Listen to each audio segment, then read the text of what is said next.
Chapter 7. Malak stopped at the door. Ben-Hur entered alone.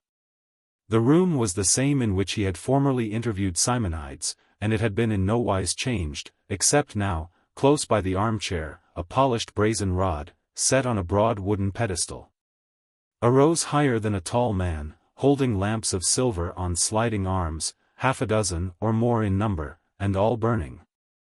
The light was clear, bringing into view the paneling on the walls, the cornice with its row of gilded balls, and the dome dully tinted with violet mica. Within a few steps, Ben-Hur stopped.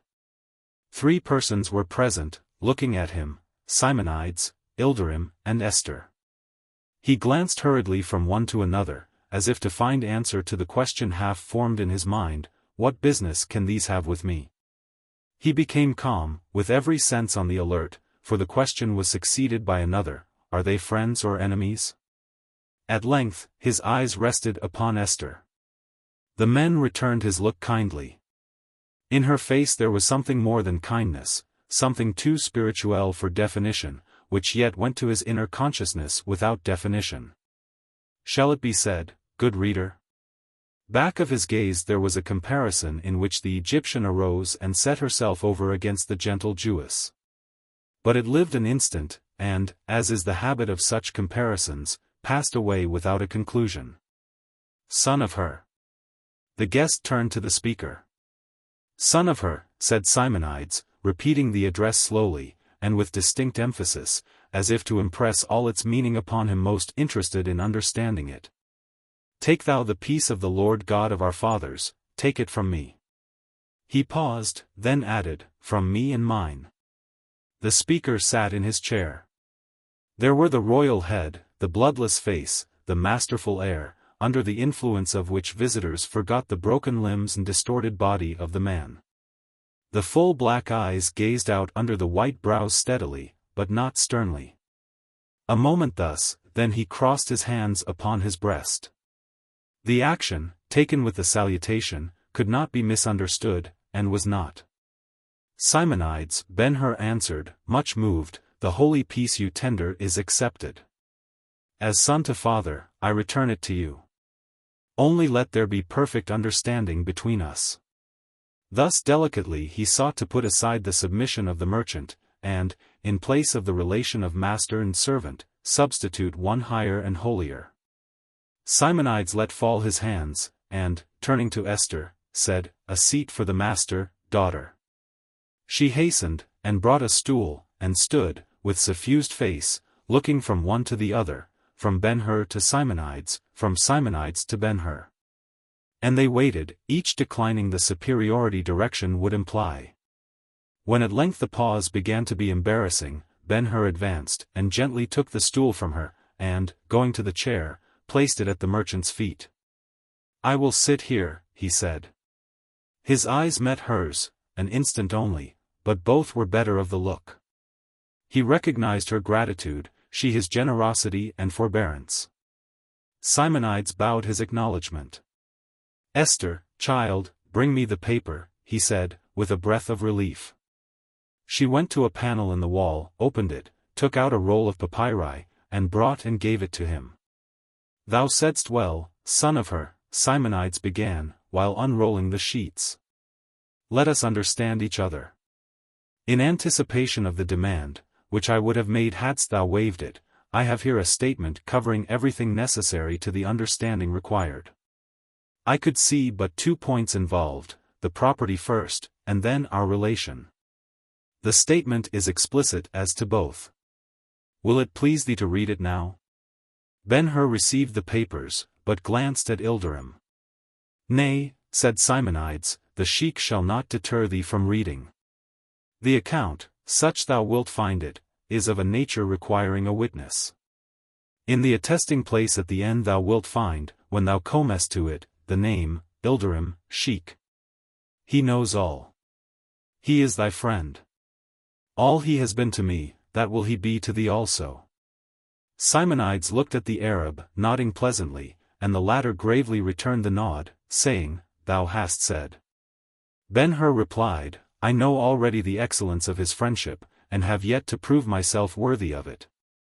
Immediately he continued, later, O Simonides, I will read the papers carefully. For the present, do thou take them, and if thou be not too weary, give me their substance. Simonides took back the roll. Here, Esther, stand by me and receive the sheets, lest they fall into confusion. She took place by his chair, letting her right arm fall lightly across his shoulder, so, when he spoke, the account seemed to have rendition from both of them jointly. This, said Simonides, drawing out the first leaf, shows the money I had of thy fathers, being the amount saved from the Romans. There was no property saved, only money, and that the robbers would have secured but for our Jewish custom of bills of exchange. The amount saved, being sums I drew from Rome, Alexandria, Damascus, Carthage, Valentia, and elsewhere within the circle of trade, was 120 talents Jewish money. He gave the sheet to Esther, and took the next one. With that amount, 120 talents, I charged myself. Here now my credits. I use the word, as thou wilt see, with reference rather to the proceeds gained from the use of the money. From separate sheets he then read footings, which, fractions omitted, were as follows. Cr. By. Ships. 60. Talents. Goods in store. 110. Cargoes in transit. 75. Camels, horses, etc. 20. Warehouses. 10. Bills due. 54. Money on hand and subject to draft. 224. Total. 553. To these now. To the 553 talents gained, add the original capital I had from thy father, and thou hast 673 talents. And all thine, making thee, O son of her, the richest subject in the world. He took the papyri from Esther, and, reserving one, rolled them and offered them to Ben-Hur. The pride perceptible in his manner was not offensive, it might have been from a sense of duty well done, it might have been for Ben-Hur without reference to himself. And there is nothing, he added, dropping his voice, but not his eyes, there is nothing now thou mayst not do. The moment was one of absorbing interest to all present. Simonides crossed his hands upon his breast again, Esther was anxious, Ilderim nervous. A man is never so on trial as in the moment of excessive good fortune. Taking the roll, Ben-Hur arose, struggling with emotion. All this is to me as a light from heaven, sent to drive away a night which has been so long I feared it would never end, and so dark I had lost the hope of seeing, he said, with a husky voice. I give first thanks to the Lord, who has not abandoned me, and my next to thee, O Simonides. Thy faithfulness outweighs the cruelty of others, and redeems our human nature.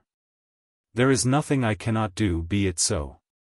Shall any man in this my hour of such mighty privilege be more generous than I? Serve me as a witness now, Sheik Ilderim. Hear thou my words as I shall speak them, hear and remember. And thou, Esther, good angel of this good man. Hear thou also. He stretched his hand with the roll to Simonides. The things these papers take into account, all of them, ships, houses, goods, camels, horses, money. The least as well as the greatest, give I back to thee, O Simonides, making them all thine, and sealing them to thee in thine forever. Esther smiled through her tears.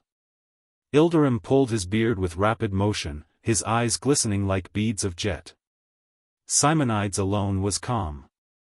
Sealing them to thee in thine forever, Ben-Hur continued, with better control of himself, with one exception, and upon one condition. The breath of the listeners waited upon his words. The 120 talents which were my father's thou shalt return to me. Ilderim's countenance brightened.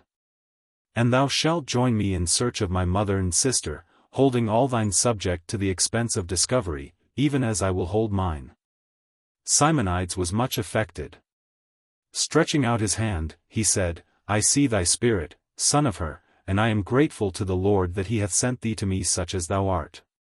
If I served well thy father in life, and his memory afterwards, be not afraid of default to thee, yet must I say the exception cannot stand.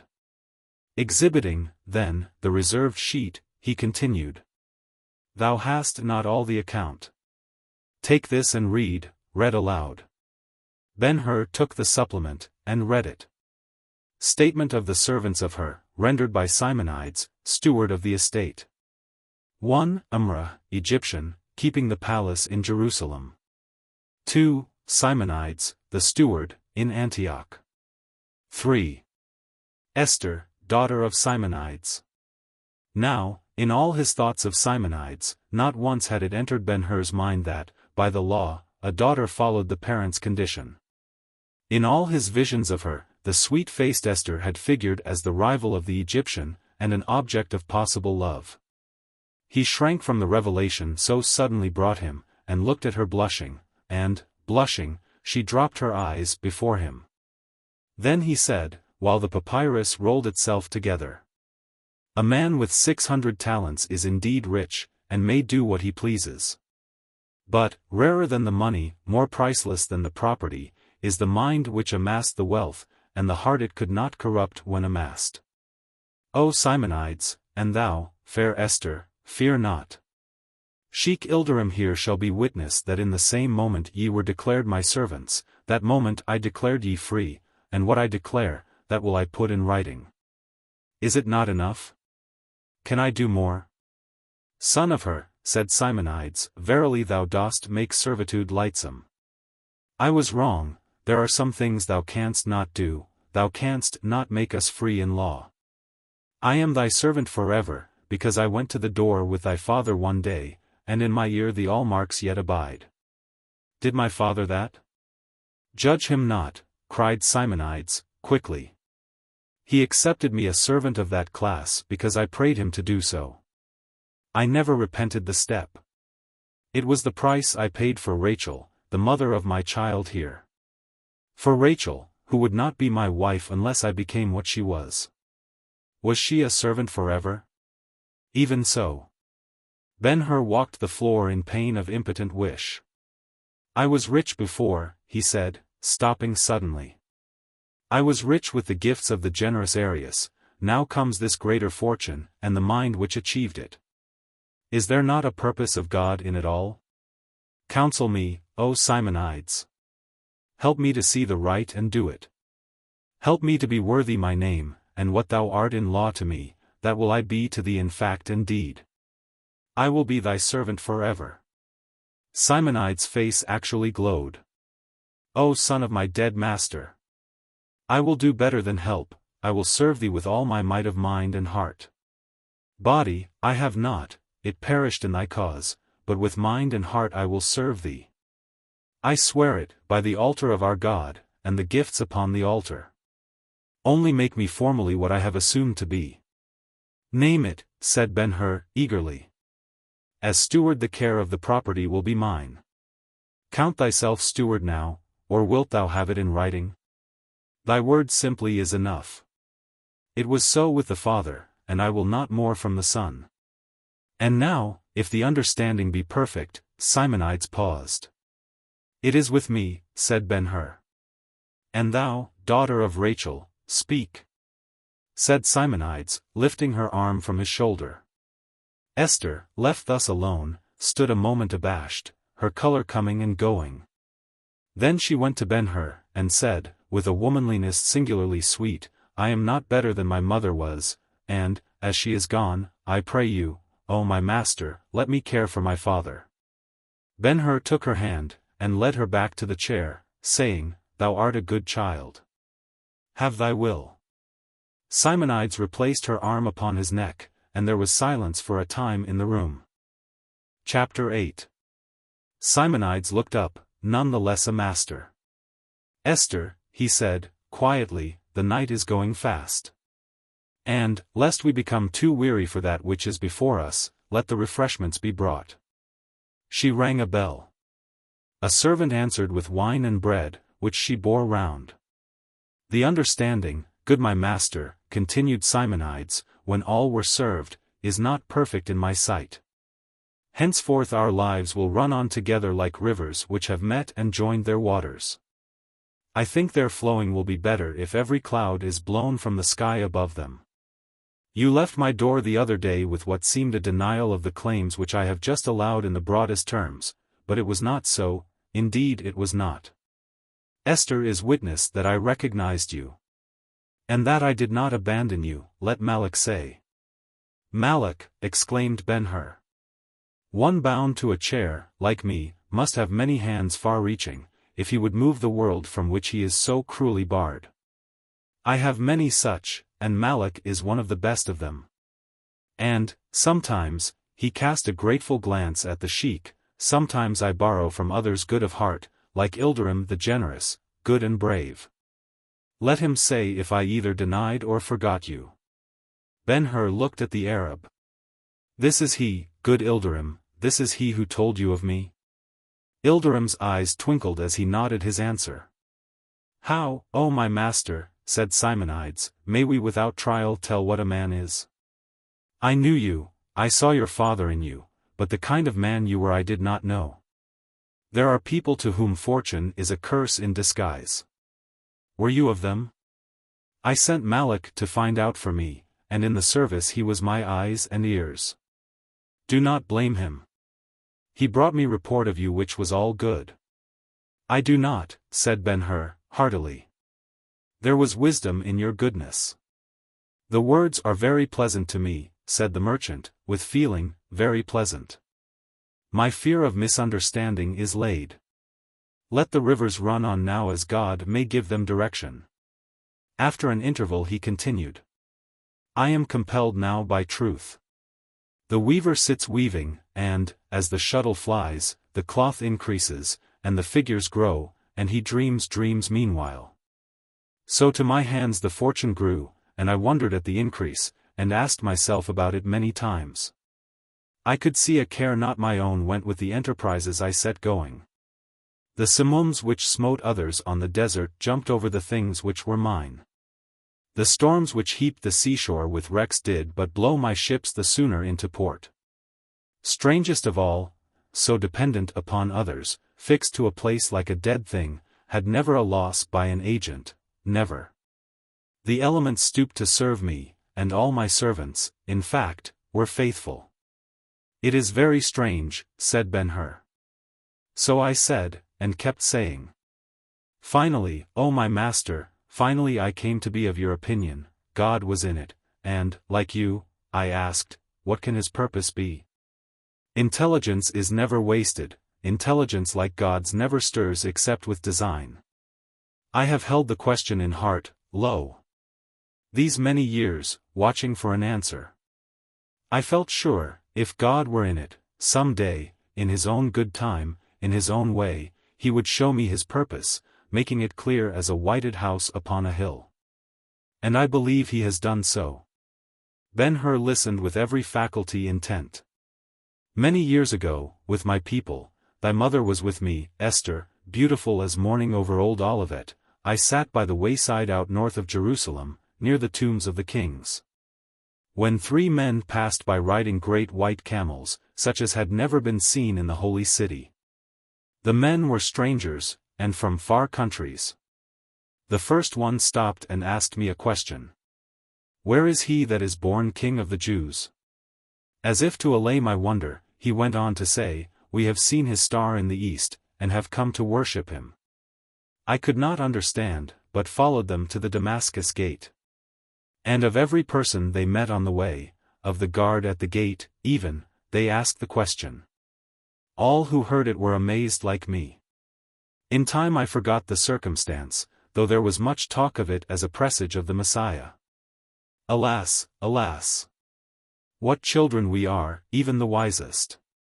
When God walks the earth, his steps are often centuries apart. You have seen Balthasar?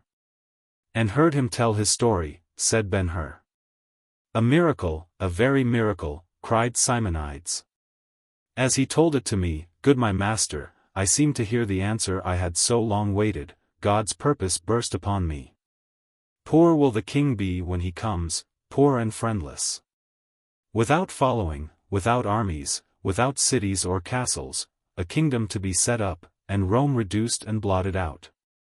See, O my master. Thou flushed with strength, thou trained to arms, thou burdened with riches, behold the opportunity the Lord hath sent thee. Shall not his purpose be thine? Could a man be born to a more perfect glory? Simonides put his whole force in the appeal. But the kingdom. Ben-Hur answered, eagerly. Balthasar says it is to be of souls.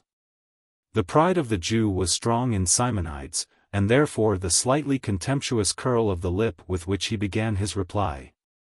Balthasar has been a witness of wonderful things, of miracles.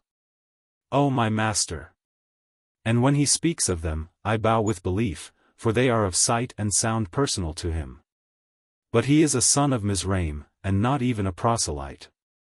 Hardly may he be supposed to have special knowledge by virtue of which we must bow to him in a matter of God's dealing with our Israel.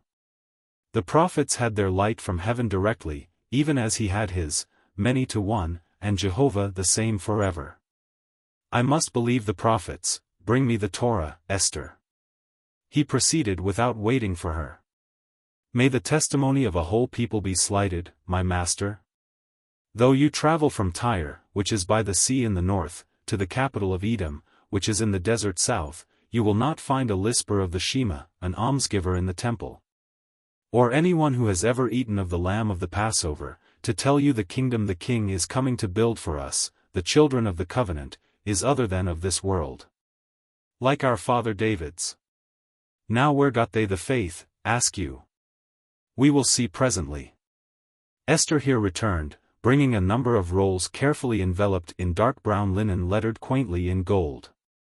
Keep them, daughter, to give to me as I call for them, the father said, in the tender voice he always used in speaking to her, and continued his argument. It were long, good my master, too long.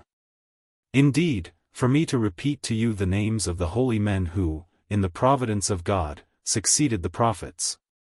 Only a little less favored than they, the seers who have written and the preachers who have taught since the captivity. The very wise who borrowed their lights from the lamp of Malachi, the last of his line, and whose great names Hillel and Shammai never tired of repeating in the colleges. Will you ask them of the kingdom? Thus, the Lord of the sheep in the book of Enoch, who is he? Who but the king of whom we are speaking? A throne is set up for him. He smites the earth, and the other kings are shaken from their thrones, and the scourges of Israel flung into a cavern of fire flaming with pillars of fire. So also the singer of the Psalms of Solomon, behold, O Lord, and raise up to Israel their king, the son of David, at the time thou knowest, O God, to rule Israel, thy children. And he will bring the peoples of the heathen under his yoke to serve him. And he shall be a righteous king taught of God, for he shall rule all the earth by the word of his mouth forever. And last, though not least, hear Ezra, the second Moses, in his visions of the night, and ask him who is the lion with human voice that says to the eagle, which is Rome, thou hast loved liars. And overthrown the cities of the industrious, and razed their walls, though they did thee no harm. Therefore, begone, that the earth may be refreshed, and recover itself, and hope in the justice and piety of him who made her. Whereat the eagle was seen no more. Surely, O my master, the testimony of these should be enough. But the way to the fountain's head is open. Let us go up to it at once, some wine, Esther, and then the Torah. Dost thou believe the prophets, master? He asked, after drinking. I know thou dost, for of such was the faith of all thy kindred. Give me, Esther, the book which hath in it the visions of Isaiah. He took one of the rolls which she had unwrapped for him, and read, The people that walked in darkness have seen a great light, they that dwell in the land of the shadow of death. Upon them hath the light shined. For unto us a child is born, unto us a son is given, and the government shall be upon his shoulder. Of the increase of his government and peace there shall be no end, upon the throne of David, and upon his kingdom, to order it, and to establish it with judgment and with justice from henceforth even forever. Believest thou the prophets, O my master? Now, Esther, the word of the Lord that came to Micah. She gave him the roll he asked. But thou, he began reading, but thou, Bethlehem Ephrath, though thou be little among the thousands of Judah, yet out of thee shall he come forth unto me that is to be ruler in Israel. This was he, the very child Balthasar saw and worshipped in the cave. Believest thou the prophets, O my master? Give me, Esther, the words of Jeremiah. Receiving that roll, he read as before, Behold, the days come, saith the Lord, that I will raise unto David a righteous branch, and a king shall reign and prosper, and shall execute judgment and justice in the earth. In his days Judah shall be saved, and Israel shall dwell safely. As a king he shall reign, as a king, my master. Believest thou the prophets? Now, daughter, the roll of the sayings of that son of Judah in whom there was no blemish. She gave him the book of Daniel. Here, my master, he said, I saw in the night visions, and behold, one like the Son of Man came with the clouds of heaven.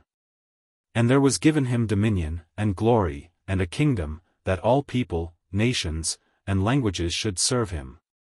His dominion is an everlasting dominion, which shall not pass away, and his kingdom that which shall not be destroyed.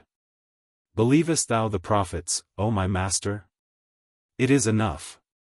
I believe, cried Ben-Hur. What then? Asked Simonides. If the king come poor, will not my master, of his abundance, give him help? Help him? To the last shekel and the last breath. But why speak of his coming poor? Give me, Esther, the word of the Lord as it came to Zechariah, said Simonides. She gave him one of the rolls. Hear how the king will enter Jerusalem. Then he read, Rejoice greatly, O daughter of Zion. Behold, thy king cometh unto thee with justice and salvation, lowly, and riding upon an ass, and upon a colt, the foal of an ass. Ben-Hur looked away. What see you, O my master? Rome, he answered, gloomily, Rome, and her legions. I have dwelt with them in their camps. I know them. Ah, said Simonides. Thou shalt be a master of legions for the king, with millions to choose from. Millions, cried Ben-Hur. Simonides sat a moment thinking. The question of power should not trouble you, he next said. Ben-Hur looked at him inquiringly. You were seeing the lowly king in the act of coming to his own, Simonides answered, seeing him on the right hand, as it were, and on the left the brassy legions of Caesar, and you were asking, what can he do? It was my very thought. O my master! Simonides continued. You do not know how strong our Israel is. You think of him as a sorrowful old man weeping by the rivers of Babylon. But go up to Jerusalem next Passover, and stand on the Xistus or in the street of Barter, and see him as he is.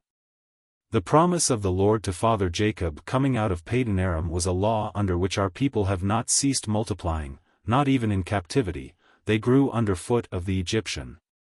The clench of the Roman has been but wholesome nurture to them, now they are indeed a nation and a company of nations. Nor that only, my master. In fact, to measure the strength of Israel, which is, in fact, measuring what the king can do, you shall not bide solely by the rule of natural increase. But add thereto the other, I mean the spread of the faith, which will carry you to the far and near of the whole known earth. Further, the habit is, I know, to think and speak of Jerusalem as Israel, which may be likened to our finding an embroidered shred, and holding it up as a magisterial robe of Caesar's. Jerusalem is but a stone of the temple, or the heart in the body. Turn from beholding the legions, strong though they be, and count the hosts of the faithful waiting the old alarm, to your tents, O Israel. Count the many in Persia, children of those who chose not to return with the returning, count the brethren who swarm the marts of Egypt and farther Africa. Count the Hebrew colonists eking profit in the west, in laudanum and the trade courts of Spain. Count the pure of blood and the proselytes in Greece and in the isles of the sea, and over in Pontus, and here in Antioch, and, for that matter, those of that city lying accursed in the shadow of the unclean walls of Rome herself. Count the worshippers of the Lord dwelling in tents along the deserts next us, as well as in the deserts beyond the Nile, and in the regions across the Caspian. And up in the old lands of Gog and Magog even, separate those who annually send gifts to the holy temple in acknowledgement of God, separate them, that they may be counted also. And when you have done counting, lo! My master, a census of the sword hands that await you, lo! A kingdom ready fashioned for him who is to do judgment and justice in the whole earth, in Rome not less than in Zion. Have then the answer, what Israel can do, that can the king. The picture was fervently given. Upon Ilderim it operated like the blowing of a trumpet. Oh that I had back my youth, he cried, starting to his feet. Ben-Hur sat still. The speech, he saw, was an invitation to devote his life and fortune to the mysterious being who was palpably as much the center of a great hope with Simonides as with the devout Egyptian. The idea, as we have seen, was not a new one, but had come to him repeatedly, once while listening to Malak in the grove of Daphne. Afterwards more distinctly while Balthasar was giving his conception of what the kingdom was to be. Still later, in the walk through the old orchard, it had risen almost, if not quite, into a resolve. At such times it had come and gone only an idea, attended with feelings more or less acute. Not so now. A master had it in charge, a master was working it up, already he had exalted it into a cause brilliant with possibilities and infinitely holy. The effect was as if a door theretofore unseen had suddenly opened, flooding Ben-Hur with light, and admitting him to a service which had been his one perfect dream, a service reaching far into the future, and rich with the rewards of duty done, and prizes to sweeten and soothe his ambition. One touch more was needed. Let us concede all you say, O Simonides, said Ben-Hur, that the king will come, and his kingdom be as Solomon's. Say also I am ready to give myself and all I have to him and his cause. Yet more, say that I should do as was God's purpose in the ordering of my life and in your quick amassment of astonishing fortune. Then what? Shall we proceed like blind men building? Shall we wait till the king comes? Or until he sends for me? You have age and experience on your side. Answer. Simonides answered at once. We have no choice, none. This letter, he produced Messala's dispatch as he spoke, this letter is the signal for action. The alliance proposed between Messala and Gratus we are not strong enough to resist. We have not the influence at Rome nor the force here. They will kill you if we wait. How merciful they are, look at me and judge. He shuddered at the terrible recollection. Oh good my master, he continued, recovering himself, how strong are you, in purpose, I mean. Ben-Hur did not understand him.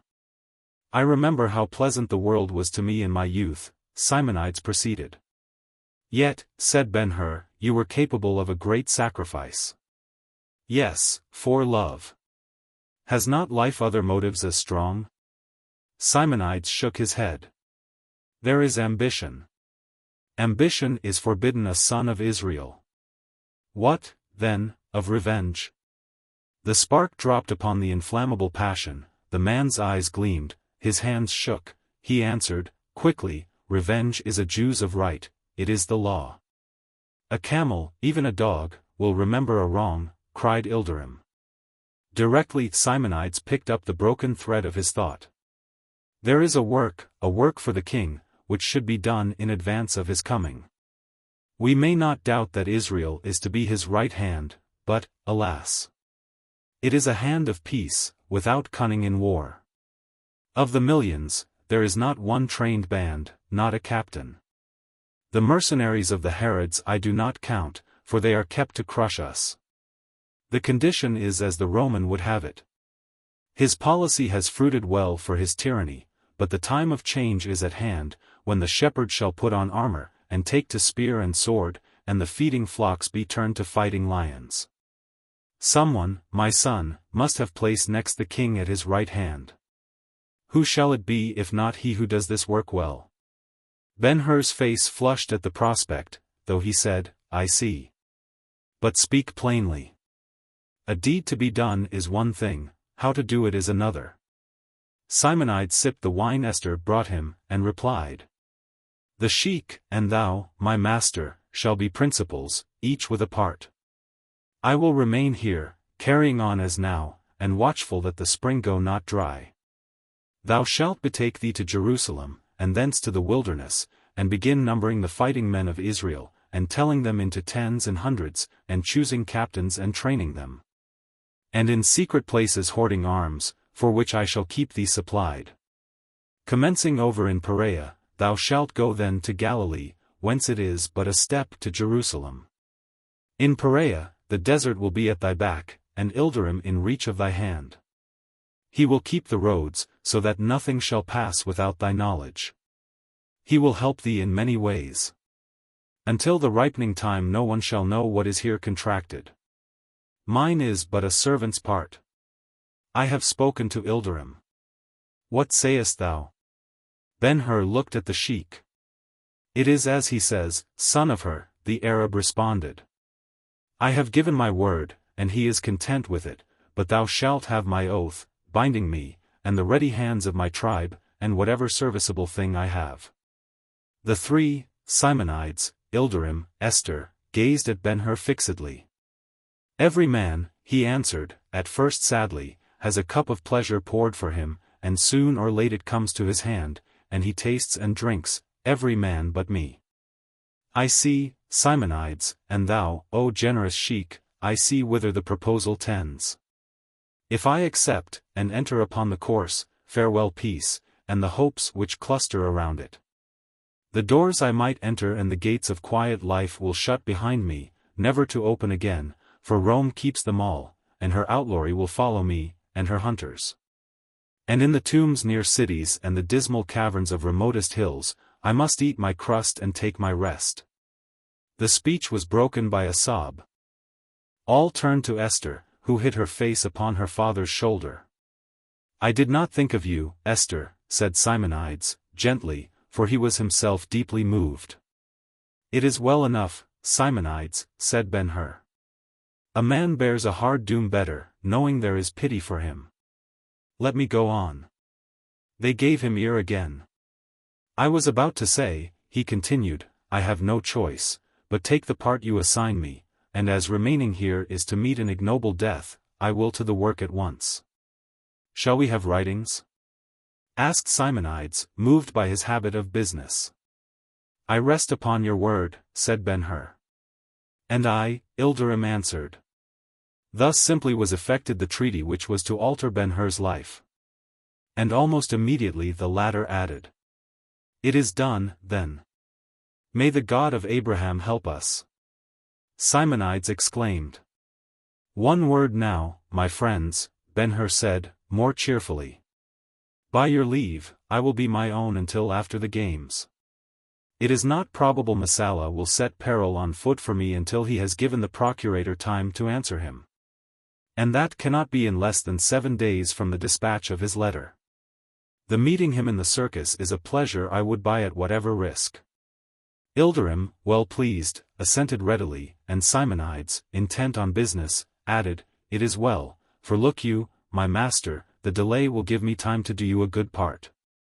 I understood you to speak of an inheritance derived from Arius. Is it in property? A villa near Misenum, and houses in Rome. I suggest, then, the sale of the property, and safe deposit of the proceeds.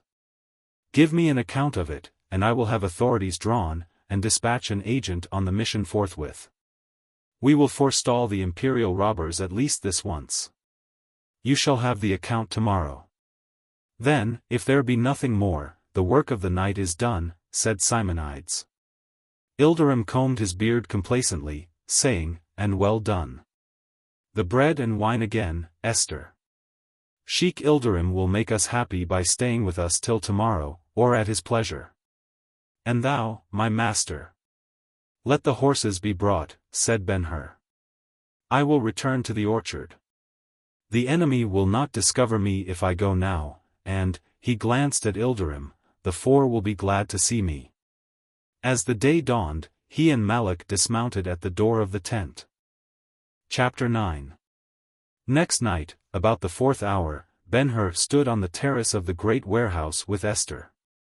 Below them, on the landing, there was much running about, and shifting of packages and boxes, and shouting of men, whose figures, stooping, heaving, hauling, looked, in the light of the crackling torches kindled in their aid, like the laboring genii of the fantastic Eastern tales. A galley was being laden for instant departure. Simonides had not yet come from his office, in which, at the last moment, he would deliver to the captain of the vessel instructions to proceed without stop to Ostia, the seaport of Rome, and, after landing a passenger there, continue more leisurely to Valentia, on the coast of Spain. The passenger is the agent going to dispose of the estate derived from Arius the Duumvir.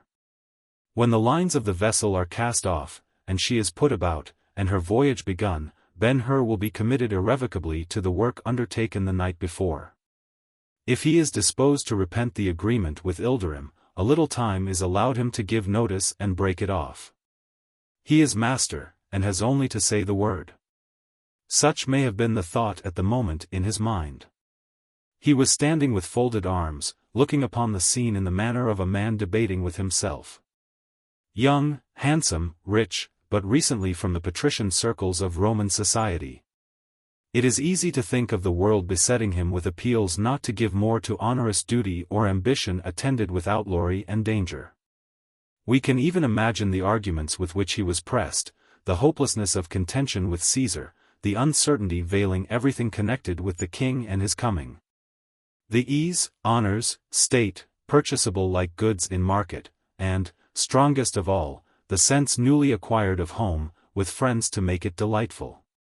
Only those who have been wanderers long desolate can know the power there was in the latter appeal. Let us add now, the world, always cunning enough of itself. Always whispering to the weak, stay, take thine ease, always presenting the sunny side of life, the world was in this instance helped by Ben-Hur's companion. "Were you ever at Rome?" he asked. "No," Esther replied. "Would you like to go?" "I think not." "Why?" "I am afraid of Rome," she answered, with a perceptible tremor of the voice. He looked at her then, or rather down upon her, for at his side she appeared little more than a child. In the dim light he could not see her face distinctly, even the form was shadowy. But again he was reminded of Tirzah, and a sudden tenderness fell upon him, just so the lost sister stood with him on the housetop the calamitous morning of the accident to Gratus. Poor Tirzah! Where was she now? Esther had the benefit of the feeling evoked. If not his sister, he could never look upon her as his servant. And that she was his servant in fact would make him always the more considerate and gentle towards her. "I cannot think of Rome," she continued, recovering her voice, and speaking in her quiet womanly way, "I cannot think of Rome as a city of palaces and temples, and crowded with people. She is to me a monster which has possession of one of the beautiful lands, and lies there luring men to ruin and death, a monster which it is not possible to resist, a ravenous beast gorging with blood." "Why?" She faltered, looked down, stopped. "Go on," said Ben-Hur, reassuringly. She drew closer to him, looked up again, and said, "Why must you make her your enemy? Why not rather make peace with her, and be at rest?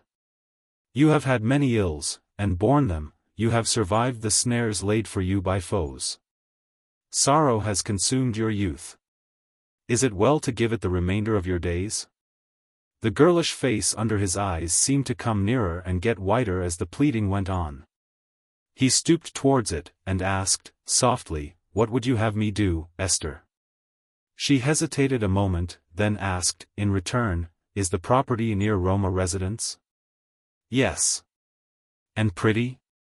"It is beautiful, a palace in the midst of gardens and shell-strewn walks, fountains without and within, statuary in the shady nooks. Hills around covered with vines, and so high that Neapolis and Vesuvius are in sight, and the sea an expanse of purpling blue dotted with restless sails. Caesar has a country seat nearby, but in Rome they say the old Arian villa is the prettiest. And the life there, is it quiet? There was never a summer day, never a moonlit night, more quiet, save when visitors come. Now that the old owner is gone, and I am here, there is nothing to break its silence, nothing, unless it be the whispering of servants, or the whistling of happy birds, or the noise of fountains at play. It is changeless, except as day by day old flowers fade and fall, and new ones bud and bloom, and the sunlight gives place to the shadow of a passing cloud. The life, Esther, was all too quiet for me. It made me restless by keeping always present a feeling that I, who have so much to do, was dropping into idle habits, and tying myself with silken chains. And after a while, and not a long while either, would end with nothing done. She looked off over the river. "Why did you ask?" he said. "Good my master." "No, no, Esther, not that.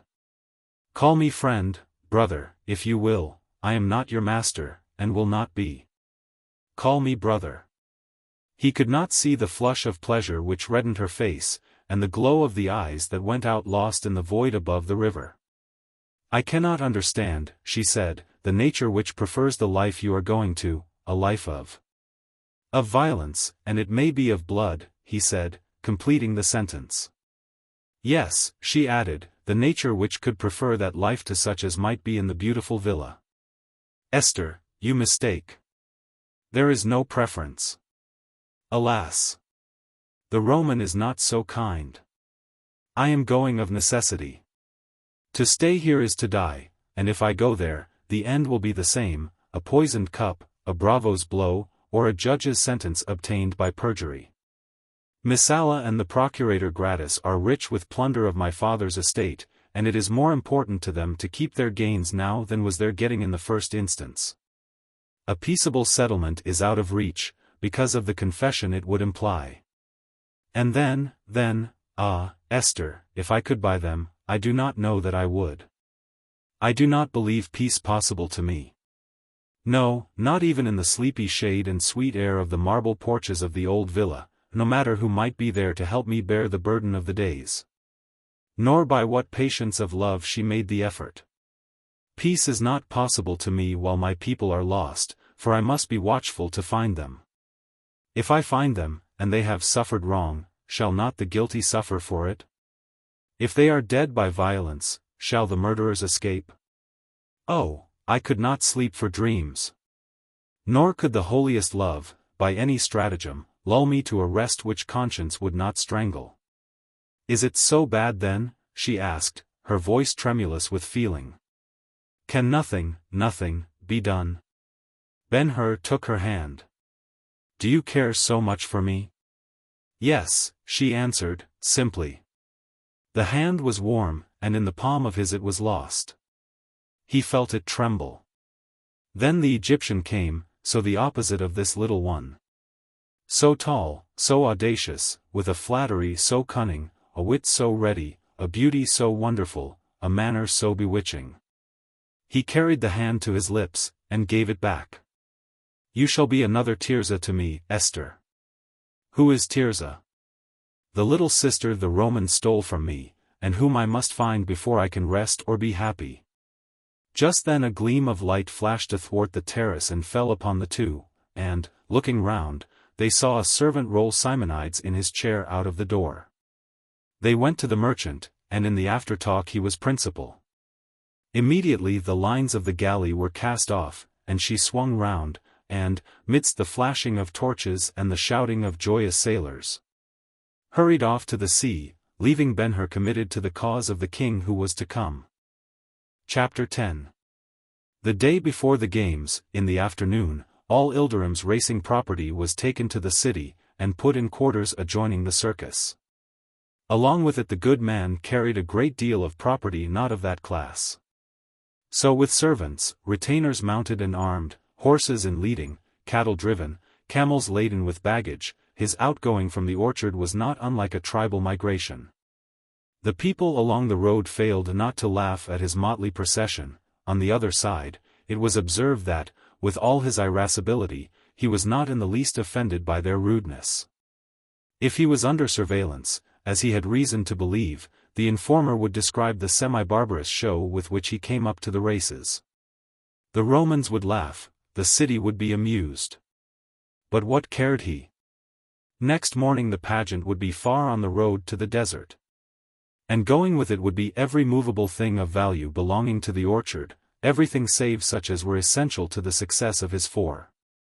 He was, in fact, started home, his tents were all folded, the dour was no more, in 12 hours all would be out of reach, pursue who might.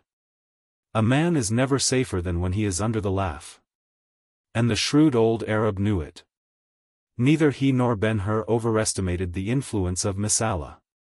It was their opinion, however, that he would not begin active measures against them until after the meeting in the circus. If defeated there, especially if defeated by Ben-Hur, they might instantly look for the worst he could do, he might not even wait for advices from Gratus. With this view, they shaped their course, and were prepared to betake themselves out of harm's way. They rode together now in good spirits, calmly confident of success on the morrow. On the way, they came upon Malak in waiting for them. The faithful fellow gave no sign by which it was possible to infer any knowledge on his part of the relationship so recently admitted between Ben-Hur and Simonides, or of the treaty between them and Ilderim. He exchanged salutations as usual, and produced a paper, saying to the sheik, "I have here the notice of the editor of the games, just issued, in which you will find your horses published for the race. You will find in it also the order of exercises. Without waiting, good sheik, I congratulate you upon your victory." He gave the paper over, and, leaving the worthy to master it, turned to Ben-Hur. "To you also, son of Arius, my congratulations. There is nothing now to prevent your meeting Messala. Every condition preliminary to the race is complied with. I have the assurance from the editor himself." "I thank you, Malak," said Ben-Hur. Malak proceeded. "Your color is white, and Messala's mixed scarlet and gold. The good effects of the choice are visible already. Boys are now hawking white ribbons along the streets, tomorrow every Arab and Jew in the city will wear them. In the circus you will see the white fairly divide the galleries with the red. The galleries, but not the tribunal over the Porta Pompey. No, the scarlet and gold will rule there. But if we win," Malak chuckled with the pleasure of the thought, "if we win, how the dignitaries will tremble. They will bet, of course, according to their scorn of everything not Roman, 2, 3, 5 to 1 on Messala, because he is Roman." Dropping his voice yet lower, he added, "It'll becomes a Jew of good standing in the temple to put his money at such a hazard. Yet, in confidence, I will have a friend next behind the consul's seat to accept offers of 3 to 1, or 5, or 10, the madness may go to such height. I have put to his order 6,000 shekels for the purpose." "Nay, Malak," said Ben-Hur, "a Roman will wager only in his Roman coin. Suppose you find your friend tonight, and place to his order sestertii in such amount as you choose. And look you, Malak, let him be instructed to seek wagers with Messala and his supporters. Ilderim's 4 against Messala's." Malak reflected a moment. "The effect will be to center interest upon your contest." "The very thing I seek, Malak." I see. "I, Malak. Would you serve me perfectly, help me to fix the public eye upon our race, Messala's and mine?" Malak spoke quickly, "It can be done." "Then let it be done," said Ben-Hur. "Enormous wagers offered will answer, if the offers are accepted, all the better." Malak turned his eyes watchfully upon Ben-Hur. "Shall I not have back the equivalent of his robbery?" said Ben-Hur, partly to himself. "Another opportunity may not come. And if I could break him in fortune as well as in pride, our father Jacob could take no offense." A look of determined will knit his handsome face, giving emphasis to his further speech. "Yes, it shall be. Hark, Malak. Stop not in thy offer of sestertii. Advance them to talents, if any there be who dare so high. 5, 10, 20 talents, 50, so the wager be with Messala himself." "It is a mighty sum," said Malak. I must have security. So thou shalt. Go to Simonides, and tell him I wish the matter arranged. Tell him my heart is set on the ruin of my enemy, and that the opportunity hath such excellent promise that I choose such hazards. On our side be the God of our fathers. Go, good Malak. Let this not slip. And Malak, greatly delighted, gave him parting salutation, and started to ride away, but returned presently. Your pardon, he said to Ben-Hur. There was another matter. I could not get near Messala's chariot myself, but I had another measure it, and, from his report, its hub stands quite a palm higher from the ground than yours. A palm. So much? Cried Ben-Hur, joyfully. Then he leaned over to Malak. As thou art a son of Judah, Malak, and faithful to thy kin, get thee a seat in the gallery over the gate of triumph, down close to the balcony in front of the pillars. And watch well when we make the turns there. Watch well, for if I have favor at all, I will, nay, Malak, let it go unsaid. Only get thee there, and watch well. At that moment a cry burst from Ilderim. Ha! By the splendor of God! What is this? He drew near Ben-Hur with a finger pointing on the face of the notice. Read, said Ben-Hur. No, better thou. Ben-Hur took the paper, which, signed by the prefect of the province as editor, performed the office of a modern program, giving particularly the several divertissements provided for the occasion. It informed the public that there would be first a procession of extraordinary splendor. That the procession would be succeeded by the customary honors to the god Consus, whereupon the games would begin, running, leaping, wrestling, boxing, each in the order stated. The names of the competitors were given, with their several nationalities and schools of training, the trials in which they had been engaged, the prizes won, and the prizes now offered. Under the latter head the sums of money were stated in illuminated letters, telling of the departure of the day when the simple chaplet of pine or laurel was fully enough for the victor. Hungering for glory as something better than riches, and content with it. Over these parts of the program Ben-Hur sped with rapid eyes. At last he came to the announcement of the race. He read it slowly. Attending lovers of the heroic sports were assured they would certainly be gratified by an Orestian struggle unparalleled in Antioch. The city offered the spectacle in honor of the consul. 100,000 sestertii and a crown of laurel were the prizes. Then followed the particulars.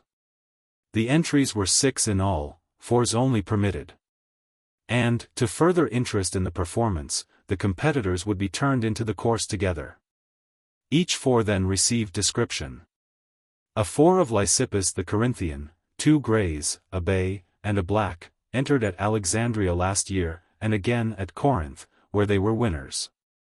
Lysippus, driver. Color, yellow. A 4 of Messala of Rome, 2 white, 2 black, victors of the Circensian as exhibited in the Circus Maximus last year. Messala, driver. Colors, scarlet and gold. A 4 of Cleanthes the Athenian, 3 grey, 1 bay, winners at the Isthmian last year. Cleanthes, driver. Color, green. A 4 of Dicaeus the Byzantine, 2 black, 1 grey, 1 bay. Winners this year at Byzantium. Dicaeus, driver. Color, black. A 4 of Admetus the Sidonian, all greys. Thrice entered at Caesarea, and thrice victors. Admetus, driver. Color, blue. A 4 of Ilderim, sheik of the desert. All bays, first race. Ben-Hur, a Jew, driver. Color, white. Ben-Hur, a Jew, driver. Why that name instead of Arius? Ben-Hur raised his eyes to Ilderim. He had found the cause of the Arabs' outcry. Both rushed to the same conclusion. The hand was the hand of Messala. Chapter 11. Evening was hardly come upon Antioch, when the Omphalos, nearly in the center of the city, became a troubled fountain from which in every direction But chiefly down to the Nymphaeum and east and west along the colonnade of Herod, flowed currents of people, for the time given up to Bacchus and Apollo. For such indulgence anything more fitting cannot be imagined than the great roofed streets, which were literally miles on miles of porticos wrought of marble, polished to the last degree of finish. And all gifts to the voluptuous city by princes careless of expenditure where, as in this instance, they thought they were eternizing themselves.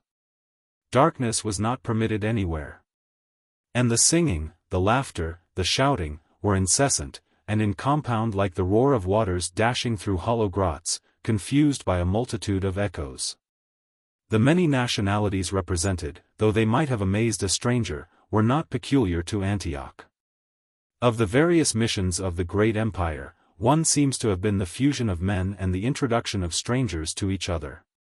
Accordingly, whole peoples rose up and went at pleasure, taking with them their costumes, customs, speech, and gods.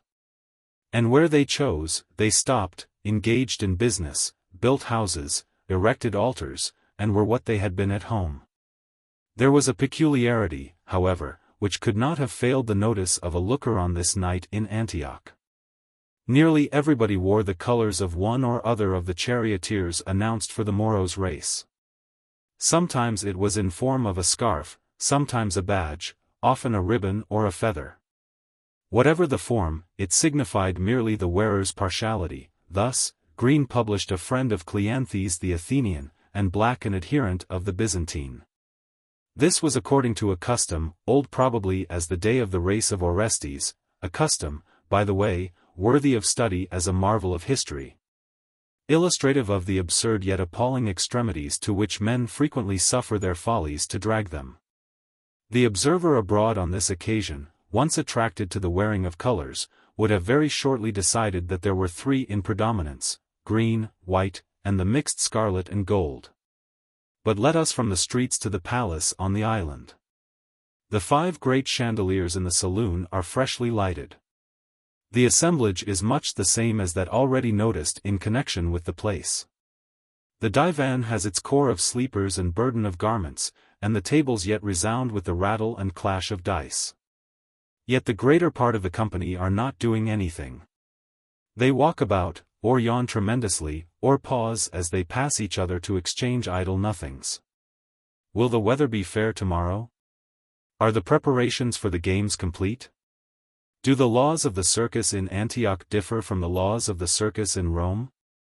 Truth is, the young fellows are suffering from ennui. Their heavy work is done. That is, we would find their tablets, could we look at them, covered with memoranda of wagers on every contest, on the running, the wrestling, the boxing, on everything but the chariot race. And why not on that? Good reader, they cannot find anybody who will hazard so much as a denarius with them against Messala. There are no colors in the saloon but his. No one thinks of his defeat. Why, they say, is he not perfect in his training? Did he not graduate from an imperial lanista? Were not his horses winners at the Circensian in the Circus Maximus? And then, yes. He is a Roman. In a corner, at ease on the divan, Messala himself may be seen. Around him, sitting or standing, are his courtierly admirers, plying him with questions. There is, of course, but one topic. Enter Drusus and Caecilius. Ah, cries the young prince, throwing himself on the divan at Messala's feet, ah, by Bacchus, I am tired. Whither away? Asks Messala. Up the street. Up to the Omphalos, and beyond, who shall say how far? Rivers of people, never so many in the city before. They say we will see the whole world at the circus tomorrow. Messala laughed scornfully. The idiots! Perpole. They never beheld a Circensian with Caesar for editor. But, my Drusus, what found you? Nothing. Oh, ah.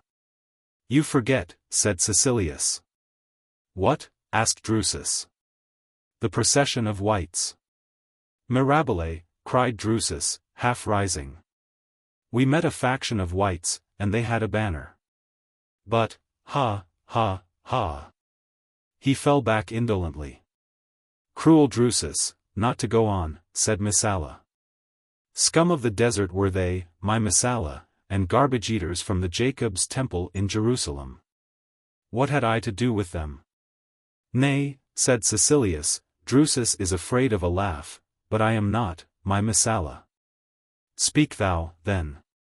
Well, we stopped the faction, and offered them a wager, said Drusus, relenting, and taking the word from the shadow's mouth.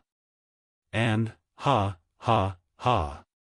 One fellow with not enough skin on his face to make a worm for a carp stepped forth, and, ha, ha, ha, said yes. I drew my tablets. Who is your man? I asked. Ben-Hur, the Jew, said he. Then I, what shall it be? How much? He answered, excuse me, Messala. By Jove's thunder, I cannot go on for laughter. Ha, ha, ha. The listeners leaned forward. Messala looked to Caecilius. A shekel, said the latter. A shekel. A shekel. A burst of scornful laughter ran fast upon the repetition. And what did Drusus? Asked Messala. An outcry over about the door just then occasioned a rush to that quarter. And, as the noise there continued, and grew louder, even Caecilius betook himself off, pausing only to say, the noble Drusus, my Messala, put up his tablets and lost the shekel. A white. A white. Let him come. This way, this way. These and like exclamations filled the saloon, to the stoppage of other speech. The dice players quit their games. The sleepers awoke, rubbed their eyes, drew their tablets, and hurried to the common center. I offer you. And I. The person so warmly received was the respectable Jew, Ben-Hur's fellow voyager from Cyprus. He entered grave, quiet, observant. His robe was spotlessly white. So was the cloth of his turban. Bowing and smiling at the welcome, he moved slowly towards the central table. Arrived there, he drew his robe about him in a stately manner, took seat, and waved his hand. The gleam of a jewel on a finger helped him not a little to the silence which ensued. Romans, most noble Romans, I salute you, he said. Easy, by Jupiter. Who is he? Asked Drusus. A dog of Israel, Sanballat by name, purveyor for the army, residence, Rome, vastly rich. Grown so as a contractor of furnishments which he never furnishes. He spins mischiefs, nevertheless, finer than spiders spin their webs. Come, by the girdle of Venus. Let us catch him. Messala arose as he spoke, and, with Drusus, joined the mass crowded about the purveyor. It came to me on the street, said that person, producing his tablets, and opening them on the table with an impressive air of business, that there was great discomfort in the palace because offers on Messala were going without takers. The gods, you know, must have sacrifices, and here am I. You see my color, let us to the matter. Odds first, amounts next. What will you give me? The audacity seemed to stun his hearers. Haste, he said. I have an engagement with the consul. The spur was effective. 2 to 1, cried half a dozen in a voice. What? Exclaimed the purveyor, astonished. Only 2 to 1, and yours a Roman. Take 3, then. 3 say you, only 3, and mine but a dog of a Jew. Give me 4. For it is, said a boy, stung by the taunt.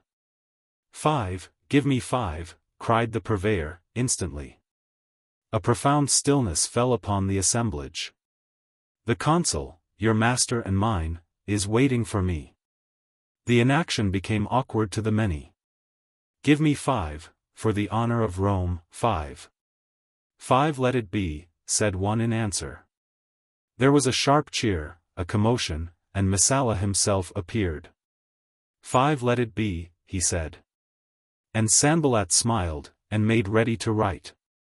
If Caesar die tomorrow, he said, Rome will not be all bereft. There is at least one other with spirit to take his place. Give me 6. 6 be it, answered Messala. There was another shout louder than the first. 6 be it, repeated Messala. 6-1, the difference between a Roman and a Jew. And, having found it, now, O Redemptor of the flesh of swine, let us on. The amount, and quickly. The consul may send for thee, and I will then be bereft. Sanballat took the laugh against him coolly, and wrote, and offered the writing to Messala. Read, read, everybody demanded. And Messala read. Chariot race. Messala of Rome, in wager with Sanballat, also of Rome, says he will beat Ben-Hur, the Jew. Amount of wager, 20 talents. Odds to Sanballat, 6-1.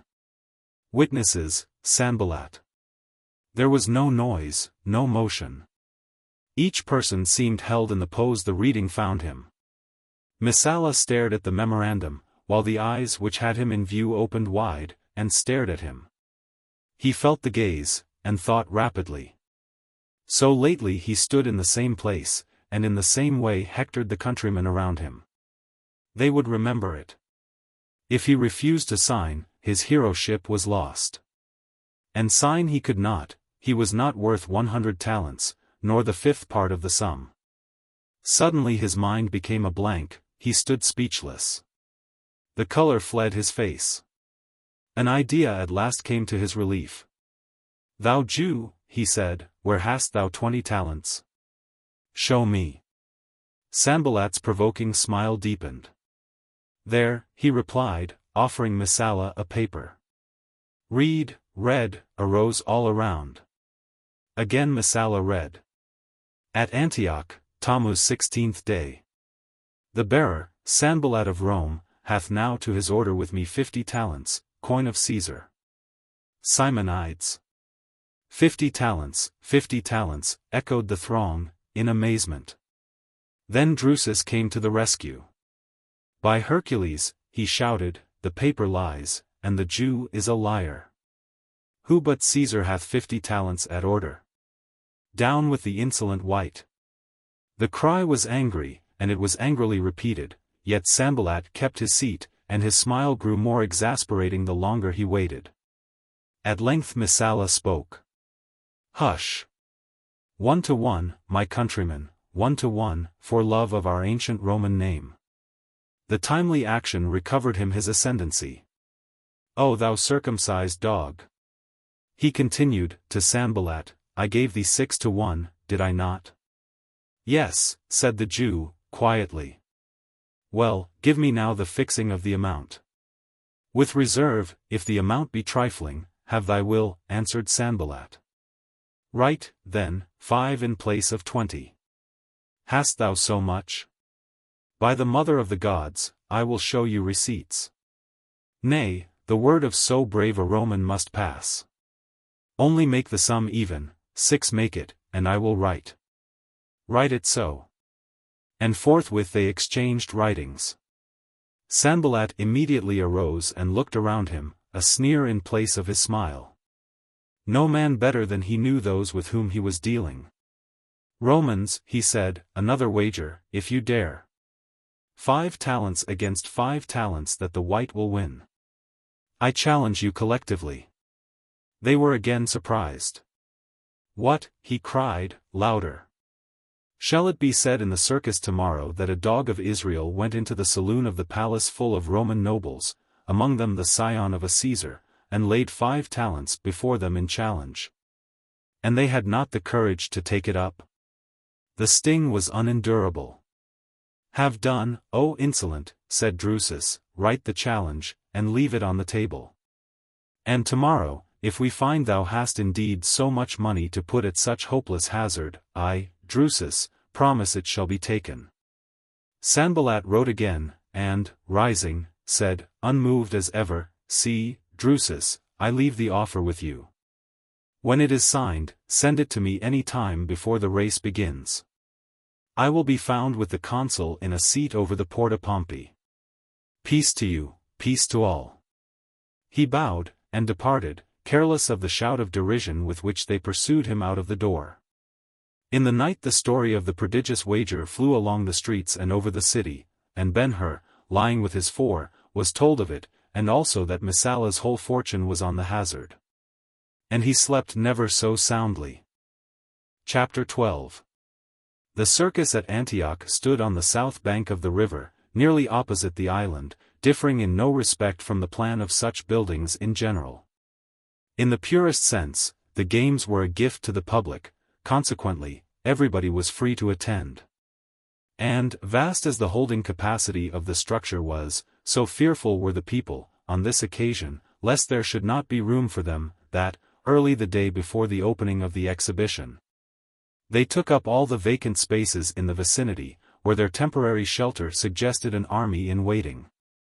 At midnight the entrances were thrown wide, and the rabble, surging in, occupied the quarters assigned to them, from which nothing less than an earthquake or an army with spears could have dislodged them. They dozed the night away on the benches, and breakfasted there, and there the close of the exercises found them, patient and sight-hungry as in the beginning. The better people, their seats secured, began moving towards the circus about the first hour of the morning. The noble and very rich among them distinguished by litters and retinues of liveried servants. By the second hour, the efflux from the city was a stream unbroken and innumerable. Exactly as the gnomon of the official dial up in the citadel pointed the second hour half gone, the legion, in full panoply, and with all its standards on exhibit, descended from Mount Sulpius. And when the rear of the last cohort disappeared in the bridge, Antioch was literally abandoned, not that the circus could hold the multitude, but that the multitude was gone out to it, nevertheless. A great concourse on the river shore witnessed the consul come over from the island in a barge of state. As the great man landed, and was received by the legion, the martial show for one brief moment transcended the attraction of the circus. At the third hour, the audience, if such it may be termed, was assembled. At last, a flourish of trumpets called for silence, and instantly the gaze of over 100,000 persons was directed towards a pile forming the eastern section of the building. There was a basement first, broken in the middle by a broad arched passage, called the Porta Pompei, over which, on an elevated tribunal magnificently decorated with insignia and legionary standards, the consul sat in the place of honor. On both sides of the passage the basement was divided into stalls termed carceres, each protected in front by massive gates swung to statuesque pilasters. Over the stalls next was a cornice crowned by a low balustrade, back of which the seats arose in theatre arrangement, all occupied by a throng of dignitaries superbly attired. The pile extended the width of the circus, and was flanked on both sides by towers which, besides helping the architects give grace to their work, served the velaria, or purple awnings, stretched between them so as to throw the whole quarter in a shade that became exceedingly grateful as the day advanced. This structure, it is now thought, can be made useful in helping the reader to a sufficient understanding of the arrangement of the rest of the interior of the circus. He has only to fancy himself seated on the tribunal with the consul, facing to the west, where everything is under his eye. On the right and left, if he will look, he will see the main entrances, very ample, and guarded by gates hinged to the towers. Directly below him is the arena, a level plain of considerable extent, covered with fine white sand. There all the trials will take place except the running. Looking across this sanded arena westwardly still, there is a pedestal of marble supporting 3 low conical pillars of grey stone, much carven. Many an eye will hunt for those pillars before the day is done, for they are the first goal, and mark the beginning and end of the racecourse. Behind the pedestal, leaving a passageway in space for an altar, commences a wall 10 or 12 feet in breadth and 5 or 6 in height, extending thence exactly 200 yards. Or 1 Olympic stadium. At the farther, or westward, extremity of the wall there is another pedestal, surmounted with pillars which mark the second goal. The racers will enter the course on the right of the first goal, and keep the wall all the time to their left.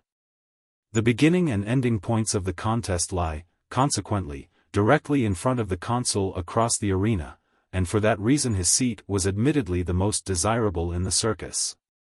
Now if the reader, who is still supposed to be seated on the consular tribunal over the Porta Pompei, will look up from the ground arrangement of the interior, the first point to attract his notice will be the marking of the outer boundary line of the course, that is, a plain-faced, solid wall, 15 or 20 feet in height, with a balustrade on its cope, like that over the carceres, or stalls, in the east. This balcony, if followed round the course, will be found broken in 3 places to allow passages of exit and entrance, 2 in the north and 1 in the west. The latter very ornate, and called the Gate of Triumph, because, when all is over, the victors will pass out that way, crowned, and with triumphal escort and ceremonies. At the west end the balcony encloses the course in the form of a half-circle, and is made to uphold 2 great galleries.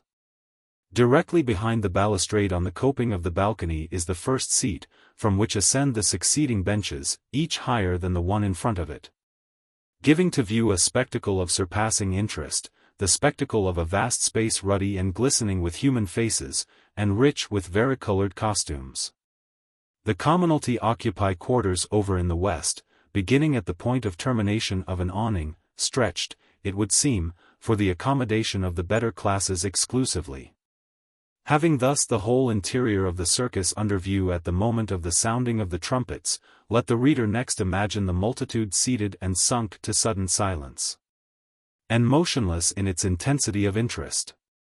Out of the Porta Pompei over in the east rises a sound mixed of voices and instruments harmonized.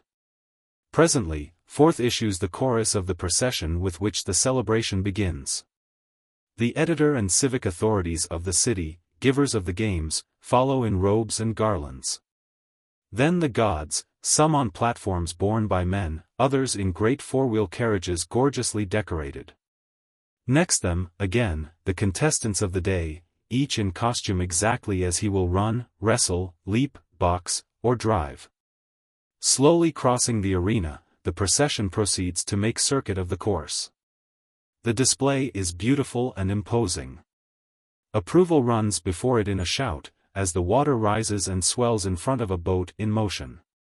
If the dumb, figured gods make no sign of appreciation of the welcome, the editor and his associates are not so backward. The reception of the athletes is even more demonstrative, for there is not a man in the assemblage who has not something in wager upon them, though but a mite or farthing. And it is noticeable, as the classes move by, that the favorites among them are speedily singled out, either their names are loudest in the uproar, or they are more profusely showered with wreaths and garlands tossed to them from the balcony. If there is a question as to the popularity with the public of the several games, it is now put to rest. To the splendor of the chariots and the super-excellent beauty of the horses, the charioteers add the personality necessary to perfect the charm of their display. Their tunics, short, sleeveless, and of the finest woolen texture, are of the assigned colors. A horseman accompanies each one of them except Ben-Hur, who, for some reason, possibly distrust, has chosen to go alone, so, too, they are all helmeted but him. As they approach, the spectators stand upon the benches, and there is a sensible deepening of the clamor, in which a sharp listener may detect the shrill piping of women and children. At the same time, the things roseate flying from the balcony thicken into a storm, and, striking the men, drop into the chariot beds, which are threatened with filling to the tops. Even the horses have a share in the ovation, nor may it be said they are less conscious than their masters of the honors they receive. Very soon, as with the other contestants, it is made apparent that some of the drivers are more in favor than others. And then the discovery follows that nearly every individual on the benches, women and children as well as men, wears a color, most frequently a ribbon upon the breast or in the hair. Now it is green, now yellow, now blue. But, searching the great body carefully, it is manifest that there is a preponderance of white, and scarlet and gold. In a modern assemblage called together as this one is, particularly where there are sums at hazard upon the race, a preference would be decided by the qualities or performance of the horses. Here, however, nationality was the rule. If the Byzantine and Sidonian found small support, it was because their cities were scarcely represented on the benches. On their side, the Greeks, though very numerous, were divided between the Corinthian and the Athenian, leaving but a scant showing of green and yellow. Messala's scarlet and gold would have been but little better had not the citizens of Antioch, proverbially a race of courtiers, joined the Romans by adopting the color of their favorite. There were left then the country people, or Syrians, the Jews, and the Arabs. And they, from faith in the blood of the sheiks blent largely with hate of the Romans, whom they desired, above all things, to see beaten and humbled, mounted the white, making the most noisy, and probably the most numerous, faction of all. As the charioteers move on in the circuit, the excitement increases. At the second goal, where, especially in the galleries, the white is the ruling color, the people exhaust their flowers and rive the air with screams. Messala! Messala! Ben-Hur! Ben-Hur! Such are the cries. Upon the passage of the procession, the factionists take their seats and resume conversation. "Ah, by Bacchus! Was he not handsome?" exclaims a woman, whose Romanism is betrayed by the colors flying in her hair. "And how splendid his chariot," replies a neighbor, of the same proclivities. "It is all ivory and gold. Jupiter grant he wins." The notes on the bench behind them were entirely different. 100 shekels on the Jew. The voice is high and shrill. "Nay, be thou not rash," whispers a moderating friend to the speaker. "The children of Jacob are not much given to Gentile sports, which are too often accursed in the sight of the Lord." "True, but saw you ever one more cool and assured? And what an arm he has!" "And what horses," says a third. "And for that," a fourth one adds, "they say he has all the tricks of the Romans." A woman completes the eulogium. "Yes, and he is even handsomer than the Roman." Thus encouraged, the enthusiast shrieks again, 100 shekels on the Jew." "Thou fool!" answers an Antiochian, from a bench well forward on the balcony. "Knowest thou not there are 50 talents laid against him, 6-1, on Messala? Put up thy shekels, lest Abraham rise and smite thee." "Ha, ha! Thou ass of Antioch! Cease thy bray. Knowest thou not it was Messala betting on himself?" Such the reply. And so ran the controversy, not always good-natured. When at length the march was ended and the Porta Pompei received back the procession, Ben-Hur knew he had his prayer. The eyes of the East were upon his contest with Messala. Chapter 13. About 3 o'clock, speaking in modern style, the program was concluded except the chariot race. The editor, wisely considerate of the comfort of the people, chose that time for a recess. At once the vomitoria were thrown open, and all who could hasten to the portico outside where the restaurateurs had their quarters. Those who remained yawned, talked, gossiped, consulted their tablets, and, all distinctions else forgotten, merged into but two classes, the winners, who were happy, and the losers, who were grum and captious.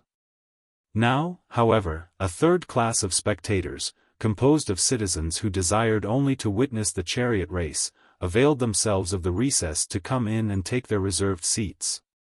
By so doing they thought to attract the least attention and give the least offense. Among these were Simonides and his party, whose places were in the vicinity of the main entrance on the north side, opposite the consul. As the 4 stout servants carried the merchant in his chair up the aisle, curiosity was much excited. Presently someone called his name. Those about caught it and passed it on along the benches to the west. And there was hurried climbing on seats to get sight of the man about whom common report had coined and put in circulation a romance so mixed of good fortune and bad that the like had never been known or heard of before. Ilderim was also recognized and warmly greeted, but nobody knew Balthasar or the 2 women who followed him closely veiled.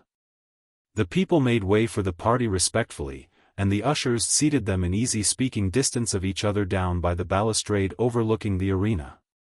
In providence of comfort, they sat upon cushions and had stools for footrests. The women were Iras and Esther. Upon being seated, the latter cast a frightened look over the circus, and drew the veil closer about her face. While the Egyptian, letting her veil fall upon her shoulders, gave herself to view, and gazed at the scene with the seeming unconsciousness of being stared at, which, in a woman, is usually the result of long social habitude. The newcomers generally were yet making their first examination of the great spectacle, beginning with the consul and his attendants, when some workmen ran in and commenced to stretch a chalked rope across the arena from balcony to balcony in front of the pillars of the first goal. About the same time, also, 6 men came in through the Porta Pompei and took post, one in front of each occupied stall, whereat there was a prolonged hum of voices in every quarter. See. The green goes to number 4 on the right, the Athenian is there. And Messala, yes, he is in number 2. The Corinthian.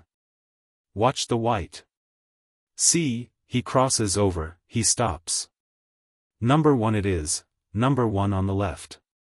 No, the black stops there, and the white at number 2. So it is. These gatekeepers, it should be understood, were dressed in tunics colored like those of the competing charioteers. So, when they took their stations, everybody knew the particular stall in which his favorite was that moment waiting.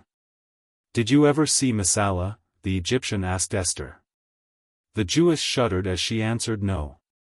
If not her father's enemy, the Roman was Ben-Hur's.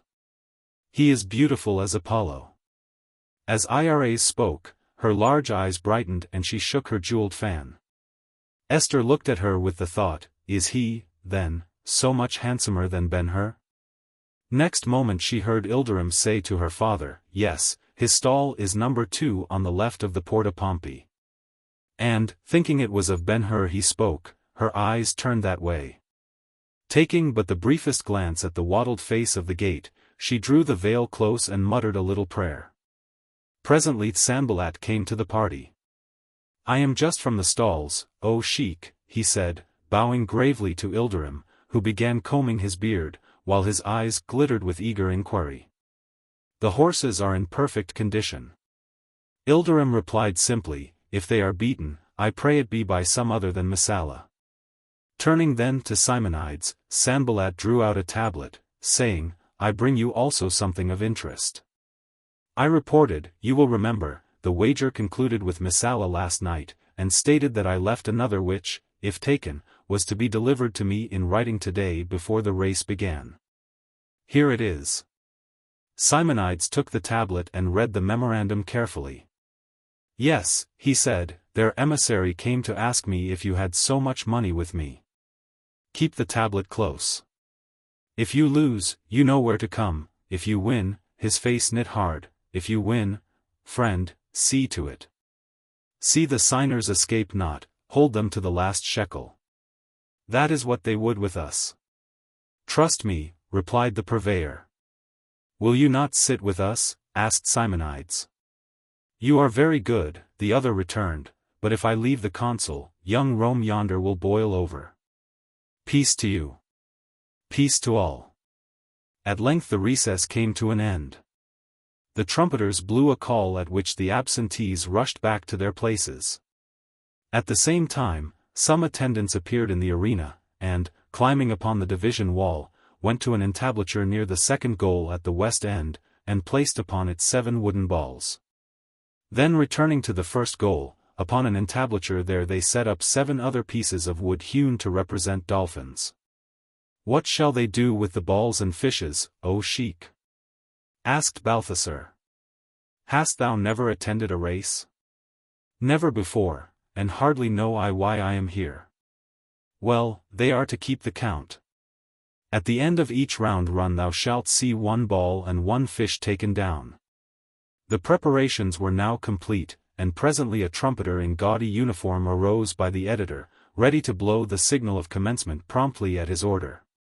Straightway the stir of the people and the hum of their conversation died away.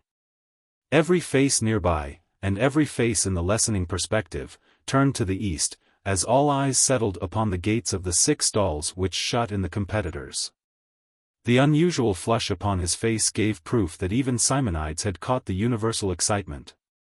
Ilderim pulled his beard fast and furious. "Look now for the Roman," said the fair Egyptian to Esther, who did not hear her, for, with close-drawn veil and beating heart, she sat watching for Ben-Hur. The structure containing the stalls, it should be observed, was in form of the segment of a circle, retired on the right so that its central point was projected forward, and midway the course. On the starting side of the first goal. Every stall, consequently, was equally distant from the starting line or chalked rope above mentioned. The trumpet sounded short and sharp. Whereupon the starters, one for each chariot, leaped down from behind the pillars of the goal, ready to give assistance if any of the fours proved unmanageable. Again the trumpet blew, and simultaneously the gatekeepers threw the stalls open. First appeared the mounted attendants of the charioteers, 5 in all, Ben-Hur having rejected the service. The chalked line was lowered to let them pass, then raised again. They were beautifully mounted, yet scarcely observed as they rode forward. For all the time the trampling of eager horses, and the voices of drivers scarcely less eager, were heard behind in the stalls, so that one might not look away an instant from the gaping doors. The chalked line up again, the gatekeepers called their men, instantly the ushers on the balcony waved their hands, and shouted with all their strength, "Down! Down!" As well have whistled to stay a storm. Forth from each stall, like missiles in a volley from so many great guns, rushed the 6 fours. And up the vast assemblage arose, electrified and irrepressible, and, leaping upon the benches, filled the circus and the air above it with yells and screams. This was the time for which they had so patiently waited, this the moment of supreme interest treasured up in talk and dreams since the proclamation of the games. "He is come, there, look!" cried Iras, pointing to Messala. "I see him," answered Esther, looking at Ben-Hur. The veil was withdrawn. For an instant the little Jewess was brave. An idea of the joy there is in doing an heroic deed under the eyes of a multitude came to her, and she understood ever after how, at such times, the souls of men, in the frenzy of performance, laugh at death or forget it utterly. The competitors were now under view from nearly every part of the circus, yet the race was not begun, they had first to make the chalked line successfully. The line was stretched for the purpose of equalizing the start. If it were dashed upon, discomfiture of man and horses might be apprehended. On the other hand, to approach it timidly was to incur the hazard of being thrown behind in the beginning of the race. And that was certain forfeit of the great advantage always striven for, the position next the division wall on the inner line of the course. This trial, its perils and consequences, the spectators knew thoroughly. And if the opinion of old Nestor, uttered that time he handed the reins to his son, were true, it is not strength, but art, obtained the prize. And to be swift is less than to be wise. All on the benches might well look for warning of the winner to be now given, justifying the interest with which they breathlessly watched for the result. The arena swam in a dazzle of light, yet each driver looked first thing for the rope, then for the coveted inner line. So, all 6 aiming at the same point and speeding furiously, a collision seemed inevitable, nor that merely. What if the editor, at the last moment, dissatisfied with the start, should withhold the signal to drop the rope? Or if he should not give it in time? The crossing was about 250 feet in width. Quick the eye, steady the hand, unerring the judgment required. If now one look away, or his mind wander, or a rein slip, and what attraction in the ensemble of the thousands over the spreading balcony. Calculating upon the natural impulse to give one glance, just one, in sooth of curiosity or vanity, malice might be there with an artifice. While friendship and love, did they serve the same result, might be as deadly as malice. The divine last touch in perfecting the beautiful is animation. Can we accept the saying, then these latter days, so tame in pastime and dull in sports, have scarcely anything to compare to the spectacle offered by the 6 contestants. Let the reader try to fancy it. Let him first look down upon the arena, and see it glistening in its frame of dull grey granite walls. Let him then, in this perfect field, see the chariots, light of wheel, very graceful, and ornate as paint and burnishing can make them, Messalas rich with ivory and gold. Let him see the drivers, erect and statuesque, undisturbed by the motion of the cars, their limbs naked, and fresh and ruddy with the healthful polish of the baths, in their right hands goads, suggestive of torture dreadful to the thought, in their left hands, held in careful separation, and high, that they may not interfere with view of the steeds. The reins passing taut from the 4 ends of the carriage poles. Let him see the fours, chosen for beauty as well as speed. Let him see them in magnificent action, their masters not more conscious of the situation and all that is asked and hoped from them, their heads tossing, nostrils in play, now distent, now contracted, limbs too dainty for the sand which they touch but to spurn, limbs slender, yet with impact crushing as hammers, every muscle of the rounded bodies instinct with glorious life. Swelling, diminishing, justifying the world in taking from them its ultimate measure of force. Finally, along with chariots, drivers, horses, let the reader see the accompanying shadows fly. And, with such distinctness as the picture comes, he may share the satisfaction and deeper pleasure of those to whom it was a thrilling fact, not a feeble fancy. Every age has its plenty of sorrows. Heaven help where there are no pleasures. The competitors having started each on the shortest line for the position next the wall, yielding would be like giving up the race, and who dared yield? It is not in common nature to change a purpose in mid-career. And the cries of encouragement from the balcony were indistinguishable and indescribable, a roar which had the same effect upon all the drivers. The 4s neared the rope together. Then the trumpeter by the editor's side blew a signal vigorously. 20 feet away it was not heard. Seeing the action, however, the judges dropped the rope, and not an instant too soon, for the hoof of one of Messala's horses struck it as it fell. Nothing daunted, the Roman shook out his long lash, loosed the reins, leaned forward, and, with a triumphant shout, took the wall. "Jove with us! Jove with us!" yelled all the Roman faction, in a frenzy of delight. As Messala turned in, the bronze lion's head at the end of his axle caught the foreleg of the Athenian's right-hand tracemate, flinging the brute over against its yoke-fellow. Both staggered, struggled, and lost their headway. The ushers had their will at least in part. The thousands held their breath with horror, only up where the consul sat was there shouting. "Jove with us," screamed Drusus, frantically. "He wins." "Jove with us," answered his associates, seeing Messala speed on. Tablet in hand, Sanballat turned to them. A crash from the course below stopped his speech, and he could not but look that way. Messala having passed, the Corinthian was the only contestant on the Athenian's right, and to that side the latter tried to turn his broken fore, and then, as ill fortune would have it, the wheel of the Byzantine, who was next on the left, struck the tailpiece of his chariot, knocking his feet from under him. There was a crash, a scream of rage and fear, and the unfortunate Cleanthes fell under the hoofs of his own steeds, a terrible sight, against which Esther covered her eyes. On swept the Corinthian, on the Byzantine, on the Sidonian. Sanballat looked for Ben-Hur, and turned again to Drusus and his coterie. 100 sestertii on the Jew, he cried. "Taken," answered Drusus. "Another 100 on the Jew," shouted Sanballat. Nobody appeared to hear him. He called again, the situation below was too absorbing, and they were too busy shouting, "Messala! Messala! Jove with us!" When the Jewess ventured to look again, a party of workmen were removing the horses and broken car, another party were taking off the man himself. And every bench upon which there was a Greek was vocal with execrations and prayers for vengeance. Suddenly she dropped her hands. Ben-Hur, unhurt, was to the front, coursing freely forward along with the Roman. Behind them, in a group, followed the Sidonian, the Corinthian, and the Byzantine. The race was on. The souls of the racers were in it, over them bent the myriads. Chapter 14.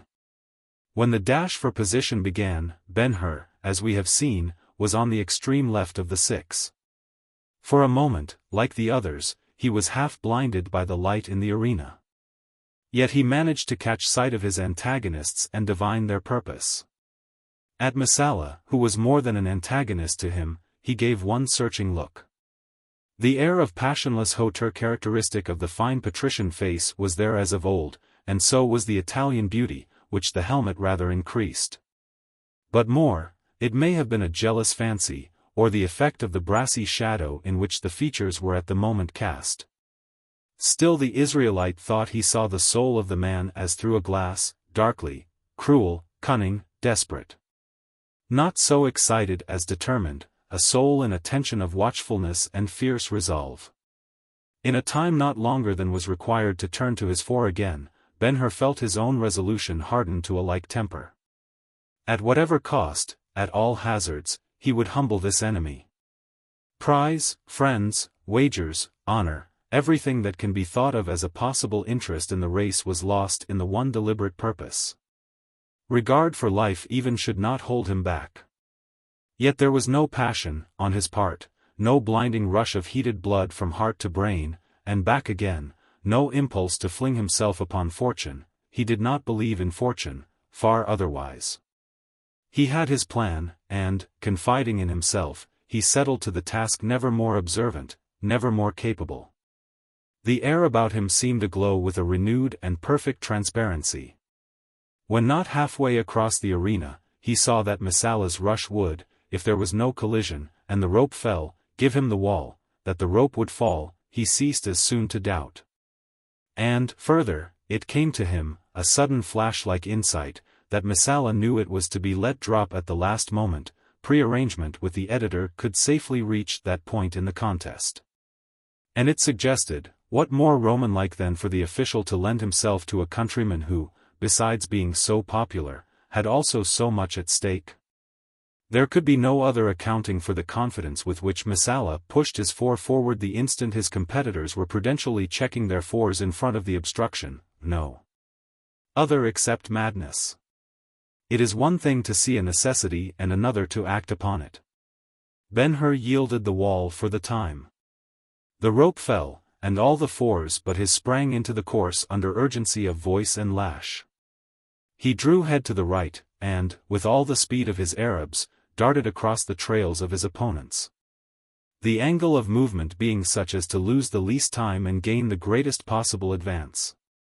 So, while the spectators were shivering at the Athenian's mishap, and the Sidonian, Byzantine, and Corinthian were striving, with such skill as they possessed, to avoid involvement in the ruin, Ben-Hur swept around and took the course neck and neck with Messala, though on the outside. The marvelous skill shown in making the change thus from the extreme left across to the right without appreciable loss did not fail the sharp eyes upon the benches. The circus seemed to rock and rock again with prolonged applause. Then Esther clasped her hands in glad surprise, then Sanballat, smiling, offered his 100 sestertii a second time without a taker. And then the Romans began to doubt, thinking Messala might have found an equal, if not a master, and that in an Israelite. And now, racing together side by side, a narrow interval between them, the two neared the second goal. The pedestal of the 3 pillars there, viewed from the west, was a stone wall in the form of a half-circle, around which the course and opposite balcony were bent in exact parallelism. Making this turn was considered in all respects the most telling test of a charioteer. It was, in fact, the very feat in which Oretes failed. As an involuntary admission of interest on the part of the spectators, a hush fell over all the circus. So that for the first time in the race the rattle and clang of the cars plunging after the tugging steeds were distinctly heard. Then, it would seem, Messala observed Ben-Hur, and recognized him, and at once the audacity of the man flamed out in an astonishing manner. Down Eros, up Mars! He shouted, whirling his lash with practiced hand. Down Eros, up Mars, he repeated, and caught the well-doing Arabs of Ben-Hur a cut the like of which they had never known. The blow was seen in every quarter, and the amazement was universal. The silence deepened. Up on the benches behind the consul the boldest held his breath, waiting for the outcome. Only a moment thus, then, involuntarily, down from the balcony, as thunder falls, burst the indignant cry of the people. The four sprang forward affrighted. No hand had ever been laid upon them except in love, they had been nurtured ever so tenderly, and as they grew, their confidence in man became a lesson to men beautiful to see. What should such dainty natures do under such indignity but leap as from death? Forward they sprang as with one impulse, and forward leaped the car. Past question, every experience is serviceable to us. Where got Ben-Hur the large hand and mighty grip which helped him now so well? Where but from the oar with which so long he fought the sea?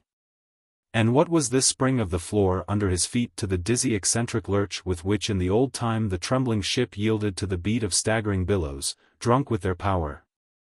So he kept his place, and gave the four free rein, and called to them in soothing voice, trying merely to guide them round the dangerous turn. And before the fever of the people began to abate, he had back the mastery. Nor that only, on approaching the first goal, he was again side by side with Messala, bearing with him the sympathy and admiration of everyone not a Roman. So clearly was the feeling shown, so vigorous its manifestation, that Messala, with all his boldness, felt it unsafe to trifle further. As the cars whirled round the goal, Esther caught sight of Ben-Hur's face, a little pale, a little higher raised, otherwise calm, even placid. Immediately a man climbed on the entablature at the west end of the division wall, and took down one of the conical wooden balls. A dolphin on the east entablature was taken down at the same time. In like manner, the second ball and second dolphin disappeared. And then the third ball and third dolphin. 3 rounds concluded, still Messala held the inside position. Still Ben-Hur moved with him side by side, still the other competitors followed as before. The contest began to have the appearance of one of the double races which became so popular in Rome during the later Caesarean period, Messala and Ben-Hur in the first, the Corinthian, Sidonian, and Byzantine in the second.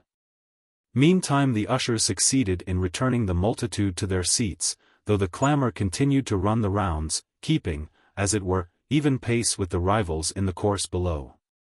In the 5th round the Sidonian succeeded in getting a place outside Ben-Hur, but lost it directly. The 6th round was entered upon without change of relative position. Gradually the speed had been quickened, gradually the blood of the competitors warmed with the work. Men and beasts seemed to know alike that the final crisis was near, bringing the time for the winner to assert himself.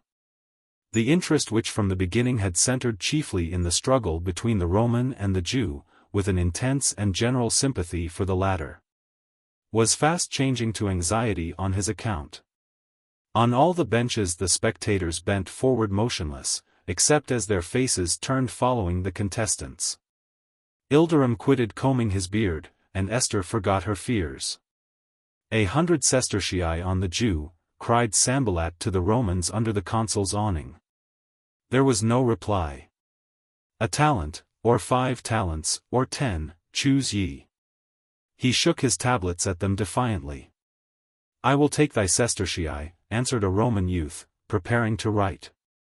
Do not so, interposed a friend. Why? Messala hath reached his utmost speed. See him lean over his chariot rim, the reins loose as flying ribbons. Look then at the Jew. The first one looked. By Hercules, he replied, his countenance falling. The dog throws all his weight on the bits. I see, I see. If the gods help not our friend, he will be run away with by the Israelite. No, not yet. Look. Jove with us, Jove with us. The cry, swelled by every Latin tongue, shook the Valeria over the consul's head. If it were true that Messala had attained his utmost speed, the effort was with effect. Slowly but certainly he was beginning to forge ahead. His horses were running with their heads low down, from the balcony their bodies appeared actually to skim the earth. Their nostrils showed blood red in expansion, their eyes seemed straining in their sockets.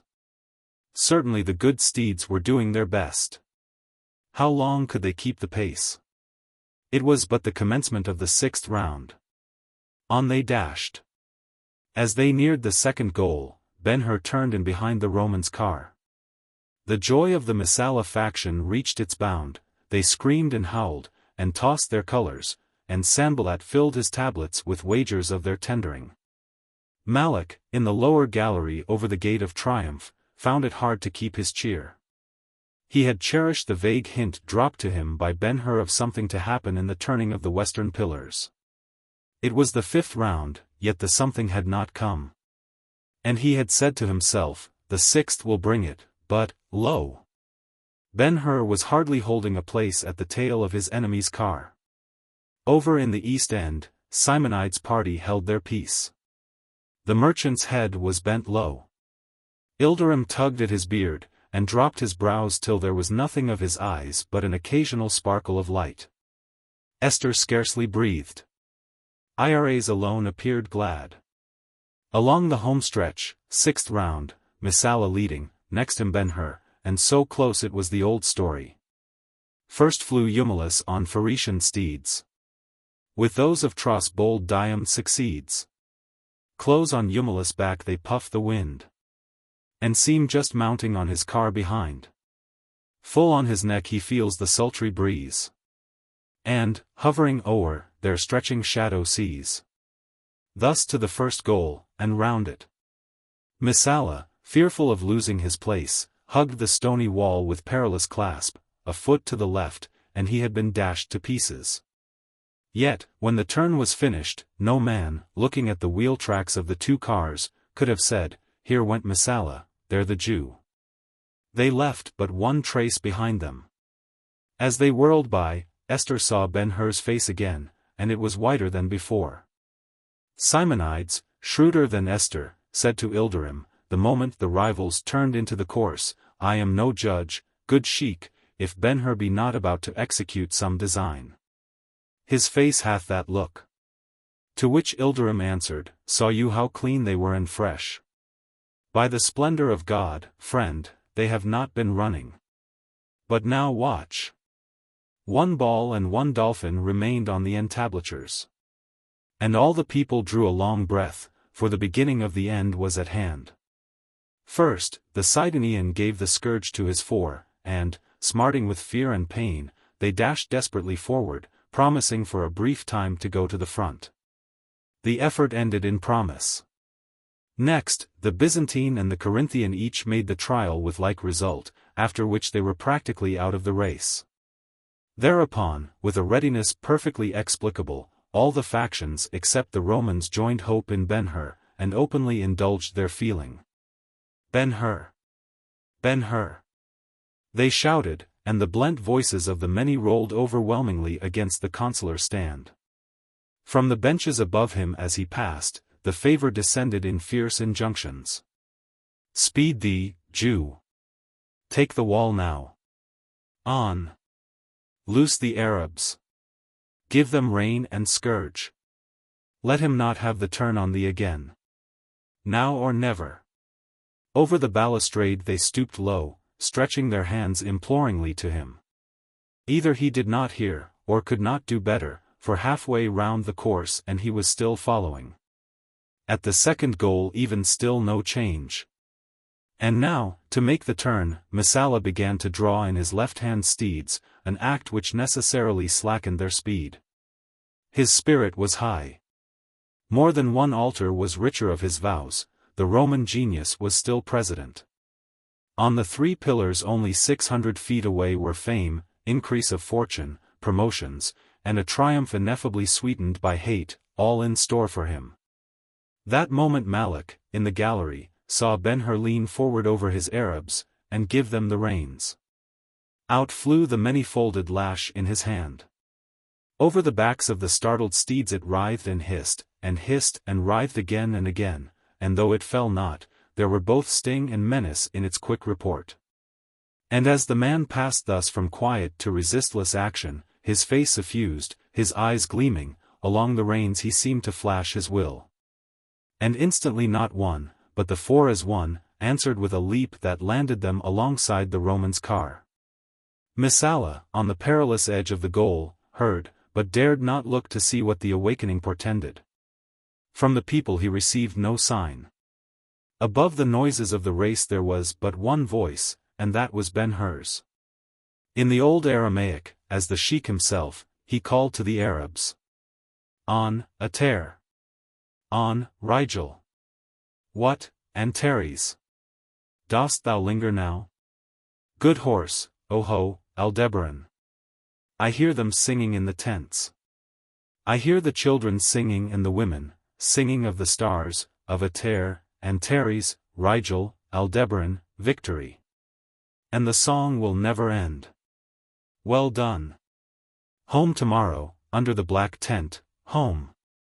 On, Antares. The tribe is waiting for us, and the master is waiting. 'Tis done. 'Tis done. Ha, ha. We have overthrown the proud. The hand that smote us is in the dust. Ours the glory. Ha, ha, steady. The work is done, Soho. Rest. There had never been anything of the kind more simple. Seldom anything so instantaneous. At the moment chosen for the dash, Messala was moving in a circle round the goal. To pass him, Ben-Hur had to cross the track, and good strategy required the movement to be in a forward direction, that is, on a like circle limited to the least possible increase.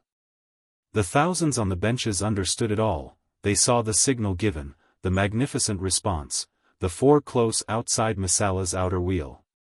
Ben-Hur's inner wheel behind the other's car, all this they saw.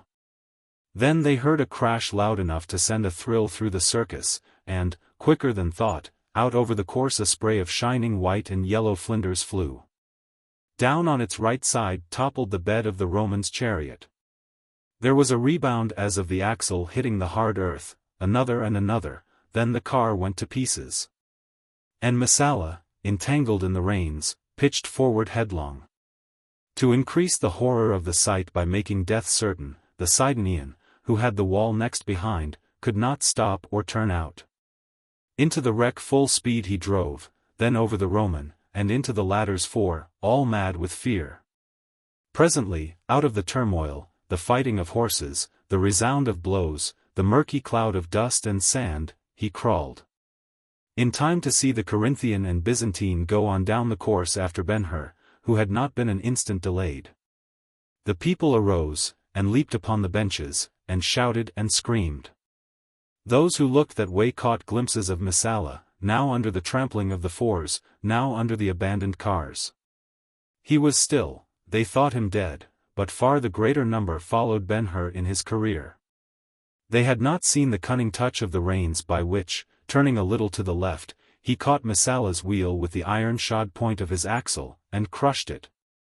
But they had seen the transformation of the man, and themselves felt the heat and glow of his spirit, the heroic resolution, the maddening energy of action with which, by look, word, and gesture, he so suddenly inspired his Arabs. And such running! It was rather the long leaping of lions in harness, but for the lumbering chariot, it seemed the four were flying. When the Byzantine and Corinthian were halfway down the course, Ben-Hur turned the first goal. And the race was won. The consul arose, the people shouted themselves hoarse. The editor came down from his seat, and crowned the victors. The fortunate man among the boxers was a low-browed, yellow-haired Saxon, of such brutalized face as to attract a second look from Ben-Hur, who recognized a teacher with whom he himself had been a favorite at Rome. From him the young Jew looked up and beheld Simonides and his party on the balcony. They waved their hands to him. Esther kept her seat. But Iras arose, and gave him a smile and a wave of her fan, favors not the less intoxicating to him because we know, O reader, they would have fallen to Messala had he been the victor. The procession was then formed, and, midst the shouting of the multitude which had had its will, passed out of the gate of triumph. And the day was over. Chapter 15. Ben-Hur tarried across the river with Ilderim, for at midnight, as previously determined, they would take the road which the caravan, then 30 hours out, had pursued. The sheik was happy, his offers of gifts had been royal, but Ben-Hur had refused everything, insisting that he was satisfied with the humiliation of his enemy. The generous dispute was long continued. "Think," the sheik would say, "what thou hast done for me. In every black tent down to the Aqaba and to the ocean, and across to the Euphrates, and beyond to the sea of the Scythians, the renown of my Mira and her children will go. And they who sing of them will magnify me, and forget that I am in the wane of life, and all the spears now masterless will come to me, and my sword hands multiply past counting. Thou dost not know what it is to have sway of the desert such as will now be mine. I tell thee it will bring tribute incalculable from commerce, and immunity from kings. Aye, by the sword of Solomon. Doth my messenger seek favor for me of Caesar, that will he get. Yet nothing, nothing." And Ben-Hur would answer, "Nay, sheik, have I not thy hand and heart? Let thy increase of power and influence inure to the king who comes. Who shall say it was not allowed thee for him? In the work I am going to, I may have great need. Saying no now will leave me to ask of thee with better grace hereafter." In the midst of a controversy of the kind, two messengers arrived, Malak and one unknown. The former was admitted first. The good fellow did not attempt to hide his joy over the event of the day. But, coming to that with which I am charged, he said, "The master Simonides sends me to say that, upon the adjournment of the games, some of the Roman faction made haste to protest against payment of the money prize." Ilderim started up, crying, in his shrillest tones, "By the splendor of God! The East shall decide whether the race was fairly won." "Nay, good sheik," said Malak, "the editor has paid the money. 'Tis well." When they said Ben-Hur struck Messala's wheel, the editor laughed, and reminded them of the blow the Arabs had at the turn of the goal. "And what of the Athenian?" "He is dead." "Dead!" cried Ben-Hur. "Dead," echoed Ilderim. "What fortune these Roman monsters have! Messala escaped?" "Escaped, yes, O sheik, with life, but it shall be a burden to him. The physicians say he will live, but never walk again." Ben-Hur looked silently up to heaven. He had a vision of Messala, chairbound like Simonides, and, like him, going abroad on the shoulders of servants. The good man had abode well, but what would this one with his pride and ambition? "Simonides bade me say," further, Malak continued, "Sanballat is having trouble. Drusus, and those who signed with him, referred the question of paying the 5 talents they lost to the consul Maxentius, and he has referred it to Caesar. Messala also refused his losses, and Sanballat, in imitation of Drusus, went to the consul, where the matter is still in advisement. The better Romans say the Protestants shall not be excused. And all the adverse factions join with them. The city rings with the scandal." "What says Simonides?" asked Ben-Hur. "The master laughs, and is well pleased. If the Roman pays, he is ruined. If he refuses to pay, he is dishonored. The imperial policy will decide the matter. To offend the East would be a bad beginning with the Parthians. To offend Sheikh Ilderim would be to antagonize the desert, over which lie all Maxentius's lines of operation. Wherefore Simonides bade me tell you to have no disquiet, Messala will pay." Ilderim was at once restored to his good humor. "Let us be off now," he said, rubbing his hands. "The business will do well with Simonides. The glory is ours. I will order the horses." "Stay," said Malak. "I left a messenger outside. Will you see him? By the splendor of God! I forgot him." Malak retired, and was succeeded by a lad of gentle manners and delicate appearance, who knelt upon one knee, and said, winningly, "Iras, the daughter of Balthasar, well known to good Sheik Ilderim, hath entrusted me with a message to the sheik, who, she saith, will do her great favor, so he receive her congratulations on account of the victory of his four. The daughter of my friend is kind, said Ilderim, with sparkling eyes. Do thou give her this jewel, in sign of the pleasure I have from her message. He took a ring from his finger as he spoke. I will as thou sayest, O Sheik, the lad replied, and continued, the daughter of the Egyptian charged me further. She prays the good Sheik Ilderim to send word to the youth Ben-Hur that her father hath taken residence for a time in the palace of Iderni, where she will receive the youth after the 4th hour tomorrow. And if, with her congratulations, Sheik Ilderim will accept her gratitude for this other favor done, she will be ever so pleased. The Sheik looked at Ben-Hur, whose face was suffused with pleasure. What will you? He asked. By your leave, O Sheik, I will see the fair Egyptian. Ilderim laughed, and said, Shall not a man enjoy his youth? Then Ben-Hur answered the messenger. Say to her who sent you that I, Ben-Hur, will see her at the palace of Iderni, wherever that may be, tomorrow at noon. The lad arose, and, with silent salute, departed. At midnight Ilderim took the road, having arranged to leave a horse and a guide for Ben-Hur, who was to follow him. Chapter XVI. Going next day to fill his appointment with IRAs, Ben-Hur turned from the Omphalos, which was in the heart of the city, into the colonnade of Herod, and came shortly to the palace of Iderni. From the street he passed first into a vestibule, on the sides of which were stairways under cover, leading up to a portico. Winged lions sat by the stairs. In the middle there was a gigantic ibis spouting water over the floor. The lions, ibis, walls, and floor were reminders of the Egyptians. Everything, even the balustrading of the stairs, was of massive grey stone. Above the vestibule, and covering the landing of the steps, arose the portico, a pillared grace, so light, so exquisitely proportioned. It was at that period hardly possible of conception except by a Greek. Of marble snowy white, its effect was that of a lily dropped carelessly upon a great bare rock. Ben-Hur paused in the shade of the portico to admire its tracery and finish, and the purity of its marble, then he passed on into the palace. Ample folding doors stood open to receive him. The passage into which he first entered was high, but somewhat narrow, red tiling formed the floor, and the walls were tinted to correspond.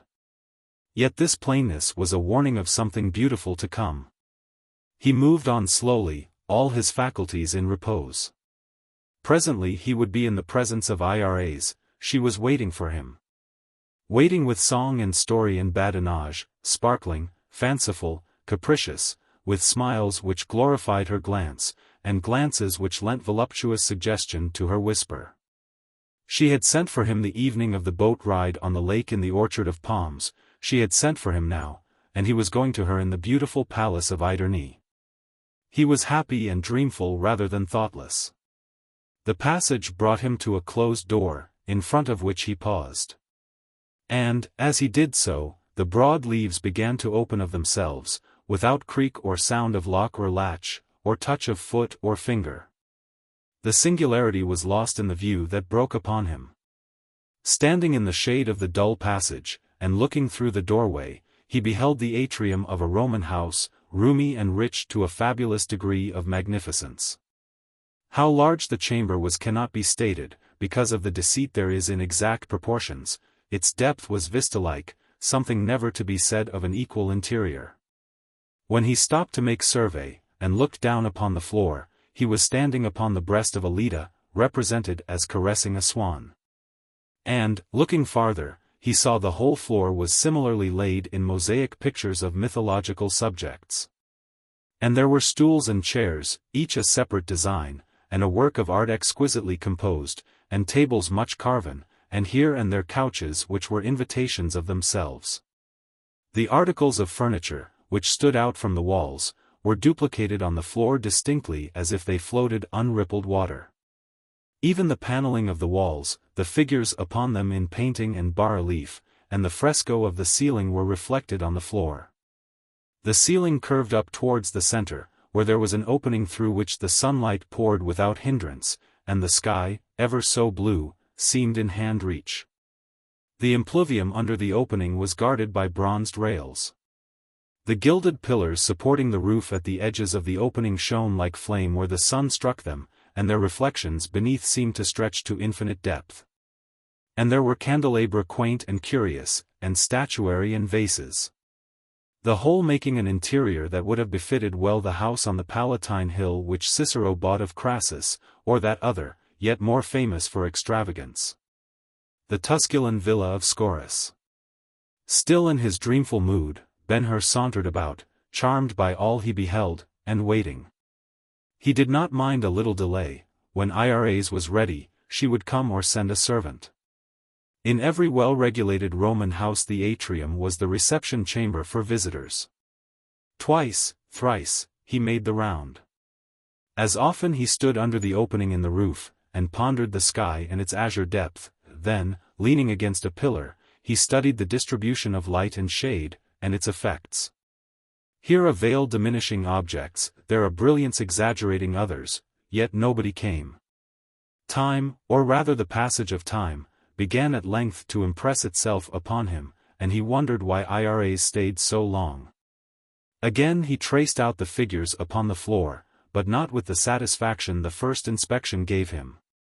He paused often to listen. Directly impatience blew a little fevered breath upon his spirit, next time it blew stronger and hotter.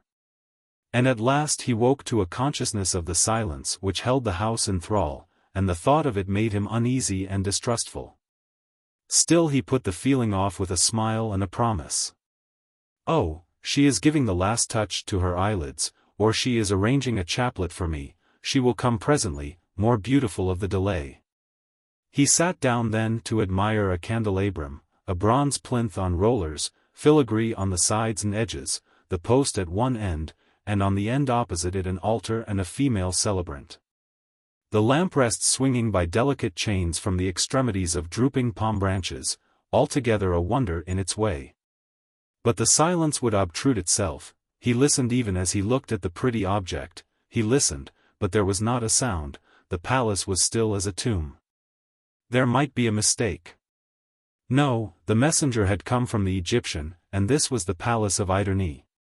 Then he remembered how mysteriously the door had opened so soundlessly, so of itself. He would see. He went to the same door. Though he walked ever so lightly the sound of his stepping was loud and harsh, and he shrank from it. He was getting nervous. The cumbrous Roman lock resisted his first effort to raise it, and the second, the blood chilled in his cheeks, he wrenched with all his might, in vain, the door was not even shaken. A sense of danger seized him, and for a moment he stood irresolute. Who in Antioch had the motive to do him harm? Messala. And this palace of Iderne? He had seen Egypt in the vestibule, Athens in the snowy portico, but here, in the atrium, was Rome. Everything about him betrayed Roman ownership.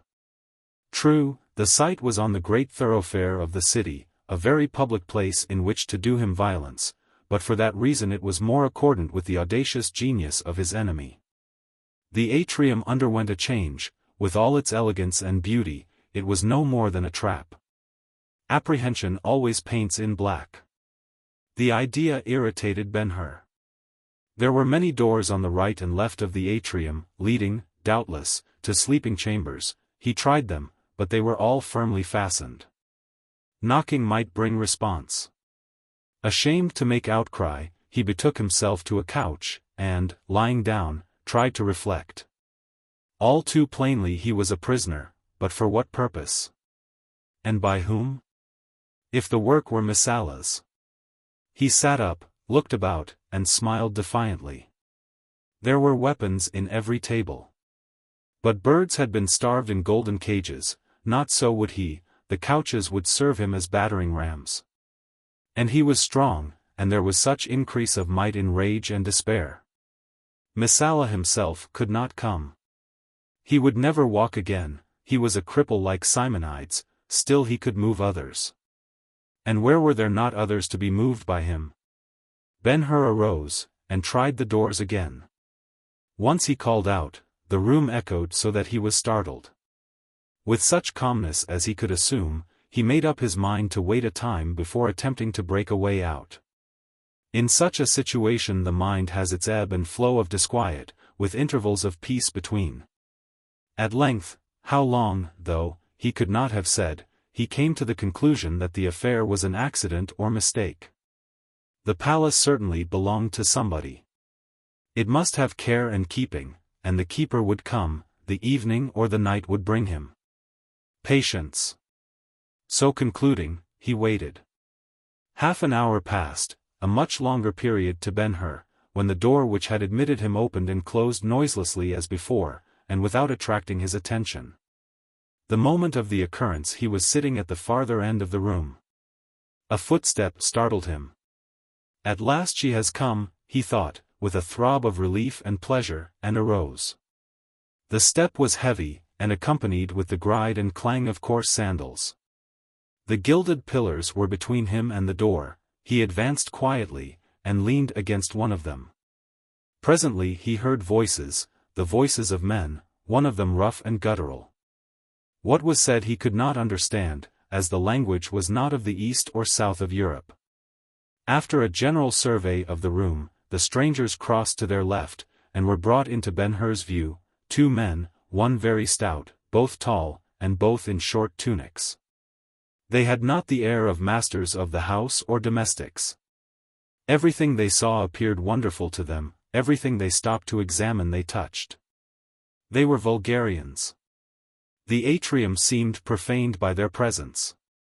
At the same time, their leisurely manner and the assurance with which they proceeded pointed to some right or business, if business, with whom? With much jargon they sauntered this way and that, all the time gradually approaching the pillar by which Ben-Hur was standing. Off a little way, where a slanted gleam of the sun fell with a glare upon the mosaic of the floor, there was a statue which attracted their notice. In examining it, they stopped in the light. The mystery surrounding his own presence in the palace tended, as we have seen, to make Ben-Hur nervous. So now, when in the tall stout stranger he recognized the Northman whom he had known in Rome, and seen crowned only the day before in the circus as the winning pugilist. When he saw the man's face, scarred with the wounds of many battles, and embruted by ferocious passions. When he surveyed the fellow's naked limbs, very marvels of exercise and training, and his shoulders of Herculean breadth, a thought of personal danger started a chill along every vein. A sure instinct warned him that the opportunity for murder was too perfect to have come by chance, and here now were the myrmidons, and their business was with him. He turned an anxious eye upon the Northman's comrade, young, black-eyed, black-haired, and altogether Jewish in appearance. He observed, also, that both the men were in costume exactly such as professionals of their class were in the habit of wearing in the arena. Putting the several circumstances together, Ben-Hur could not be longer in doubt. He had been lured into the palace with design. Out of reach of aid, in this splendid privacy, he was to die. At a loss what to do, he gazed from man to man, while there was enacted within him that miracle of mind by which life is passed before us in awful detail. To be looked at by ourselves as if it were another's. And from the evolvement, from a hidden depth, cast up, as it were, by a hidden hand, he was given to see that he had entered upon a new life, different from the old one in this, whereas, in that, he had been the victim of violences done to him, henceforth he was to be the aggressor. Only yesterday he had found his first victim. To the purely Christian nature the presentation would have brought the weakness of remorse. Not so with Ben-Hur. His spirit had its emotions from the teachings of the first lawgiver, not the last and greatest one. He had dealt punishment, not wrong, to Messala. By permission of the Lord, he had triumphed. And he derived faith from the circumstance, faith the source of all rational strength, especially strength in peril. Nor did the influence stop there. The new life was made appear to him a mission just begun, and holy as the king to come was holy. And certain as the coming of the king was certain, a mission in which force was lawful if only because it was unavoidable. Should he, on the very threshold of such an errand, be afraid? He undid the sash around his waist, and, baring his head and casting off his white Jewish gown, stood forth in an undertunic not unlike those of the enemy, and was ready, body and mind. Folding his arms, he placed his back against the pillar, and calmly waited.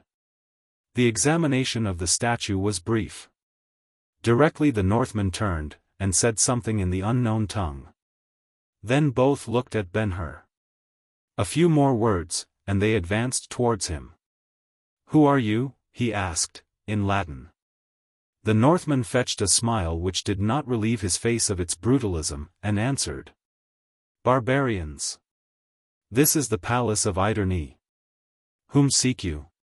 Stand and answer." The words were spoken with earnestness. The strangers stopped, and in his turn the Northman asked, "Who are you?" "A Roman." The giant laid his head back upon his shoulders. "Ha, ha, ha. I have heard how a god once came from a cow licking a salted stone, but not even a god can make a Roman of a Jew."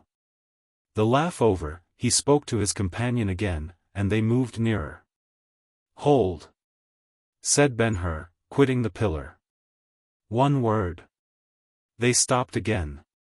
"A word," replied the Saxon, folding his immense arms across his breast, and relaxing the menace beginning to blacken his face. "A word. Speak. You are Thord the Northman." The giant opened his blue eyes. "You were Lanista in Rome." Thord nodded. "I was your scholar." "No," said Thord, shaking his head. "By the beard of Ermin, I had never a Jew to make a fighting man of. But I will prove my saying." "How?"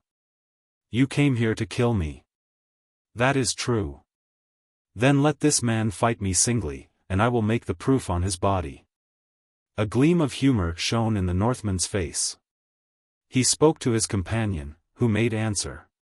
Then he replied with the naivete of a diverted child. "Wait till I say begin." By repeated touches of his foot, he pushed a couch out on the floor, and proceeded leisurely to stretch his burly form upon it. When perfectly at ease, he said, simply, "Now begin." Without ado, Ben-Hur walked to his antagonist. "Defend thyself," he said. The man, nothing loath, put up his hands. As the two thus confronted each other in approved position, there was no discernible inequality between them, on the contrary, they were as like as brothers. To the stranger's confident smile, Ben-Hur opposed an earnestness which, had his skill been known, would have been accepted fair warning of danger. Both knew the combat was to be mortal. Ben-Hur feinted with his right hand. The stranger warded, slightly advancing his left arm. Ere he could return to guard, Ben-Hur caught him by the wrist in a grip which years at the oar had made terrible as a vice. The surprise was complete, and no time given. To throw himself forward.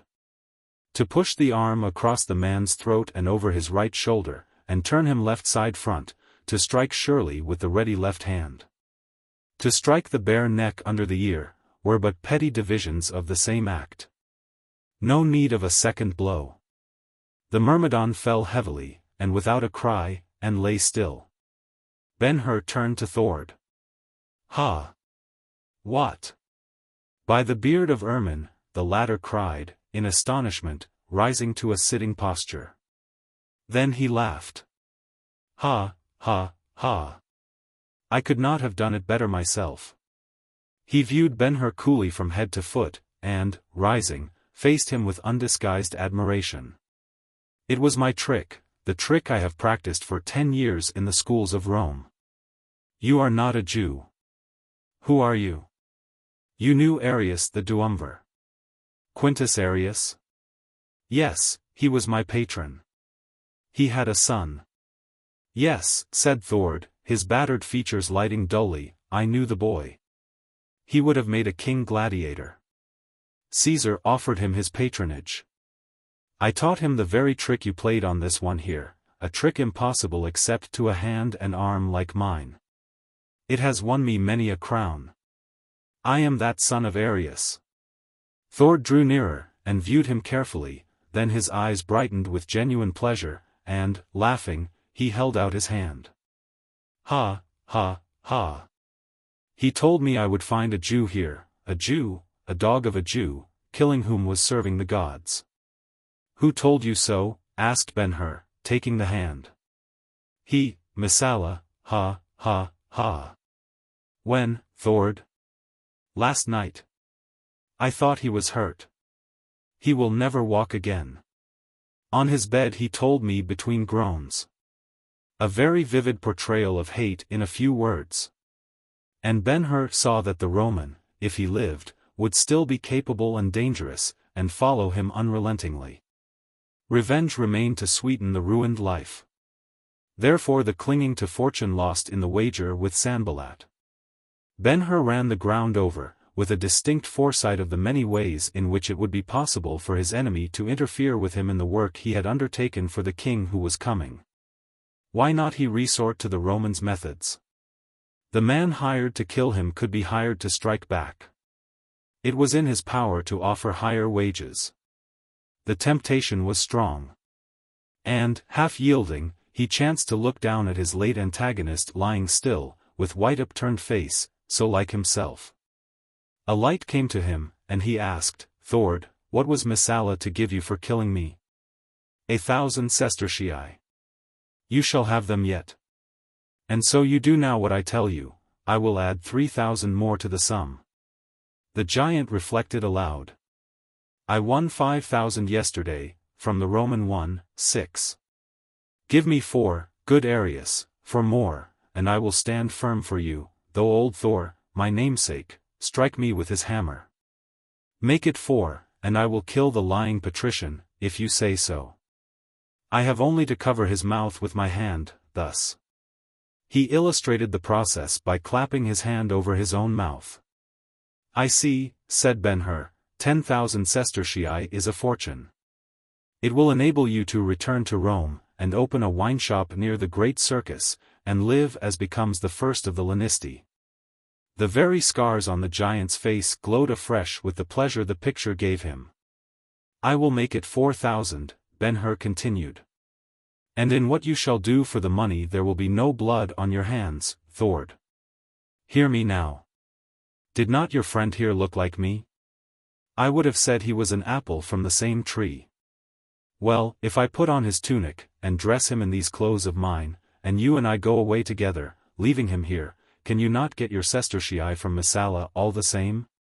You have only to make him believe it me that is dead. Thord laughed till the tears ran into his mouth. Ha, ha, ha. 10,000 sestertii were never won so easily. And a wine shop by the great circus, all for a lie without blood in it. Ha, ha, ha. Give me thy hand, O son of Arius. Get on now, and, ha, ha, ha. If ever you come to Rome, fail not to ask for the wine shop of Thord the Northman. By the beard of ermine, I will give you the best, though I borrow it from Caesar. They shook hands again. After which the exchange of clothes was effected. It was arranged then that a messenger should go at night to Thord's lodging place with the 4,000 sestertii. When they were done, the giant knocked at the front door, it opened to him. And, passing out of the atrium, he led Ben-Hur into a room adjoining, where the latter completed his attire from the coarse garments of the dead pugilist. They separated directly in the omphalos. Fail not, O son of Arius, fail not the wine shop near the great circus. Ha, ha, ha. By the beard of ermine, there was never fortune gained so cheap. The gods keep you. Upon leaving the atrium, Ben-Hur gave a last look at the myrmidon as he lay in the Jewish vestments, and was satisfied. The likeness was striking. If Thord kept faith, the cheat was a secret to endure forever. At night, in the house of Simonides, Ben-Hur told the good man all that had taken place in the palace of Iderne. And it was agreed that, after a few days, public inquiry should be set afloat for the discovery of the whereabouts of the son of Arius. Eventually the matter was to be carried boldly to Maxentius. Then, if the mystery came not out, it was concluded that Messala and Gratus would be at rest and happy, and Ben-Hur free to betake himself to Jerusalem, to make search for his lost people. At the leave-taking, Simonide sat in his chair out on the terrace overlooking the river, and gave his farewell and the peace of the Lord with the impressment of a father. Esther went with the young man to the head of the steps. If I find my mother, Esther, thou shalt go to her at Jerusalem, and be a sister to Tirzah. And with the words he kissed her. Was it only a kiss of peace? He crossed the river next to the late quarters of Ilderim, where he found the Arab who was to serve him as guide. The horses were brought out. "This one is thine," said the Arab. Ben-Hur looked, and, lo! It was Aldebaran, the swiftest and brightest of the sons of Mira, and, next to Sirius, the beloved of the sheik. And he knew the old man's heart came to him along with the gift. The corpse in the atrium was taken up and buried by night. And, as part of Messala's plan, a courier was sent off to Gratus to make him at rest by the announcement of Ben-Hur's death, this time past question. Ere long a wine shop was opened near the Circus Maximus, with inscription over the door. Thord the Northman. Book. Chapter 6. Is that a death? And are there two? Is death that woman's mate? Vertical ellipsis. Her skin was as white as leprosy. The nightmare life in death was she. Who thicks man's blood with cold. Coleridge. Chapter 1. Our story moves forward now 30 days from the night Ben-Hur left Antioch to go out with Sheikh Ilderim into the desert. A great change has befallen, great at least as respects the fortunes of our hero. Valerius Gratus has been succeeded by Pontius Pilate. The removal, it may be remarked, cost Simonides exactly 5 talents Roman money in hand paid to Sejanus, who was then in height of power as imperial favorite. The object being to help Ben-Hur, by lessening his exposure while in and about Jerusalem attempting discovery of his people. To such pious use the faithful servant put the winnings from Drusus and his associates.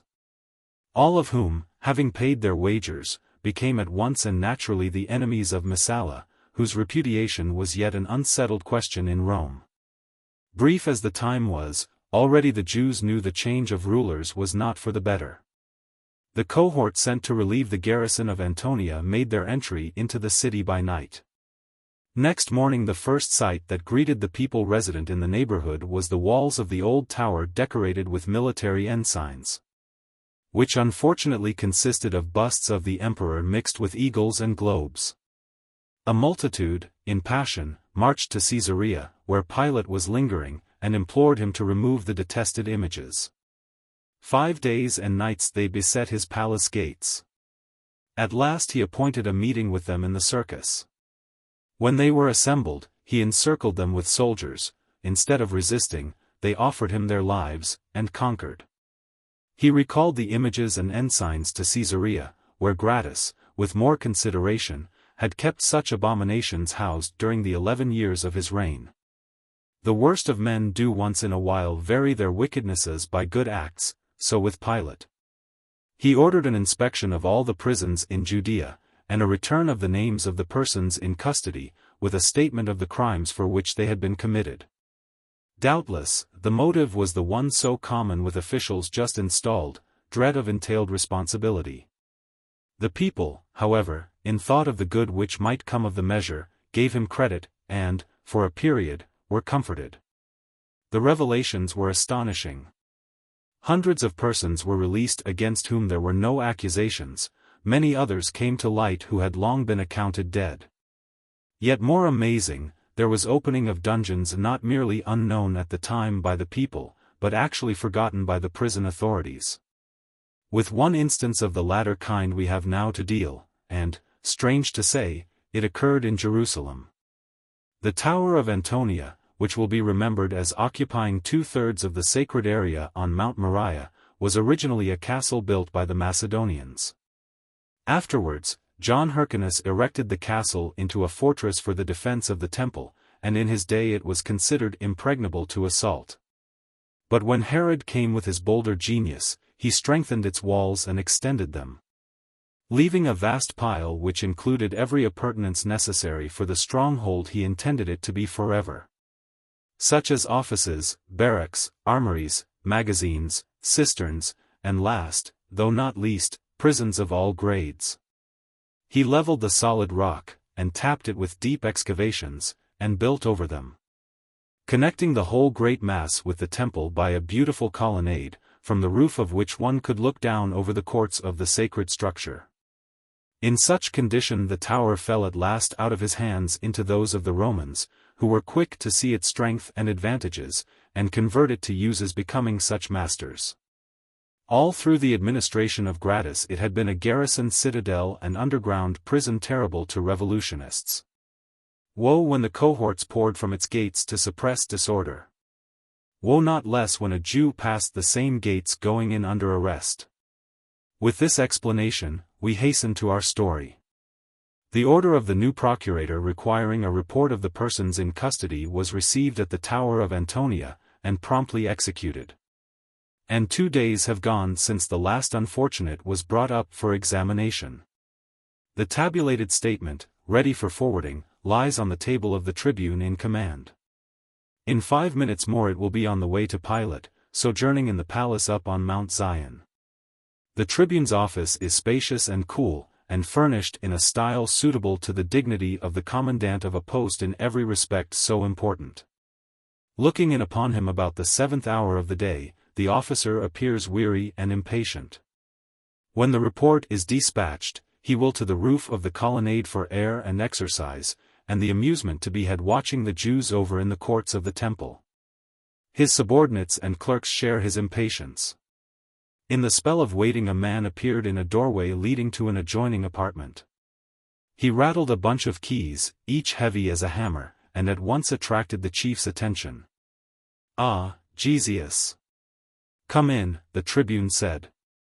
As the newcomer approached the table behind which the chief sat in an easy chair, everybody present looked at him, and, observing a certain expression of alarm and mortification on his face, became silent that they might hear what he had to say.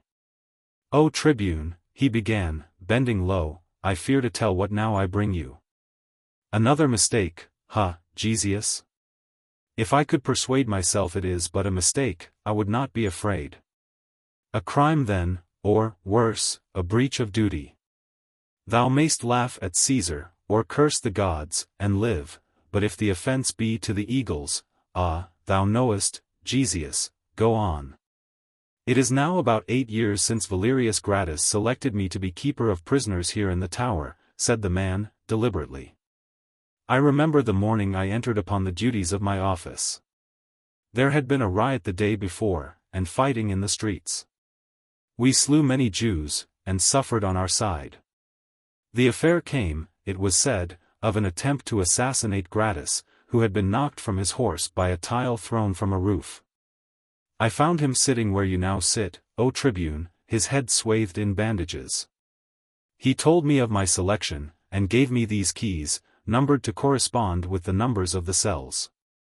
They were the badges of my office," he said, "and not to be parted with." There was a roll of parchment on the table. Calling me to him, he opened the roll. "Here are maps of the cells," said he. There were 3 of them. "This one," he went on, "shows the arrangement of the upper floor, this second one gives you the second floor, and this last is of the lower floor. I give them to you in trust." I took them from his hand, and he said, "Further, now you have the keys and the maps, go immediately, and acquaint yourself with the whole arrangement. Visit each cell, and see to its condition. When anything is needed for the security of a prisoner, order it according to your judgment, for you are the master under me, and no other." I saluted him, and turned to go away. He called me back. "Ah, I forgot," he said. "Give me the map of the 3rd floor." I gave it to him, and he spread it upon the table. "Here, Jesus," he said, "see this cell." He laid his finger on the one numbered V. "There are 3 men confined in that cell, desperate characters, who by some means got hold of a state secret and suffer for their curiosity. Which," he looked at me severely, "in such matters is worse than a crime. Accordingly, they are blind and tongueless, and are placed there for life. They shall have nothing but food and drink, to be given them through a hole, which you will find in the wall covered by a slide. Do you hear, Gesius? I made him answer. It is well, he continued. One thing more which you shall not forget, or, he looked at me threateningly, the door of their cell number V on the same floor, this one. Gesius, he put his finger on the particular cell to impress my memory, shall never be opened for any purpose, neither to let one in nor out, not even yourself. But if they die? I asked. If they die, he said, the cell shall be their tomb. They were put there to die, and be lost. The cell is leprous. Do you understand? With that he let me go. Gesius stopped, and from the breast of his tunic drew 3 parchments, all much yellowed by time and use. Selecting one of them, he spread it upon the table before the tribune, saying, simply, this is the lower floor. The whole company looked at the map. This is exactly, O tribune, as I had it from Gratus. See, there is cell number V, said Gesius. I see, the tribune replied. Go on now. The cell was leprous, he said. I would like to ask you a question, remarked the keeper, modestly. The tribune assented. Had I not a right, under the circumstances, to believe the map a true one? What else couldst thou? Well, it is not a true one. The chief looked up surprised. It is not a true one, the keeper repeated. It shows but 5 cells upon that floor, while there are 6. 6, sayest thou? I will show you the floor as it is, or as I believe it to be.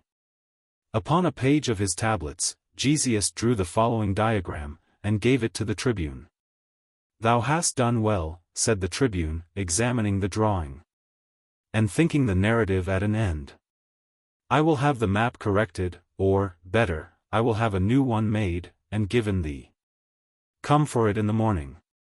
So saying, he arose. But hear me further, O tribune. Tomorrow, Gesius, tomorrow. That which I have yet to tell will not wait. The tribune good-naturedly resumed his chair. I will hurry, said the keeper, humbly, only let me ask another question. Had I not a right to believe Gratus in what he further told me as to the prisoners in cell number V? Yes, it was thy duty to believe there were 3 prisoners in the cell, prisoners of state, blind and without tongues. Well, said the keeper, that was not true either. No, said the tribune, with returning interest. Hear, and judge for yourself, O tribune. As required, I visited all the cells, beginning with those on the first floor, and ending with those on the lower. The order that the door of number V should not be opened had been respected. Through all the 8 years food and drink for 3 men had been passed through a hole in the wall. I went to the door yesterday, curious to see the wretches who, against all expectation, had lived so long. The locks refused the key. We pulled a little, and the door fell down, rusted from its hinges. Going in, I found but one man, old, blind, tongueless, and naked. His hair dropped in stiffened mats below his waist. His skin was like the parchment there. He held his hands out, and the fingernails curled and twisted like the claws of a bird. I asked him where his companions were. He shook his head in denial. Thinking to find the others, we searched the cell. The floor was dry, so were the walls. If 3 men had been shut in there, and 2 of them had died, at least their bones would have endured. Wherefore thou thinkest? I think, O tribune, there has been but 1 prisoner there in the 8 years. The chief regarded the keeper sharply, and said, Have a care. Thou art more than saying Valerius lied. Gesius bowed, but said, he might have been mistaken. No, he was right, said the tribune, warmly. By thine own statement he was right. Didst thou not say but now that for 8 years food and drink had been furnished 3 men? The bystanders approved the shrewdness of their chief, yet Gesius did not seem discomfited. You have but half the story, O tribune. When you have it all, you will agree with me. You know what I did with the man, that I sent him to the bath, and had him shorn and clothed, and then took him to the gate of the tower, and bade him go free. I washed my hands of him. Today he came back, and was brought to me. By signs and tears he at last made me understand he wished to return to his cell, and I so ordered. As they were leading him off, he broke away and kissed my feet, and, by piteous dumb imploration, insisted I should go with him, and I went. The mystery of the 3 men stayed in my mind. I was not satisfied about it. Now I am glad I yielded to his entreaty. The whole company at this point became very still. When we were in the cell again, and the prisoner knew it, he caught my hand eagerly, and led me to a hole like that through which we were accustomed to pass him his food. Though large enough to push your helmet through, it escaped me yesterday. Still holding my hand, he put his face to the hole and gave a beast-like cry. A sound came faintly back. I was astonished, and drew him away, and called out, "Ho, here." At first there was no answer. I called again, and received back these words, "Be thou praised, O Lord." Yet more astonishing, O Tribune, the voice was a woman's. And I asked, "Who are you?" and had reply, "A woman of Israel, entombed here with her daughter. Help us quickly, or we die." I told them to be of cheer, and hurried here to know your will. The tribune arose hastily. "Thou wert right, Gesius," he said, "and I see now. The map was a lie, and so was the tale of the 3 men. There have been better Romans than Valerius Gratus." "Yes," said the keeper. I gleaned from the prisoner that he had regularly given the women of the food and drink he had received. "It is accounted for," replied the tribune, and observing the countenances of his friends, and reflecting how well it would be to have witnesses, he added, "Let us rescue the women. Come all." Gesius was pleased. "We will have to pierce the wall," he said. I found where a door had been, but it was filled solidly with stones and mortar. The tribune stayed to say to a clerk, "Send workmen after me with tools. Make haste, but hold the report, for I see it will have to be corrected." In a short time they were gone. Chapter 2. A woman of Israel, entombed here with her daughter. Help us quickly, or we die. Such was the reply Gesius, the keeper, had from the cell which appears on his amended map as 6.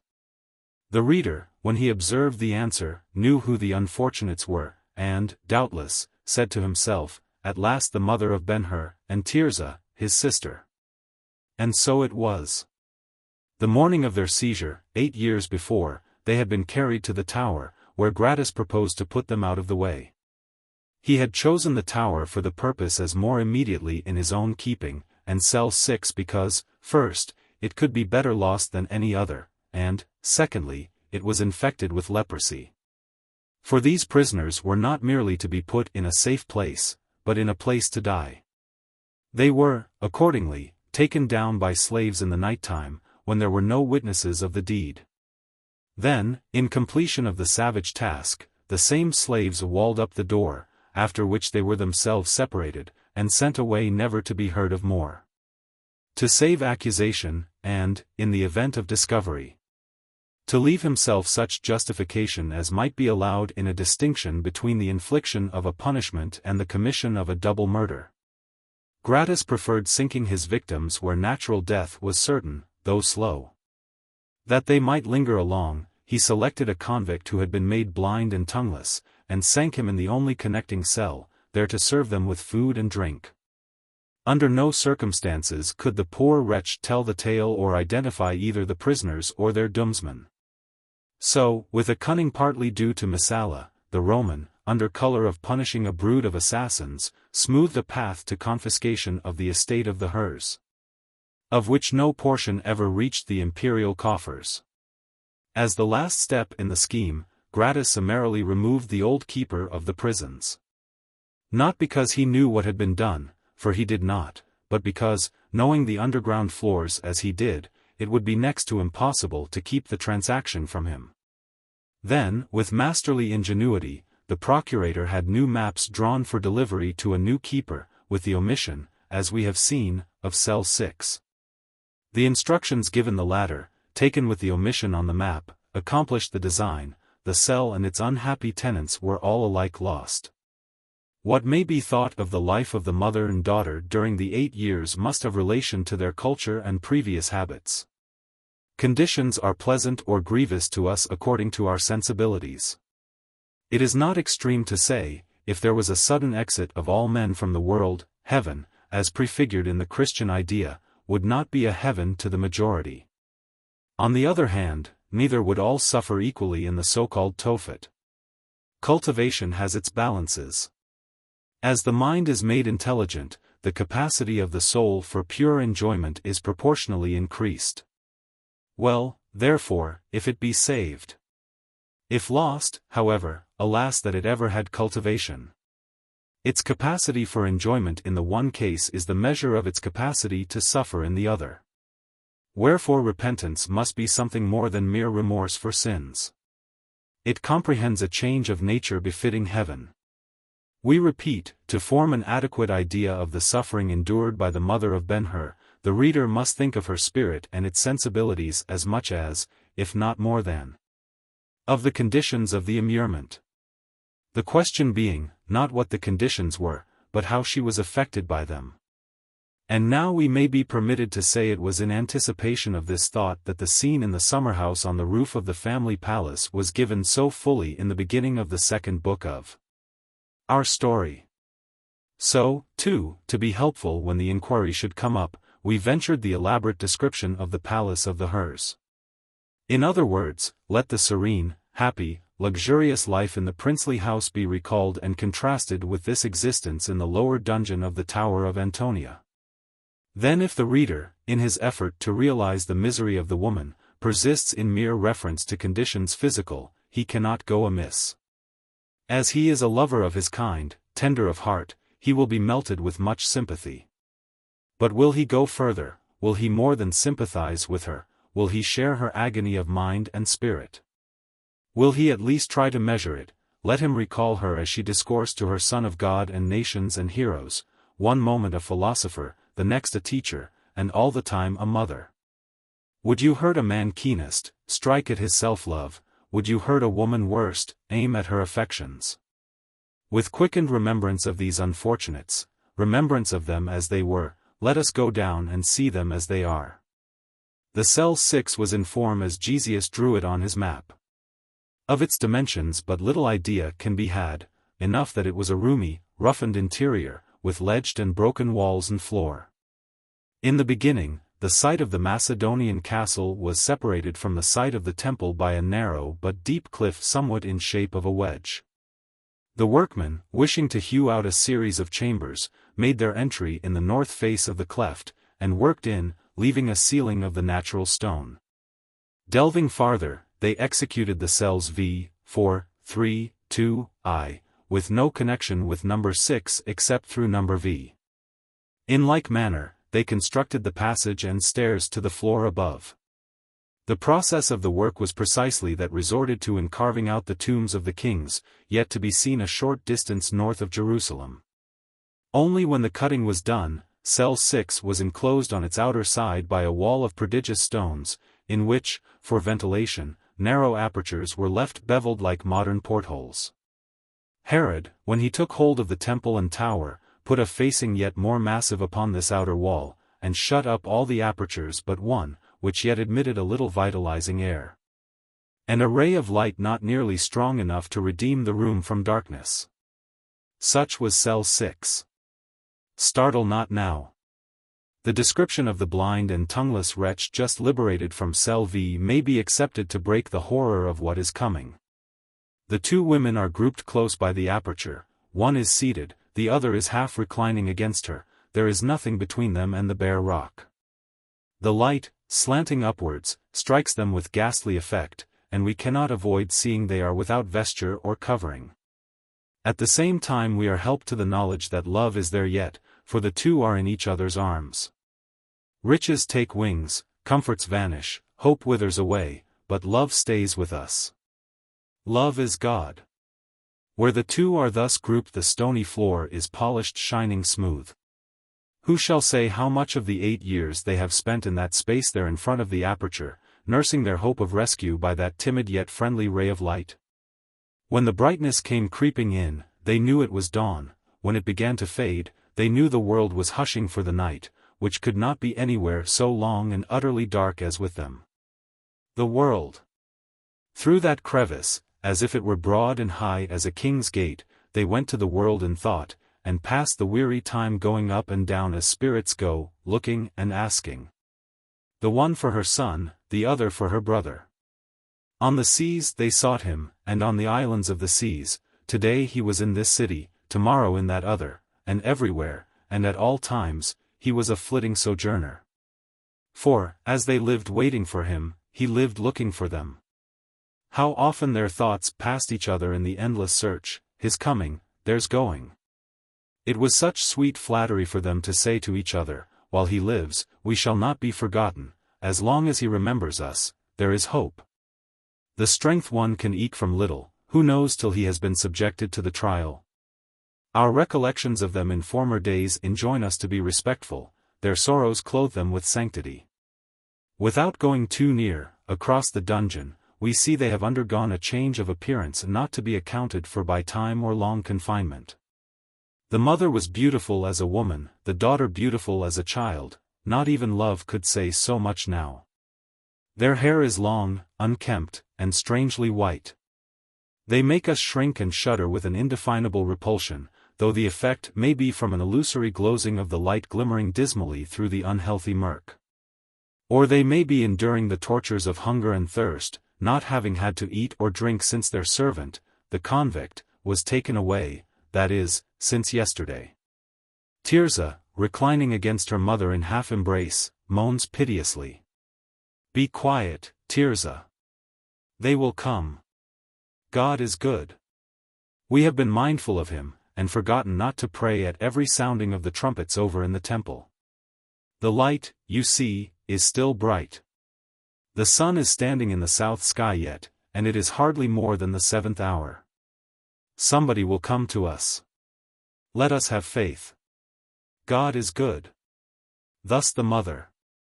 The words were simple and effective, although, 8 years being now to be added to the 13 she had attained when last we saw her, Tirzah was no longer a child. I will try and be strong, mother, she said. Your suffering must be as great as mine, and I do so want to live for you and my brother. But my tongue burns, my lips scorch. I wonder where he is, and if he will ever find us. There is something in the voices that strikes us singularly, an unexpected tone, sharp, dry, metallic, unnatural. The mother draws the daughter closer to her breast, and says, I dreamed about him last night, and saw him as plainly, Tirzah, as I see you. We must believe in dreams, you know, because our fathers did. The Lord spoke to them so often in that way. I thought we were in the women's court just before the gate beautiful. There were many women with us, and he came and stood in the shade of the gate, and looked here and there, at this one and that. My heart beat strong. I knew he was looking for us, and stretched my arms to him, and ran, calling him. He heard me and saw me, but he did not know me. In a moment he was gone. Would it not be so, mother, if we were to meet him in fact? We are so changed. It might be so, but, the mother's head droops, and her face knits as with a wrench of pain. Recovering, however, she goes on, but we could make ourselves known to him. Tirzah tossed her arms, and moaned again. Water, mother, water, though but a drop. The mother stares around in blank helplessness. She has named God so often, and so often promised in his name, the repetition is beginning to have a mocking effect upon herself. A shadow passes before her dimming the dim light, and she is brought down to think of death as very near, waiting to come in as her faith goes out. Hardly knowing what she does, speaking aimlessly, because speak she must, she says again. Patience, Tirzah, they are coming, they are almost here. She thought she heard a sound over by the little trap in the partition wall through which they held all their actual communication with the world. And she was not mistaken. A moment, and the cry of the convict rang through the cell. Tirzah heard it also, and they both arose, still keeping hold of each other. "Praised be the Lord forever!" exclaimed the mother, with the fervor of restored faith and hope. "Ho, there," they heard next, and then, "Who are you?" The voice was strange. What matter? Except from Tirzah, they were the first and only words the mother had heard in 8 years. The revulsion was mighty, from death to life, and so instantly. A woman of Israel, entombed here with her daughter. Help us quickly, or we die. Be of cheer. I will return. The women sobbed aloud. They were found, help was coming. From wish to wish hope flew as the twittering swallows fly. They were found, they would be released. And restoration would follow, restoration to all they had lost, home, society, property, son and brother. The scanty light glows them with the glory of day, and, forgetful of pain and thirst and hunger, and of the menace of death, they sank upon the floor and cried, keeping fast hold of each other the while. And this time they had not long to wait. Gesius, the keeper, told his tale methodically, but finished it at last. The tribune was prompt. Within there, he shouted through the trap. "Here!" said the mother, rising. Directly she heard another sound in another place, as of blows on the wall, blows quick, ringing, and delivered with iron tools. She did not speak, nor did Tirzah, but they listened, well knowing the meaning of it all, that a way to liberty was being made for them. So men a long time buried in deep mines hear the coming of rescuers, heralded by thrust of bar and beat of pick, and answer gratefully with heart-throbs. Their eyes fixed upon the spot whence the sounds proceed. And they cannot look away, lest the work should cease, and they be returned to despair. The arms outside were strong, the hands skillful, the will good. Each instant the blows sounded more plainly. Now and then a piece fell with a crash, and liberty came nearer and nearer. Presently the workman could be heard speaking. Then, oh happiness, through a crevice flashed a red ray of torches.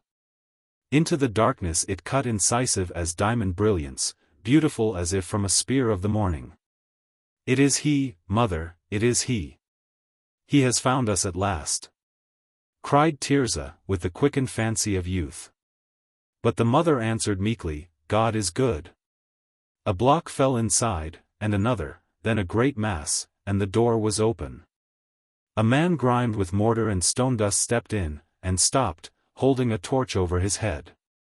2 or 3 others followed with torches, and stood aside for the tribune to enter. Respect for women is not all a conventionality, for it is the best proof of their proper nature. The tribune stopped, because they fled from him, not with fear, be it said, but shame. Nor yet, O reader, from shame alone. From the obscurity of their partial hiding he heard these words, the saddest, most dreadful, most utterly despairing of the human tongue. "Come not near us, unclean, unclean." The men flared their torches while they stared at each other. "Unclean, unclean," came from the corner again, a slow tremulous wail exceedingly sorrowful. With such a cry we can imagine a spirit vanishing from the gates of paradise, looking back the while. So the widow and mother performed her duty, and in the moment realized that the freedom she had prayed for and dreamed of, fruit of scarlet and gold seen afar, was but an apple of Sodom in the hand. She and Tirzah were lepers. Possibly the reader does not know all the word means. Let him be told it with reference to the law of that time, only a little modified in this. These 4 are accounted as dead, the blind, the leper, the poor, and the childless. Thus the Talmud. That is, to be a leper was to be treated as dead, to be excluded from the city as a corpse. To be spoken to by the best beloved and most loving only at a distance, to dwell with none but lepers, to be utterly unprivileged, to be denied the rights of the temple and the synagogue. To go about in rent garments and with covered mouth, except when crying, "Unclean, unclean," to find home in the wilderness or in abandoned tombs. To become a materialized spectre of Hinnom and Gehenna, to be at all times less a living offense to others than a breathing torment to self, afraid to die, yet without hope except in death. Once, she might not tell the day or the year, for down in the haunted hell even time was lost. Once the mother felt a dry scurf in the palm of her right hand, a trifle which she tried to wash away. It clung to the member pertinaciously, yet she thought but little of the sign till Tirzah complained that she, too, was attacked in the same way. The supply of water was scant, and they denied themselves drink that they might use it as a curative. At length the whole hand was attacked. The skin cracked open, the fingernails loosened from the flesh. There was not much pain withal, chiefly a steadily increasing discomfort. Later their lips began to parch and seam. One day the mother, who was cleanly to godliness, and struggled against the impurities of the dungeon with all ingenuity, thinking the enemy was taking hold on Tirzah's face, led her to the light. And, looking with the inspiration of a terrible dread, lo! The young girl's eyebrows were white as snow. Oh, the anguish of that assurance! The mother sat a while speechless, motionless, paralyzed of soul, and capable of but one thought: leprosy, leprosy.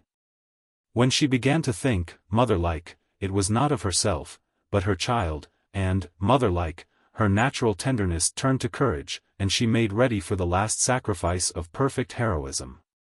She buried her knowledge in her heart. Hopeless herself, she redoubled her devotion to Tirzah. And with wonderful ingenuity, wonderful chiefly in its very inexhaustibility, continued to keep the daughter ignorant of what they were beset with, and even hopeful that it was nothing.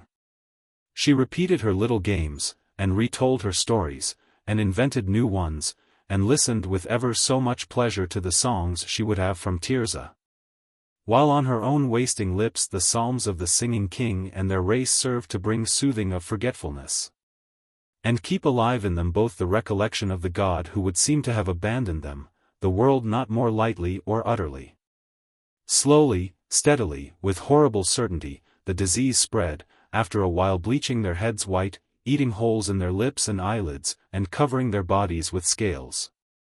Then it fell to their throats, shrilling their voices, and to their joints, hardening the tissues and cartilages, slowly, and, as the mother well knew, past remedy. It was affecting their lungs and arteries and bones, at each advance making the sufferers more and more loathsome. And so it would continue till death, which might be years before them. Another day of dread at length came, the day the mother, under impulsion of duty, at last told Tirzah the name of their ailment.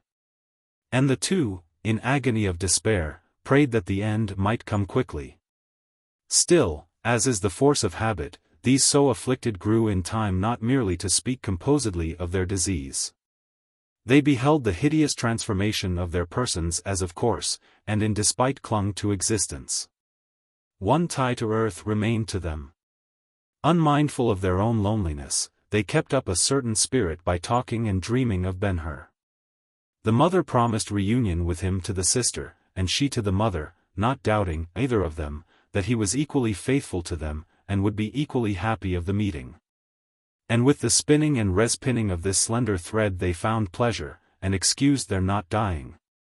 In such manner as we have seen, they were solacing themselves the moment Jesus called them, at the end of 12 hours fasting and thirst. The torches flashed redly through the dungeon, and liberty was come. God is good, the widow cried, not for what had been, O reader, but for what was. In thankfulness for present mercy, nothing so becomes us as losing sight of past ills. The tribune came directly. Then in the corner to which she had fled, suddenly a sense of duty smote the elder of the women, and straightway the awful warning. Unclean, unclean. Ah, the pang the effort to acquit herself of that duty cost the mother. Not all the selfishness of joy over the prospect could keep her blind to the consequences of release, now that it was at hand. The old happy life could never be again. If she went near the house called home, it would be to stop at the gate and cry, unclean, unclean. She must go about with the yearnings of love alive in her breast, strong as ever, and more sensitive even, because return in kind could not be. The boy of whom she had so constantly thought, and with all sweet promises such as mothers find their purest delight in, must, at meeting her, stand afar off. If he held out his hands to her, and called, "Mother, mother," for very love of him she must answer, "Unclean, unclean." And this other child, before whom, in want of other covering, she was spreading her long tangled locks, bleached unnaturally white, ah! That she must continue, sole partner of her blasted remainder of life. Yet, O reader, the brave woman accepted the lot, and took up the cry which had been its sign immemorially, and which thenceforward was to be her salutation without change, "Unclean, unclean." The tribune heard it with a tremor, but kept his place. "Who are you?" he asked. "Two women dying of hunger and thirst." Yet, the mother did not falter, "Come not near us, nor touch the floor or the wall. Unclean, unclean. Give me thy story, woman, thy name, and when thou wert put here, and by whom, and for what. There was once in this city of Jerusalem a Prince Ben-Hur, the friend of all generous Romans, and who had Caesar for his friend. I am his widow, and this one with me is his child. How may I tell you for what we were sunk here, when I do not know, unless it was because we were rich? Valerius Gratus can tell you who our enemy was, and when our imprisonment began. I cannot. See to what we have been reduced, oh, see, and have pity. The air was heavy with the pest and the smoke of the torches, yet the Roman called one of the torchbearers to his side, and wrote the answer nearly word for word. It was terse and comprehensive, containing at once a history, an accusation, and a prayer. No common person could have made it, and he could not but pity and believe. Thou shalt have relief, woman, he said, closing the tablets. I will send thee food and drink. And raiment and purifying water, we pray you, O generous Roman. As thou wilt, he replied. God is good, said the widow, sobbing. May his peace abide with you. And, further, he added, I cannot see thee again. Make preparation, and tonight I will have thee taken to the gate of the tower, and set free. Thou knowest the law. Farewell. He spoke to the men, and went out the door. Very shortly some slaves came to the cell with a large gurglet of water, a basin and napkins, a platter with bread and meat, and some garments of women's wear. And, setting them down within reach of the prisoners, they ran away. About the middle of the first watch, the two were conducted to the gate, and turned into the street. So the Roman quit himself of them, and in the city of their fathers they were once more free. Up to the stars, twinkling merrily as of old, they looked, then they asked themselves. What next? And where to? Chapter 3. About the hour Gesius, the keeper, made his appearance before the tribune in the tower of Antonia, a footman was climbing the eastern face of Mount Olivet. The road was rough and dusty, and vegetation on that side burned brown, for it was the dry season in Judea. Well for the traveler that he had youth and strength, not to speak of the cool, flowing garments with which he was clothed. He proceeded slowly, looking often to his right and left. Not with the vexed, anxious expression which marks a man going forward uncertain of the way, but rather the air with which one approaches as old acquaintance after a long separation, half of pleasure, half of inquiry. As if he were saying, I am glad to be with you again, let me see in what you are changed. As he arose higher, he sometimes paused to look behind him over the gradually widening view terminating in the mountains of Moab. But when at length he drew near the summit, he quickened his step, unmindful of fatigue, and hurried on without pause or turning of the face. On the summit, to reach which he bent his step somewhat right of the beaten path, he came to a dead stop, arrested as if by a strong hand.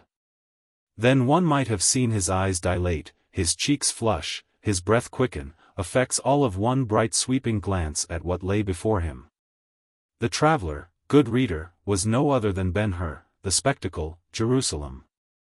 Not the holy city of today, but the holy city as left by Herod, the holy city of the Christ. Beautiful yet, as seen from old Olivet, what must it have been then? Ben-Hur betook him to a stone and sat down, and, stripping his head of the close white handkerchief which served it for covering, made the survey at leisure. The same has been done often since by a great variety of persons, under circumstances surpassingly singular, by the son of Vespasian, by the Islamite, by the Crusader, conquerors all of them. By many a pilgrim from the great New World, which waited discovery nearly 1500 years after the time of our story.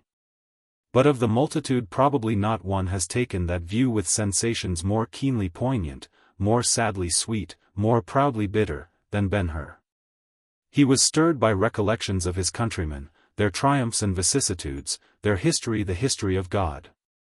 The city was of their building, at once a lasting testimony of their crimes and devotion, their weakness and genius, their religion and their irreligion. Though he had seen Rome to familiarity, he was gratified.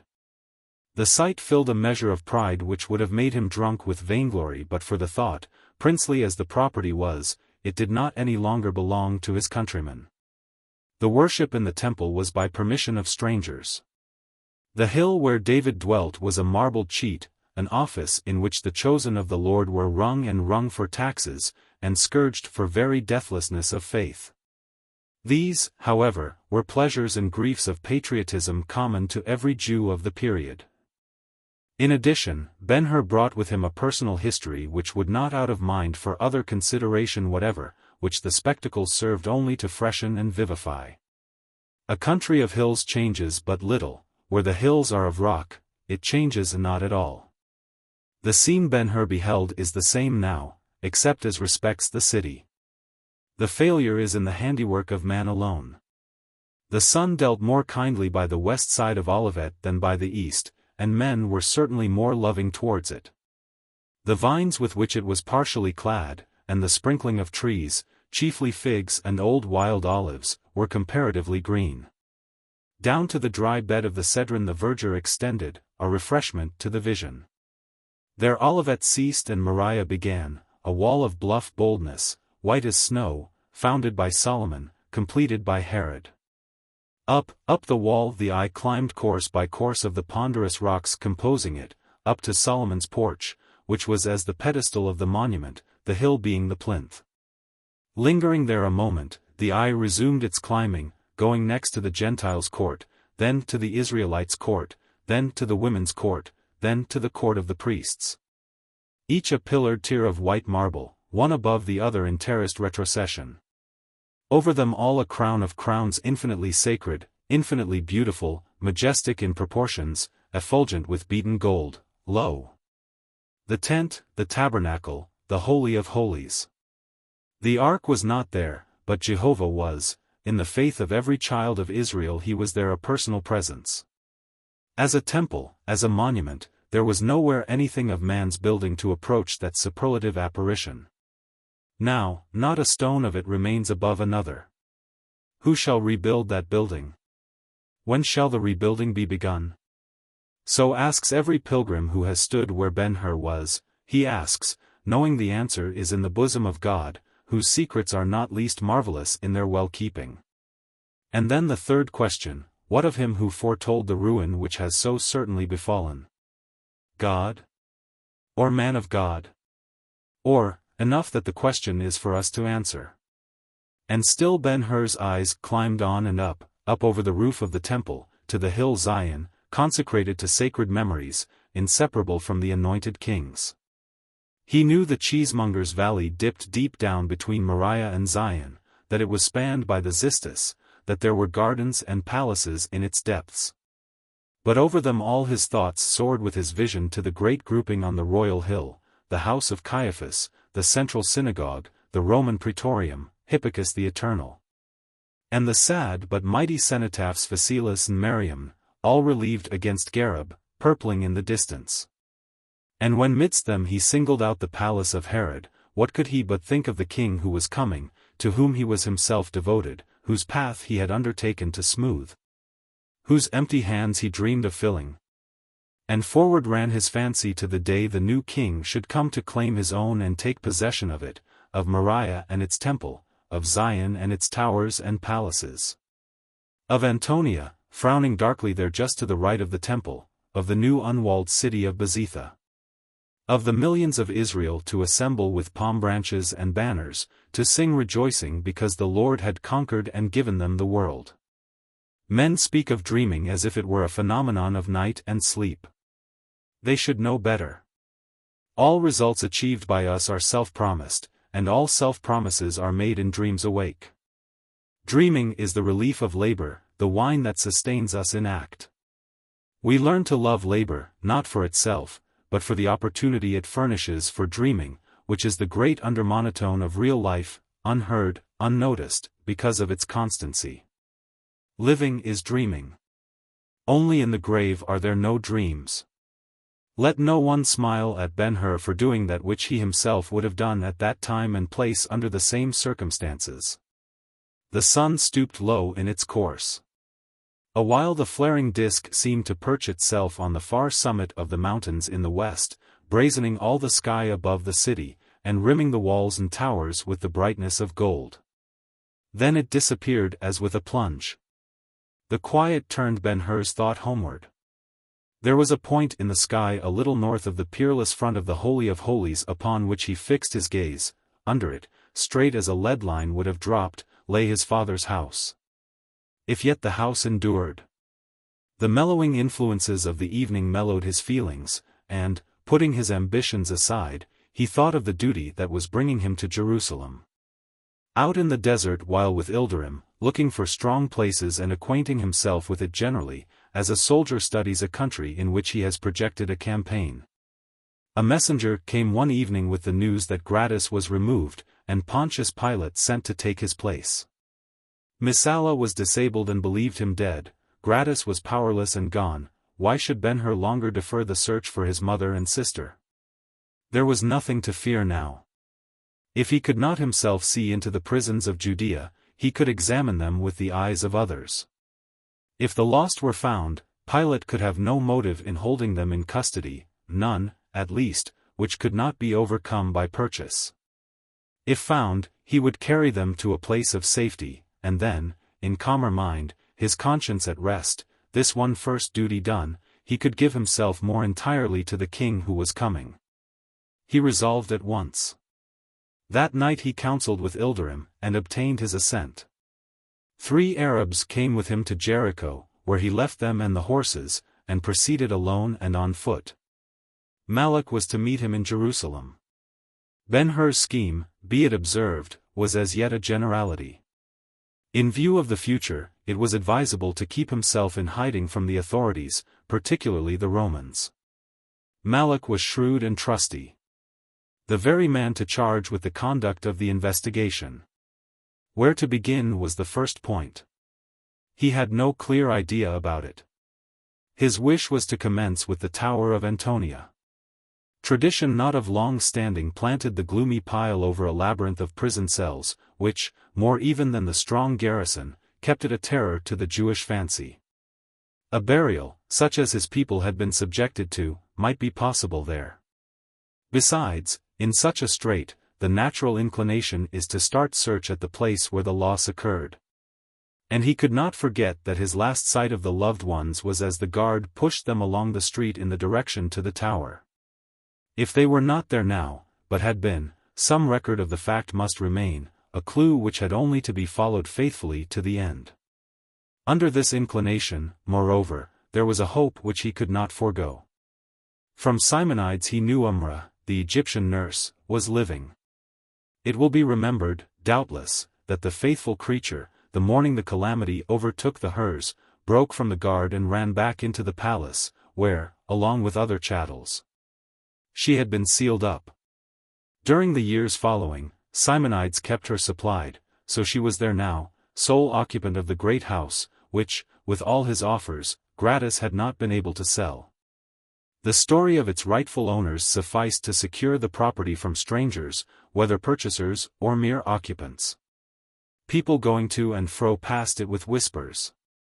Its reputation was that of a haunted house, derived probably from the infrequent glimpses of poor old Umrah, sometimes on the roof, sometimes in a latticed window. Certainly no more constant spirit ever abided than she, nor was there ever a tenement so shunned and fitted for ghostly habitation. Now, if he could get to her, Ben-Hur fancied she could help him to knowledge which, though faint, might yet be serviceable. Anyhow, sight of her in that place, so endeared by recollection, would be to him a pleasure next to finding the objects of his solicitude. So, first of all things, he would go to the old house, and look for Amrah. Thus resolved, he arose shortly after the going down of the sun, and began descent of the mount by the road which, from the summit, bends a little north of east. Down nearly at the foot, close by the bed of the Cedron, he came to the intersection with the road leading south to the village of Siloam and the pool of that name.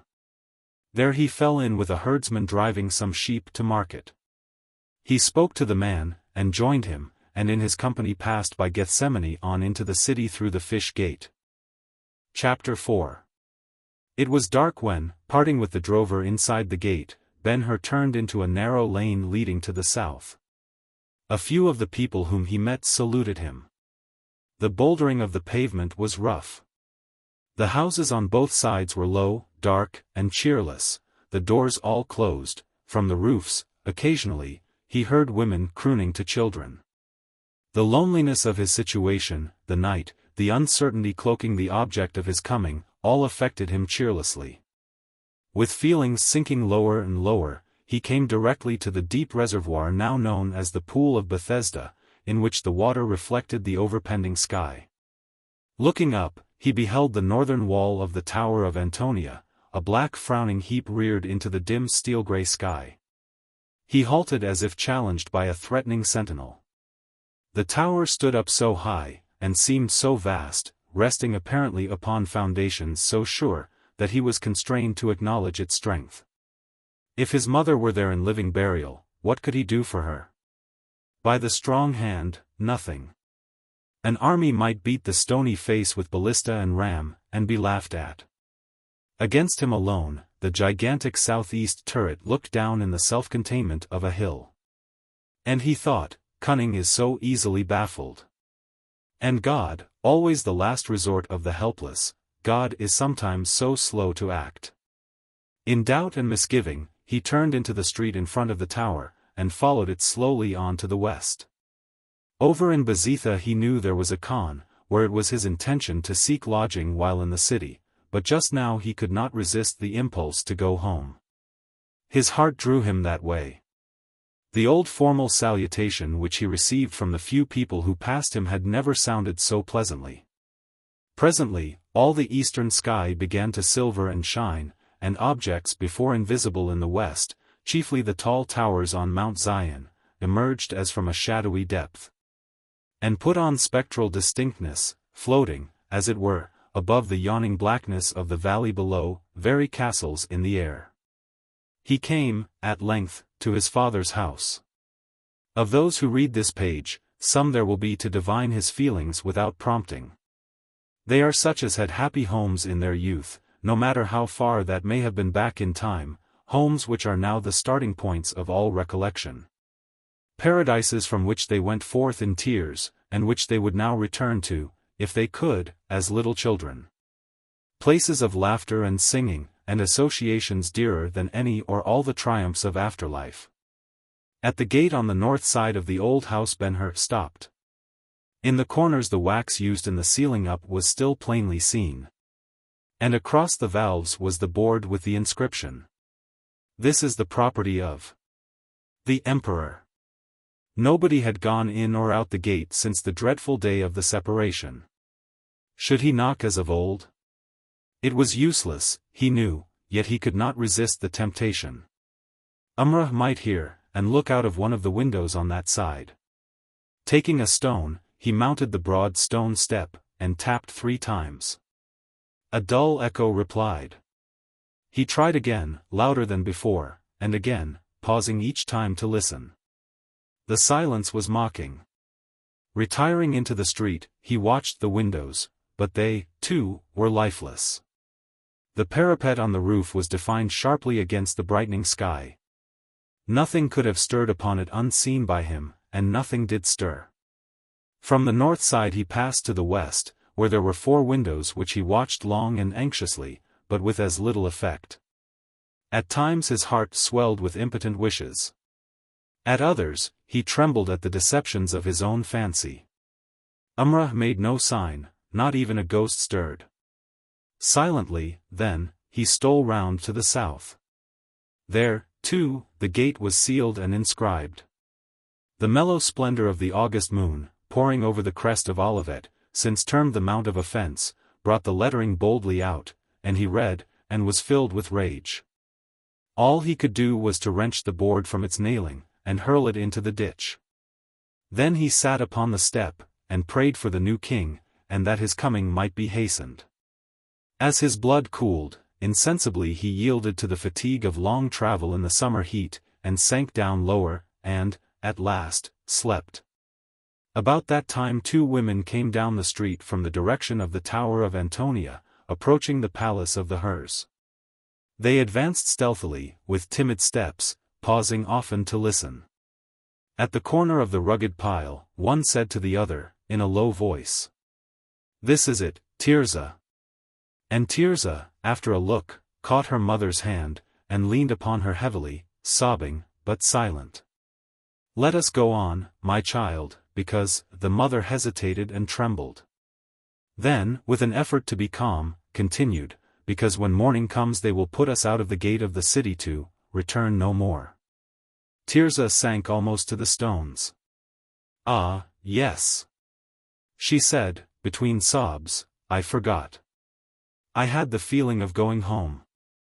But we are lepers, and have no homes, we belong to the dead."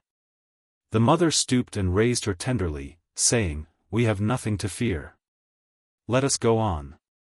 Indeed, lifting their empty hands, they could have run upon a legion and put it to flight. And, creeping in close to the rough wall, they glided on, like 2 ghosts, till they came to the gate, before which they also paused. Seeing the board, they stepped upon the stone in the scarce cold tracks of Ben-Hur, and read the inscription, "This is the property of the emperor." Then the mother clasped her hands, and, with upraised eyes, moaned in unutterable anguish. "What now, mother? You scare me." And the answer was, presently, "Oh, Tirzah, the poor are dead." "He is dead." "Who, mother?" "Your brother. They took everything from him, everything, even this house." "Poor," said Tirzah, vacantly. "He will never be able to help us." "And then, mother?" "Tomorrow, my child, we must find a seat by the wayside, and beg alms as the lepers do, beg, or—" Tirzah leaned upon her again, and said, whispering, let us die." "No." The mother said, firmly. "The Lord has appointed our times, and we are believers in the Lord. We will wait on him even in this. Come away." She caught Tirzah's hand as she spoke, and hastened to the west corner of the house, keeping close to the wall. No one being in sight there, they kept on to the next corner, and shrank from the moonlight, which lay exceedingly bright over the whole south front, and along a part of the street. The mother's will was strong. Casting one look back and up to the windows on the west side, she stepped out into the light, drawing Tirzah after her. And the extent of their affliction was then to be seen, on their lips and cheeks, in their bleared eyes, in their cracked hands. Especially in the long, snaky locks, stiff with loathsome ichor, and, like their eyebrows, ghastly white. Nor was it possible to have told which was mother, which daughter. Both alike seemed witch-like old. "Hist," said the mother. "There is someone lying upon the step, a man. Let us go round him." They crossed to the opposite side of the street quickly, and, in the shade there, moved on till before the gate, where they stopped. "He is asleep, Tirzah." The man was very still. "Stay here, and I will try the gate." So saying, the mother stole noiselessly across, and ventured to touch the wicket. She never knew if it yielded, for that moment the man sighed, and, turning restlessly, shifted the handkerchief on his head in such manner that the face was left upturned and fair in the broad moonlight. She looked down at it and started, then looked again, stooping a little, and arose and clasped her hands and raised her eyes to heaven in mute appeal. An instant so, and she ran back to Tirzah. "As the Lord liveth, the man is my son, thy brother," she said, in an awe-inspiring whisper. "My brother, Judah?" The mother caught her hand eagerly. "Come," she said, in the same enforced whisper, "let us look at him together, once more, only once, then help thou thy servants, Lord." They crossed the street hand in hand, ghostly quick, ghostly still. When their shadows fell upon him, they stopped. One of his hands was lying out upon the step, palm up. Tirzah fell upon her knees, and would have kissed it, but the mother drew her back. "Not for thy life, not for thy life. Unclean, unclean," she whispered. Tirzah shrank from him, as if he were the leprous one. Ben-Hur was handsome as the manly are. His cheeks and forehead were swarthy from exposure to the desert sun and air. Yet under the light mustache the lips were red, and the teeth shone white, and the soft beard did not hide the full roundness of chin and throat. How beautiful he appeared to the mother's eyes! How mightily she yearned to put her arms about him, and take his head upon her bosom and kiss him, as had been her wont in his happy childhood. Where got she the strength to resist the impulse? From her love, O reader. Her mother love, which, if thou wilt observe well, hath this unlikeness to any other love: tender to the object, it can be infinitely tyrannical to itself. And thence all its power of self-sacrifice. Not for restoration to health and fortune, not for any blessing of life, not for life itself, would she have left her leprous kiss upon his cheek. Yet touch him she must. In that instant of finding him she must renounce him forever. How bitter, bitter hard it was, let some other mother say. She knelt down, and, crawling to his feet, touched the sole of one of his sandals with her lips, yellow though it was with the dust of the street, and touched it again and again. And her very soul was in the kisses. He stirred, and tossed his hand. They moved back, but heard him mutter in his dream, "Mother! Where is?" He fell off into the deep sleep. Tirzah stared wistfully. The mother put her face in the dust, struggling to suppress a sob so deep and strong it seemed her heart was bursting. Almost she wished he might waken. He had asked for her, she was not forgotten, in his sleep he was thinking of her. Was it not enough?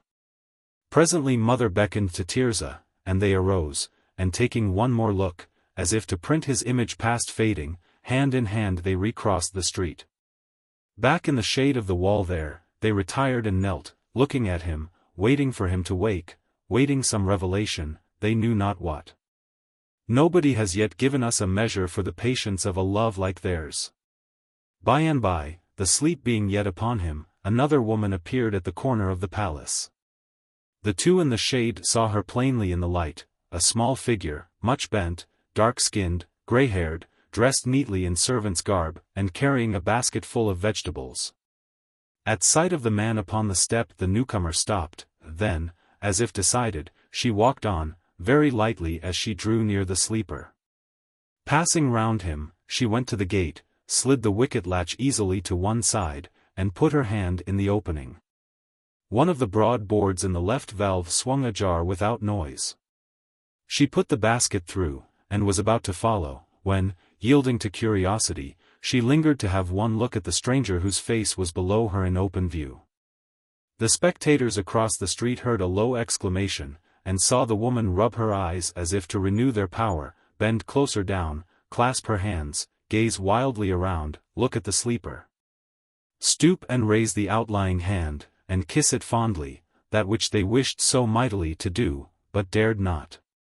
Awakened by the action, Ben-Hur instinctively withdrew the hand. As he did so, his eyes met the woman's.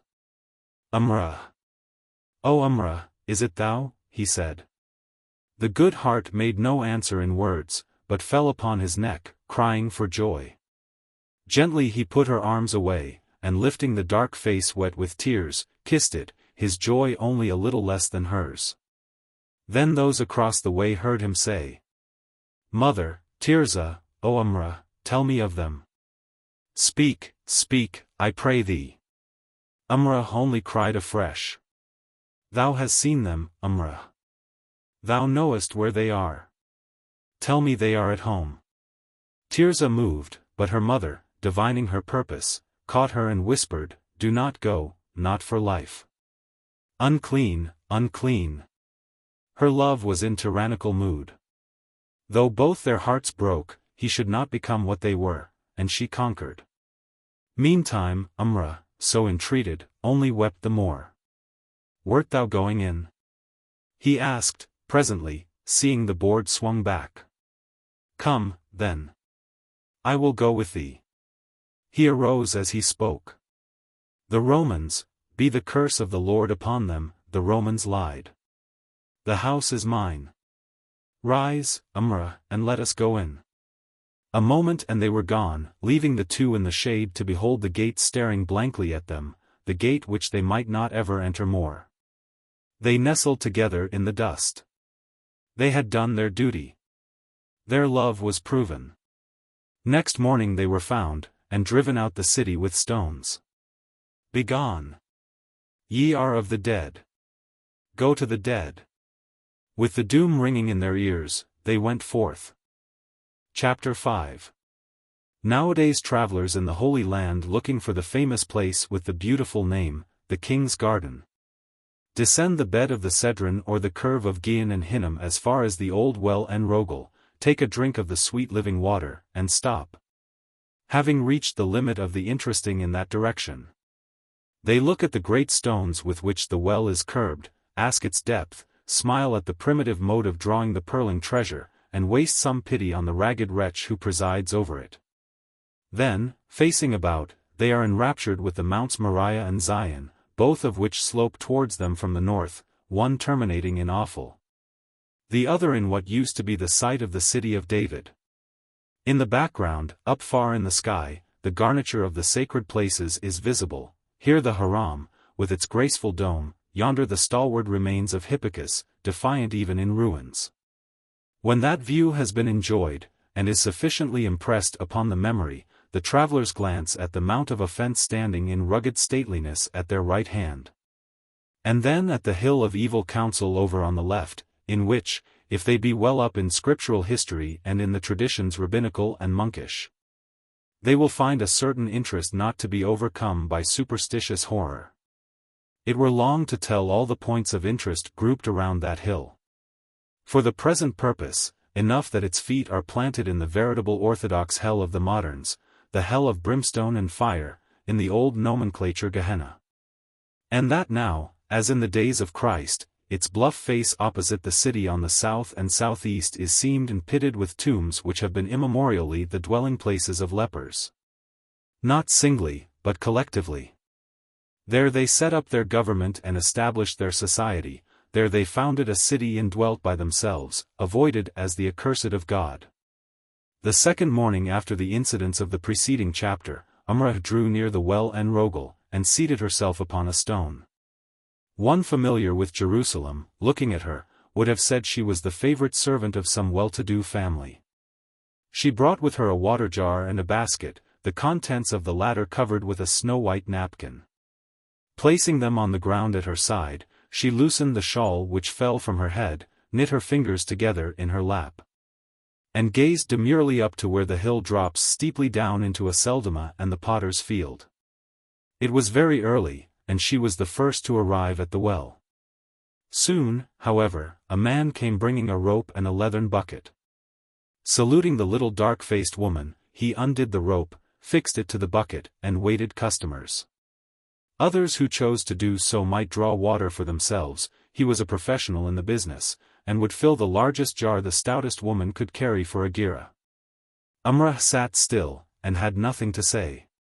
Seeing the jar, the man asked after a while if she wished it filled. She answered him civilly, not now, whereupon he gave her no more attention. When the dawn was fairly defined over Olivet, his patrons began to arrive, and he had all he could do to attend to them. All the time she kept her seat, looking intently up at the hill. The sun made its appearance, yet she sat watching and waiting, and while she thus waits, let us see what her purpose is. Her custom had been to go to market after nightfall. Stealing out unobserved, she would seek the shops in the Tyropaeon, or those over by the fish gate in the east, make her purchases of meat and vegetables, and return and shut herself up again. The pleasure she derived from the presence of Ben-Hur in the old house once more may be imagined. She had nothing to tell him of her mistress or Tirzah, nothing. He would have had her move to a place not so lonesome, she refused. She would have had him take his own room again, which was just as he had left it. But the danger of discovery was too great, and he wished above all things to avoid inquiry. He would come and see her often as possible. Coming in the night, he would also go away in the night. She was compelled to be satisfied, and at once occupied herself contriving ways to make him happy. That he was a man now did not occur to her. Nor did it enter her mind that he might have put by or lost his boyish tastes. To please him, she thought to go on her old round of services. He used to be fond of confections. She remembered the things in that line which delighted him most, and resolved to make them, and have a supply always ready when he came. Could anything be happier? So next night, earlier than usual, she stole out with her basket, and went over to the fish gate market. Wandering about, seeking the best honey, she chanced to hear a man telling a story. What the story was the reader can arrive at with sufficient certainty when told that the narrator was one of the men who had held torches for the commandant of the Tower of Antonia when, down in cell 6, the hers were found. The particulars of the finding were all told, and she heard them, with the names of the prisoners, and the widow's account of herself. The feelings with which Umrah listened to the recital were such as became the devoted creature she was. She made her purchases, and returned home in a dream. What a happiness she had in store for her boy! She had found his mother. She put the basket away, now laughing, now crying. Suddenly she stopped and thought. It would kill him to be told that his mother and Tirzah were lepers. He would go through the awful city over on the hill of evil counsel, into each infected tomb he would go without rest, asking for them, and the disease would catch him, and their fate would be his. She wrung her hands. What should she do? Like many a one before her, and many a one since, she derived inspiration, if not wisdom, from her affection, and came to a singular conclusion. The lepers, she knew, were accustomed of mornings to come down from their sepulchral abodes in the hill, and take a supply of water for the day from the well en Rogel. Bringing their jars, they would set them on the ground and wait, standing afar until they were filled. To that the mistress and Tirzah must come. For the law was inexorable, and admitted no distinction. A rich leper was no better than a poor one. So Umrah decided not to speak to Ben-Hur of the story she had heard, but go alone to the well and wait. Hunger and thirst would drive the unfortunates thither, and she believed she could recognize them at sight, if not, they might recognize her. Meantime Ben-Hur came, and they talked much. Tomorrow Malak would arrive, then the search should be immediately begun. He was impatient to be about it. To amuse himself he would visit the sacred places in the vicinity. The secret, we may be sure, weighed heavily on the woman, but she held her peace. When he was gone she busied herself in the preparation of things good to eat, applying her utmost skill to the work. At the approach of day, as signaled by the stars, she filled the basket, selected a jar, and took the road to En Rogel, going out by the fish gate which was earliest open, and arriving as we have seen. Shortly after sunrise, when business at the well was most pressing, and the drawer of water most hurried. When, in fact, half a dozen buckets were in use at the same time, everybody making haste to get away before the cool of the morning melted into the heat of the day. The tenantry of the hill began to appear and move about the doors of their tombs. Somewhat later they were discernible in groups, of which not a few were children so young that they suggested the holiest relation. Numbers came momentarily around the turn of the bluff, women with jars upon their shoulders, old and very feeble men hobbling along on staffs and crutches. Some leaned upon the shoulders of others. A few, the utterly helpless, lay, like heaps of rags, upon litters. Even that community of superlative sorrow had its love-light to make life endurable and attractive. Distance softened without entirely veiling the misery of the outcasts. From her seat by the well Umrah kept watch upon the spectral groups. She scarcely moved. More than once she imagined she saw those she sought. That they were there upon the hill she had no doubt, that they must come down and near she knew. When the people at the well were all served they would come. Now, quite at the base of the bluff there was a tomb which had more than once attracted Umrah by its wide gaping. A stone of large dimensions stood near its mouth. The sun looked into it through the hottest hours of the day, and altogether it seemed uninhabitable by anything living, unless, perchance, by some wild dogs returning from scavenger duty down in Gehenna. Thence, however, and greatly to her surprise, the patient Egyptian beheld two women come, one half supporting, half leading, the other. They were both white-haired, both looked old. But their garments were not rent, and they gazed about them as if the locality were new. The witness below thought she even saw them shrink terrified at the spectacle offered by the hideous assemblage of which they found themselves part. Slight reasons, certainly, to make her heart beat faster, and draw her attention to them exclusively, but so they did. The two remained by the stone a while. Then they moved slowly, painfully, and with much fear towards the well, whereat several voices were raised to stop them, yet they kept on. The drawer of water picked up some pebbles, and made ready to drive them back. The company cursed them. The greater company on the hill shouted shrilly, "Unclean, unclean!" Surely, thought Umrah of the two, as they kept coming, surely, they are strangers to the usage of lepers. She arose, and went to meet them, taking the basket and jar. The alarm at the well immediately subsided. "What a fool," said one, laughing, "what a fool to give good bread to the dead in that way." "And to think of her coming so far," said another. "I would at least make them meet me at the gate." Umrah, with better impulse, proceeded. If she should be mistaken. Her heart arose into her throat. And the farther she went the more doubtful and confused she became. 4 or 5 yards from where they stood waiting for her she stopped. That the mistress she loved, whose hand she had so often kissed in gratitude, whose image of matronly loveliness she had treasured in memory so faithfully, and that the Tirzah she had nursed through babyhood, whose pain she had soothed, whose sports she had shared, that the smiling, sweet-faced, songful Tirzah, the light of the great house, the promised blessing of her old age, her mistress, her darling, they? The soul of the woman sickened at the sight. "These are old women," she said to herself. "I never saw them before. I will go back." She turned away. "Umrah," said one of the lepers. The Egyptian dropped the jar, and looked back, trembling. "Who called me?" she asked. "Umrah." The servant's wondering eyes settled upon the speaker's face. "Who are you?" she cried. "We are they you are seeking." Umrah fell upon her knees. "Oh my mistress, my mistress!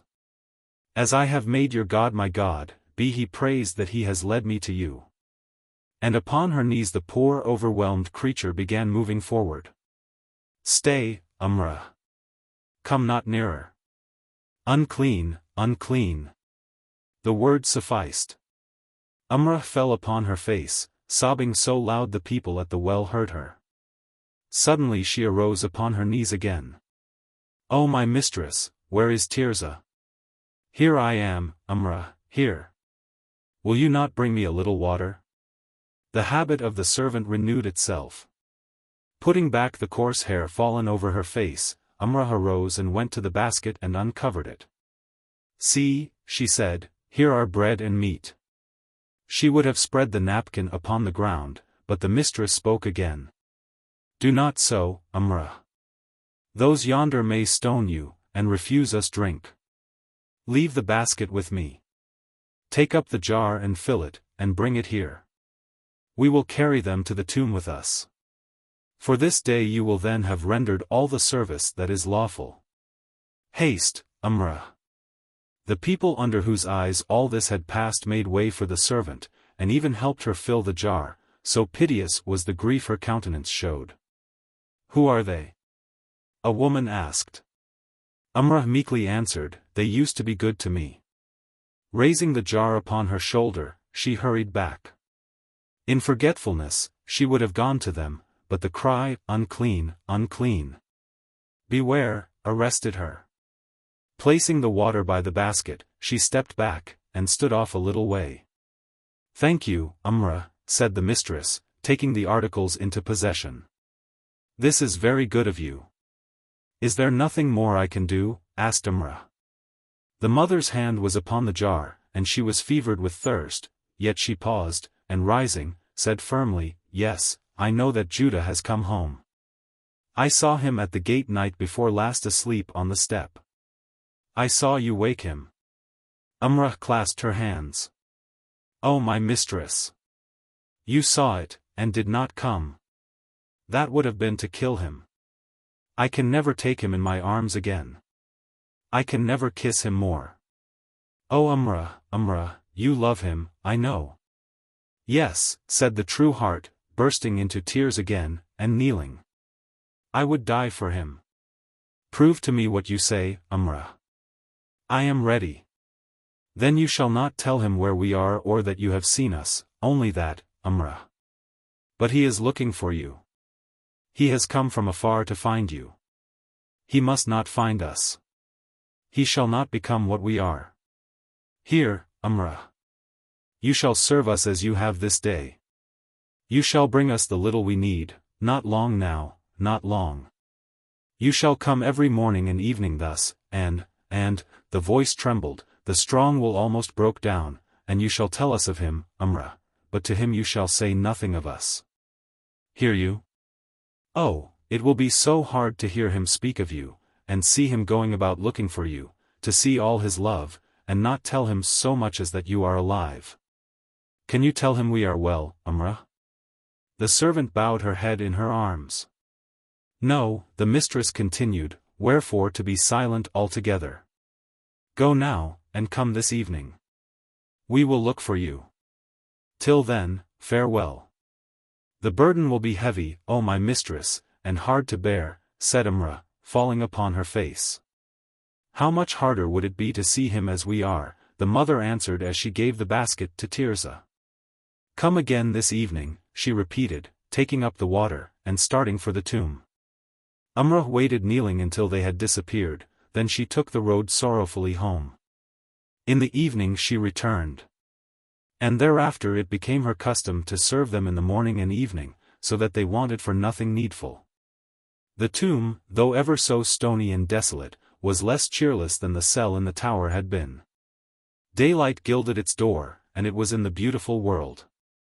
Then, one can wait death with so much more faith out under the open sky. Chapter 6. The morning of the first day of the 7th month, Tishri in the Hebrew, October in English, Ben-Hur arose from his couch in the Khan ill-satisfied with the whole world. Little time had been lost in consultation upon the arrival of Malak. The latter began the search at the tower of Antonia, and began it boldly, by a direct inquiry of the tribune commanding. He gave the officer a history of the Hurs, and all the particulars of the accident to Gratus, describing the affair as wholly without criminality. The object of the quest now, he said, was if any of the unhappy family were discovered alive to carry a petition to the feet of Caesar, praying restitution of the estate and return to their civil rights. Such a petition, he had no doubt, would result in an investigation by the imperial order, a proceeding of which the friends of the family had no fear. In reply the tribune stated circumstantially the discovery of the women in the tower, and permitted a reading of the memorandum he had taken of their account of themselves. When leave to copy it was prayed, he even permitted that. Malak thereupon hurried to Ben-Hur. It were useless to attempt description of the effect the terrible story had upon the young man. The pain was not relieved by tears or passionate outcries, it was too deep for any expression. He sat still a long time, with pallid face and laboring heart. Now and then, as if to show the thoughts which were most poignant, he muttered, "Lepers, lepers. They, my mother and Tirzah, they lepers. How long, O Lord?" One moment he was torn by a virtuous rage of sorrow, next by a longing for vengeance which, it must be admitted, was scarcely less virtuous. At length he arose. "I must look for them. They may be dying." "Where will you look?" asked Malak. "There is but one place for them to go." Malak interposed, and finally prevailed so far as to have the management of the further attempt entrusted to him. Together they went to the gate over on the side opposite the Hill of Evil Counsel, immemorially the lepers' begging ground. There they stayed all day, giving alms, asking for the two women, and offering rich rewards for their discovery. So they did in repetition day after day through the remainder of the 5th month, and all the 6th. There was diligent scouring of the dread city on the hill by lepers to whom the rewards offered were mighty incentives, for they were only dead in law. Over and over again the gaping tomb down by the well was invaded, and its tenants subjected to inquiry, but they kept their secret fast. The result was failure. And now, the morning of the 1st day of the 7th month. The extent of the additional information gained was that not long before 2 leprous women had been stoned from the fish gate by the authorities. A little pressing of the clue, together with some shrewd comparison of dates, led to the sad assurance that the sufferers were the hers, and left the old questions darker than ever. Where were they? And what had become of them? "It was not enough that my people should be made lepers," said the son, over and over again, with what intensity of bitterness the reader may imagine. That was not enough. Oh no! They must be stoned from their native city. My mother is dead. She has wandered to the wilderness. She is dead. Tirzah is dead. I alone am left. And for what? How long, O God, thou Lord God of my fathers, how long shall this Rome endure? Angry, hopeless, vengeful, he entered the court of the Khan, and found it crowded with people come in during the night. While he ate his breakfast, he listened to some of them. To one party he was specially attracted. They were mostly young, stout, active, hardy men, in manner and speech provincial. In their look, the certain indefinable air, the pose of the head, glance of the eye, there was a spirit which did not, as a rule, belong to the outward seeming of the lower orders of Jerusalem. The spirit thought by some to be a peculiarity of life in mountainous districts, but which may be more surely traced to a life of healthful freedom. In a short time he ascertained they were Galileans, in the city for various purposes, but chiefly to take part in the Feast of Trumpets, set for that day. They became to him at once objects of interest, as hailing from the region in which he hoped to find readiest support in the work he was shortly to set about. While observing them, his mind running ahead in thought of achievements possible to a legion of such spirits disciplined after the severe Roman style, a man came into the court. His face much flushed, his eyes bright with excitement. "Why are you here?" he said to the Galileans. "The rabbis and elders are going from the temple to see Pilate. Come, make haste, and let us go with them." They surrounded him in a moment. To see Pilate. For what? They have discovered a conspiracy. Pilate's new aqueduct is to be paid for with money of the temple. What, with the sacred treasure? They repeated the question to each other with flashing eyes. "It is Korban, money of God. Let him touch a shekel of it if he dare." "Come," cried the messenger. The procession is by this time across the bridge.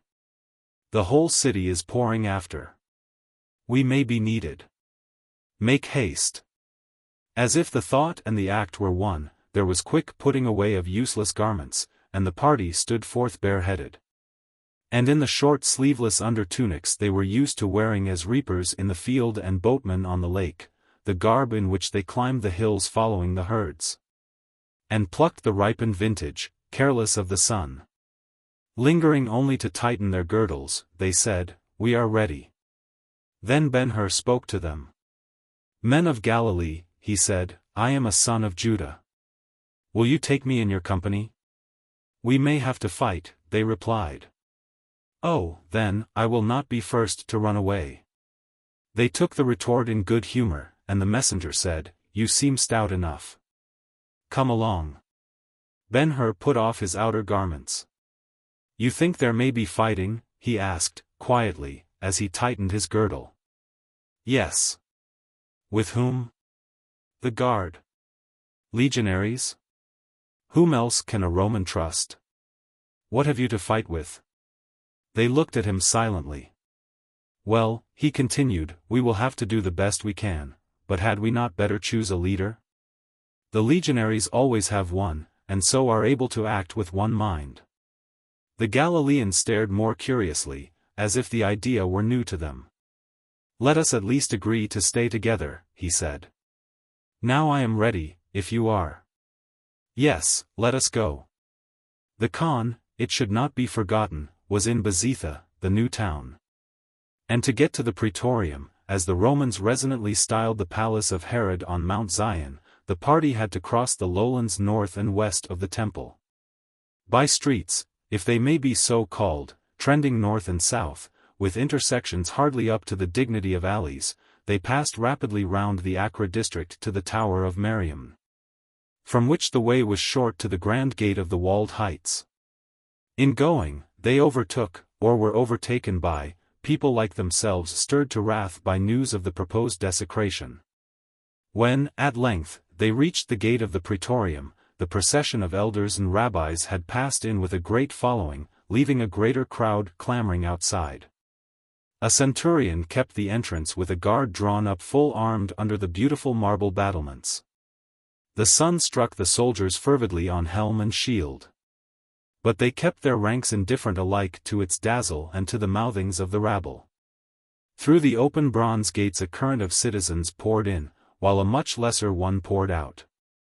What is going on? One of the Galileans asked an outcomer. Nothing, was the reply. The rabbis are before the door of the palace asking to see Pilate. He has refused to come out. They have sent one to tell him they will not go away till he has heard them. They are waiting. Let us go in, said Ben-Hur, in his quiet way, seeing what his companions probably did not, that there was not only a disagreement between the suitors and the governor, but an issue joined. And a serious question as to who should have his will. Inside the gate there was a row of trees in leaf, with seats under them. The people, whether going or coming, carefully avoided the shade cast gratefully upon the white, clean-swept pavement. For, strange as it may seem, a rabbinical ordinance, alleged to have been derived from the law, permitted no green thing to be grown within the walls of Jerusalem.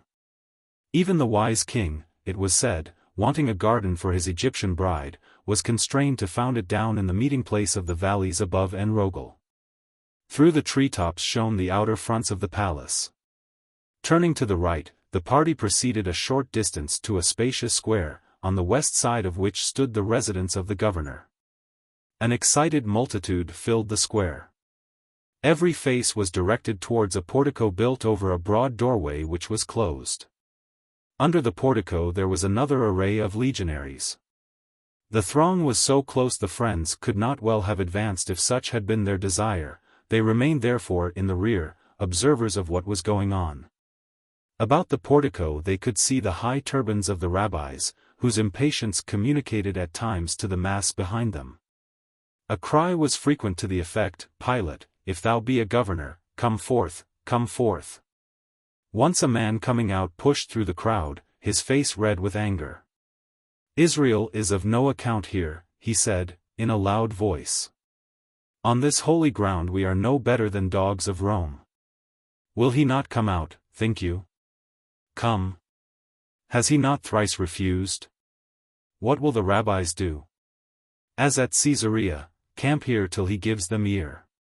He will not dare touch the treasure, will he? Asked one of the Galileans. Who can say? Did not a Roman profane the Holy of Holies? Is there anything sacred from Romans? An hour passed, and though Pilate deigned them no answer, the rabbis and crowd remained. Noon came, bringing a shower from the west, but no change in the situation, except that the multitude was larger and much noisier, and the feeling more decidedly angry. The shouting was almost continuous, "Come forth, come forth." The cry was sometimes with disrespectful variations. Meanwhile Ben-Hur held his Galilean friends together. He judged the pride of the Roman would eventually get the better of his discretion, and that the end could not be far off. Pilate was but waiting for the people to furnish him an excuse for resort to violence. And at last the end came.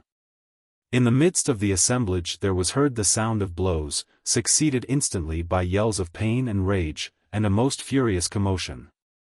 The venerable men in front of the portico faced about aghast. The common people in the rear at first pushed forward, in the center, the effort was to get out. And for a short time the pressure of opposing forces was terrible.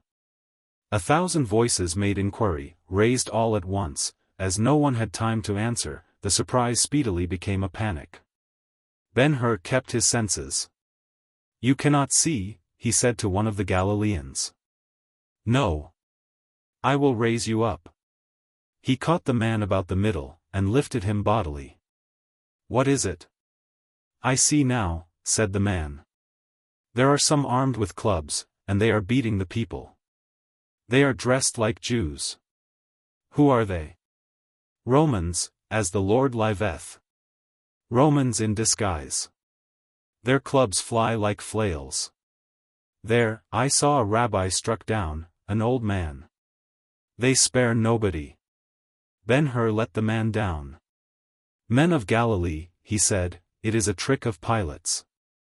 Now, will you do what I say? We will get even with the clubmen."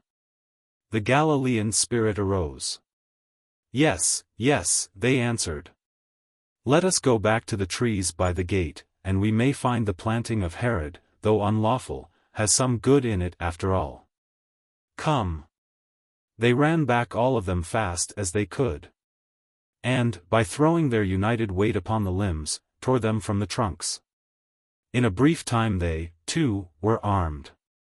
Returning, at the corner of the square they met the crowd rushing madly for the gate. Behind, the clamor continued, a medley of shrieks, groans, and execrations. "To the wall!" Ben-Hur shouted. "To the wall, and let the herd go by." So, clinging to the masonry at their right hand, they escaped the might of the rush, and little by little made headway until, at last, the square was reached. "Keep together now, and follow me." By this time Ben-Hur's leadership was perfect, and as he pushed into the seething mob his party closed after him in a body. And when the Romans, clubbing the people and making merry as they struck them down, came hand to hand with the Galileans, lithe of limb, eager for the fray, and equally armed, they were in turn surprised. Then the shouting was close and fierce, the crash of sticks rapid and deadly, the advance furious as hate could make it. No one performed his part as well as Ben-Hur, whose training served him admirably, for, not merely he knew to strike and guard. His long arm, perfect action, and incomparable strength helped him, also, to success in every encounter. He was at the same time fighting man and leader. The club he wielded was of goodly length and weighty, so he had need to strike a man but once. He seemed, moreover, to have eyes for each combat of his friends, and the faculty of being at the right moment exactly where he was most needed. In his fighting cry there were inspiration for his party and alarm for his enemies. Thus surprised and equally matched, the Romans at first retired, but finally turned their backs and fled to the portico. The impetuous Galileans would have pursued them to the steps, but Ben-Hur wisely restrained them. "Stay, my men," he said. "The centurion yonder is coming with the guard. They have swords and shields, we cannot fight them.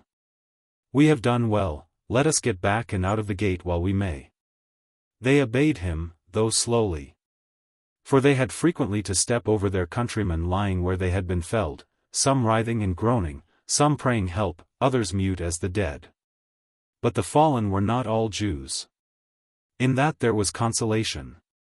The centurion shouted to them as they went off, Ben-Hur laughed at him, and replied in his own tongue, "If we are dogs of Israel, you are jackals of Rome. Remain here, and we will come again." The Galileans cheered, and laughing went on. Outside the gate there was a multitude the like of which Ben-Hur had never seen, not even in the circus at Antioch. The housetops, the streets, the slope of the hill, appeared densely covered with people wailing and praying. The air was filled with their cries and imprecations. The party were permitted to pass without challenge by the outer guard. But hardly were they out before the centurion in charge at the portico appeared, and in the gateway called to Ben-Hur. "Ho, insolent! Art thou a Roman or a Jew?" Ben-Hur answered, "I am a son of Judah, born here. What wouldst thou with me? Stay and fight. Singly? As thou wilt." Ben-Hur laughed derisively. "O brave Roman! Worthy son of the bastard Roman Jove! I have no arms." "Thou shalt have mine," the centurion answered. "I will borrow of the guard here." The people in hearing of the colloquy became silent. And from them the hush spread afar. But lately Ben-Hur had beaten a Roman under the eyes of Antioch and the farther east. Now, could he beat another one under the eyes of Jerusalem, the honor might be vastly profitable to the cause of the new king. He did not hesitate. Going frankly to the centurion, he said, "I am willing. Lend me thy sword and shield." "And the helm and breastplate?" asked the Roman. "Keep them. They might not fit me." The arms were as frankly delivered, and directly the centurion was ready. All this time the soldiers enranked close by the gate never moved, they simply listened. As to the multitude, only when the combatants advanced to begin the fight the question sped from mouth to mouth, "Who is he?"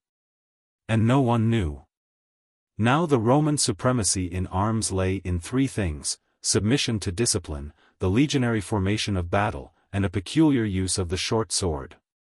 In combat, they never struck or cut. From first to last they thrust, they advanced thrusting, they retired thrusting, and generally their aim was at the foeman's face. All this was well known to Ben-Hur. As they were about to engage he said, "I told thee I was a son of Judah, but I did not tell that I am taught. Defend thyself." At the last word Ben-Hur closed with his antagonist. A moment, standing foot to foot, they glared at each other over the rims of their embossed shields, then the Roman pushed forward and feinted an underthrust. The Jew laughed at him. A thrust at the face followed. The Jew stepped lightly to the left, quick as the thrust was, the step was quicker. Under the lifted arm of the foe he slid his shield, advancing it until the sword and sword arm were both caught on its upper surface.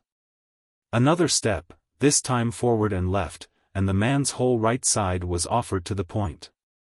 The centurion fell heavily on his breast, clanging the pavement, and Ben-Hur had won.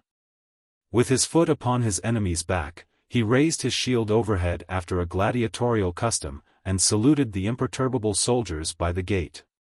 When the people realized the victory they behaved like mad.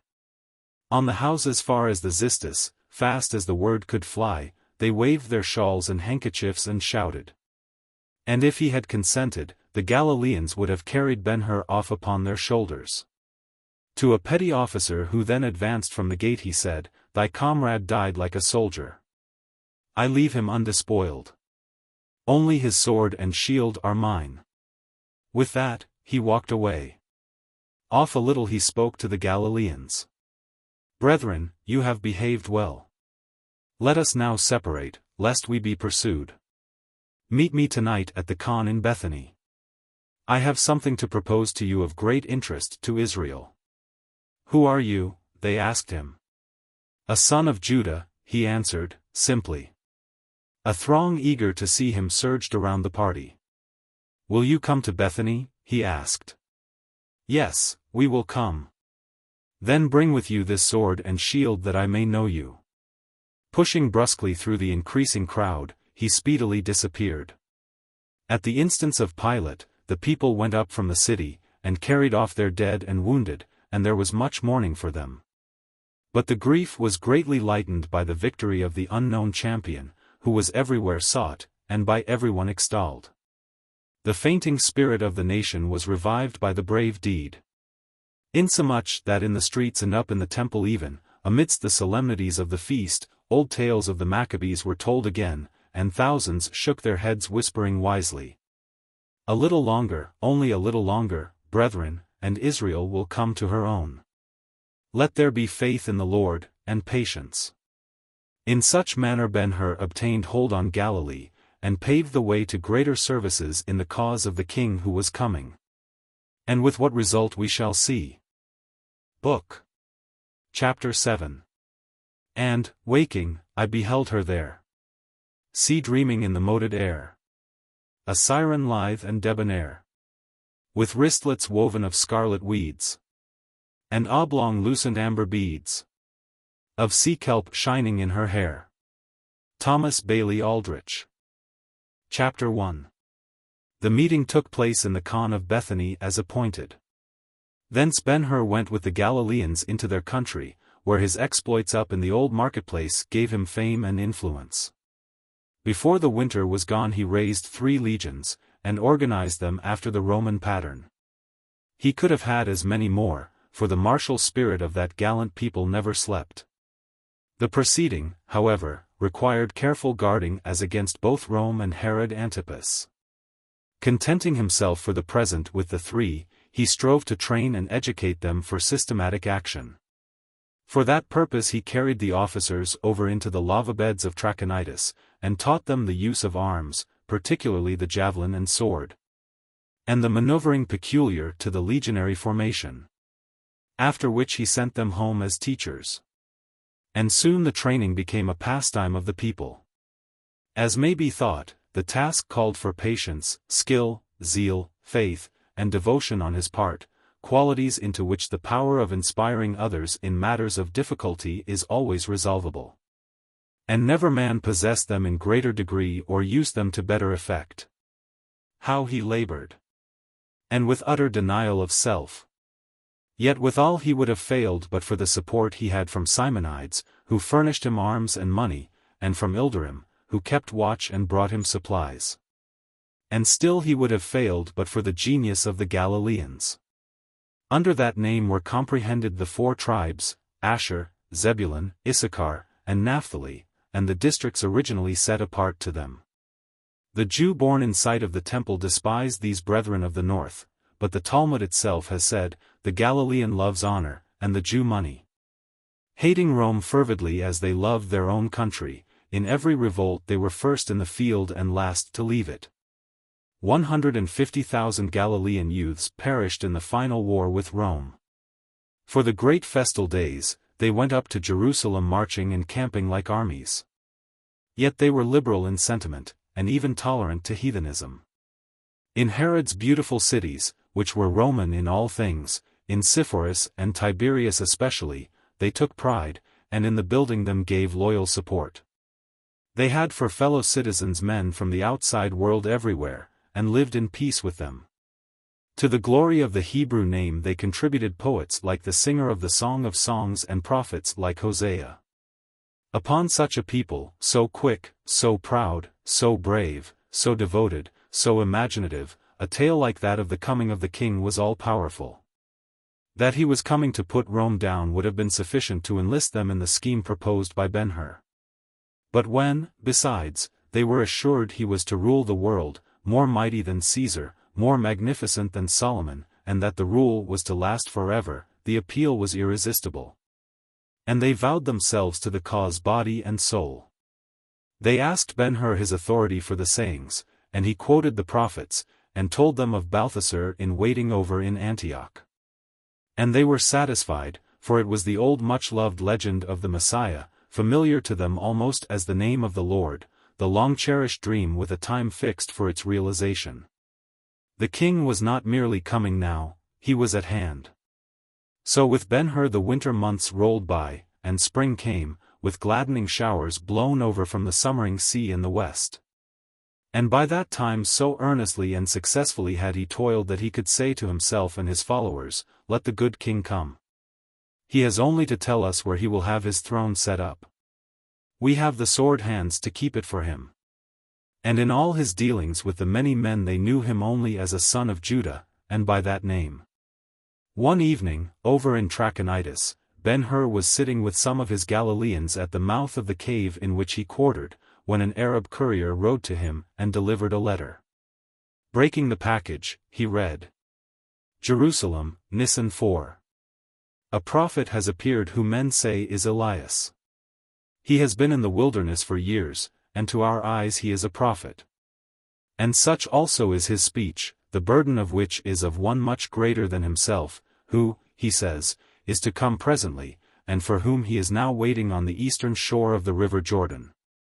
I have been to see and hear him, and the one he is waiting for is certainly the king you are awaiting. Come and judge for yourself.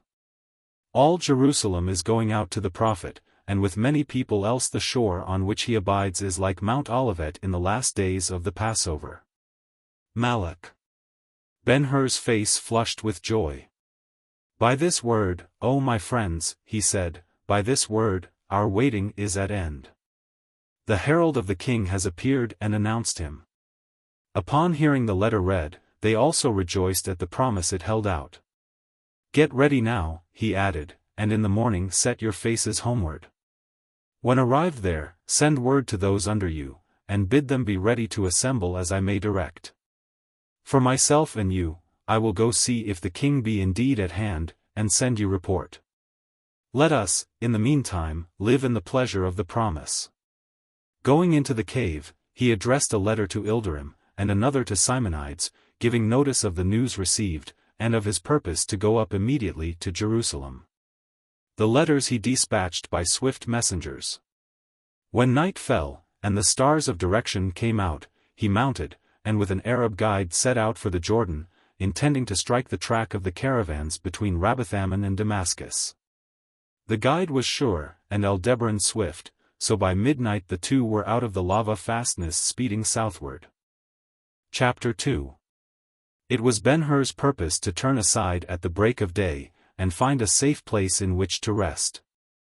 But the dawn overtook him while out in the desert, and he kept on, the guide promising to bring him afterwhile to a vale shut in by great rocks, where there were a spring, some mulberry trees, and herbage in plenty for the horses. As he rode thinking of the wondrous events so soon to happen, and of the changes they were to bring about in the affairs of men and nations, the guide, ever on the alert, called attention to an appearance of strangers behind them. Everywhere around the desert stretched away in waves of sand, slowly yellowing in the growing light, and without any green thing visible. Over on the left, but still far off, a range of low mountains extended, apparently interminable. In the vacancy of such a waste an object in motion could not long continue a mystery. It is a camel with riders, the guide said, directly. Are there others behind? Said Ben-Hur. It is alone. No, there is a man on horseback, the driver, probably. A little later Ben-Hur himself could see the camel was white and unusually large, reminding him of the wonderful animal he had seen bring Balthasar and Iras to the fountain in the grove of Daphne. There could be no other like it. Thinking then of the fair Egyptian, insensibly his gait became slower, and at length fell into the merest loiter, until finally he could discern a curtained howdah, and two persons seated within it. If they were Balthasar and Iras, should he make himself known to them? But it could not be, this was the desert, and they were alone. But while he debated the question the long swinging stride of the camel brought its riders up to him. He heard the ringing of the tiny bells, and beheld the rich housings which had been so attractive to the crowd at the Castalian fount. He beheld also the Ethiopian, always attendant upon the Egyptians. The tall brute stopped close by his horse, and Ben-Hur, looking up, lo! Iras herself under the raised curtain looking down at him, her great swimming eyes bright with astonishment and inquiry. The blessing of the true God upon you, said Balthasar, in his tremulous voice. And to thee and thine be the peace of the Lord, Ben-Hur replied. My eyes are weak with years, said Balthasar. But they approve you that son of her whom lately I knew an honored guest in the tent of Ilderim the generous. And thou art that Balthasar, the wise Egyptian, whose speech concerning certain holy things in expectation is having so much to do with the finding me in this waste place. What dost thou here? He is never alone who is where God is, and God is everywhere, Balthasar answered, gravely, but in the sense of your asking, there is a caravan short way behind us going to Alexandria.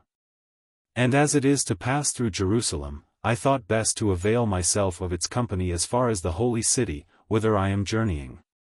This morning, however, in discontent with its slow movement, slower because of a Roman cohort in attendance upon it, we rose early, and ventured thus far in advance. As to robbers along the way, we are not afraid, for I have here a signet of Sheikh Ilderim, against beasts of prey, God is our sufficient trust. Ben-Hur bowed and said, the good Sheikh's signet is a safeguard wherever the wilderness extends, and the lion shall be swift that overtakes this king of his kind. He patted the neck of the camel as he spoke. Yet, said Iras, with a smile which was not lost upon the youth, whose eyes, it must be admitted, had several times turned to her during the interchange of speeches with the elder, yet even he would be better if his fast were broken. Kings have hunger and headaches. If you be, indeed, the Ben-Hur of whom my father has spoken, and whom it was my pleasure to have known as well, you will be happy, I am sure, to show us some near path to living water. That with its sparkle we may grace a morning's meal in the desert. Ben-Hur, nothing loath, hastened to answer. Fair Egyptian, I give you sympathy. Can you bear suffering a little longer? We will find the spring you ask for, and I promise that its draught shall be as sweet and cooling as that of the more famous Castalia. With leave, we will make haste. I give you the blessing of the thirsty, she replied. And offer you in return a bit of bread from the city ovens, dipped in fresh butter from the dewy meadows of Damascus. A most rare favor. Let us go on. So saying, Ben-Hur rode forward with the guide, one of the inconveniences of traveling with camels being that it is necessarily an interdiction of polite conversation. After a while the party came to a shallow wadi, down which, turning to the right hand, the guide led them. The bed of the cut was somewhat soft from recent rains, and quite bold in its descent. Momentarily, however, it widened, and ere along the sides became bluffs ribbed with rocks much scarred by floods rushing to lower depths ahead. Finally, from a narrow passage, the travelers entered a spreading vale which was very delightful. But come upon suddenly from the yellow, unrelieved, verdureless plain, it had the effect of a freshly discovered paradise. The water channels winding here and there, definable by crisp white shingling, appeared like threads tangled among islands green with grasses and fringed with reeds. Up from the final depths of the valley of the Jordan some venturous oleanders had crept, and with their large bloom now starred the sunken place. One palm tree arose in royal assertion. The bases of the boundary walls were cloaked with clambering vines, and under a leaning cliff over on the left the mulberry grove had planted itself, proclaiming the spring which the party were seeking. And thither the guide conducted them, careless of whistling partridges and lesser birds of brighter hues roused whirring from the reedy coverts. The water started from a crack in the cliff which some loving hand had enlarged into an arched cavity. Graven over it in bold Hebraic letters was the word God. The graver had no doubt drunk there, and tarried many days, and given thanks in that durable form. From the arch the stream ran merrily over a flag spotted with bright moss, and leaped into a pool glassy clear. Thence it stole away between grassy banks, nursing the trees before it vanished in the thirsty sand. A few narrow paths were noticeable about the margin of the pool. Otherwise the space around was untrodden turf, at sight of which the guide was assured of rest free from intrusion by men. The horses were presently turned loose, and from the kneeling camel the Ethiopian assisted Balthasar and Iras. Whereupon the old man, turning his face to the east, crossed his hands reverently upon his breast and prayed. "Bring me a cup," Iras said, with some impatience. From the Houdah the slave brought her a crystal goblet, then she said to Ben-Hur, "I will be your servant at the fountain. They walked to the pool together. He would have dipped the water for her, but she refused his offer, and kneeling, held the cup to be filled by the stream itself.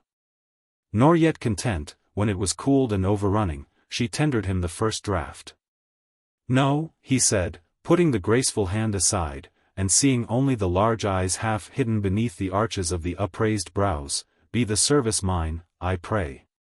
She persisted in having her way.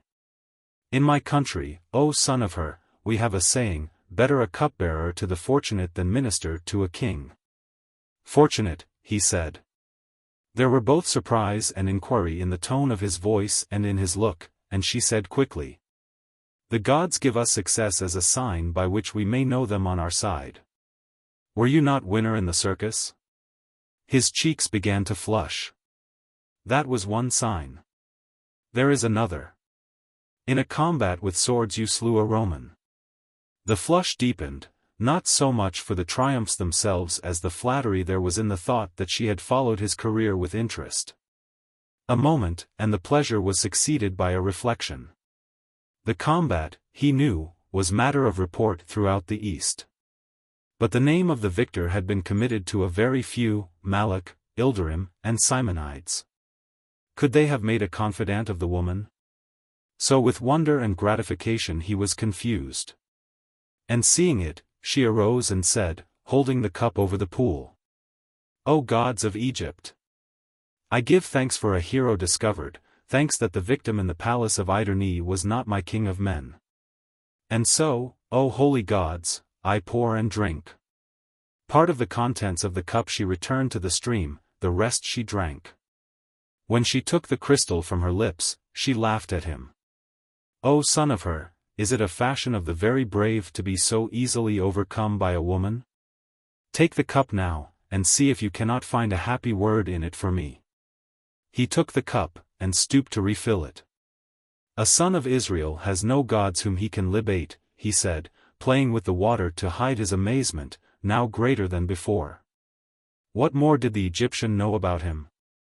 Had she been told of his relations with Simonides? And there was the treaty with Ilderim, had she knowledge of that also? He was struck with mistrust. Somebody had betrayed his secrets, and they were serious. And, besides, he was going to Jerusalem, just then of all the world the place where such intelligence possessed by an enemy might be most dangerous to him, his associates, and the cause. But was she an enemy? It is well for us that, while writing is slow, thought is instantaneous. When the cup was fairly cooled, he filled it and arose, saying, with indifference well affected, "Most fair, were I an Egyptian or a Greek or a Roman. I would say," he raised the goblet overhead as he spoke, "O ye better gods! I give thanks that there are yet left to the world, despite its wrongs and sufferings, the charm of beauty and the solace of love, and I drink to her who best represents them, to Iras, loveliest of the daughters of the Nile." She laid her hand softly upon his shoulder. "You have offended against the law. The gods you have drunk to are false gods. Why shall I not tell the rabbis on you?" "Oh," he replied, laughing, "that is very little to tell for one who knows so much else that is really important. I will go further, I will go to the little Jewess who makes the roses grow and the shadows flame in the house of the great merchant over in Antioch. To the rabbis I will accuse you of impenitence. To her. Well, to her? I will repeat what you have said to me under the lifted cup, with the gods for witnesses." He was still a moment, as if waiting for the Egyptian to go on. With quickened fancy he saw Esther at her father's side listening to the dispatches he had forwarded, sometimes reading them. In her presence he had told Simonides the story of the affair in the palace of Iderne. She and Iras were acquainted, this one was shrewd and worldly. The other was simple and affectionate, and therefore easily won. Simonides could not have broken faith, nor Ilderim, for if not held by honor, there was no one, unless it might be himself, to whom the consequences of exposure were more serious and certain. Could Esther have been the Egyptian's informant? He did not accuse her. Yet a suspicion was sown with the thought, and suspicions, as we all know, are weeds of the mind which grow of themselves, and most rapidly when least wanted. Before he could answer the allusion to the little Jewess, Balthasar came to the pool. "We are greatly indebted to you, son of her," he said, in his grave manner. "This vale is very beautiful. The grass, the trees, the shade, invite us to stay and rest, and the spring here has the sparkle of diamonds in motion, and sings to me of a loving God. It is not enough to thank you for the enjoyment we find. Come sit with us, and taste our bread. Suffer me first to serve you." With that Ben-Hur filled the goblet, and gave it to Balthasar, who lifted his eyes in thanksgiving. Immediately the slave brought napkins. And after laving their hands and drying them, the three seated themselves in Eastern style under the tent which years before had served the wise men at the meeting in the desert.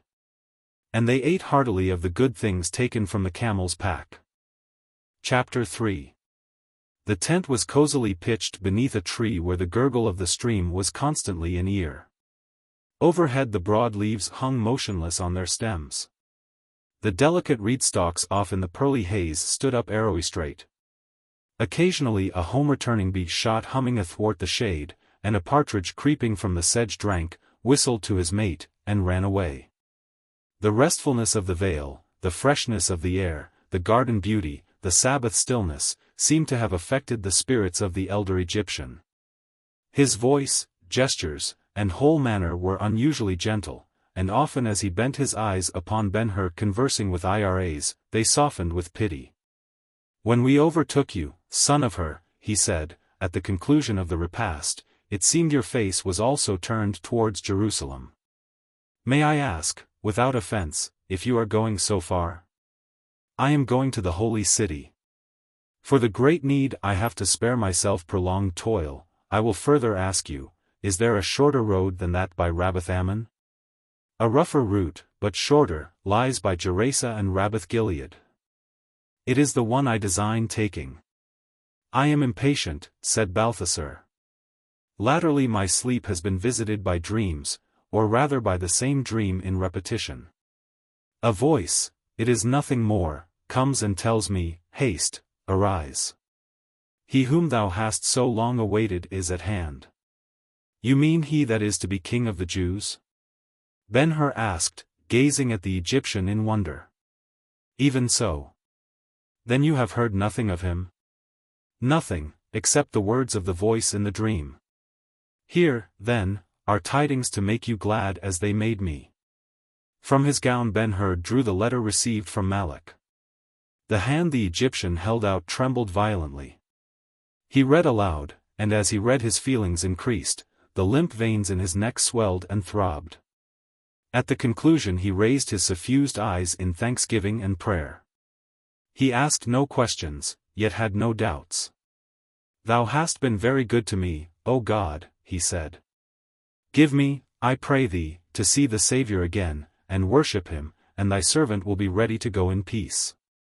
The words, the manner, the singular personality of the simple prayer, touched Ben-Hur with a sensation new and abiding. God never seemed so actual and so nearby. It was as if he were there bending over them or sitting at their side, a friend whose favors were to be had by the most unceremonious asking, a father to whom all his children were alike in love, Father. Not more of the Jew than of the Gentile, the universal Father, who needed no intermediates, no rabbis, no priests, no teachers. The idea that such a God might send mankind a savior instead of a king appeared to Ben-Hur in a light not merely new, but so plain that he could almost discern both the greater want of such a gift and its greater consistency with the nature of such a deity. So he could not resist asking, "Now that he has come, O Balthasar, you still think he is to be a savior, and not a king?" Balthasar gave him a look thoughtful as it was tender. "How shall I understand you?" he asked, in return. "The Spirit, which was the star that was my guide of old, has not appeared to me since I met you in the tent of the good sheik. That is to say, I have not seen or heard it as formerly. I believe the voice that spoke to me in my dreams was it, but other than that I have no revelation." "I will recall the difference between us," said Ben-Hur, with deference. You were of opinion that he would be a king, but not as Caesar is. You thought his sovereignty would be spiritual, not of the world. Oh yes, the Egyptian answered, and I am of the same opinion now. I see the divergence in our faith. You are going to meet a king of men, a savior of souls. He paused with the look often seen when people are struggling, with introverted effort, to disentangle a thought which is either too high for quick discernment or too subtle for simple expression. Let me try, O son of her, he said, directly, and help you to a clear understanding of my belief. Then it may be, seeing how the spiritual kingdom I expect him to set up can be more excellent in every sense than anything of mere Caesarian splendor. You will better understand the reason of the interest I take in the mysterious person we are going to welcome. I cannot tell you when the idea of a soul in every man had its origin. Most likely the first parents brought it with them out of the garden in which they had their first dwelling. We all do know, however, that it has never perished entirely out of mind. By some peoples it was lost, but not by all. In some ages it dulled and faded, in others it was overwhelmed with doubts. But, in great goodness, God kept sending us at intervals mighty intellects to argue it back to faith and hope. Why should there be a soul in every man? Look, O son of her, for one moment look at the necessity of such a device. To lie down and die, and be no more forever, time never was when man wished for such an end. Nor has the man ever been who did not in his heart promise himself something better. The monuments of the nations are all protests against nothingness after death, so are statues and inscriptions. So is history. The greatest of our Egyptian kings had his effigy cut out of a hill of solid rock. Day after day he went with a host in chariots to see the work. At last it was finished, never effigy so grand, so enduring, it looked like him, the features were his, faithful even in expression. Now may we not think of him saying in that moment of pride, let death come, there is an afterlife for me. He had his wish. The statue is there yet. But what is the afterlife he thus secured? Only a recollection by men, a glory unsubstantial as moonshine on the brow of the great bust, a story in stone, nothing more. Meantime what has become of the king? There is an embalmed body up in the royal tombs which once was his, an effigy not so fair to look at as the other out in the desert. But where, O son of her, where is the king himself? Is he fallen into nothingness? 2,000 years have gone since he was a man alive as you and I are. Was his last breath the end of him? To say yes would be to accuse God. Let us rather accept his better plan of attaining life after death for us, actual life, I mean, the something more than a place in mortal memory. Life with going and coming, with sensation, with knowledge, with power and all appreciation, life eternal in term though it may be with changes of condition. Ask you what God's plan is? The gift of a soul to each of us at birth, with this simple law, there shall be no immortality except through the soul. In that law see the necessity of which I spoke. Let us turn from the necessity now. A word as to the pleasure there is in the thought of a soul in each of us. In the first place, it robs death of its terrors by making dying a change for the better, and burial but the planting of a seed from which there will spring a new life. In the next place, behold me as I am, weak, weary, old, shrunken in body, and graceless, look at my wrinkled face, think of my failing senses, listen to my shrilled voice. Ah! What happiness to me in the promise that when the tomb opens, as soon it will, to receive the worn-out husk I call myself, the now viewless doors of the universe, which is but the palace of God, will swing wide ajar to receive me, a liberated immortal soul. I would I could tell the ecstasy there must be in that life to come. Do not say I know nothing about it. This much I know, and it is enough for me, the being a soul implies conditions of divine superiority. In such a being there is no dust, nor any gross thing. It must be finer than air, more impalpable than light, purer than essence, it is life in absolute purity. What now, O son of her? Knowing so much, shall I dispute with myself or you about the unnecessaries? about the form of my soul? Or where it is to abide? Or whether it eats and drinks? Or is winged, or wears this or that? No. It is more becoming to trust in God. The beautiful in this world is all from his hand, declaring the perfection of taste. He is the author of all form. He clothes the lily, he colors the rose, he distills the dewdrop, he makes the music of nature. In a word, he organized us for this life, and imposed its conditions. And they are such guarantee to me that, trustful as a little child, I leave to him the organization of my soul, and every arrangement for the life after death. I know he loves me. The good man stopped and drank, and the hand carrying the cup to his lips trembled, and both IRAs and Ben-Hur shared his emotion and remained silent. Upon the latter a light was breaking. He was beginning to see, as never before, that there might be a spiritual kingdom of more import to men than any earthly empire. And that after all a Savior would indeed be a more godly gift than the greatest king. I might ask you now, said Balthasar, continuing, whether this human life, so troubled and brief, is preferable to the perfect and everlasting life designed for the soul? But take the question, and think of it for yourself, formulating thus, supposing both to be equally happy, is 1 hour more desirable than 1 year? From that then advance to the final inquiry, what are 70 years on earth to all eternity with God? By and by, son of her, thinking in such manner, you will be filled with the meaning of the fact I present you next, to me the most amazing of all events, and in its effects the most sorrowful. It is that the very idea of life as a soul is a light almost gone out in the world. Here and there, to be sure, a philosopher may be found who will talk to you of a soul, likening it to a principle. But because philosophers take nothing upon faith, they will not go the length of admitting a soul to be a being, and on that account its purpose is compressed darkness to them. Everything animate has a mind measurable by its wants. Is there to you no meaning in the singularity that power in full degree to speculate upon the future was given to man alone?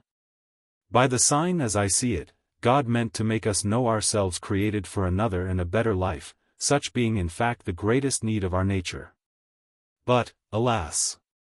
Into what a habit the nations have fallen! They live for the day, as if the present were the all in all, and go about saying, there is no tomorrow after death. Or if there be, since we know nothing about it, be it a care unto itself. So when death calls them, come, they may not enter into enjoyment of the glorious afterlife because of their unfitness. That is to say, the ultimate happiness of man was everlasting life in the society of God. Alas, O son of her, that I should say it! But as well yon sleeping camel constant in such society as the holiest priests this day serving the highest altars in the most renowned temples. So much are men given to this lower earthly life. So nearly have they forgotten that other which is to come. See now, I pray you, that which is to be saved to us. For my part, speaking with the holiness of truth, would not give 1 hour of life as a soul for 1,000 years of life as a man. Here the Egyptians seem to become unconscious of companionship and fall away into abstraction. This life has its problems, he said, and there are men who spend their days trying to solve them. But what are they to the problems of the hereafter? What is there like knowing God? Not a scroll of the mysteries, but the mysteries themselves would for that hour at least lie before me revealed. Even the innermost and most awful, the power which now we shrink from thought of, which rimmed the void with shores, and lighted the darkness, and out of nothing appointed the universe. All places would be opened. I would be filled with divine knowledge, I would see all glories, taste all delights, I would revel in being. And if, at the end of the hour, it should please God to tell me, I take thee into my service forever, the furthest limit of desire would be passed. After which the attainable ambitions of life, and its joys of whatever kind, would not be so much as the tinkling of little bells. Balthasar paused as if to recover from very ecstasy of feeling. And to Ben-Hur it seemed the speech had been the delivery of a soul speaking for itself. I pray pardon, son of her, the good man continued, with a bow the gravity of which was relieved by the tender look that followed it, I meant to leave the life of a soul, its conditions, pleasures, superiority, to your own reflection and finding out. The joy of the thought has betrayed me into much speech. I set out to show, though ever so faintly, the reason of my faith. It grieves me that words are so weak. But help yourself to truth. Consider first the excellence of the existence which was reserved for us after death, and give heed to the feelings and impulses the thought is sure to awaken in you. Heed them, I say, because they are your own soul astir, doing what it can to urge you in the right way. Consider next that the afterlife has become so obscured as to justify calling it a lost light. If you find it, rejoice, O son of her, rejoice as I do, though in beggary of words. For then, besides the great gift which is to be saved to us, you will have found the need of a Saviour so infinitely greater than the need of a king. And he we are going to meet will not longer hold place in your hope, a warrior with a sword or a monarch with a crown. A practical question presents itself: how shall we know him at sight? If you continue in your belief as to his character, that he is to be a king as Herod was, of course you will keep on until you meet a man clothed in purple and with a scepter. On the other hand, he I look for will be one poor, humble, undistinguished, a man in appearance as other men, and the sign by which I will know him will be never so simple. He will offer to show me and all mankind the way to the eternal life, the beautiful pure life of the soul. The company sat a moment in silence, which was broken by Balthasar. Let us arise now, he said, let us arise and set forward again. What I have said has caused a return of impatience to see him who is ever in my thought. And if I seem to hurry you, O son of her, and you, my daughter, be that my excuse. At his signal the slave brought them wine in a skin bottle. And they poured and drank, and shaking the lap cloths out arose. While the slave restored the tent and wares to the box under the howdah, and the Arab brought up the horses, the three principals laved themselves in the pool. In a little while they were retracing their steps back through the wadi, intending to overtake the caravan if it had passed them by. Chapter 4. The caravan, stretched out upon the desert, was very picturesque. In motion, however, it was like a lazy serpent. By and by its stubborn dragging became intolerably irksome to Balthasar, patient as he was, so, at his suggestion, the party determined to go on by themselves. If the reader be young, or if he has yet a sympathetic recollection of the romanticisms of his youth, he will relish the pleasure with which Ben-Hur, riding near the camel of the Egyptians, gave a last look at the head of the straggling column almost out of sight on the shimmering plain. To be definite as may be, and perfectly confidential, Ben-Hur found a certain charm in Iris's presence. If she looked down upon him from her high place, he made haste to get near her. If she spoke to him, his heart beat out of its usual time. The desire to be agreeable to her was a constant impulse. Objects on the way, though ever so common, became interesting the moment she called attention to them. A black swallow in the air pursued by her pointing finger went off in a halo. If a bit of quartz or a flake of mica was seen to sparkle in the drab sand under kissing of the sun, at a word he turned aside and brought it to her. And if she threw it away in disappointment, far from thinking of the trouble he had been put to, he was sorry it proved so worthless, and kept a lookout for something better, a ruby, perchance a diamond. So the purple of the far mountains became intensely deep and rich if she distinguished it with an exclamation of praise. And when, now and then, the curtain of the howdah fell down, it seemed a sudden dullness had dropped from the sky, bedraggling all the landscape. Thus disposed, yielding to the sweet influence. What shall save him from the dangers there are in days of the close companionship with the fair Egyptian incident to the solitary journey they were entered upon? For that there is no logic in love, nor the least mathematical element, it is simply natural that she shall fashion the result who has the wielding of the influence. To quicken the conclusion, there were signs, too, that she well knew the influence she was exercising over him. From some place underhand she had since morning drawn a caul of golden coins, and adjusted it so the gleaming strings fell over her forehead and upon her cheeks, blending lustrously with the flowing of her blue-black hair. From the same safe deposit she had also produced articles of jewelry, rings for finger and ear, bracelets, a necklace of pearls, also a shawl embroidered with threads of fine gold, the effect of all which she softened with a scarf of Indian lace skillfully folded about her throat and shoulders.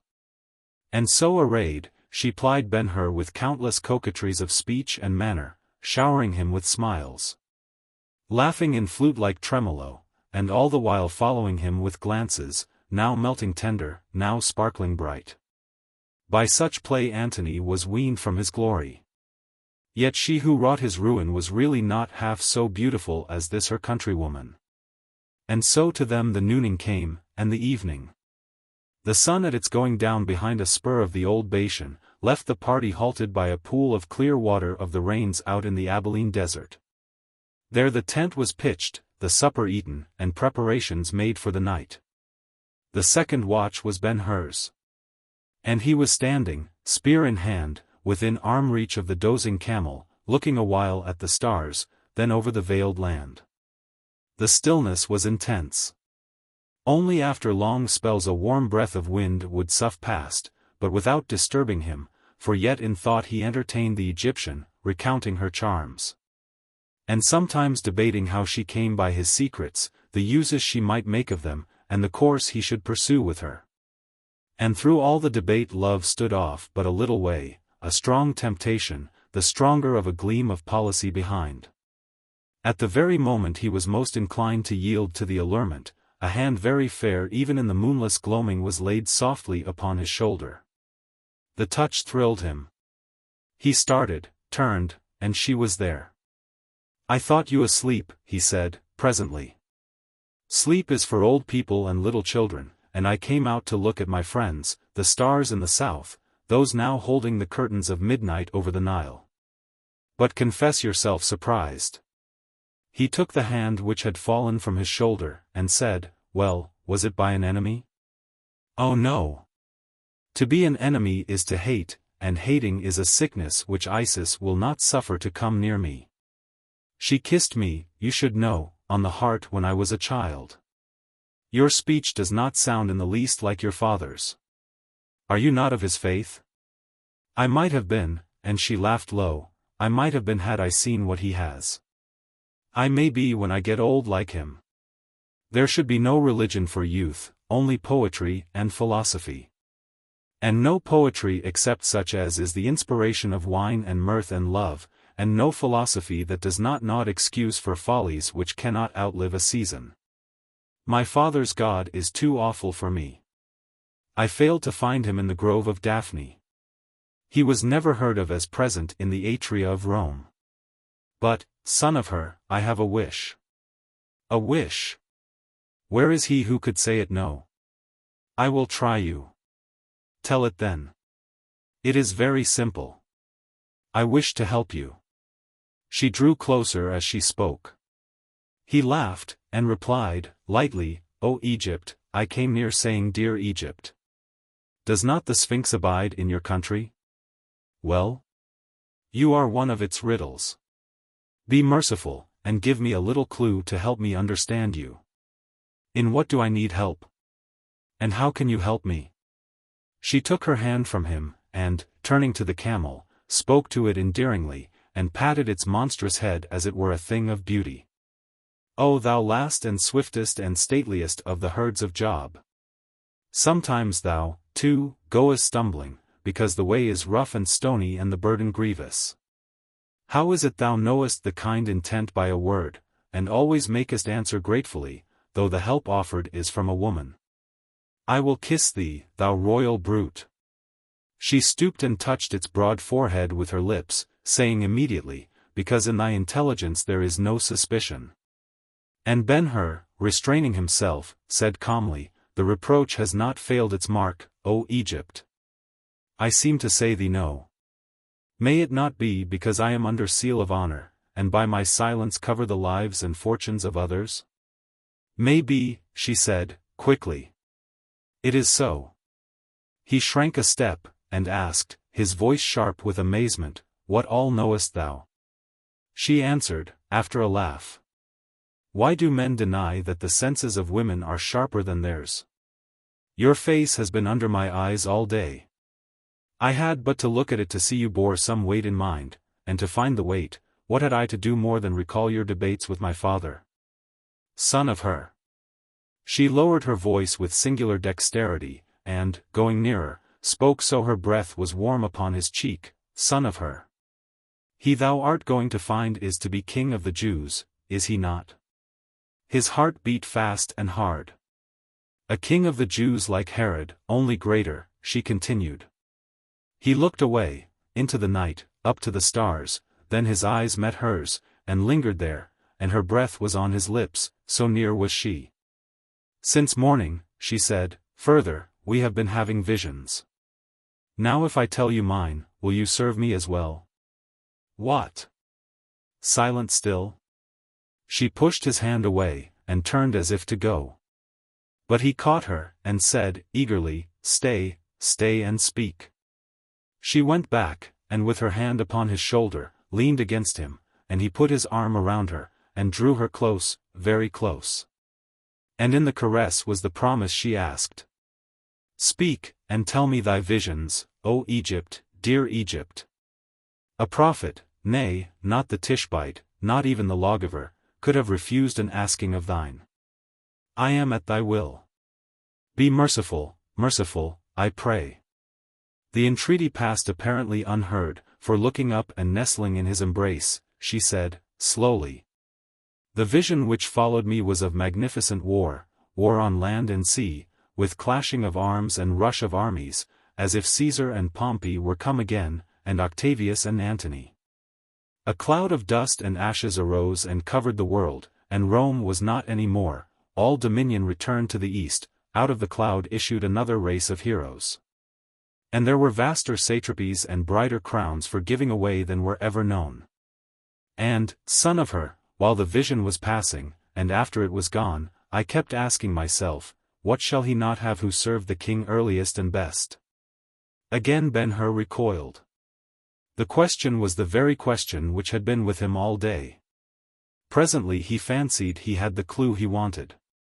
So, he said, I have you now. The satrapies and crowns are the things to which you would help me. I see, I see. And there never was such queen as you would be, so shrewd, so beautiful, so royal, never. But, alas, dear Egypt. By the vision as you show it me the prizes are all of war, and you are but a woman, though Isis did kiss you on the heart. And crowns are starry gifts beyond your power of help, unless, indeed, you have a way to them more certain than that of the sword. If so, O Egypt, Egypt, show it me, and I will walk in it, if only for your sake. She removed his arm and said, spread your cloak upon the sand, here, so I can rest against the camel.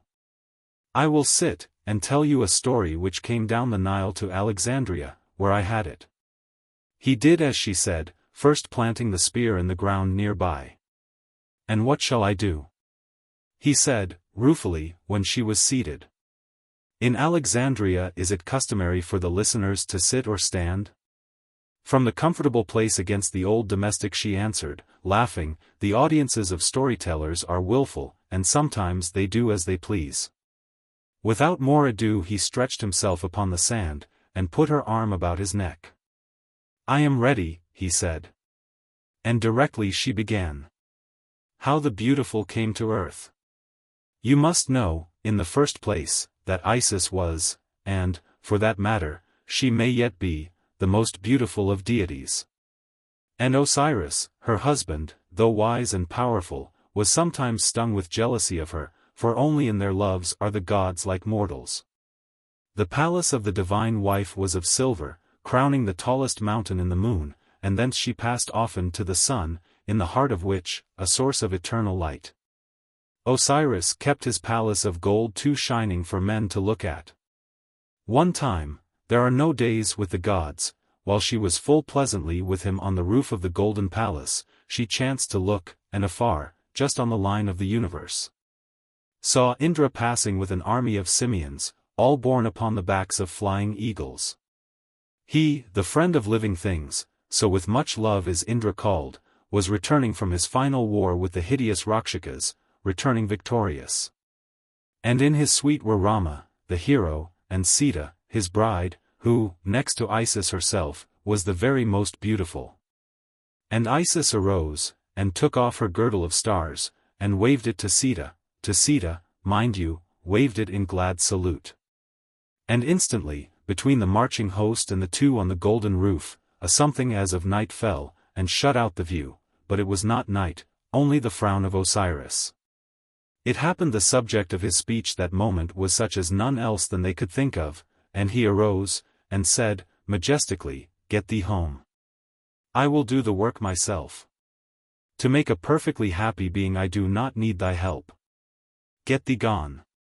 Now Isis had eyes large as those of the white cow which in the temple eats sweet grasses from the hands of the faithful even while they say their prayers. And her eyes were the color of the cow's, and quite as tender. And she too arose and said, smiling as she spoke, so her look was little more than the glow of the moon in the hazy harvest month, farewell, good my lord. You will call me presently, I know. For without me you cannot make the perfectly happy creature of which you were thinking, any more, and she stopped to laugh, knowing well the truth of the saying, any more, my lord. Then you yourself can be perfectly happy without me. We will see, he said. And she went her way, and took her needles and her chair, and on the roof of the silver palace sat watching and knitting. And the will of Osiris, at labor in his mighty breast, was as the sound of the mills of all the other gods grinding at once, so loud that the near stars rattled like seeds in a parched pod. And some dropped out and were lost. And while the sound kept on she waited and knit, nor lost she ever a stitch the while. Soon a spot appeared in the space over towards the sun. And it grew until it was great as the moon, and then she knew a world was intended. But when, growing and growing, at last it cast her planet in the shade, all save the little point lighted by her presence, she knew how very angry he was. Yet she knit away, assured that the end would be as she had said. And so came the earth, at first but a cold grey mass hanging listless in the hollow void. Later she saw it separate into divisions. Here a plain, there a mountain, yonder a sea, all as yet without a sparkle. And then, by a river-bank, something moved, and she stopped her knitting for wonder. The something arose, and lifted its hands to the sun in sign of knowledge whence it had its being. And this first man was beautiful to see. And about him were the creations we call nature, the grass, the trees, birds, beasts, even the insects and reptiles. And for a time the man went about happy in his life, it was easy to see how happy he was. And in the lull of the sound of the laboring will Isis heard a scornful laugh, and presently the words, blown across from the sun. Thy help, indeed. Behold a creature perfectly happy. And Isis fell to knitting again, for she was patient as Osiris was strong, and if he could work, she could wait, and wait she did, knowing that mere life is not enough to keep anything content. And sure enough, not long until the divine wife could see a change in the man.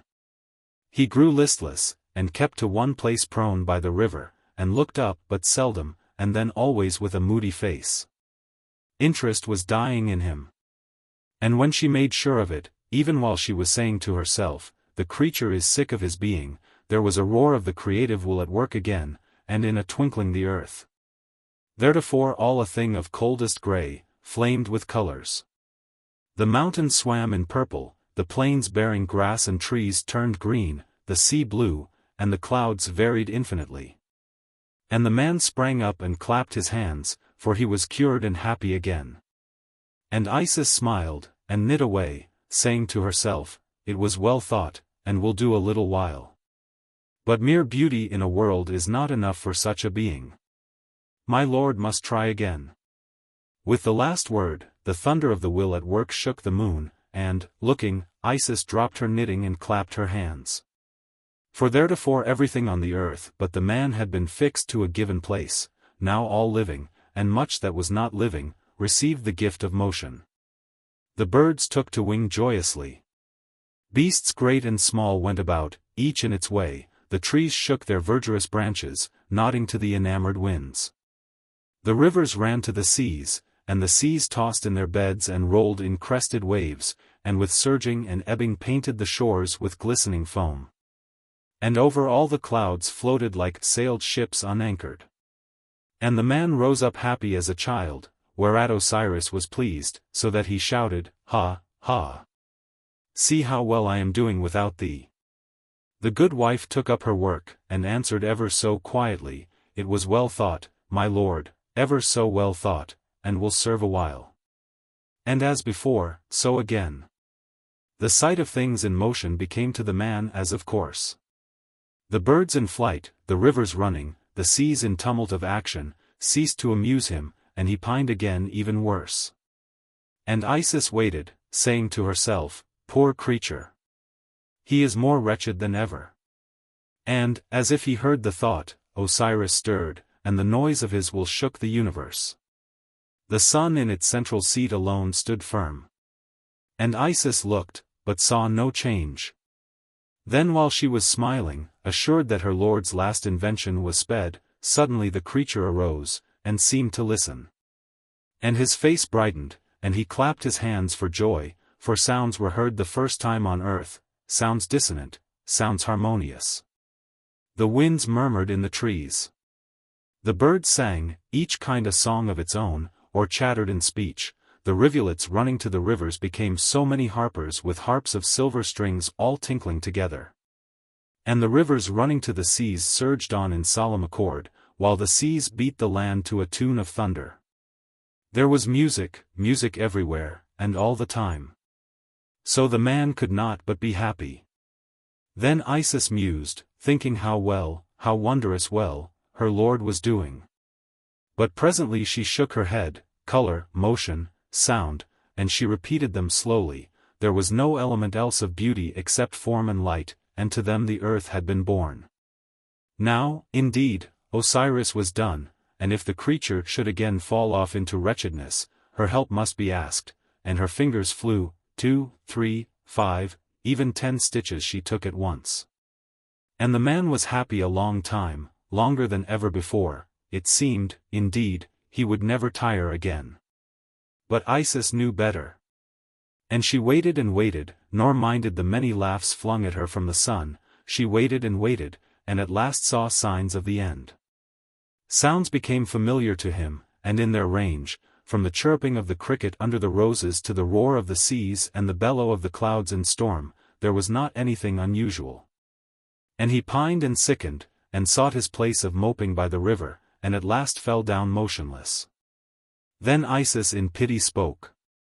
"My lord," she said, "the creature is dying." But Osiris, though seeing it all, held his peace. He could do no more. "Shall I help him?" she asked. Osiris was too proud to speak. Then Isis took the last stitch in her knitting, and gathering her work in a roll of brilliance flung it so it fell close to the man.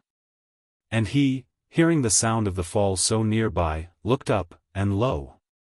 A woman, the first woman, was stooping to help him. She reached a hand to him, he caught it and arose. And nevermore was miserable, but evermore happy. Such, O son of Her, is the genesis of the beautiful, as they tell it on the Nile. She paused.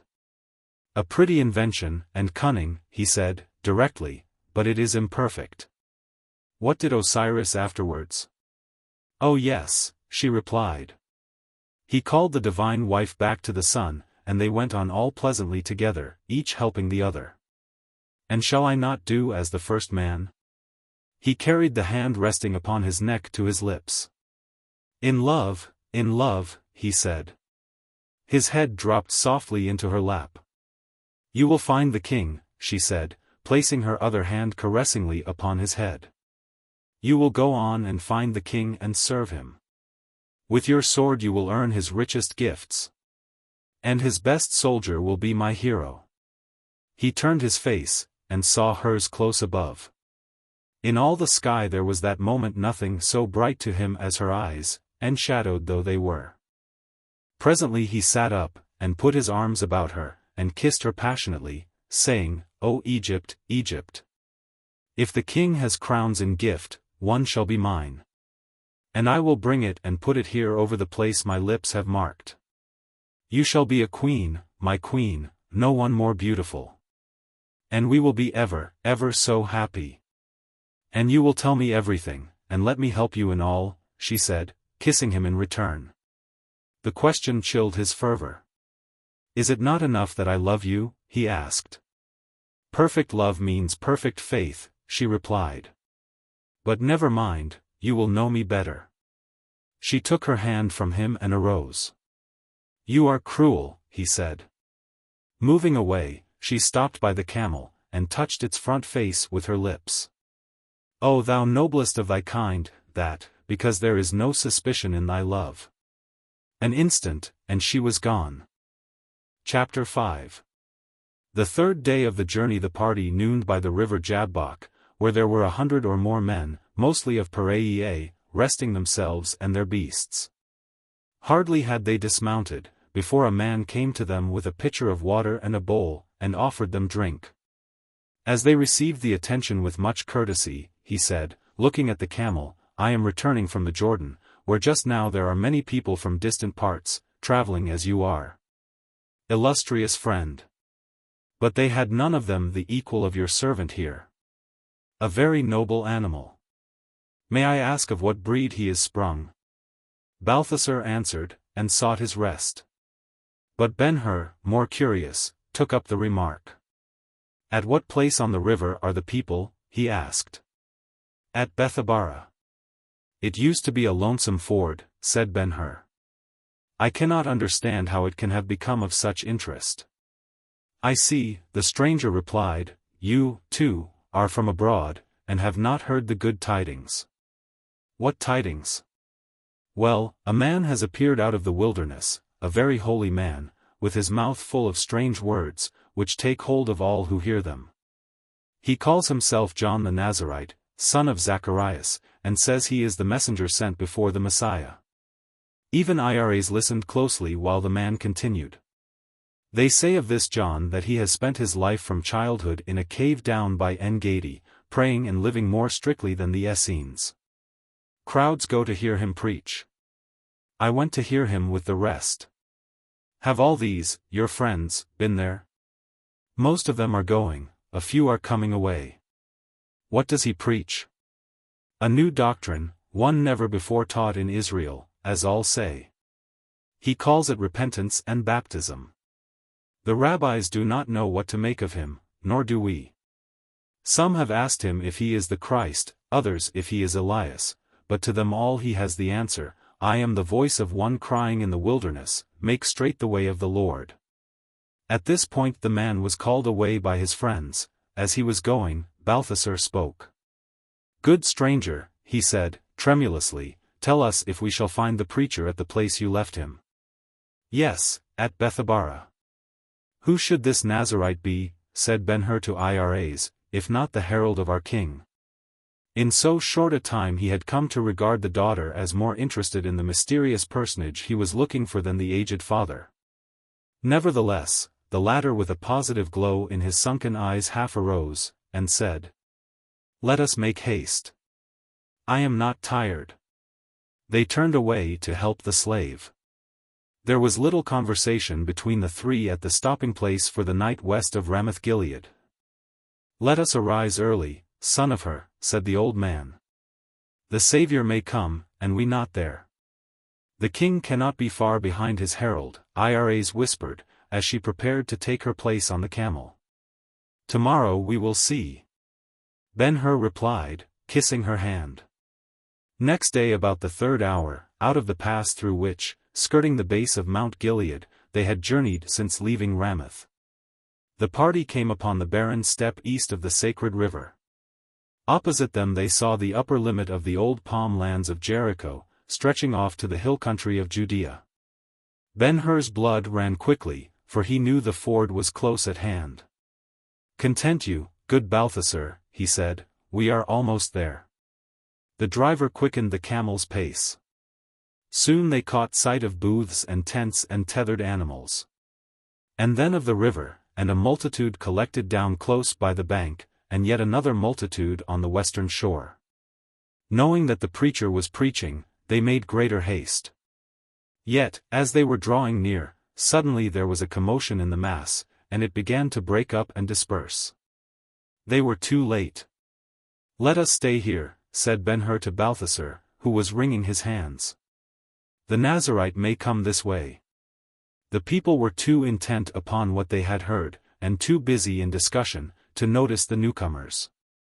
When some hundreds were gone by, and it seemed the opportunity to so much as see the Nazarite was lost to the latter.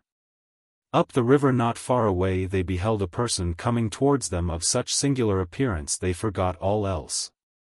Outwardly the man was rude and uncouth, even savage. Over a thin, gaunt visage of the hue of brown parchment, over his shoulders and down his back below the middle, in witch-like locks, fell a covering of sun-scorched hair. His eyes were burning bright. All his right side was naked, and of the color of his face, and quite as meager. A shirt of the coarsest camel's hair, coarse as Bedouin tent cloth, clothed the rest of his person to the knees, being gathered at the waist by a broad girdle of untanned leather. His feet were bare.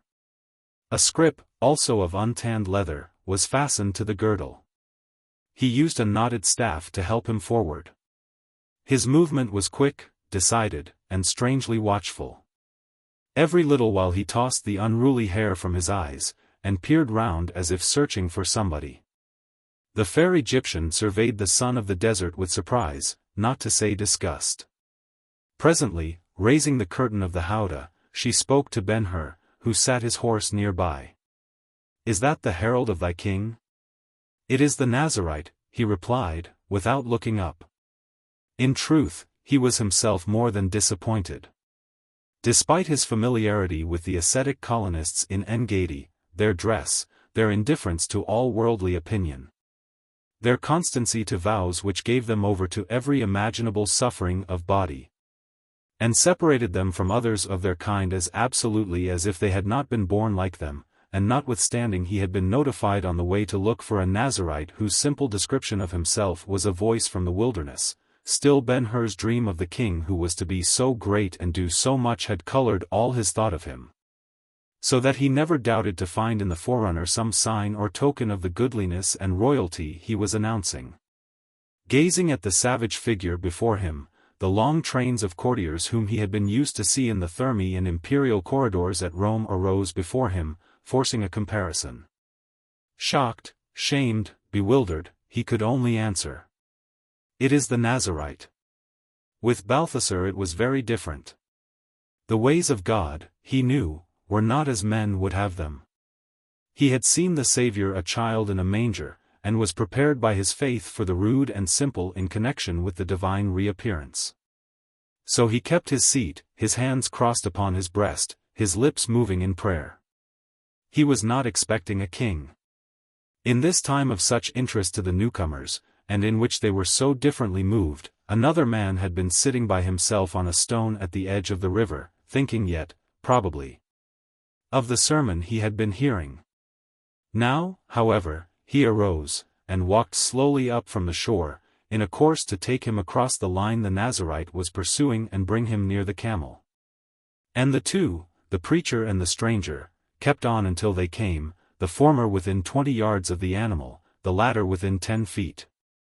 Then the preacher stopped, and flung the hair from his eyes, looked at the stranger, threw his hands up as a signal to all the people in sight, and they also stopped, each in the pose of a listener. And when the hush was perfect, slowly the staff in the Nazarite's right hand came down and pointed to the stranger. All those who before were but listeners became watchers also.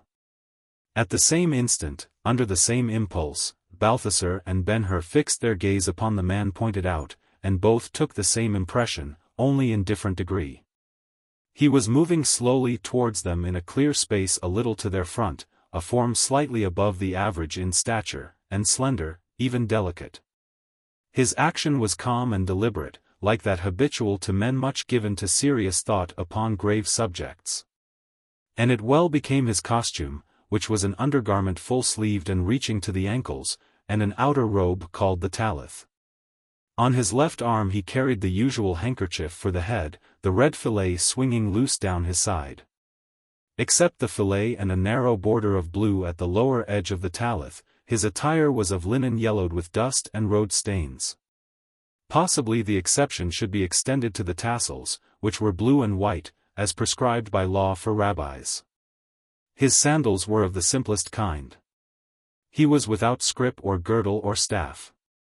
These points of appearance, however, the three beholders observed briefly, and rather as accessories to the head and face of the man. Which, especially the latter, were the real sources of the spell they caught in common with all who stood looking at him. The head was open to the cloudless light, except as it was draped with hair long and slightly waved, and parted in the middle, and auburn in tint, with a tendency to reddish golden where most strongly touched by the sun. Under a broad, low forehead, under black well-arched brows, beamed eyes dark blue and large, and softened to exceeding tenderness by lashes of the great length sometimes seen on children, but seldom, if ever, on men. As to the other features, it would have been difficult to decide whether they were Greek or Jewish. The delicacy of the nostrils and mouth was unusual to the latter type. And when it was taken into account with the gentleness of the eyes, the pallor of the complexion, the fine texture of the hair, and the softness of the beard, which fell in waves over his throat to his breast, never a soldier but would have laughed at him in encounter, never a woman who would not have confided in him at sight, never a child that would not, with quick instinct, have given him its hand and whole artless trust. Nor might anyone have said he was not beautiful. The features, it should be further said, were ruled by a certain expression which, as the viewer chose, might with equal correctness have been called the effect of intelligence, love, pity, or sorrow. Though, in better speech, it was a blending of them all, a look easy to fancy as the mark of a sinless soul doomed to the sight and understanding of the utter sinfulness of those among whom it was passing. Yet withal no one could have observed the face with a thought of weakness in the man. So, at least, would not they who know that the qualities mentioned, love, sorrow, pity, are the results of a consciousness of strength to bear suffering oftener than strength to do. Such has been the might of martyrs and devotees and the myriads written down in saintly calendars. And such, indeed, was the air of this one. Slowly he drew nearer the three. Now Ben-Hur, mounted and spear in hand, was an object to claim the glance of a king. Yet the eyes of the man approaching were all the time raised above him, and not to Iras, whose loveliness has been so often remarked, but to Balthasar, the old and unserviceable. The hush was profound. Presently the Nazarite, still pointing with his staff, cried, in a loud voice, "Behold the Lamb of God, which taketh away the sin of the world." The many standing still, arrested by the action of the speaker, and listening for what might follow, were struck with awe by words so strange and past their understanding. Upon Balthasar they were overpowering. He was there to see once more the Redeemer of men. The faith which had brought him the singular privileges of the time long gone abode yet in his heart. And if now it gave him a power of vision above that of his fellows, a power to see and know him for whom he was looking, better than calling the power a miracle, let it be thought of as the faculty of a soul not yet entirely released from the divine relations to which it had been formerly admitted. Or as the fitting reward of a life in that age so without examples of holiness, a life itself a miracle. The ideal of his faith was before him, perfect in face, form, dress, action, age, and he was in its view, and the view was recognition. Ah, now if something should happen to identify the stranger beyond all doubt. And that was what did happen. Exactly at the fitting moment, as if to assure the trembling Egyptian, the Nazarite repeated the outcry. "Behold the Lamb of God, which taketh away the sin of the world." Balthasar fell upon his knees. For him there was no need of explanation. And as if the Nazarite knew it, he turned to those more immediately about him staring in wonder, and continued. "This is he of whom I said, After me cometh a man which is preferred before me. For he was before me. And I knew him not, but that he should be manifest to Israel, therefore am I come baptizing with water. I saw the Spirit descending from heaven like a dove, and it abode upon him. And I knew him not, but he that sent me to baptize with water, the same said unto me, Upon whom thou shalt see the Spirit descending and remaining on him. The same is he which baptizeth with the Holy Ghost. And I saw and bear record, that this, he paused, his staff still pointing at the stranger in the white garments. As if to give a more absolute certainty to both his words and the conclusions intended, I bear record, that this is the Son of God. It is he, it is he. Balthasar cried, with upraised tearful eyes. Next moment he sank down insensible. In this time, it should be remembered, Ben-Hur was studying the face of the stranger, though with an interest entirely different. He was not insensible to its purity of feature, and its thoughtfulness, tenderness, humility, and holiness, but just then there was room in his mind for but one thought: who is this man? And what? Messiah or king? Never was apparition more unroyal. Nay, looking at that calm, benignant countenance, the very idea of war and conquest, and lust of dominion, smote him like a profanation.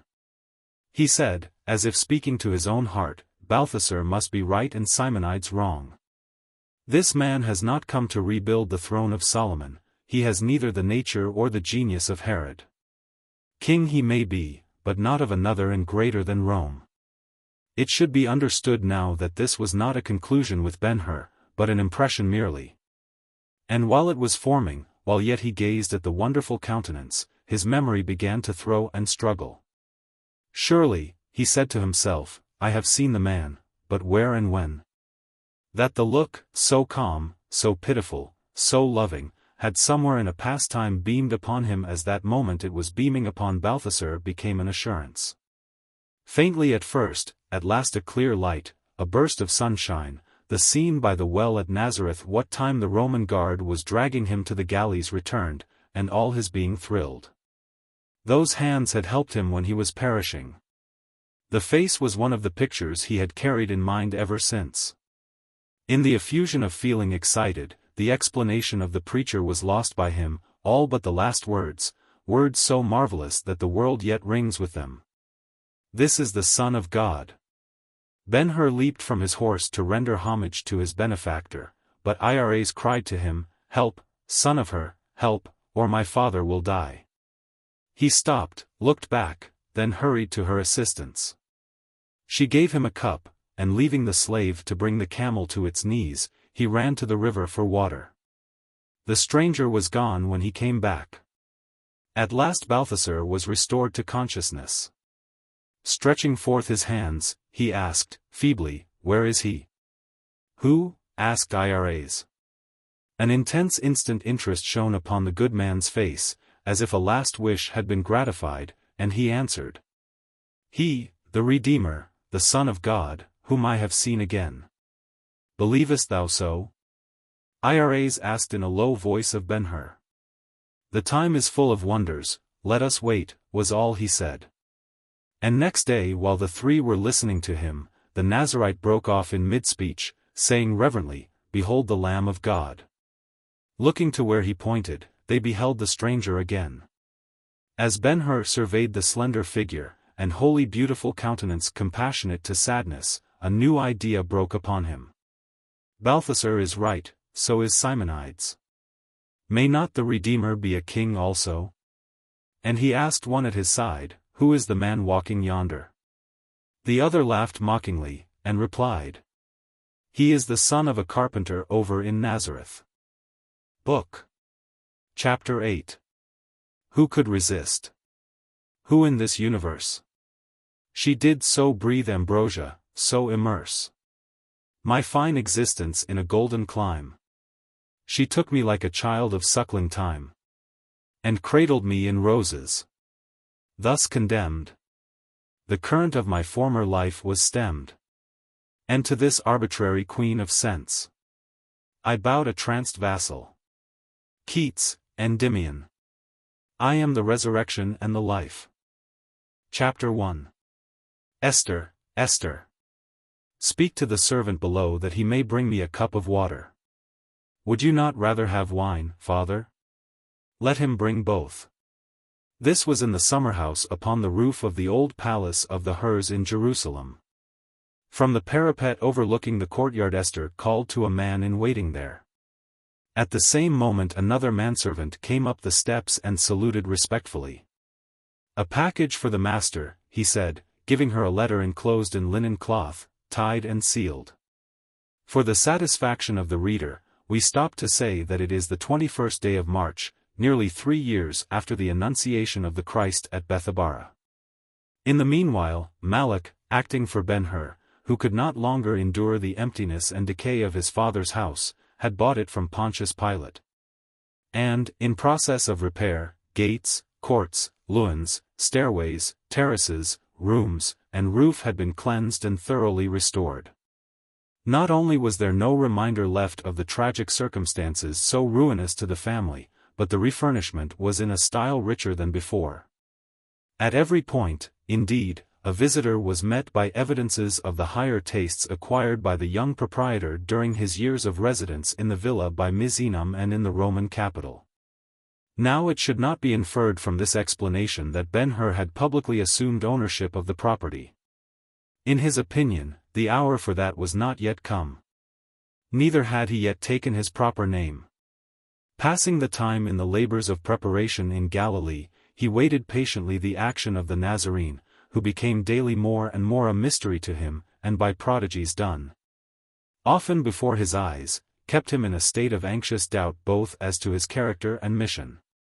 Occasionally he came up to the holy city, stopping at the paternal house, always, however, as a stranger and a guest. These visits of Ben-Hur, it should also be observed, were for more than mere rest from labor. Balthasar and Iras made their home in the palace. And the charm of the daughter was still upon him with all its original freshness, while the father, though feebler in body, held him an unflagging listener to speeches of astonishing power, urging the divinity of the wandering miracle worker of whom they were all so expectant. As to Simonides and Esther, they had arrived from Antioch only a few days before this their reappearance, a wearisome journey to the merchant, borne, as he had been, in a palanquin swung between 2 camels, which, in their careening, did not always keep the same step. But now that he was come, the good man, it seemed, could not see enough of his native land. He delighted in the perch upon the roof, and spent most of his day hours there seated in an armchair, the duplicate of that one kept for him in the cabinet over the storehouse by the Orontes. In the shade of the summer-house he could drink fully of the inspiring air lying lightly upon the familiar hills. He could better watch the sun rise, run its course, and set as it used to in the far gone, not a habit lost. And with Esther by him it was so much easier up there close to the sky, to bring back the other Esther, his love in youth, his wife, dearer growing with the passage of years. And yet he was not unmindful of business. Every day a messenger brought him a dispatch from Sanballat, in charge of the big commerce behind. And every day a dispatch left him for Sanballat with directions of such minuteness of detail as to exclude all judgment save his own, and all chances except those the Almighty has refused to submit to the most mindful of men. As Esther started in return to the summer-house, the sunlight fell softly upon the dustless roof, showing her a woman now, small, graceful in form, of regular features, rosy with youth and health, bright with intelligence, beautiful with the outshining of a devoted nature, a woman to be loved because loving was a habit of life irrepressible with her. She looked at the package as she turned, paused, looked at it a second time more closely than at first, and the blood rose reddening her cheeks. The seal was Ben-Hur's. With quickened steps she hastened on. Simonides held the package a moment while he also inspected the seal. Breaking it open, he gave her the roll it contained. "Read," he said. His eyes were upon her as he spoke, and instantly a troubled expression fell upon his own face. "You know who it is from, I see, Esther." "Yes, from our master." Though the manner was halting, she met his gaze with modest sincerity. Slowly his chin sank into the roll of flesh puffed out under it like a cushion. "You love him, Esther," he said, quietly. Yes, she answered. Have you thought well of what you do? I have tried not to think of him, father, except as the master to whom I am dutifully bound. The effort has not helped me to strength. A good girl, even as thy mother was, he said, dropping into reverie, from which she roused him by unrolling the paper. The Lord forgive me, but thy love might not have been vainly given had I kept fast hold of all I had, as I might have done, such power is there in money. It would have been worse for me had you done so, father, for then I had been unworthy a look from him, and without pride in you. Shall I not read now? In a moment, he said. Let me, for your sake, my child, show you the worst. Seeing it with me may make it less terrible to you. His love, Esther, is all bestowed. I know it, she said, calmly. The Egyptian has him in her net, he continued. She has the cunning of her race, with beauty to help her, much beauty, great cunning, but, like her race again, no heart. The daughter who despises her father will bring her husband to grief. Does she that? Simonides went on. Balthasar is a wise man who has been wonderfully favored for a Gentile, and his faith becomes him, yet she makes a jest of it. I heard her say, speaking of him yesterday, the follies of youth are excusable, nothing is admirable in the aged except wisdom, and when that goes from them, they should die. A cruel speech, fit for a Roman. I applied it to myself, knowing a feebleness like her father's will come to me also, nay, it is not far off. But you, Esther, will never say of me, no, never, it were better he were dead. No, your mother was a daughter of Judah. With half-formed tears, she kissed him, and said, I am my mother's child. Yes, and my daughter, who is to me all the temple was to Solomon. After a silence, he laid his hand upon her shoulder, and resumed, when he has taken the Egyptian to wife, Esther, he will think of you with repentance and much calling of the Spirit. For at last he will awake to find himself but the minister of her bad ambition. Rome is the center of all her dreams. To her he is the son of Arius the Duumvir, not the son of her, Prince of Jerusalem. Esther made no attempt to conceal the effect of these words. Save him, father. It is not too late, she said, entreatingly. He answered, with a dubious smile, a man drowning may be saved, not so a man in love. But you have influence with him. He is alone in the world. Show him his danger. Tell him what a woman she is. That might save him from her. Would it give him to you, Esther? No, and his brows fell darkly over his eyes. I am a servant, as my fathers were for generations. Yet I could not say to him, Lo, master, my daughter. She is fairer than the Egyptian, and loves thee better. I have caught too much from years of liberty and direction. The words would blister my tongue. The stones upon the old hills yonder would turn in their beds for shame when I go out to them. No, by the patriarchs, Esther, I would rather lay us both with your mother to sleep as she sleeps. A blush burned Esther's whole face.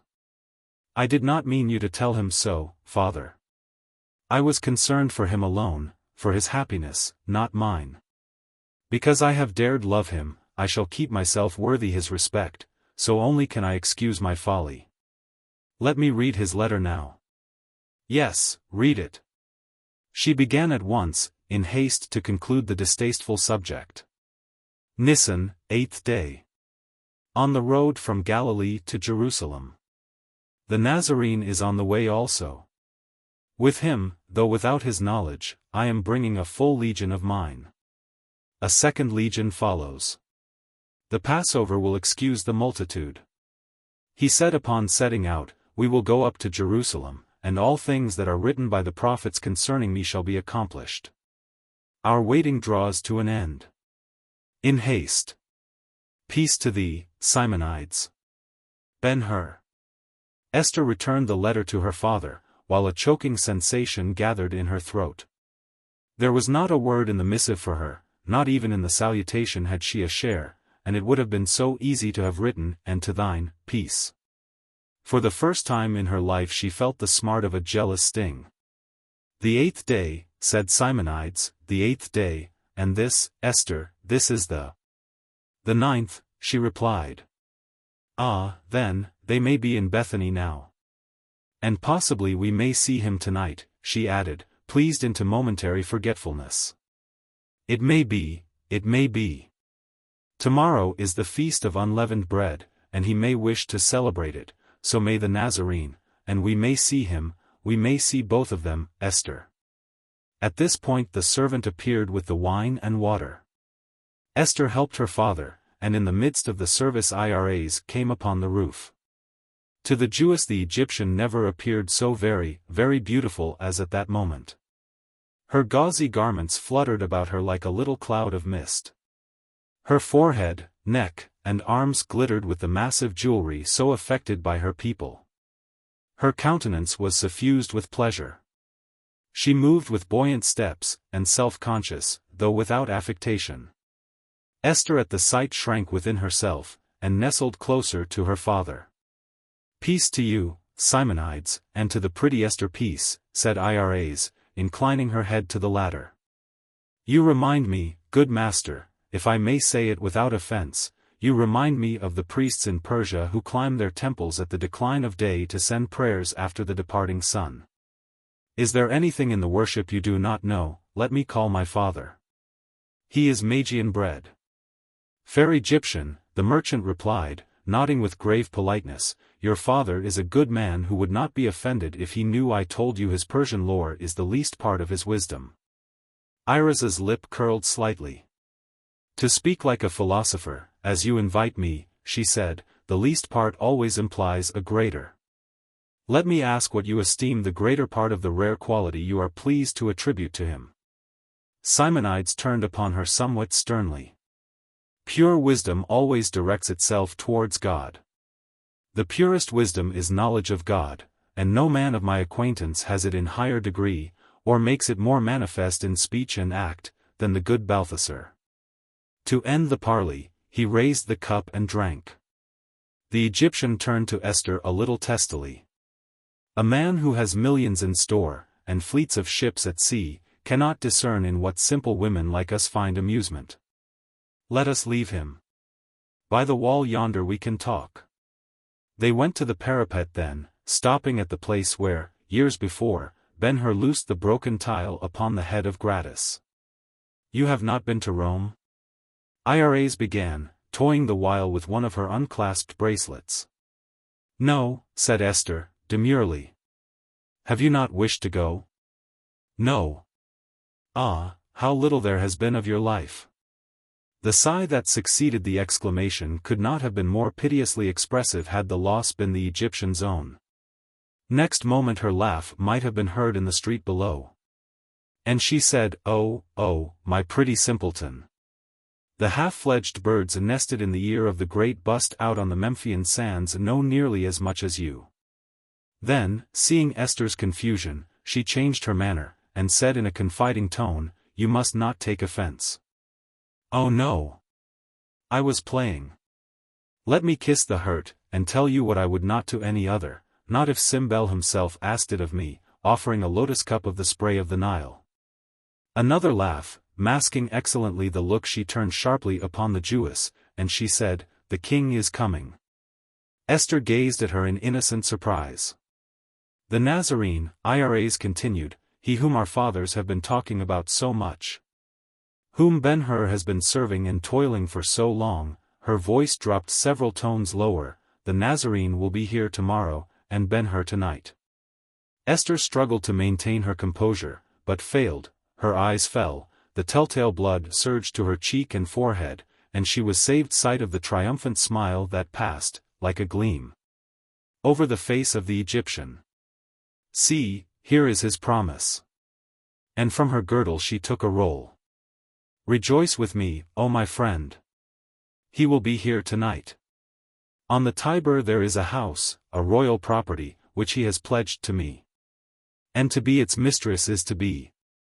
A sound of someone walking swiftly along the street below interrupted the speech, and she leaned over the parapet to see. Then she drew back, and cried, with hands clasped above her head, "Now blessed be Isis. 'Tis he, Ben-Hur himself. That he should appear while I had such thought of him. There are no gods if it be not a good omen. Put your arms about me, Esther, and a kiss." The Jewess looked up. Upon each cheek there was a glow. Her eyes sparkled with a light more nearly of anger than ever her nature emitted before. Her gentleness had been too roughly overridden. It was not enough for her to be forbidden more than fugitive dreams of the man she loved. A boastful rival must tell her in confidence of her better success, and of the brilliant promises which were its rewards. Of her, the servant of a servant, there had been no hint of remembrance. This other could show his letter, leaving her to imagine all it breathed. So she said, "Dost thou love him so much, then, or Rome so much better?" The Egyptian drew back a step. Then she bent her haughty head quite near her questioner. "What is he to thee, daughter of Simonides?" Esther, all thrilling, began, "He is my—" A thought blasting as lightning stayed the words. She paled, trembled, recovered, and answered, "He is my father's friend." Her tongue had refused to admit her servile condition. Iras laughed more lightly than before. "Not more than that," she said. "Ah, by the lover gods of Egypt, thou mayst keep thy kisses, keep them. Thou hast taught me but now that there are others vastly more estimable waiting me here in Judea. And," she turned away, looking back over her shoulder, "I will go get them. Peace to thee." Esther saw her disappear down the steps, when, putting her hands over her face, she burst into tears so they ran scalding through her fingers, tears of shame and choking passion. And, to deepen the paroxysm to her even temper so strange, up with a new meaning of withering force rose her father's words, "Thy love might not have been vainly given had I kept fast hold of all I had, as I might have done."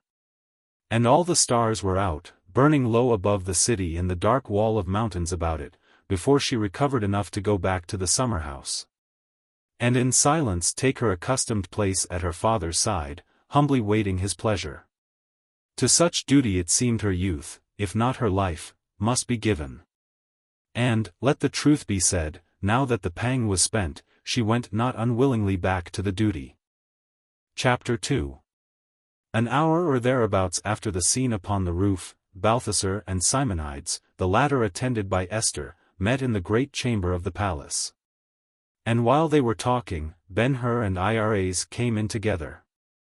The young Jew, advancing in front of his companion, walked first to Balthasar, and saluted him, and received his reply. Then he turned to Simonides, but paused at sight of Esther.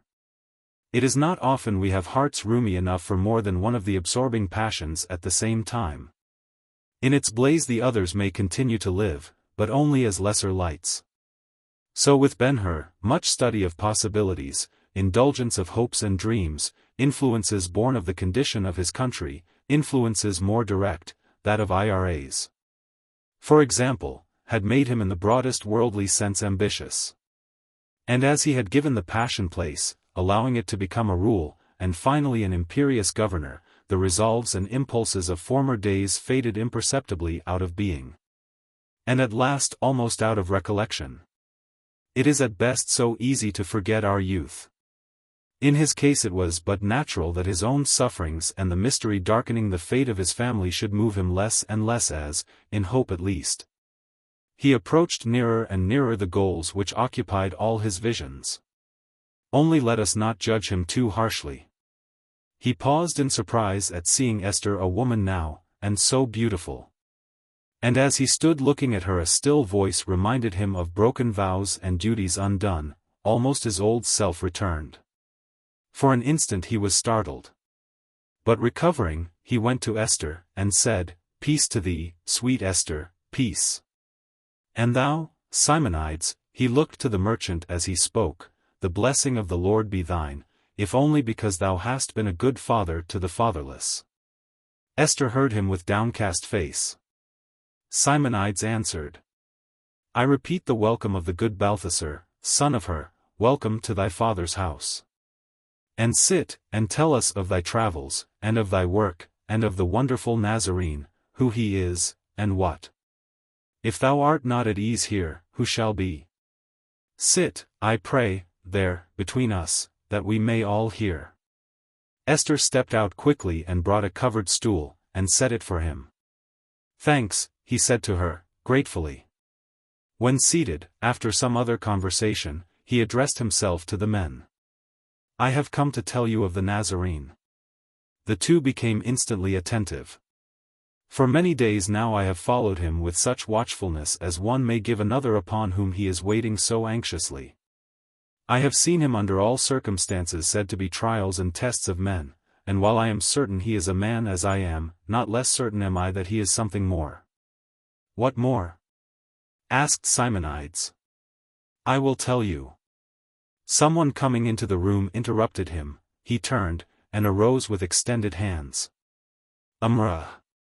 Dear old Umrah, he cried. She came forward.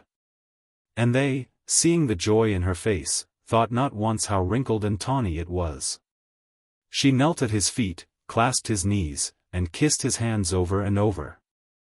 And when he could he put the lank grey hair from her cheeks, and kissed them, saying, Good Umrah, have you nothing of them, not a word, not one little sign? Then she broke into sobbing which made him answer plainer even than the spoken word. God's will has been done, he next said, solemnly, in a tone to make each listener know he had no hope more of finding his people. In his eyes there were tears which he would not have them see, because he was a man. When he could again, he took seat, and said, Come, sit by me, Umrah, here. No? Then at my feet. For I have much to say to these good friends of a wonderful man come into the world. But she went off, and stooping with her back to the wall, joined her hands before her knees, content, they all thought, with seeing him. Then Ben-Hur, bowing to the old men, began again. I fear to answer the question asked me about the Nazarene without first telling you some of the things I have seen him do. And to that I am the more inclined, my friends, because tomorrow he will come to the city, and go up into the temple, which he calls his Father's house, where, it is further said, he will proclaim himself. So, whether you are right, O Balthasar, or you, Simonides, we and Israel shall know tomorrow. Balthasar rubbed his hands tremulously together, and asked, Where shall I go to see him? The pressure of the crowd will be very great. Better, I think, that you all go upon the roof above the cloisters, say upon the porch of Solomon. Can you be with us? No, said Ben-Hur, my friends will require me, perhaps, in the procession. Procession, exclaimed Simonides. Does he travel in state? Ben-Hur saw the argument in mind. He brings 12 men with him, fishermen, tillers of the soil, one a publican, all of the humbler class, and he and they make their journeys on foot, careless of wind, cold, rain, or sun. Seeing them stop by the wayside at nightfall to break bread or lie down to sleep, I have been reminded of a party of shepherds going back to their flocks from market, not of nobles and kings. Only when he lifts the corners of his handkerchief to look at someone or shake the dust from his head. I am made known he is their teacher as well as their companion, their superior not less than their friend. You are shrewd men, Ben-Hur resumed, after a pause. You know what creatures of certain master motives we are, and that it has become little less than a law of our nature to spend life in eager pursuit of certain objects. Now, appealing to that law as something by which we may know ourselves, what would you say of a man who could be rich by making gold of the stones under his feet, yet is poor of choice? The Greeks would call him a philosopher, said Iras. Nay, daughter, said Balthasar, the philosophers had never the power to do such thing. How know you this man has? Ben-Hur answered quickly, I saw him turn water into wine. Very strange, said Simonides. But it is not so strange to me as that he should prefer to live poor when he could be so rich. Is he so poor? He owns nothing, and envies nobody his owning. He pities the rich. But passing that, what would you say to see a man multiply 7 loaves and 2 fishes, all his store, into enough to feed 5,000 people, and have full baskets over? That I saw the Nazarene do. You saw it? Exclaimed Simonides. Aye, and ate of the bread and fish. More marvelous still, Ben-Hur continued, what would you say of a man in whom there is such healing virtue that the sick have but to touch the hem of his garment to be cured, or cry to him afar? That, too, I witnessed, not once, but many times. As we came out of Jericho, 2 blind men by the wayside called to the Nazarene, and he touched their eyes, and they saw. So they brought a palsied man to him, and he said merely, Go unto thy house, and the man went away well. What say you to these things? The merchant had no answer. Think you now, as I have heard others argue, that what I have told you are tricks of jugglery? Let me answer by recalling greater things which I have seen him do. Look first to that curse of God, comfortless, as you all know, except by death, leprosy. At these words Umrah dropped her hands to the floor, and in her eagerness to hear him half arose. What would you say, said Ben-Hur, with increased earnestness, what would you say to have seen that I now tell you? A leper came to the Nazarene while I was with him down in Galilee, and said, Lord, if thou wilt, thou canst make me clean.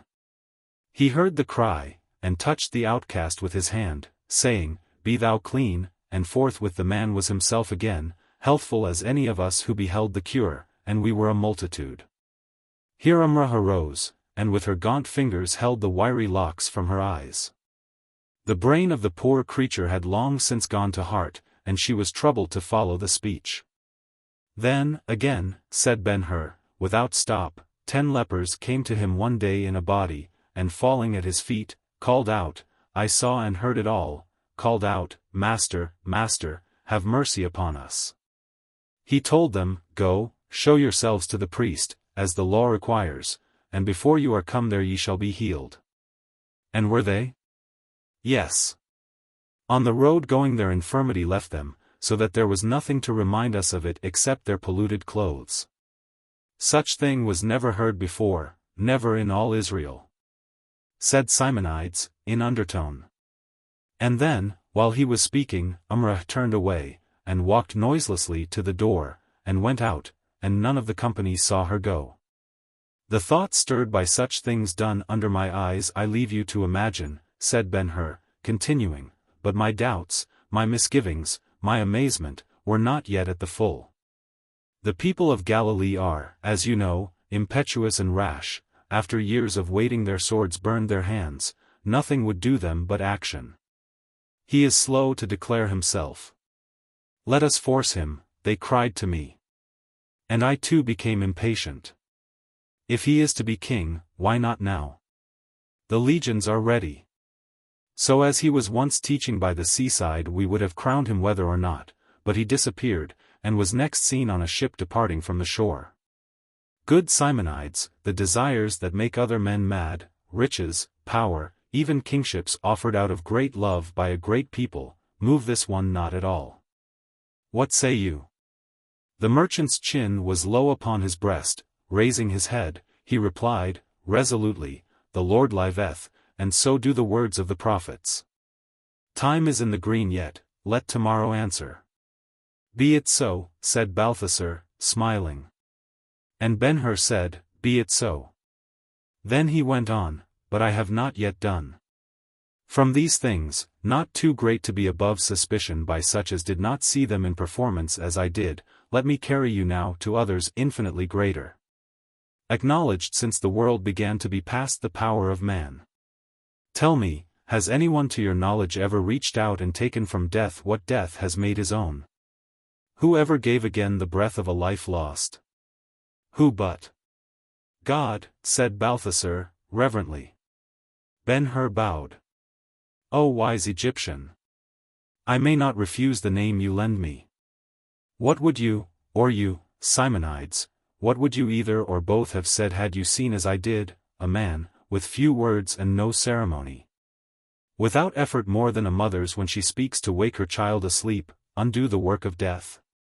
It was down at Nain. We were about going into the gate, when a company came out bearing a dead man. The Nazarene stopped to let the train pass. There was a woman among them crying. I saw his face soften with pity. He spoke to her, then went and touched the bier, and said to him who lay upon it dressed for burial, Young man, I say unto thee, arise. And instantly the dead sat up and talked. God only is so great, said Balthasar to Simonides. Mark you, Ben-Hur proceeded, I do but tell you things of which I was a witness, together with a cloud of other men. On the way hither I saw another act still more mighty. In Bethany there was a man named Lazarus, who died and was buried, and after he had lain 4 days in a tomb, shut in by a great stone, the Nazarene was shown to the place. Upon rolling the stone away, we beheld the man lying inside bound and rotting. There were many people standing by, and we all heard what the Nazarene said, for he spoke in a loud voice, Lazarus, come forth. I cannot tell you my feelings when in answer, as it were, the man arose and came out to us with all his servants about him. Loose him, said the Nazarene next, loose him, and let him go. And when the napkin was taken from the face of the resurrected, lo, my friends, the blood ran anew through the wasted body, and he was exactly as he had been in life before the sickness that took him off. He lives yet, and is hourly seen and spoken to. You may go see him tomorrow.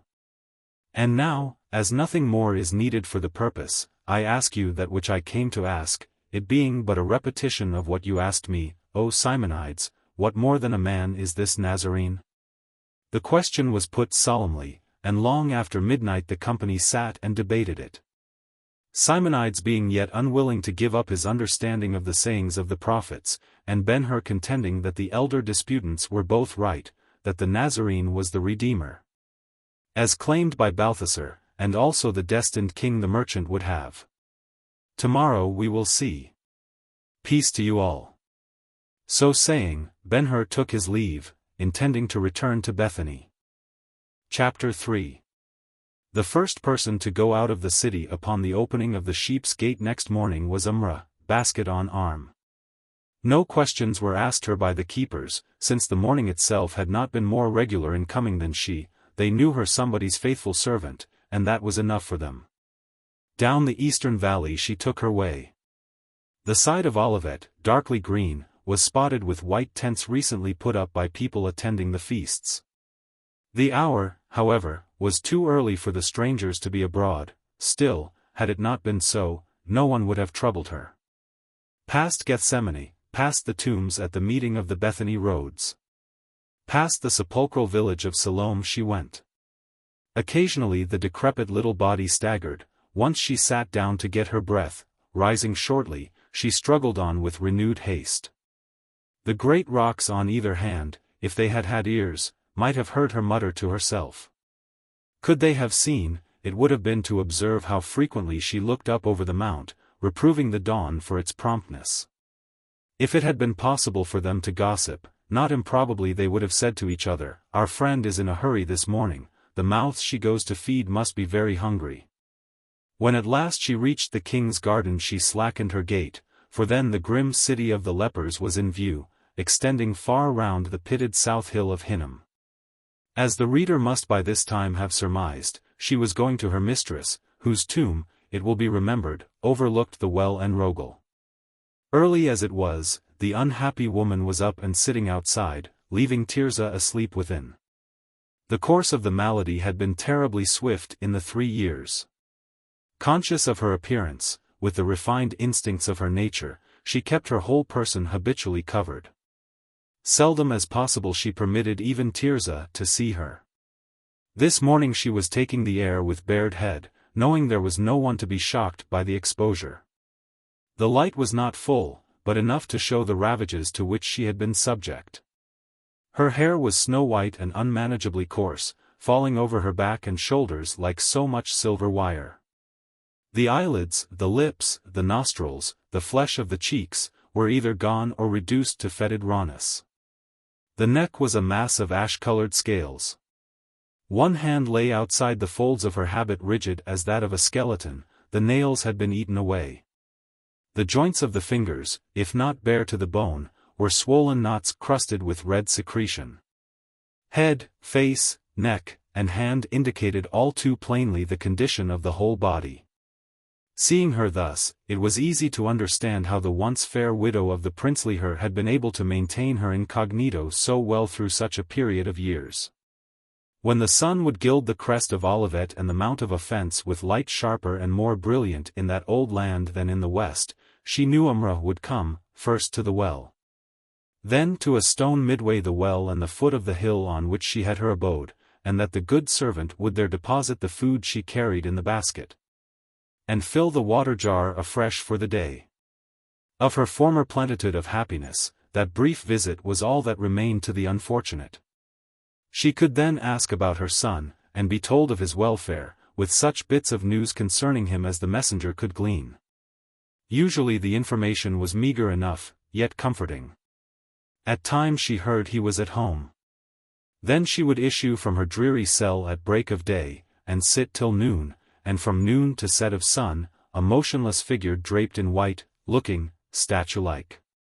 Invariably to one point, over the temple to the spot under the rounded sky where the old house stood, dear in memory, and dearer because he was there. Nothing else was left her. Tirzah she counted of the dead, and as for herself, she simply waited the end, knowing every hour of life was an hour of dying, happily, of painless dying. The things of nature about the hill to keep her sensitive to the world's attractions were wretchedly scant. Beasts and birds avoided the place as if they knew its history and present use. Every green thing perished in its first season, the winds warred upon the shrubs and venturous grasses, leaving to drought such as they could not uproot.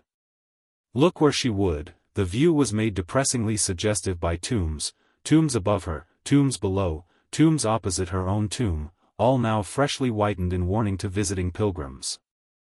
In the sky, clear, fair, inviting, one would think she might have found some relief to her ache of mind, but, alas! In making the beautiful elsewhere the sun served her never so unfriendly, it did but disclose her growing hideousness. But for the sun she would not have been the horror she was to herself, nor been waked so cruelly from dreams of Tirzah as she used to be. The gift of seeing can be sometimes a dreadful curse. Does one ask why she did not make an end to her sufferings? The law forbade her. A Gentile may smile at the answer, but so will not a son of Israel. While she sat there peopling the dusky solitude with thoughts even more cheerless, suddenly a woman came up the hill staggering and spent with exertion. The widow arose hastily, and covering her head, cried, in a voice unnaturally harsh, "Unclean, unclean." In a moment, heedless of the notice, was at her feet. All the long-pent love of the simple creature burst forth. With tears and passionate exclamations she kissed her mistress's garments, and for a while the latter strove to escape from her. Then, seeing she could not, she waited till the violence of the paroxysm was over. "What have you done, she said. "Is it by such disobedience you prove your love for us? Wicked woman!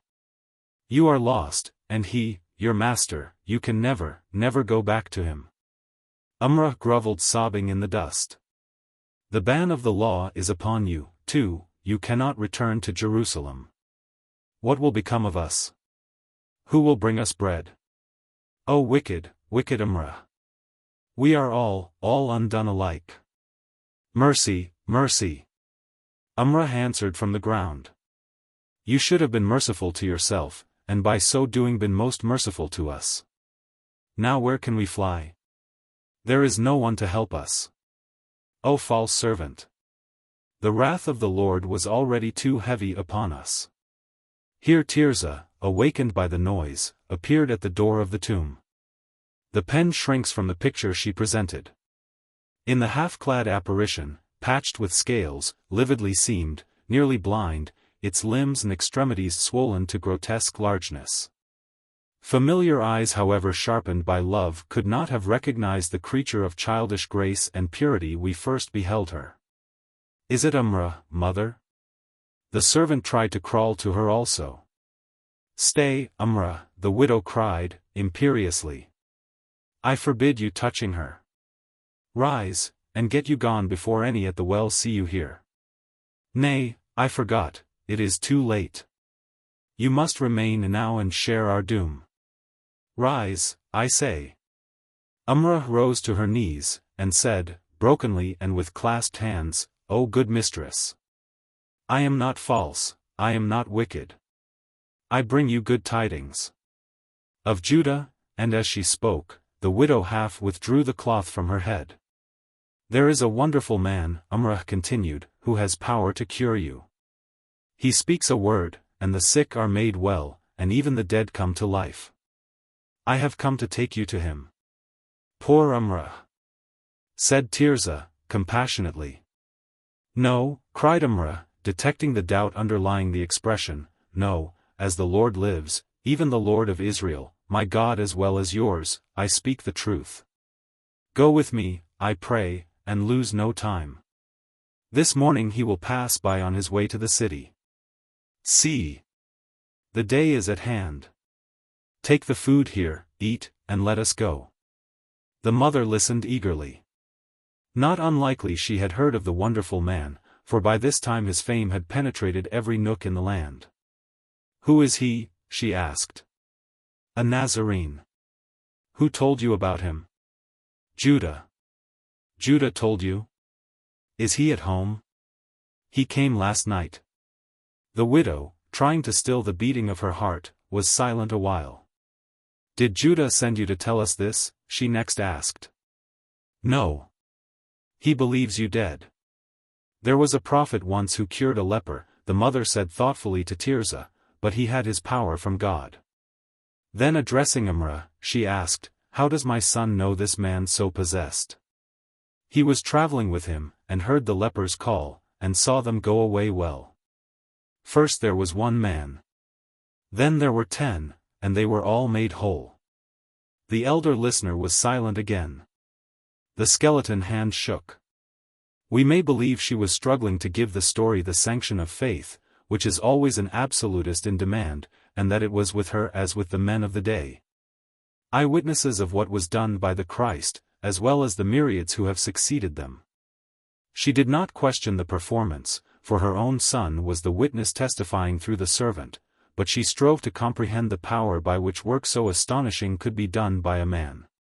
Well enough to make inquiry as to the fact, to comprehend the power, on the other hand, it is first necessary to comprehend God, and he who waits for that will die waiting. With her, however, the hesitation was brief. To Tirzah she said, This must be the Messiah. She spoke not coldly, like one reasoning a doubt away, but as a woman of Israel familiar with the promises of God to her race, a woman of understanding. Ready to be glad over the least sign of the realization of the promises.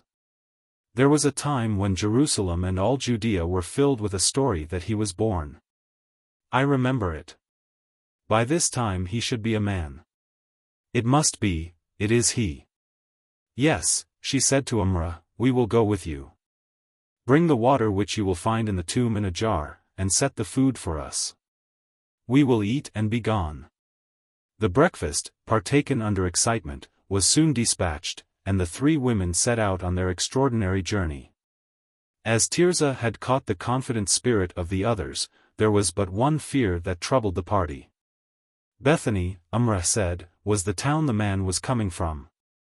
Now from that to Jerusalem there were 3 roads, or rather paths, one over the first summit of Olivet, a second at its base, a third between the second summit and the Mount of Offense. The 3 were not far apart, far enough, however, to make it possible for the unfortunates to miss the Nazarene if they failed the one he chose to come by. A little questioning satisfied the mother that Umrah knew nothing of the country beyond the Cedron, and even less of the intentions of the man they were going to see, if they could. She discerned, also, that both Umrah and Tirzah, the one from confirmed habits of servitude, the other from natural dependency, looked to her for guidance, and she accepted the charge. We will go first to Bethphage, she said to them. There, if the Lord favor us, we may learn what else to do. They descended the hill to Tophet and the king's garden, and paused in the deep trail furrowed through them by centuries of wayfaring. I am afraid of the road, the matron said. Better that we keep to the country among the rocks and trees. This is feast day, and on the hillsides yonder I see signs of a great multitude in attendance. By going across the Mount of Offense here we may avoid them." Tirzah had been walking with great difficulty. Upon hearing this her heart began to fail her. "The mount is steep, mother. I cannot climb it. Remember, we are going to find health and life. See, my child, how the day brightens around us. And yonder are women coming this way to the well. They will stone us if we stay here. Come, be strong this once." Thus the mother, not less tortured herself, sought to inspire the daughter, and Umrah came to her aid. To this time the latter had not touched the persons of the afflicted, nor they her. Now, in disregard of consequences as well as of command, the faithful creature went to Tirzah, and put her arm over her shoulder, and whispered, "Lean on me. I am strong, though I am old. And it is but a little way off. There, now we can go." The face of the hill they essayed to cross was somewhat broken with pits, and ruins of old structures. But when at last they stood upon the top to rest, and looked at the spectacle presented them over in the northwest, at the temple and its courtly terraces, at Zion, at the enduring towers white beetling into the sky beyond, the mother was strengthened with a love of life for life's sake. "Look, Tirzah," she said, "look at the plates of gold on the gate, beautiful. How they give back the flames of the sun, brightness for brightness. Do you remember we used to go up there? Will it not be pleasant to do so again? And think, home is but a little way off. I can almost see it over the roof of the Holy of Holies, and Judah will be there to receive us." From the side of the middle summit garnished green with myrtle and olive trees, they saw, upon looking that way next, thin columns of smoke rising lightly and straight up into the pulseless morning. Each a warning of restless pilgrims astir, and of the flight of the pitiless hours, and the need of haste. Though the good servant toiled faithfully to lighten the labor in descending the hillside, not sparing herself in the least, the girl moaned at every step. Sometimes in extremity of anguish she cried out. Upon reaching the road, that is, the road between the Mount of Offense and the middle or second summit of Olivet, she fell down exhausted. "Go on with Umrah, mother, and leave me here," she said, faintly. "No, no, Tirzah. What would the gain be to me if I were healed and you not? When Judah asks for you, as he will, what would I have to say to him were I to leave you? Tell him I loved him." The elder leper arose from bending over the fainting sufferer, and gazed about her with that sensation of hope perishing which is more nearly like annihilation of the soul than anything else. The supremest joy of the thought of cure was inseparable from Tirzah, who was not too old to forget, in the happiness of healthful life to come, the years of misery by which she had been so reduced in body and broken in spirit. Even as the brave woman was about leaving the venture they were engaged in to the determination of God, she saw a man on foot coming rapidly up the road from the east. "Courage, Tirzah. Be of cheer," she said. "Yonder I know is one to tell us of the Nazarene." Umrah helped the girl to a sitting posture, and supported her while the man advanced. "In your goodness, mother, you forget what we are. The stranger will go around us. His best gift to us will be a curse, if not a stone. We will see." There was no other answer to be given. Since the mother was too well and sadly acquainted with the treatment outcasts of the class to which she belonged were accustomed to at the hands of her countrymen. As has been said, the road at the edge of which the group was posted was little more than a worn path or trail, winding crookedly through tumuli of limestone. If the stranger kept it, he must meet them face to face, and he did so, until near enough to hear the cry she was bound to give. Then, uncovering her head, a further demand of the law, she shouted shrilly, "Unclean, unclean!" To her surprise, the man came steadily on. "What would you have?" he asked, stopping opposite them not 4 yards off. "Thou sayest us." "Have a care," the mother said, with dignity. Woman, I am the courier of him who speaketh but once to such as thou, and they are healed. I am not afraid. The Nazarene? The Messiah, he said. Is it true that he cometh to the city today? He is now at Bethphage. On what road, Master? This one. She clasped her hands, and looked up thankfully. For whom takest thou him? The man asked, with pity. The Son of God, she replied. Stay thou here then, or, as there is a multitude with him, take thy stand by the rock yonder, the white one under the tree. And as he goeth by, fail not to call to him, call, and fear not. If thy faith but equal thy knowledge, he will hear thee though all the heavens thunder. I go to tell Israel, assembled in and about the city, that he is at hand, and to make ready to receive him. Peace to thee and thine, woman. The stranger moved on. Did you hear, Tirzah? Did you hear? The Nazarene is on the road, on this one, and he will hear us. Once more, my child, oh, only once. And let us to the rock. It is but a step. Thus encouraged, Tirzah took Umrah's hand and arose, but as they were going, Umrah said, Stay, the man is returning. And they waited for him. I pray your grace, woman, he said, upon overtaking them. Remembering that the sun will be hot before the Nazarene arrives, and that the city is nearby to give me refreshment should I need it, I thought this water would do thee better than it will me.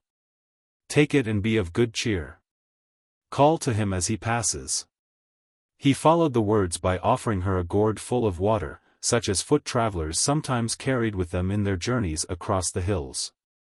And instead of placing the gift on the ground for her to take up when he was at a safe distance, he gave it into her hand. Art thou a Jew? She asked, surprised. I am that, and better. I am a disciple of the Christ who teacheth daily by word and example this thing which I have done unto you. The world hath long known the word charity without understanding it.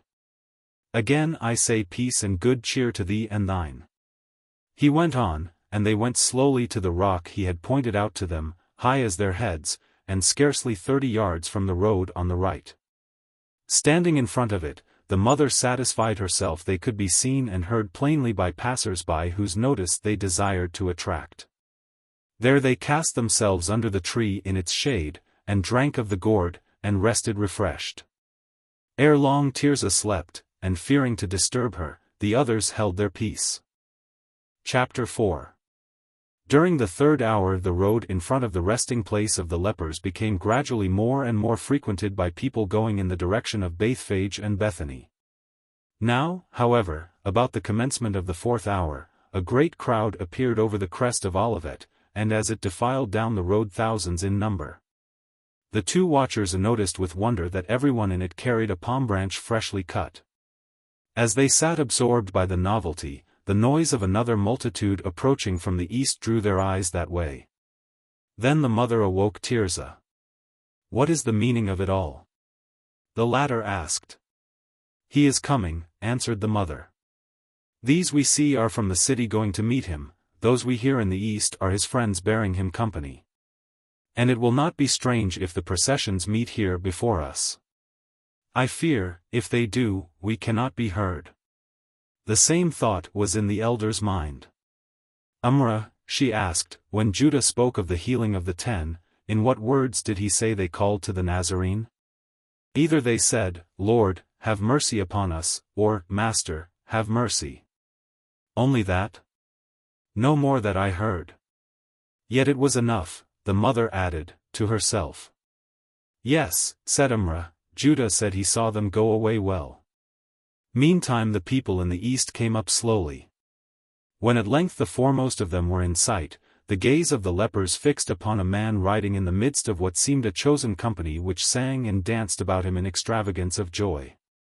The rider was bareheaded and clad all in white. When he was in distance to be more clearly observed, these, looking anxiously, saw an olive-hued face shaded by long chestnut hair slightly sunburned and parted in the middle. He looked neither to the right nor left. In the noisy abandon of his followers he appeared to have no part. Nor did their favor disturb him in the least, or raise him out of the profound melancholy into which, as his countenance showed, he was plunged. The sun beat upon the back of his head, and lighting up the floating hair gave it a delicate likeness to a golden nimbus. Behind him the irregular procession, pouring forward with continuous singing and shouting, extended out of view. There was no need of anyone to tell the lepers that this was he, the wonderful Nazarene. "He is here, Tirzah," the mother said, "he is here. Come, my child." As she spoke she glided in front of the white rock and fell upon her knees. Directly the daughter and servant were by her side. Then at sight of the procession in the west, the thousands from the city halted, and began to wave their green branches, shouting, or rather chanting, for it was all in one voice. "Blessed is the King of Israel that cometh in the name of the Lord."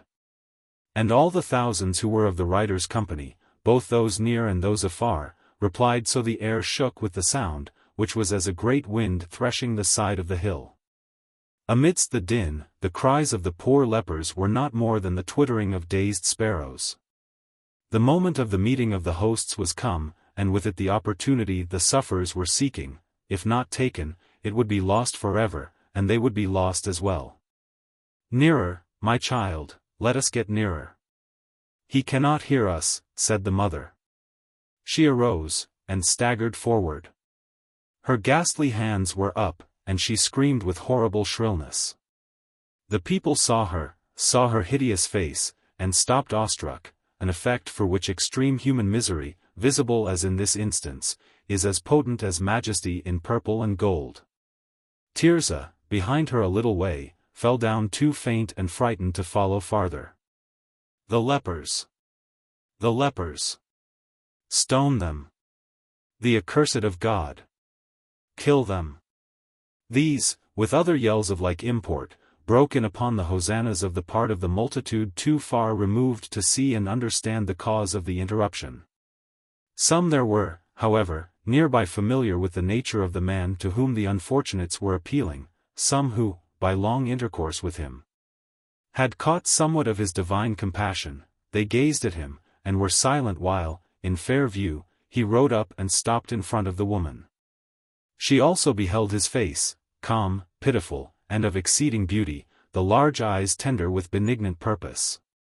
And this was the colloquy that ensued. "O Master, Master! Thou sayest our need.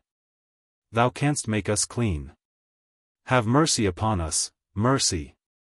Believest thou I am able to do this?" he asked. "Thou art he of whom the prophet spake, thou art the Messiah," she replied. His eyes grew radiant, his manner confident. "Woman," he said, "great is thy faith, be it unto thee even as thou wilt." He lingered an instant after, apparently unconscious of the presence of the throng, an instant, then he rode away.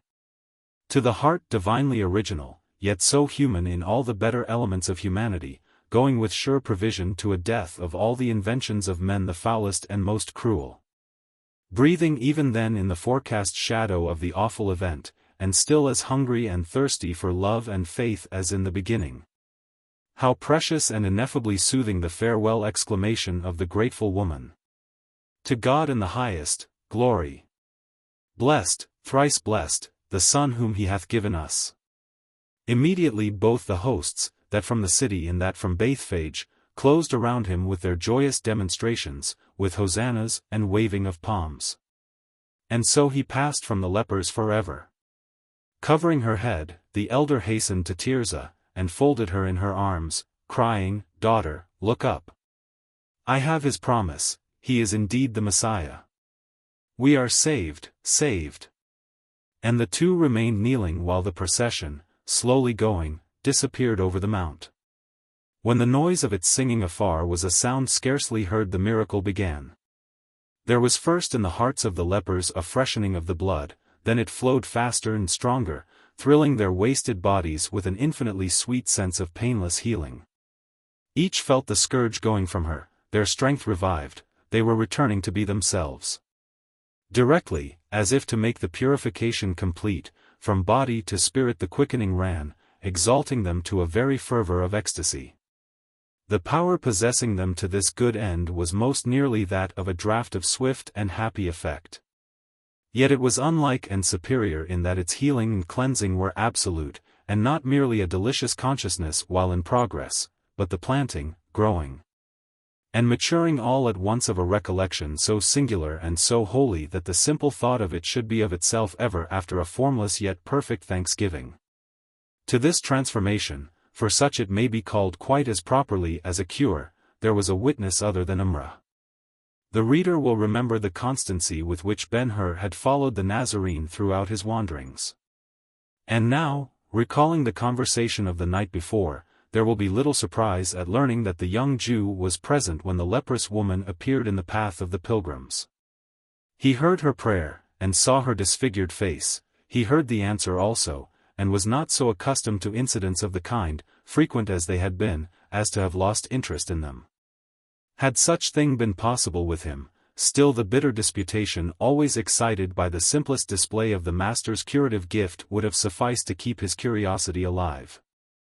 Besides that, if not above it as an incentive, his hope to satisfy himself upon the vexed question of the mission of the mysterious man was still upon him strong as in the beginning. We might indeed say even stronger, because of a belief that now quickly, before the sun went down, the man himself would make all known by public proclamation. At the close of the scene, consequently, Ben-Hur had withdrawn from the procession, and seated himself upon a stone to wait its passage. From his place he nodded recognition to many of the people, Galileans in his league, carrying short swords under their long abbas. After a little a swarthy Arab came up leading 2 horses. At a sign from Ben-Hur he also drew out. "Stay here," the young master said, when all were gone by, even the laggards. "I wish to be at the city early, and Aldebaran must do me service." He stroked the broad forehead of the horse, now in his prime of strength and beauty, then crossed the road towards the 2 women. They were to him, it should be borne in mind, strangers in whom he felt interest only as they were subjects of a superhuman experiment, the result of which might possibly help him to solution of the mystery that had so long engaged him. As he proceeded, he glanced casually at the figure of the little woman over by the white rock, standing there, her face hidden in her hands. "As the Lord liveth, it is Umrah," he said to himself. He hurried on, and passing by the mother and daughter, still without recognizing them, he stopped before the servant.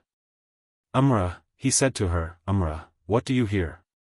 She rushed forward, and fell upon her knees before him, blinded by her tears, nigh speechless with contending joy and fear.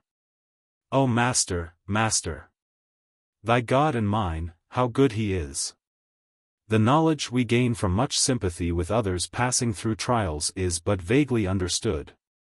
Strangely enough, it enables us, among other things, to merge our identity into theirs often so completely that their sorrows and their delights become our own. So poor Umrah, aloof and hiding her face, knew the transformation the lepers were undergoing without a word spoken to her, knew it, and shared all their feeling to the full. Her countenance, her words, her whole manner, betrayed her condition. And with swift presentiment he connected it with the women he had just passed. He felt her presence there at that time was in some way associated with them, and turned hastily as they arose to their feet. His heart stood still, he became rooted in his tracks, dumb past outcry, awestruck. The woman he had seen before the Nazarene was standing with her hands clasped and eyes streaming, looking towards heaven. The mere transformation would have been a sufficient surprise. But it was the least of the causes of his emotion. Could he be mistaken?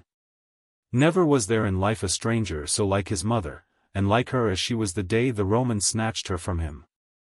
There was but one difference to mar the identity: the hair of this person was a little streaked with gray.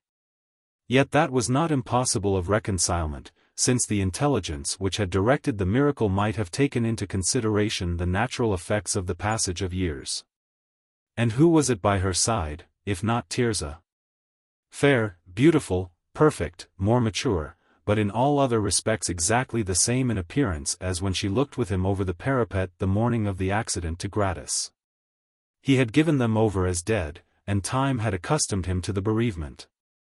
He had not ceased mourning for them, yet, as something distinguishable, they had simply dropped out of his plans and dreams.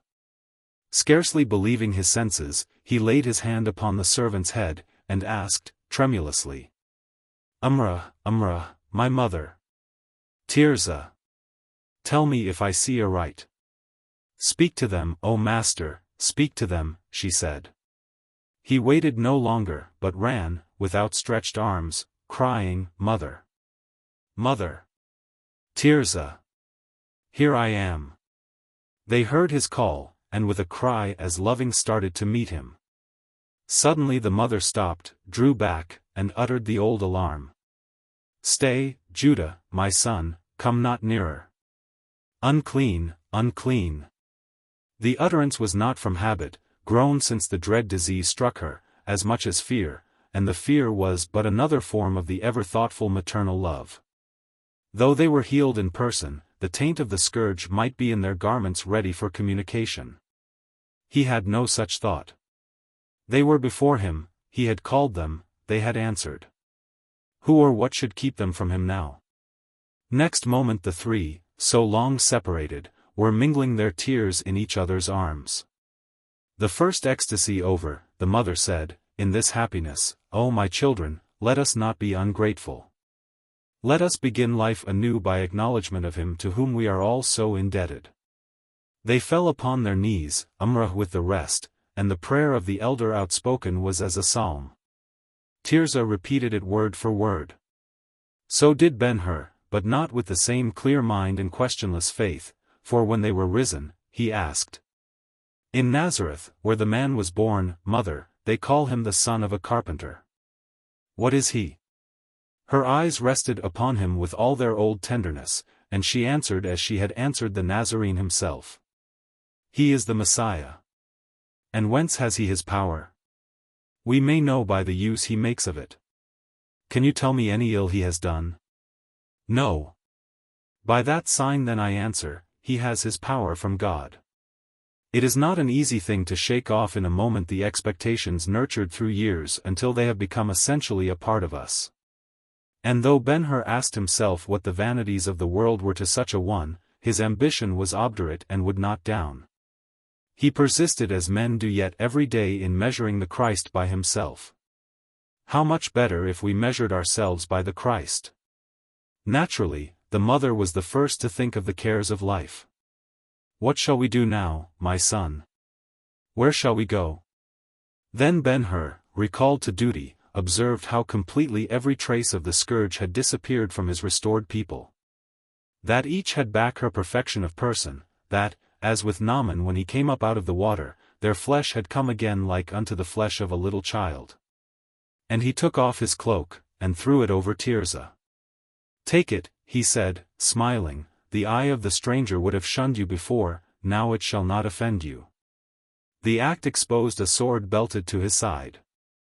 Is it a time of war? Asked the mother, anxiously. No. Why, then, are you armed? It may be necessary to defend the Nazarene. Thus Ben-Hur evaded the whole truth. Has he enemies? Who are they? Alas, mother, they are not all Romans. Is he not of Israel, and a man of peace? There was never one more so. But in the opinion of the rabbis and teachers he is guilty of a great crime. What crime? In his eyes the uncircumcised Gentile is as worthy favor as a Jew of the strictest habit. He preaches a new dispensation. The mother was silent, and they moved to the shade of the tree by the rock. Calming his impatience to have them home again and hear their story, he showed them the necessity of obedience to the law governing in cases like theirs, and in conclusion called the Arab. Bidding him take the horses to the gate by Bethesda and await him there. Whereupon they set out by the way of the Mount of Offense. The return was very different from the coming. They walked rapidly and with ease, and in good time reached a tomb newly made near that of Absalom, overlooking the depths of Cedron. Finding it unoccupied, the women took possession, while he went on hastily to make the preparations required for their new condition. Chapter 5. Ben-Hur pitched 2 tents out on the upper Cedron east a short space of the tombs of the kings, and furnished them with every comfort at his command. And thither, without loss of time, he conducted his mother and sister, to remain until the examining priest could certify their perfect cleansing. In course of the duty, the young man had subjected himself to such serious defilement as to debar him from participation in the ceremonies of the great feast, then near at hand. He could not enter the least sacred of the courts of the temple. Of necessity, not less than choice, therefore, he stayed at the tents with his beloved people. There was a great deal to hear from them, and a great deal to tell them of himself. Stories such as theirs, sad experiences extending through a lapse of years, sufferings of body, acuter sufferings of mind, are usually long in the telling. The incidents seldom following each other in threaded connection. He listened to the narrative and all they told him, with outward patience masking inward feeling. In fact, his hatred of Rome and Romans reached a higher mark than ever. His desire for vengeance became a thirst which attempts at reflection only intensified. In the almost savage bitterness of his humor many mad impulses took hold of him. The opportunities of the highways presented themselves with singular force of temptation. He thought seriously of insurrection in Galilee. Even the sea, ordinarily a retrospective horror to him, stretched itself map-like before his fancy, laced and interlaced with lines of passage crowded with imperial plunder and imperial travelers. But the better judgment matured in calmer hours was happily too firmly fixed to be supplanted by present passion however strong. Each mental venture in reach of new expedients brought him back to the old conclusion, that there could be no sound success except in a war involving all Israel in solid union. And all musing upon the subject, all inquiry, all hope, ended where they began, in the Nazarene and his purposes. At odd moments the excited schemer found a pleasure in fashioning a speech for that person. Hear, O Israel! I am he, the promised of God, born King of the Jews, come to you with the dominion spoken of by the prophets. Rise now, and lay hold on the world. Would the Nazarene but speak these few words, what a tumult would follow. How many mouths performing the office of trumpets would take them up and blow them abroad for the massing of armies? Would he speak them? And eager to begin the work, and answering in the worldly way, Ben-Hur lost sight of the double nature of the man, and of the other possibility, that the divine in him might transcend the human. In the miracle of which Tirzah and his mother were the witnesses even more nearly than himself. He saw and set apart and dwelt upon a power ample enough to raise and support a Jewish crown over the wrecks of the Italian, and more than ample to remodel society. And convert mankind into one purified happy family. And when that work was done, could anyone say the peace which might then be ordered without hindrance was not a mission worthy a Son of God? Could anyone then deny the redeemership of the Christ? And discarding all consideration of political consequences, what unspeakable personal glory there would then be to him as a man. It was not in the nature of any mere mortal to refuse such a career. Meantime down the Cedron, and in towards Bezetha, especially on the roadsides quite up to the Damascus gate. The country filled rapidly with all kinds of temporary shelters for pilgrims to the Passover. Ben-Hur visited the strangers, and talked with them, and returning to his tents, he was each time more and more astonished at the vastness of their numbers. And when he further discovered that every part of the world was represented among them, cities upon both shores of the Mediterranean far off as the pillars of the West, river towns in distant India, provinces in northernmost Europe. And that, though they frequently saluted him with tongues unacquainted with a syllable of the old Hebrew of the fathers, these representatives had all the same object, celebration of the notable feast, an idea tinged mistily with superstitious fancy forced itself upon him. Might he not after all have misunderstood the Nazarene? Might not that person by patient waiting be covering silent preparation, and proving his fitness for the glorious task before him? How much better this time for the movement than that other when, by Gennesaret, the Galileans would have forced assumption of the crown. Then the support would have been limited to a few thousands. Now his proclamation would be responded to by millions, who could say how many?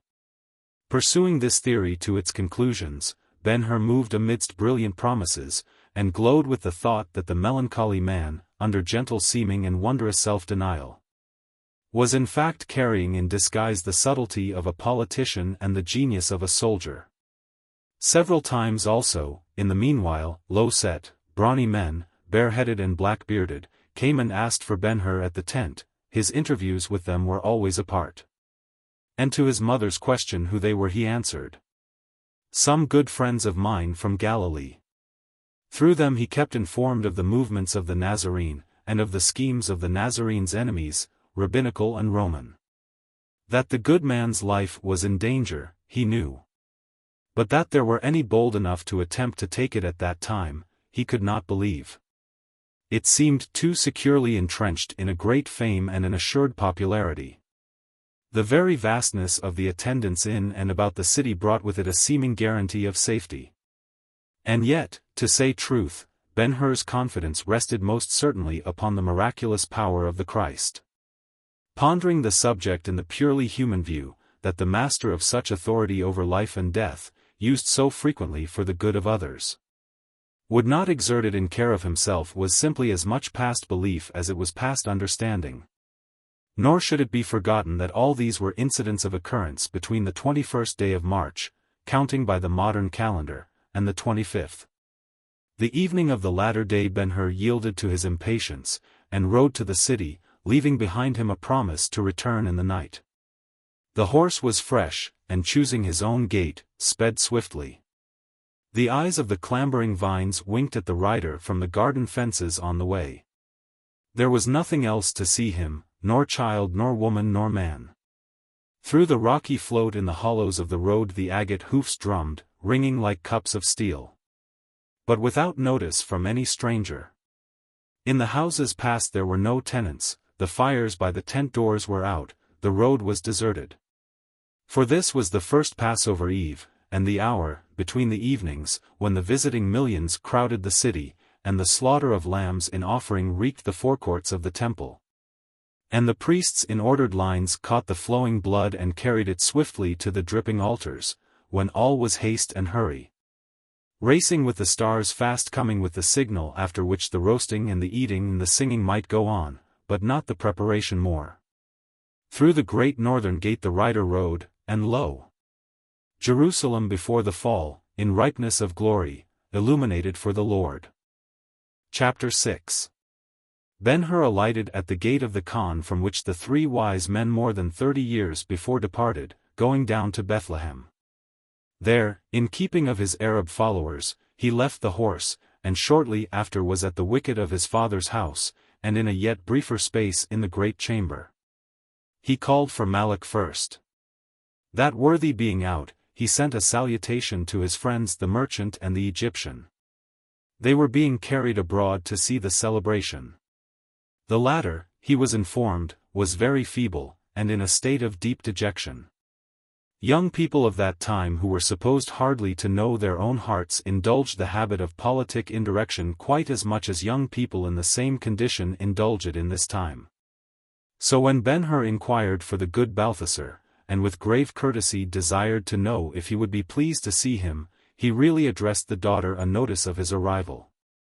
While the servant was answering for the elder, the curtain of the doorway was drawn aside, and the younger Egyptian came in, and walked, or floated, upborne in a white cloud of the gauzy raiment she so loved and lived in, to the center of the chamber, where the light cast by lamps from the seven-armed brazen stick planted upon the floor was the strongest. With her there was no fear of light. The servant left the two alone. In the excitement occasioned by the events of the few days past Ben-Hur had scarcely given a thought to the fair Egyptian. If she came to his mind at all, it was merely as a briefest pleasure, a suggestion of a delight which could wait for him, and was waiting. But now the influence of the woman revived with all its force the instant Ben-Hur beheld her. He advanced to her eagerly, but stopped and gazed. Such a change he had never seen. Theretofore she had been a lover studious to win him, in manner all warmth, each glance an admission, each action an avowal. She had showered him with incense of flattery. While he was present, she had impressed him with her admiration. Going away, he carried the impression with him to remain, a delicious expectancy hastening his return. It was for him the painted eyelids drooped lowest over the lustrous almond eyes. For him the love stories caught from the professionals abounding in the streets of Alexandria were repeated with emphasis and lavishment of poetry. For him endless exclamations of sympathy, and smiles, and little privileges with hand and hair and cheek and lips, and songs of the Nile, and displays of jewelry, and subtleties of lace in veils and scarfs, and other subtleties not less exquisite in flosses of Indian silk. The idea, old as the oldest of peoples, that beauty is the reward of the hero had never such realism as she contrived for his pleasure, insomuch that he could not doubt he was her hero. She avouched it in 1,000 artful ways as natural with her as her beauty, winsome ways reserved, it would seem, by the passionate genius of old Egypt for its daughters. Such the Egyptian had been to Ben-Hur from the night of the boat ride on the lake in the orchard of palms. But now, elsewhere in this volume the reader may have observed a term of somewhat indefinite meaning used reverently in a sacred connection. We repeat it now with a general application. There are few persons who have not a double nature, the real and the acquired. The latter a kind of addendum resulting from education, which in time often perfects it into a part of the being as unquestionable as the first. Leaving the thought to the thoughtful, we proceed to say that now the real nature of the Egyptian made itself manifest. It was not possible for her to have received a stranger with repulsion more incisive. Yet she was apparently as passionless as a statue, only the small head was a little tilted, the nostrils a little drawn, and the sensuous lower lip pushed the upper the least bit out of its natural curvature. She was the first to speak. "Your coming is timely, O son of Hur," she said, in a voice sharply distinct. "I wish to thank you for hospitality. After tomorrow I may not have the opportunity to do so." Ben-Hur bowed slightly without taking his eyes from her. "I have heard of a custom which the dice players observe with good result among themselves," she continued. "When the game is over, they refer to their tablets and cast up their accounts. Then they libate the gods and put a crown upon the happy winner. We have had a game, it has lasted through many days and nights. Why, now that it is at an end, shall not we see to which the chaplet belongs?" Yet very watchful, Ben-Hur answered, lightly, "A man may not balk a woman bent on having her way. Tell me," she continued, inclining her head, and permitting the sneer to become positive, "tell me, O Prince of Jerusalem, where is he, that son of the carpenter of Nazareth? And son not less of God, from whom so lately such mighty things were expected?" He waved his hand impatiently, and replied, "I am not his keeper." The beautiful head sank forward yet lower. "Has he broken Rome to pieces?" Again, but with anger, Ben-Hur raised his hand in deprecation. "Where has he seated his capital?" she proceeded. "Cannot I go see his throne and its lions of bronze? And his palace? He raised the dead, and to such a one, what is it to raise a golden house? He has but to stamp his foot and say the word, and the house is, pillared like Karnak, and wanting nothing." There was by this time slight ground left to believe her playing, the questions were offensive, and her manner pointed with unfriendliness. Seeing which, he on his side became more wary, and said, with good humor, "O Egypt, let us wait another day, even another week, for him, the lions, and the palace." She went on without noticing the suggestion. "And how is it I see you in that garb? Such is not the habit of governors in India or vice-kings elsewhere. I saw the satrap of Teheran once, and he wore a turban of silk and a cloak of cloth of gold, and the hilt and scabbard of his sword made me dizzy with their splendor of precious stones. I thought Osiris had lent him a glory from the sun. I fear you have not entered upon your kingdom, the kingdom I was to share with you. The daughter of my wise guest is kinder than she imagines herself, she is teaching me that Isis may kiss a heart without making it better." Ben-Hur spoke with cold courtesy, and Iras, after playing with the pendant solitaire of her necklace of coins, rejoined, "For a Jew, the son of Hur is clever. I saw your dreaming Caesar make his entry into Jerusalem. You told us he would that day proclaim himself King of the Jews from the steps of the temple. I beheld the procession descend the mountain bringing him. I heard their singing. They were beautiful with palms in motion. I looked everywhere among them for a figure with a promise of royalty, a horseman in purple, a chariot with a driver in shining brass, a stately warrior behind an orbed shield, rivaling his spear in stature. I looked for his guard. It would have been pleasant to have seen a prince of Jerusalem and a cohort of the legions of Galilee. She flung her listener a glance of provoking disdain, then laughed heartily, as if the ludicrousness of the picture in her mind were too strong for contempt. Instead of a Sesostris returning in triumph or a Caesar helmed and sword, ha, ha, ha, I saw a man with a woman's face and hair, riding an ass's colt, and in tears. The King. The Son of God. The Redeemer of the world. Ha, ha, ha. In spite of himself, Ben-Hur winced. I did not quit my place, O Prince of Jerusalem, she said, before he could recover. I did not laugh. I said to myself, wait. In the temple he will glorify himself as becomes a hero about to take possession of the world. I saw him enter the gate of Shushan and the court of the women. I saw him stop and stand before the gate beautiful. There were people with me on the porch and in the courts, and on the cloisters and on the steps of the three sides of the temple there were other people, I will say 1,000,000 of people. All waiting breathlessly to hear his proclamation. The pillars were not more still than we. Ha, ha, ha.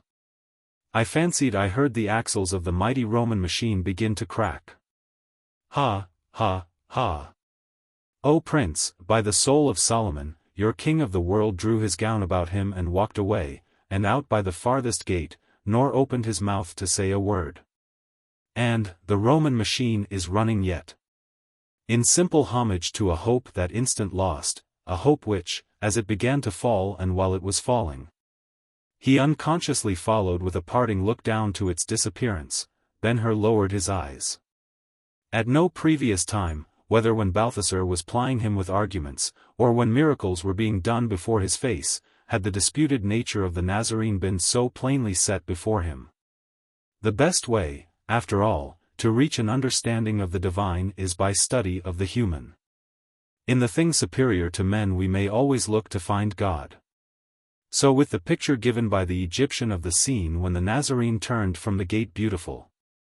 Its central theme was an act utterly beyond performance by a man under control of merely human inspirations. A parable to a parable-loving people, it taught what the Christ had so often asserted, that his mission was not political. There was not much more time for thought of all this than that allowed for a common respiration. Yet the idea took fast hold of Ben-Hur, and in the same instant he followed his hope of vengeance out of sight, and the man with the woman's face and hair, and in tears, came near to him, near enough to leave something of his spirit behind. Daughter of Balthasar, he said, with dignity, if this be the game of which you spoke to me, take the chaplet, I accord it yours. Only let us make an end of words. That you have a purpose I am sure. To it, I pray, and I will answer you, then let us go our several ways, and forget we ever met. Say on. I will listen, but not to more of that which you have given me. She regarded him intently a moment, as if determining what to do, possibly she might have been measuring his will, then she said, coldly, you have my leave, go. Peace to you, he responded, and walked away. As he was about passing out of the door, she called to him. A word. He stopped where he was, and looked back. Consider all I know about you. O most fair Egyptian, he said, returning, what all do you know about me? She looked at him absently. You are more of a Roman, son of her, than any of your Hebrew brethren. Am I so unlike my countrymen? He asked, indifferently. The demigods are all Roman now, she rejoined. And therefore you will tell me what more you know about me? The likeness is not lost upon me. It might induce me to save you. Save me. The pink-stained fingers toyed daintily with the lustrous pendant at the throat, and her voice was exceeding low and soft. Only a tapping on the floor with her silken sandal admonished him to have a care. There was a Jew, an escaped galley-slave, who killed a man in the palace of Iderne, she began, slowly.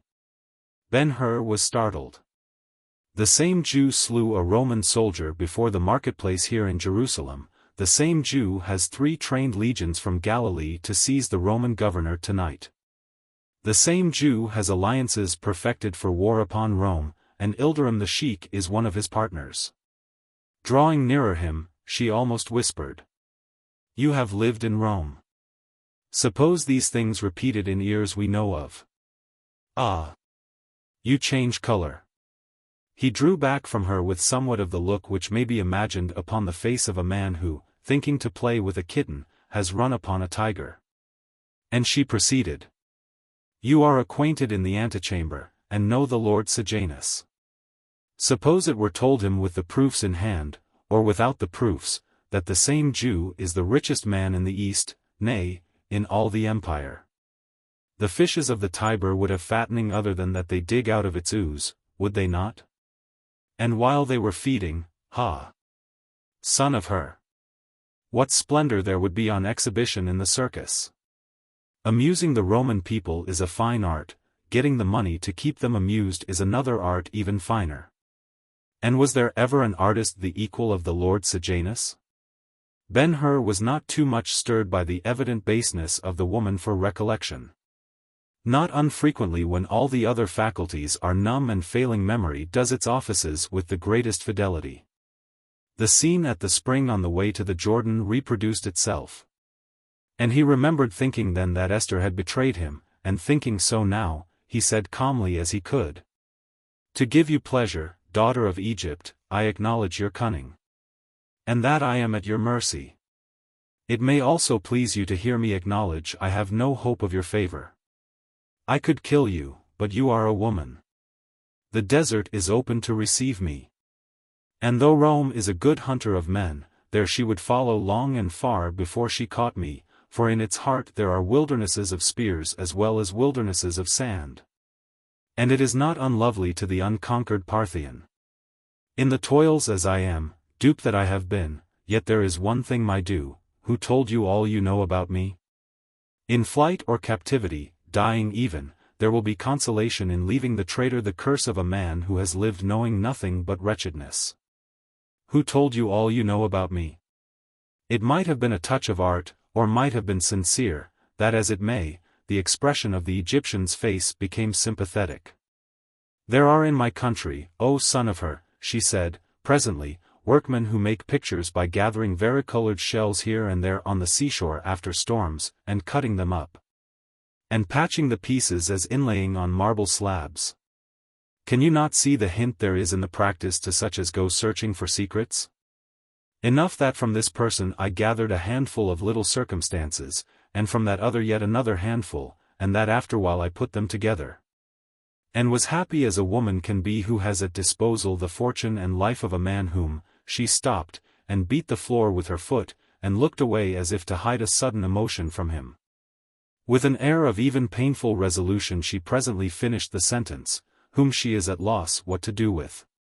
No, it is not enough, Ben-Hur said, unmoved by the play, it is not enough. Tomorrow you will determine what to do with me. I may die. True, she rejoined quickly and with emphasis, I had something from Sheik Ilderim as he lay with my father in a grove out in the desert. The night was still, very still, and the walls of the tent, sooth to say, were poor ward against ears outside listening to, birds and beetles flying through the air. She smiled at the conceit, but proceeded. Some other things, bits of shell for the picture, I had from. Whom? The son of her himself. Was there no other who contributed? No, not one. Her drew a breath of relief, and said, lightly, thanks. It were not well to keep the Lord Sejanus waiting for you. The desert is not so sensitive. Again, O Egypt, peace. To this time he had been standing uncovered, Now he took the handkerchief from his arm where it had been hanging, and adjusting it upon his head, turned to depart. But she arrested him. In her eagerness, she even reached a hand to him. "Stay," she said. He looked back at her, but without taking the hand, though it was very noticeable for its sparkling of jewels. And he knew by her manner that the reserved point of the scene which was so surprising to him was now to come. "Stay, and do not distrust me, O son of her, if I declare I know why the noble Arius took you for his heir. And, by Isis, by all the gods of Egypt, I swear I tremble to think of you, so brave and generous, under the hand of the remorseless minister. You have left a portion of your youth in the atria of the great capital. Consider, as I do, what the desert will be to you in contrast of life. Oh, I give you pity, pity. And if you but do what I say, I will save you. That, also, I swear, by our holy Isis." Words of entreaty and prayer these, poured forth volubly and with earnestness and the mighty sanction of beauty. Almost I believe you," Ben-Hur said, yet hesitatingly, and in a voice low and indistinct. For a doubt remained with him grumbling against the yielding tendency of the man, a good sturdy doubt, such a one as has saved many a life and fortune. The perfect life for a woman is to live in love, the greatest happiness for a man is the conquest of himself, and that, O Prince, is what I have to ask of you. She spoke rapidly, and with animation. Indeed, she had never appeared to him so fascinating. "You had once a friend," she continued. "It was in your boyhood. There was a quarrel, and you and he became enemies. He did you wrong. After many years you met him again in the circus at Antioch. Messala. Yes, Messala. You are his creditor. Forgive the past. Admit him to friendship again, restore the fortune he lost in the great wager, rescue him. The 6 talents are as nothing to you, not so much as a bud lost upon a tree already in full leaf. But to him, he must go about with a broken body, wherever you meet him he must look up to you from the ground. O Ben-Hur, noble prince! To a Roman descended as he is beggary is the other most odious name for death. Save him from beggary." If the rapidity with which she spoke was a cunning invention to keep him from thinking, either she never knew or else had forgotten that there are convictions which derive nothing from thought, but drop into place without leave or notice. It seemed to him, when at last she paused to have his answer, that he could see Messala himself peering at him over her shoulder. And in its expression the countenance of the Roman was not that of a mendicant or a friend, the sneer was as patrician as ever, and the fine edge of the hauteur as flawless and irritating. The appeal has been decided then, and for once a Messala takes nothing.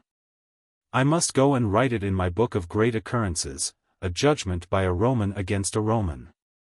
But did Messala send you to me with this request, O Egypt? He has a noble nature, and judged you by it. Ben-Hur took the hand upon arm. As you know him in such friendly way, fair Egyptian, tell me, would he do for me, there being a reversal of the conditions, that he asks of me? Answer, by Isis. Answer, for the truth's sake. There was insistence in the touch of his hand, and in his look also. Oh, she began, he is a Roman, you were about to say. Meaning that I, a Jew, must not determine dues from me to him by any measure of dues from him to me, being a Jew, I must forgive him my winnings because he is a Roman. If you have more to tell me, daughter of Balthasar, speak quickly, quickly. For by the Lord God of Israel, when this heat of blood, hotter waxing, attains its highest, I may not be able longer to see that you are a woman and beautiful. I may see but the spy of a master the more hateful because the master is a Roman. Say on, and quickly. She threw his hand off and stepped back into the full light, with all the evil of her nature collected in her eyes and voice. Thou drinker of lees, feeder upon husks. To think I could love thee, having seen Messala. Such as thou were born to serve him. He would have been satisfied with release of the 6 talents. But I say to the 6 thou shalt add 20, dost thou hear? The kissings of my little finger which thou hast taken from him, though with my consent, shall be paid for. And that I have followed thee with affection of sympathy, and endured thee so long, enter into the account not less because I was serving him. The merchant here is thy keeper of moneys. If by tomorrow at noon he has not thy order acted upon in favor of my Messala for 26 talents, mark the sum, thou shalt settle with the Lord Sejanus. Be wise and, farewell. As she was going to the door, he put himself in her way. The old Egypt lives in you, he said. Whether you see Messala tomorrow or the next day, here or in Rome, give him this message. Tell him I have back the money, even the 6 talents, he robbed me of by robbing my father's estate. Tell him I survived the galleys to which he had me sent, and in my strength rejoice in his beggary and dishonor. Tell him I think the affliction of body which he has from my hand is the curse of our Lord God of Israel upon him more fit than death for his crimes against the helpless. Tell him my mother and sister whom he had sent to a cell in Antonia that they might die of leprosy, are alive and well, thanks to the power of the Nazarene whom you so despise. Tell him that, to fill my measure of happiness, they are restored to me, and that I will go hence to their love. And find in it more than compensation for the impure passions which you leave me to take to him. Tell him, this for your comfort, O cunning incarnate, as much as his, tell him that when the Lord Sejanus comes to despoil me he will find nothing. For the inheritance I had from the duumvir, including the villa by Misenum, has been sold, and the money from the sale is out of reach, afloat in the marts of the world as bills of exchange. And that this house and the goods and merchandise and the ships and caravans with which Simonides plies his commerce with such princely profits are covered by imperial safeguards, a wise head having found the price of the favor. And the Lord Sejanus preferring a reasonable gain in the way of gift to much gain fished from pools of blood and wrong. Tell him if all this were not so, if the money and property were all mine, yet should he not have the least part of it, for when he finds our Jewish bills, and forces them to give up their values. There is yet another resort left me, a deed of gift to Caesar, so much, O Egypt, I found out in the atria of the great capital. Tell him that along with my defiance I do not send him a curse in words, but, as a better expression of my undying hate, I send him one who will prove to him the sum of all curses. And when he looks at you repeating this my message, daughter of Balthasar, his Roman shrewdness will tell him all I mean. Go now, and I will go. He conducted her to the door, and, with ceremonious politeness, held back the curtain while she passed out. Peace to you, he said, as she disappeared. Chapter 7. When Ben-Hur left the guest chamber, there was not nearly so much life in his action as when he entered it. His steps were slower, and he went along with his head quite upon his breast.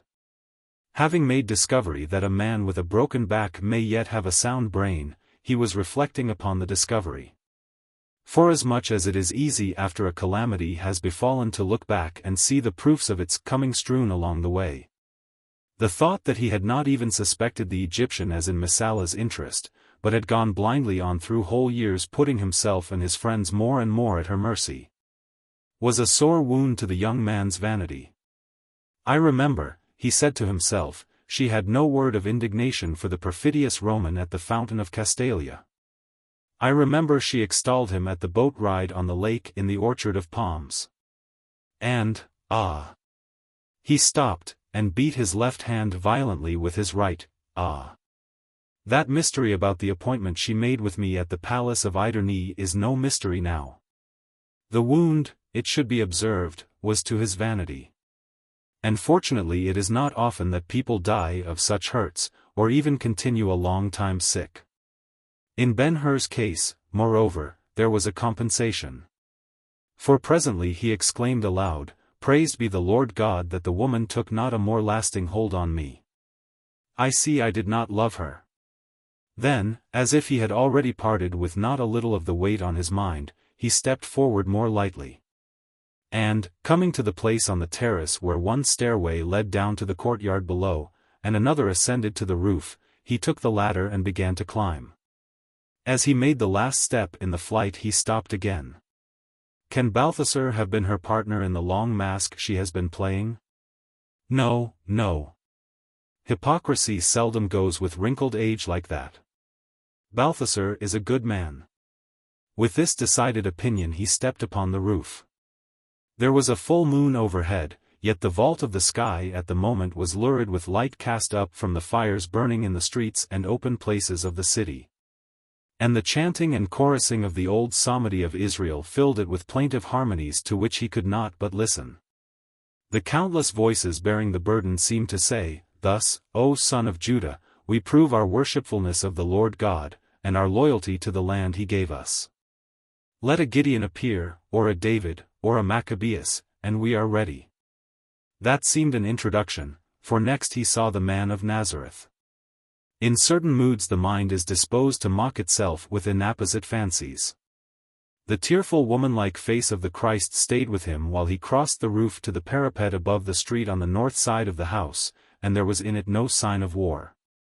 But rather as the heavens of calm evenings look peace upon everything, so it looked, provoking the old question, what manner of man is he? Ben-Hur permitted himself one glance over the parapet, then turned and walked mechanically towards the summer-house. "Let them do their worst," he said, as he went slowly on. "I will not forgive the Roman. I will not divide my fortune with him, nor will I fly from this city of my fathers. I will call on Galilee first, and here make the fight. By brave deeds I will bring the tribes to our side. He who raised up Moses will find us a leader, if I fail. If not the Nazarene, then some other of the many ready to die for freedom." The interior of the summer-house, when Ben-Hur, slow sauntering, came to it, was murkily lighted.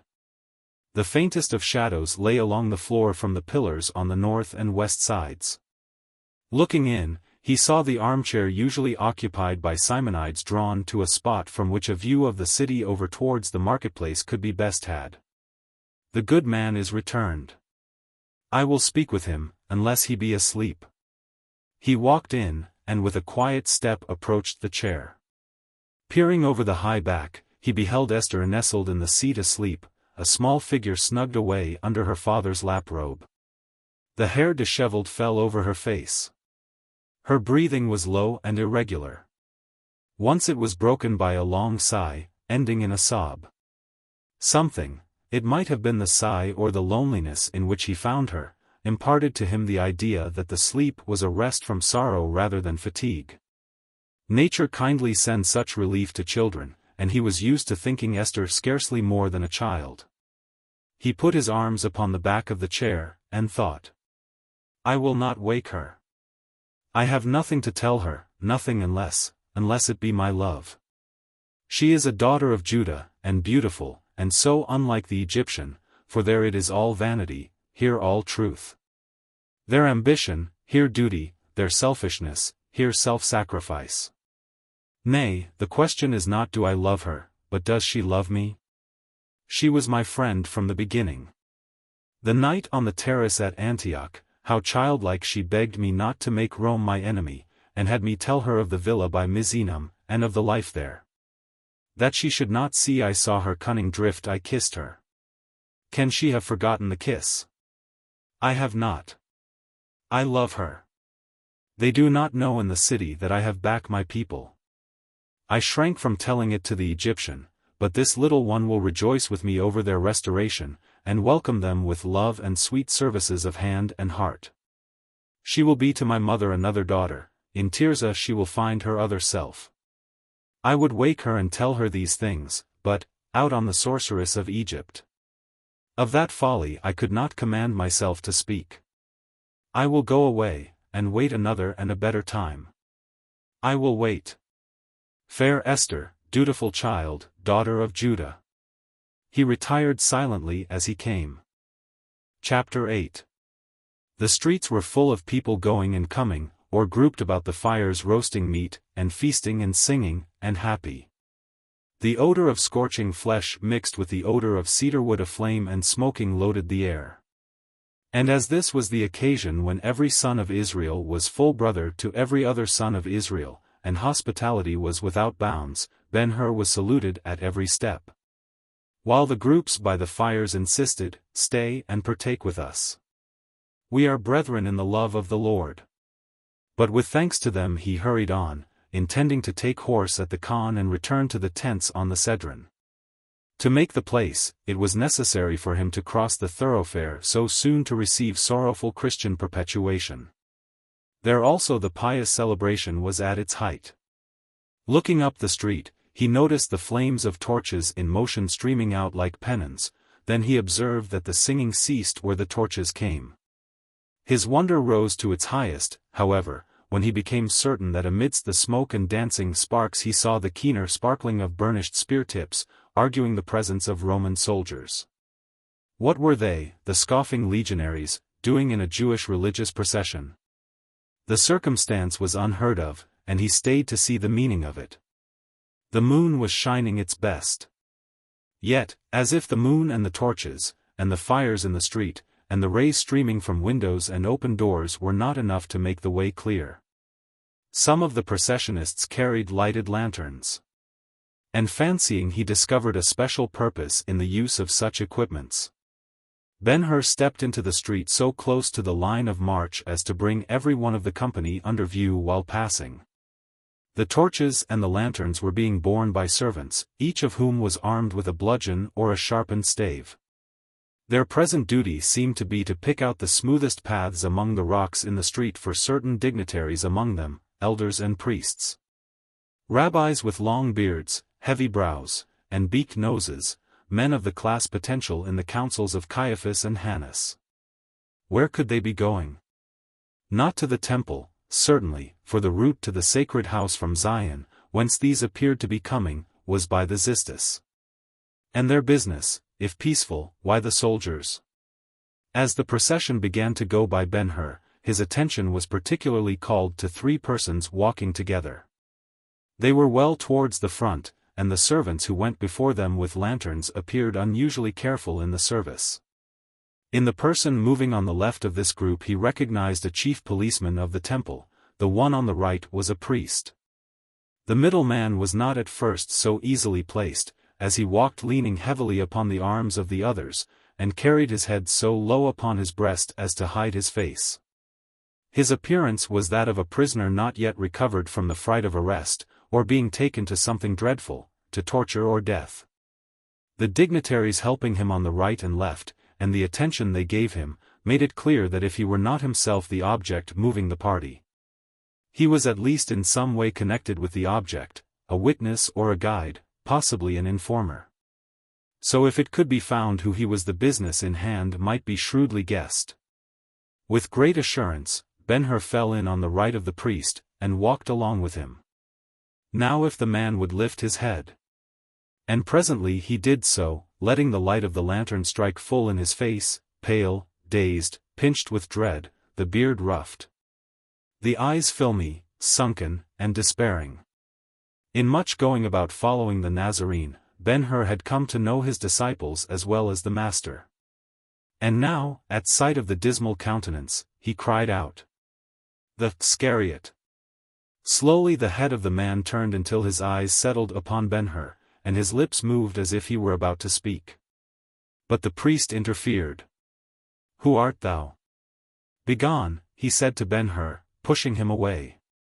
The young man took the push good-naturedly, and, waiting an opportunity, fell into the procession again. Thus he was carried passively along down the street, through the crowded lowlands between the hill Bezitha and the castle of Antonia, and on by the Bethesda reservoir to the Sheep Gate. There were people everywhere, and everywhere the people were engaged in sacred observances. It being Passover night, the valves of the gate stood open. The keepers were off somewhere feasting. In front of the procession as it passed out unchallenged was the deep gorge of the Cedron, with Olivet beyond, its dressing of cedar and olive trees darker of the moonlight silvering all the heavens. Two roads met and merged into the street at the gate, one from the northeast, the other from Bethany. Ere Ben-Hur could finish wondering whether he were to go farther, and if so, which road was to be taken, he was led off down into the gorge. And still no hint of the purpose of the midnight march. down the gorge and over the bridge at the bottom of it. There was a great clatter on the floor as the crowd, now a straggling rabble, passed over beating and pounding with their clubs and staves. A little farther, and they turned off to the left in the direction of an olive orchard enclosed by a stone wall in view from the road. Ben-Hur knew there was nothing in the place but old gnarled trees, the grass, and a trough hewn out of a rock for the treading of oil after the fashion of the country. While, yet more wonder-struck, he was thinking what could bring such a company at such an hour to a quarter so lonesome, they were all brought to a standstill. Voices called out excitedly in front. A chill sensation ran from man to man, there was a rapid falling back, and a blind stumbling over each other. The soldiers alone kept their order. It took Ben-Hur but a moment to disengage himself from the mob and run forward. There he found a gateway without a gate admitting to the orchard, and he halted to take in the scene. A man in white clothes, and bareheaded, was standing outside the entrance, his hands crossed before him, a slender, stooping figure. With long hair and thin face, in an attitude of resignation and waiting. It was the Nazarene. Behind him, next the gateway, were the disciples in a group. They were excited, but no man was ever calmer than he. The torchlight beat redly upon him, giving his hair a tint ruddier than was natural to it, yet the expression of the countenance was as usual all gentleness and pity. Opposite this most unmartial figure stood the rabble, gaping, silent, awed, cowering, ready at a sign of anger from him to break and run. And from him to them, then at Judas, conspicuous in their midst, Ben-Hur looked, one quick glance, and the object of the visit lay open to his understanding. Here was the betrayer, there the betrayed, and these with clubs and staves, and the legionaries, were brought to take him. A man may not always tell what he will do until the trial is upon him. This was the emergency for which Ben-Hur had been for years preparing. The man to whose security he had devoted himself, and upon whose life he had been building so largely, was in personal peril. Yet he stood still. Such contradictions are there in human nature. To say truth, O reader, he was not entirely recovered from the picture of the Christ before the gate beautiful as it had been given by the Egyptian. And, besides that, the very calmness with which the mysterious person confronted the mob held him in restraint by suggesting the possession of a power in reserve more than sufficient for the peril. Peace and goodwill, and love and non-resistance, had been the burden of the Nazarene's teaching. Would he put his preaching into practice? He was master of life, he could restore it when lost. He could take it at pleasure. What use would he make of the power now? Defend himself? And how? A word, a breath, a thought were sufficient. That there would be some signal exhibition of astonishing force beyond the natural Ben-Hur believed, and in that faith waited. And in all this he was still measuring the Nazarene by himself, by the human standard. Presently the clear voice of the Christ arose. Whom seek ye? Jesus of Nazareth, the priest replied. I am he. At these simplest of words, spoken without passion or alarm, the assailants fell back several steps, the timid among them cowering to the ground. And they might have let him alone and gone away had not Judas walked over to him. Hail, Master! With this friendly speech, he kissed him. Judas, said the Nazarene, mildly, betrayest thou the Son of Man with a kiss? Wherefore art thou come? Receiving no reply, the Master spoke to the crowd again. Whom seek ye? Jesus of Nazareth. I have told you that I am he. If, therefore, you seek me, let these go their way. At these words of entreaty the rabbis advanced upon him. And, seeing their intent, some of the disciples for whom he interceded drew nearer. One of them cut off a man's ear, but without saving the Master from being taken. And yet Ben-Hur stood still. Nay, while the officers were making ready with their ropes the Nazarene was doing his greatest charity, not the greatest indeed, but the very greatest in illustration of his forbearance. So far surpassing that of men. Suffer ye thus far, he said to the wounded man, and healed him with a touch. Both friends and enemies were confounded, one sighed that he could do such a thing, the other that he would do it under the circumstances. Surely he will not allow them to bind him. Thus thought Ben-Hur. Put up thy sword into the sheath, the cup which my father hath given me, shall I not drink it? From the offending follower, the Nazarene turned to his captors. Are you come out as against a thief, with swords and staves to take me? I was daily with you in the temple, and you took me not, but this is your hour, and the power of darkness. The posse plucked up courage and closed about him, and when Ben-Hur looked for the faithful they were gone, not one of them remained. The crowd about the deserted man seemed very busy with tongue, hand, and foot. Over their heads, between the torch sticks, through the smoke, sometimes in openings between the restless men, Ben-Hur caught momentary glimpses of the prisoner. Never had anything struck him as so piteous, so unfriended, so forsaken. Yet, he thought, the man could have defended himself, he could have slain his enemies with a breath, but he would not. What was the cup his father had given him to drink? And who was the father to be so obeyed? Mystery upon mystery, not one, but many. Directly the mob started in return to the city, the soldiers in the lead. Ben-Hur became anxious, he was not satisfied with himself. Where the torches were in the midst of the rabble he knew the Nazarene was to be found. Suddenly he resolved to see him again. He would ask him one question. Taking off his long outer garment and the handkerchief from his head, he threw them upon the orchard wall, and started after the posse, which he boldly joined. Through the stragglers he made way, and by littles at length reached the man who carried the ends of the rope with which the prisoner was bound. The Nazarene was walking slowly, his head down, his hands bound behind him, the hair fell thickly over his face, and he stooped more than usual. Apparently he was oblivious to all going on around him. In advance a few steps were priests and elders talking and occasionally looking back. When, at length, they were all near the bridge in the gorge, Ben-Hur took the rope from the servant who had it, and stepped past him. "Master, master," he said, hurriedly, speaking close to the Nazarene's ear. "Dost thou hear, master? A word, one word. Tell me." The fellow from whom he had taken the rope now claimed it. "Tell me," Ben-Hur continued, "goest thou with these of thine own accord?" The people were come up now, and in his own ears asking angrily, "Who art thou, man?" "O master," Ben-Hur made haste to say, his voice sharp with anxiety, "I am thy friend and lover. Tell me, I pray thee, if I bring rescue, wilt thou accept it?" The Nazarene never so much as looked up or allowed the slightest sign of recognition. Yet the something which when we are suffering is always telling it to such as look at us, though they be strangers, failed not now. "Let him alone," it seemed to say. He has been abandoned by his friends, the world has denied him, in bitterness of spirit, he has taken farewell of men, he is going he knows not where, and he cares not. Let him alone. And to that Ben-Hur was now driven. A dozen hands were upon him, and from all sides there was shouting, "He is one of them. Bring him along, club him, kill him."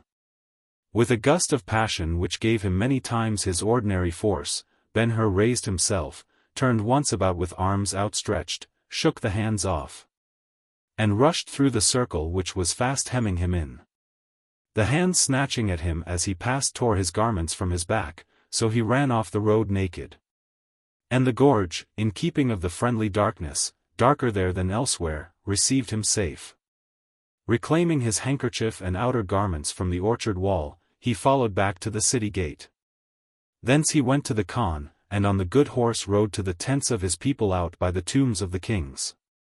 As he rode, he promised himself to see the Nazarene on the morrow, promised it, not knowing that the unfriended man was taken straightway to the house of Hannas to be tried that night. The heart the young man carried to his couch beat so heavily he could not sleep, for now clearly his renewed Judean kingdom resolved itself into what it was, only a dream. It is bad enough to see our castles overthrown one after another with an interval between in which to recover from the shock, or at least let the echoes of the fall die away. But when they go all together, go as ships sink, as houses tumble in earthquakes, the spirits which endure it calmly are made of stuff sterner than common, and Ben-Hur's was not of them. Through vistas in the future, he began to catch glimpses of a life serenely beautiful, with a home instead of a palace of state, and Esther its mistress.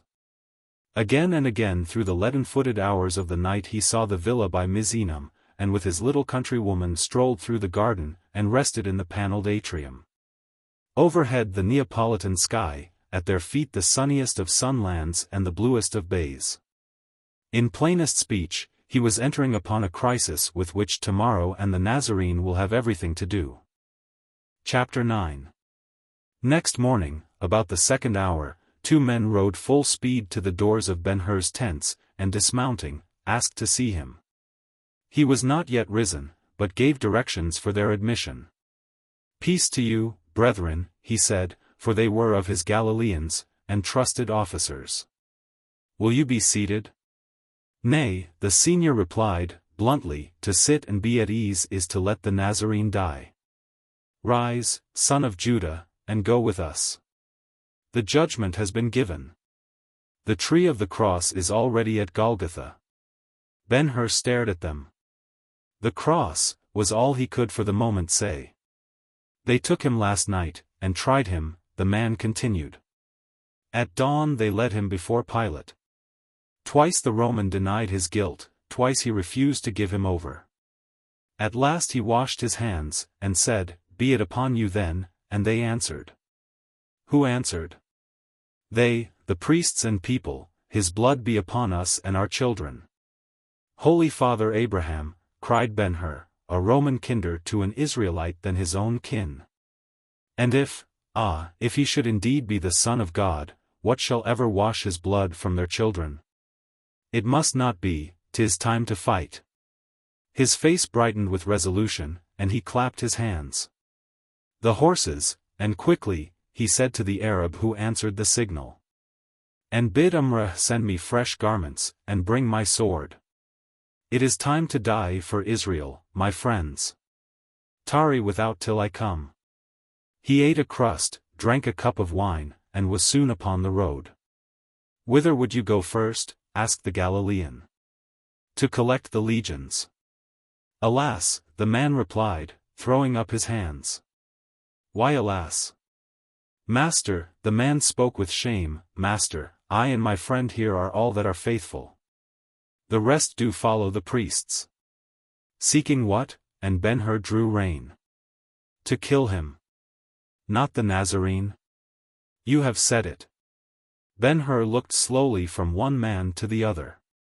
He was hearing again the question of the night before, "The cup my father hath given me, shall I not drink it?" In the ear of the Nazarene he was putting his own question, "If I bring thee rescue, wilt thou accept it?" He was saying to himself, "This death may not be averted. The man has been traveling towards it with full knowledge from the day he began his mission, it is imposed by a will higher than his, whose but the Lord's. If he is consenting, if he goes to it voluntarily, what shall another do?" Nor less did Ben-Hur see the failure of the scheme he had built upon the fidelity of the Galileans. Their desertion, in fact, left nothing more of it. But how singular it should happen that morning of all others. A dread seized him. It was possible his scheming, and labor, and expenditure of treasure might have been but blasphemous contention with God. When he picked up the reins and said, "Let us go, brethren," all before him was uncertainty. The faculty of resolving quickly, without which one cannot be a hero in the midst of stirring scenes, was numb within him. "Let us go, brethren, let us to Golgotha." They passed through excited crowds of people going south, like themselves. All the country north of the city seemed aroused and in motion. Hearing that the procession with the condemned might be met with somewhere near the great white towers left by Herod, the 3 friends rode thither, passing round southeast of Acra. In the valley below the pool of Hezekiah, passageway against the multitude became impossible, and they were compelled to dismount, and take shelter behind the corner of a house and wait. The waiting was as if they were on a river bank, watching a flood go by, for such the people seemed. There are certain chapters in the first book of this story which were written to give the reader an idea of the composition of the Jewish nationality as it was in the time of Christ.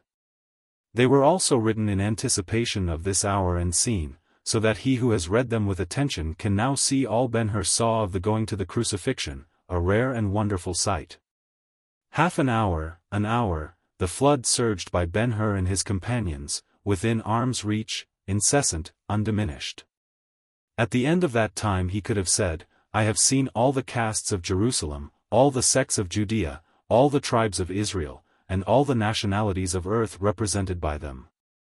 The Libyan Jew went by, and the Jew of Egypt, and the Jew from the Rhine, in short, Jews from all east countries and all west countries, and all islands within commercial connection. They went by on foot, on horseback, on camels, in litters and chariots, and with an infinite variety of costumes. Yet with the same marvelous similitude of features which today particularizes the children of Israel, tried as they have been by climates and modes of life. They went by speaking all known tongues, for by that means only were they distinguishable group from group. They went by in haste, eager, anxious, crowding, all to behold one poor Nazarene die, a felon between felons. These were the many, but they were not all. Borne along with the stream were thousands not Jews, thousands hating and despising them, Greeks, Romans, Arabs, Syrians, Africans, Egyptians, Easterns. So that, studying the mass, it seemed the whole world was to be represented, and, in that sense, present at the crucifixion. The going was singularly quiet.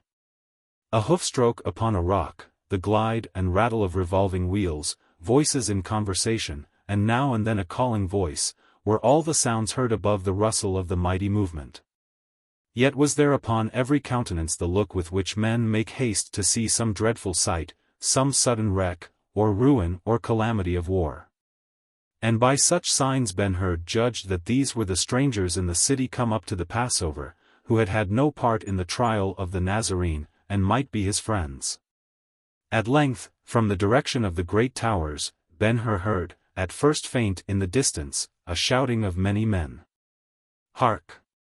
They are coming now, said one of his friends. The people in the street halted to hear, but as the cry rang on over their heads, they looked at each other, and in shuddering silence moved along. The shouting drew nearer each moment. And the air was already full of it and trembling, when Ben-Hur saw the servants of Simonides coming with their master in his chair, and Esther walking by his side. A covered litter was next behind them. Peace to you, O Simonides, and to you, Esther, said Ben-Hur, meeting them. If you are for Golgotha, stay until the procession passes. I will then go with you. There is room to turn in by the house here. The merchant's large head rested heavily upon his breast. Rousing himself, he answered, Speak to Balthasar. His pleasure will be mine. He is in the litter. Ben-Hur hastened to draw aside the curtain. The Egyptian was lying within, his wan face so pinched as to appear like a dead man's. The proposal was submitted to him. Can we see him? He inquired, faintly. The Nazarene? Yes, he must pass within a few feet of us. Dear Lord, the old man cried, fervently. Once more, once more.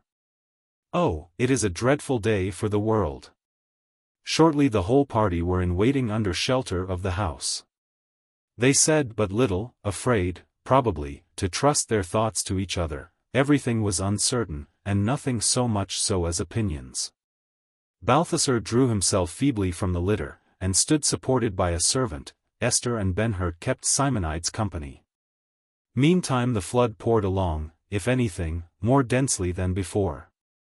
And the shouting came nearer, shrill up in the air, hoarse along the earth, and cruel. At last the procession was up. See, said Ben-Hur, bitterly, that which cometh now is Jerusalem. The advance was in possession of an army of boys, hooting and screaming, the King of the Jews. Room, room for the King of the Jews. Simonides watched them as they whirled and danced along, like a cloud of summer insects, and said, gravely, when these come to their inheritance, son of Hur, alas for the city of Solomon. A band of legionaries fully armed followed next, marching in sturdy indifference, the glory of burnished brass about them the while. Then came the Nazarene. He was nearly dead. Every few steps he staggered as if he would fall. A stained gown badly torn hung from his shoulders over a seamless under tunic. His bare feet left red splotches upon the stones. An inscription on a board was tied to his neck. A crown of thorns had been crushed hard down upon his head, making cruel wounds from which streams of blood, now dry and blackened, had run over his face and neck. The long hair, tangled in the thorns, was clotted thick. The skin, where it could be seen, was ghastly white. His hands were tied before him. Back somewhere in the city he had fallen exhausted under the transverse beam of his cross, which, as a condemned person, custom required him to bear to the place of execution. Now a countryman carried the burden in his stead. 4 soldiers went with him as a guard against the mob, who sometimes, nevertheless, broke through, and struck him with sticks, and spit upon him. Yet no sound escaped him, neither remonstrance nor groan. Nor did he look up until he was nearly in front of the house sheltering Ben-Hur and his friends, all of whom were moved with quick compassion. Esther clung to her father. And he, strong of will as he was, trembled. Balthasar fell down speechless. Even Ben-Hur cried out, "Oh my God! My God!" Then, as if he divined their feelings or heard the exclamation, the Nazarene turned his wan face towards the party, and looked at them each one, so they carried the look in memory through life. They could see he was thinking of them, not himself, and the dying eyes gave them the blessing he was not permitted to speak. "Where are thy legions, son of Hur?" asked Simonides, aroused. "Hannas can tell thee better than I." "What, faithless? All but these 2. Then all is lost, and this good man must die." The face of the merchant knit convulsively as he spoke, and his head sank upon his breast. He had borne his part in Ben-Hur's labors well, and he had been inspired by the same hopes, now blown out never to be rekindled. 2 other men succeeded the Nazarene bearing crossbeams. "Who are these?" Ben-Hur asked of the Galileans. "Thieves appointed to die with the Nazarene," they replied. Next in the procession stalked a mitred figure clad all in the golden vestments of the high priest. Policemen from the temple curtained him round about. And after him, in order, strode the Sanhedrim, and a long array of priests, the latter in their plain white garments, overwrapped by abnets of many folds and gorgeous colors. "The son-in-law of Hannas," said Ben-Hur, in a low voice. "Caiaphas." "I have seen him," Simonides replied, adding, after a pause during which he thoughtfully watched the haughty pontiff, "and now am I convinced." With such assurance as proceeds from clear enlightenment of the Spirit, with absolute assurance, now know I that he who first goes yonder with the inscription about his neck is what the inscription proclaims him, King of the Jews. A common man, an impostor, a felon, was never thus waited upon. For look! Here are the nations, Jerusalem, Israel. Here is the ephod, here the blue robe with its fringe, and purple pomegranates, and golden bells. Not seen in the street since the day Jaddua went out to meet the Macedonian, proofs all that this Nazarene is king. Would I could rise and go after him. Ben-Hur listened surprised. And directly, as if himself awakening to his unusual display of feeling, Simonides said, impatiently, "Speak to Balthasar, I pray you, and let us begone. The vomit of Jerusalem is coming." Then Esther spoke. "I see some women there, and they are weeping." "Who are they?" Following the pointing of her hand, the party beheld 4 women in tears. One of them leaned upon the arm of a man of aspect not unlike the Nazarenes. Presently Ben-Hur answered. "The man is the disciple whom the Nazarene loves the best of all.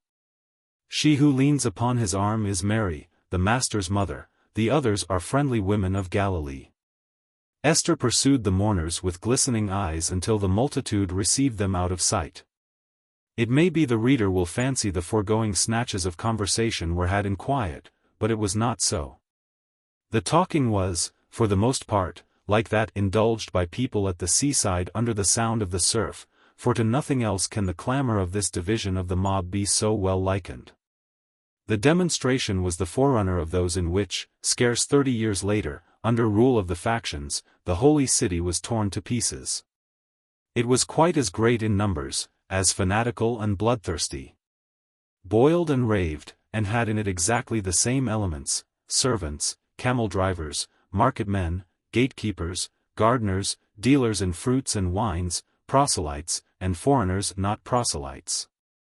Watchmen and menials from the temple, thieves, robbers, and the myriad not assignable to any class, but who, on such occasions as this, appeared no one could say whence. Hungry and smelling of caves and old tombs, bare-headed wretches with naked arms and legs, hair and beard in uncombed mats, and each with one garment the color of clay. Beasts with abysmal mouths, in outcry effective as lions calling each other across desert spaces. Some of them had swords, a greater number flourished spears and javelins. Though the weapons of the many were staves and knotted clubs, and slings, for which latter selected stones were stored in scrips, and sometimes in sacks improvised from the foreskirts of their dirty tunics. Among the mass here and there appeared persons of high degree, scribes, elders, rabbis, Pharisees with broad fringing, Sadducees in fine cloaks, serving for the time as prompters and directors. If a throat tired of one cry, they invented another for it; if brassy lungs showed signs of collapse, they set them going again. And yet the clamor, loud and continuous as it was, could have been reduced to a few syllables: King of the Jews. Room for the King of the Jews, defiler of the temple, blasphemer of God. Crucify him, crucify him. And of these cries the last one seemed in greatest favor, because, doubtless, it was more directly expressive of the wish of the mob, and helped to better articulate its hatred of the Nazarene. "Come," said Simonides, when Balthasar was ready to proceed, "come, let us forward." Ben-Hur did not hear the call. The appearance of the part of the procession then passing, its brutality and hunger for life, were reminding him of the Nazarene, his gentleness, and the many charities he had seen him do for suffering men. Suggestions beget suggestions, so he remembered suddenly his own great indebtedness to the man. The time he himself was in the hands of a Roman guard going, as was supposed, to a death as certain and almost as terrible as this one of the cross. The cooling drink he had at the well by Nazareth, and the divine expression of the face of him who gave it, the later goodness, the miracle of Palm Sunday. And with these recollections, the thought of his present powerlessness to give back help for help or make return in kind stung him keenly, and he accused himself. He had not done all he might. He could have watched with the Galileans, and kept them true and ready, and this was the moment to strike. A blow well given now would not merely disperse the mob and set the Nazarene free. It would be a trumpet call to Israel, and precipitate the long-dreamt-of war for freedom. The opportunity was going, the minutes were bearing it away, and if lost. God of Abraham! Was there nothing to be done, nothing? That instant a party of Galileans caught his eye. He rushed through the press and overtook them. "Follow me," he said. "I would have speech with you." The men obeyed him, and when they were under shelter of the house, he spoke again. "You are of those who took my swords, and agreed with me to strike for freedom and the king who was coming. You have the swords now, and now is the time to strike with them. Go, look everywhere, and find our brethren, and tell them to meet me at the tree of the cross making ready for the Nazarene. Haste all of you. Nay, stand not so. The Nazarene is the king, and freedom dies with him." They looked at him respectfully, but did not move. "Hear you?" he asked. Then one of them replied, "Son of Judah," by that name they knew him, "Son of Judah, it is you who are deceived, not we or our brethren who have your swords. The Nazarene is not the king. Neither has he the spirit of a king. We were with him when he came into Jerusalem, we saw him in the temple, he failed himself, and us, and Israel. At the gate beautiful he turned his back upon God and refused the throne of David. He is not king, and Galilee is not with him. He shall die the death.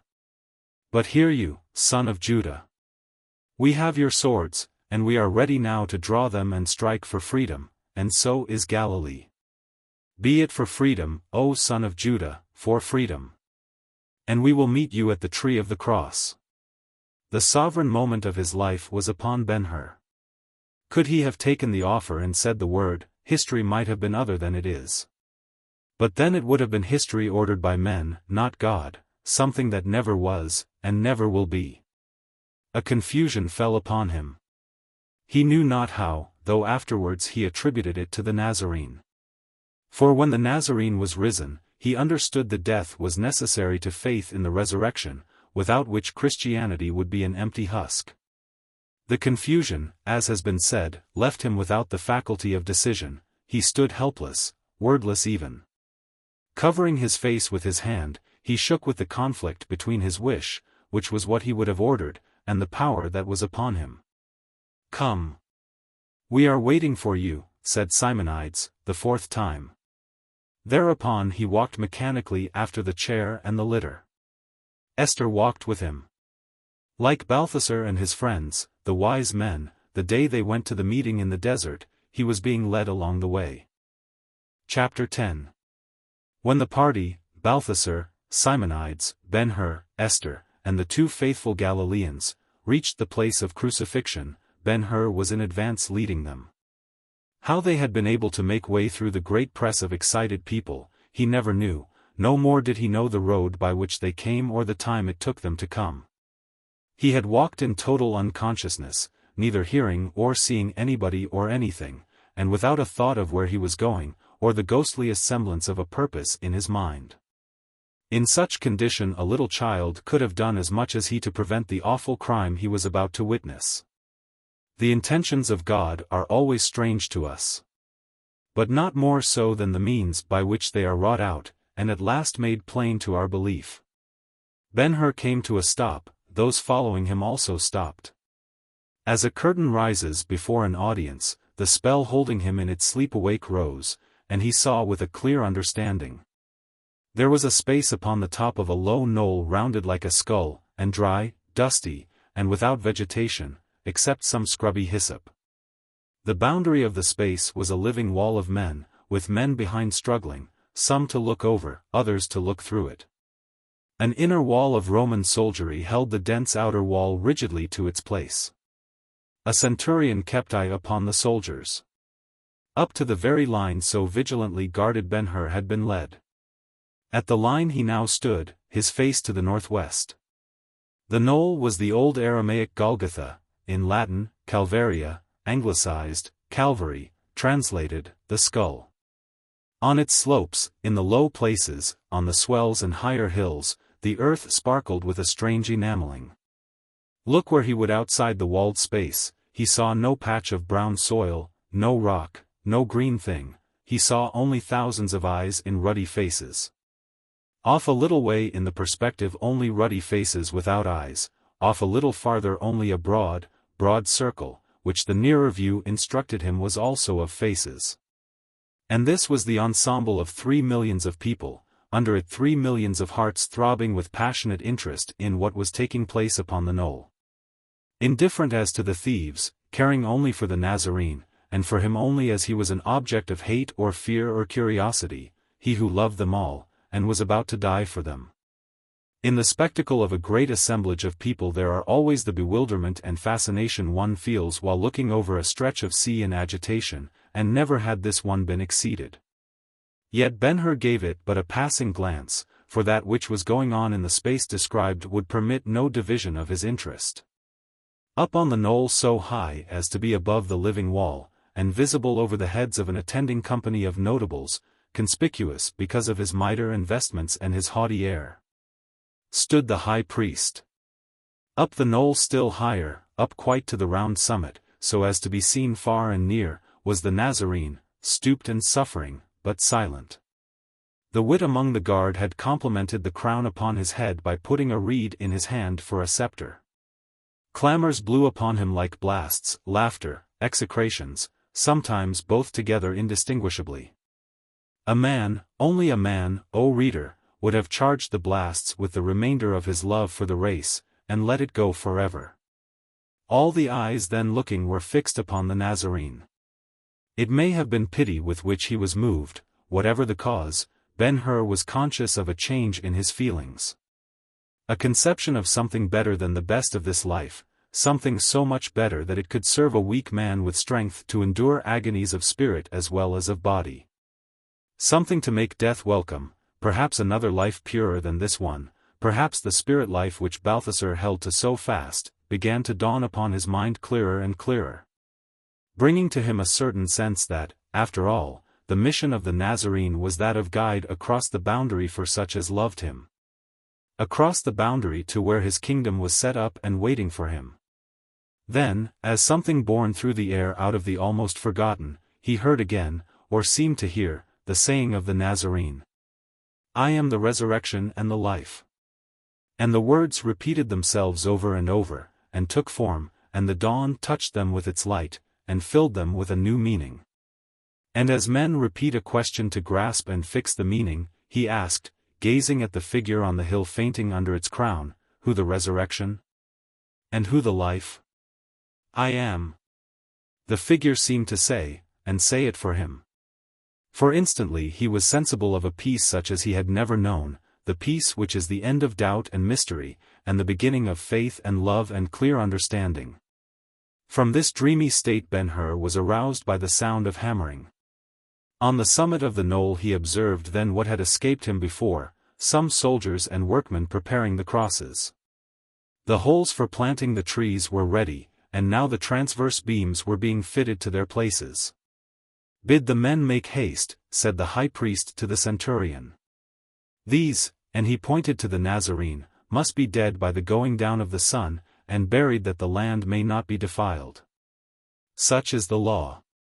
With a better mind, a soldier went to the Nazarene and offered him something to drink, but he refused the cup. Then another went to him and took from his neck the board with the inscription upon it, which he nailed to the tree of the cross, and the preparation was complete. The crosses are ready, said the centurion to the pontiff, who received the report with a wave of the hand and the reply.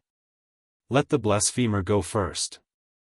The Son of God should be able to save himself. We will see. The people to whom the preparation in its several stages was visible, and who to this time had assailed the hill with incessant cries of impatience, permitted a lull which directly became a universal hush.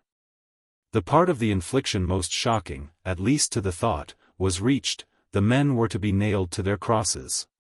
When for that purpose the soldiers laid their hands upon the Nazarene first, a shudder passed through the great concourse, the most brutalized shrank with dread. Afterwards there were those who said the air suddenly chilled and made them shiver. How very still it is! Esther said, as she put her arm about her father's neck. And remembering the torture he himself had suffered, he drew her face down upon his breast, and sat trembling. Avoid it, Esther, avoid it, he said. I know not but all who stand and see it, the innocent as well as the guilty, may be cursed from this hour. Balthasar sank upon his knees. Son of her, said Simonides, with increasing excitement, son of her, if Jehovah stretch not forth his hand, and quickly, Israel is lost, and we are lost. Ben-Hur answered, calmly, I have been in a dream, Simonides, and heard in it why all this should be, and why it should go on. It is the will of the Nazarene, it is God's will. Let us do as the Egyptian here, let us hold our peace and pray. As he looked up on the knoll again, the words were wafted to him through the awful stillness. I am the resurrection and the life. He bowed reverently as to a person speaking. Up on the summit meantime the work went on. The guard took the Nazarene's clothes from him, so that he stood before the millions naked. The stripes of the scourging he had received in the early morning were still bloody upon his back. Yet he was laid pitilessly down, and stretched upon the cross, first, the arms upon the transverse beam, the spikes were sharp, a few blows, and they were driven through the tender palms.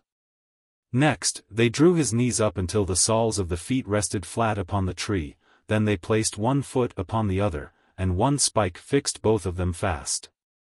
The dulled sound of the hammering was heard outside the guarded space, and such as could not hear, yet saw the hammer as it fell, shivered with fear. And withal not a groan, or cry, or word of remonstrance from the sufferer, nothing at which an enemy could laugh, nothing a lover could regret. "Which way wilt thou have him faced?"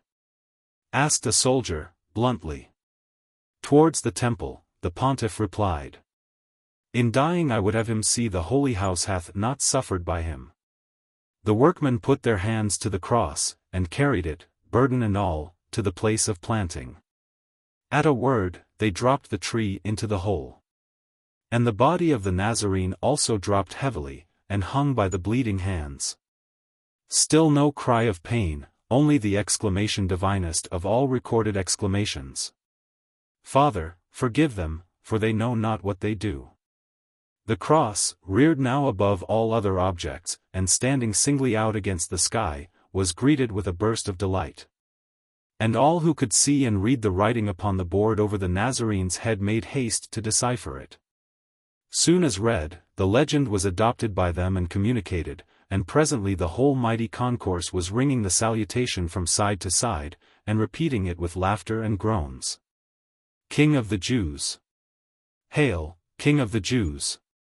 The pontiff, with a clearer idea of the import of the inscription, protested against it, but in vain. So the titled king, looking from the knoll with dying eyes, must have had the city of his fathers at rest below him, she who had so ignominiously cast him out. The sun was rising rapidly to noon. The hills bared their brown breasts lovingly to it, the more distant mountains rejoiced in the purple with which it so regally dressed them. In the city, the temples, palaces, towers, pinnacles, and all points of beauty and prominence seemed to lift themselves into the unrivaled brilliance. As if they knew the pride they were giving the many who from time to time turned to look at them. Suddenly a dimness began to fill the sky and cover the earth, at first no more than a scarce perceptible fading of the day, a twilight out of time, an evening gliding in upon the splendors of noon. But it deepened, and directly drew attention.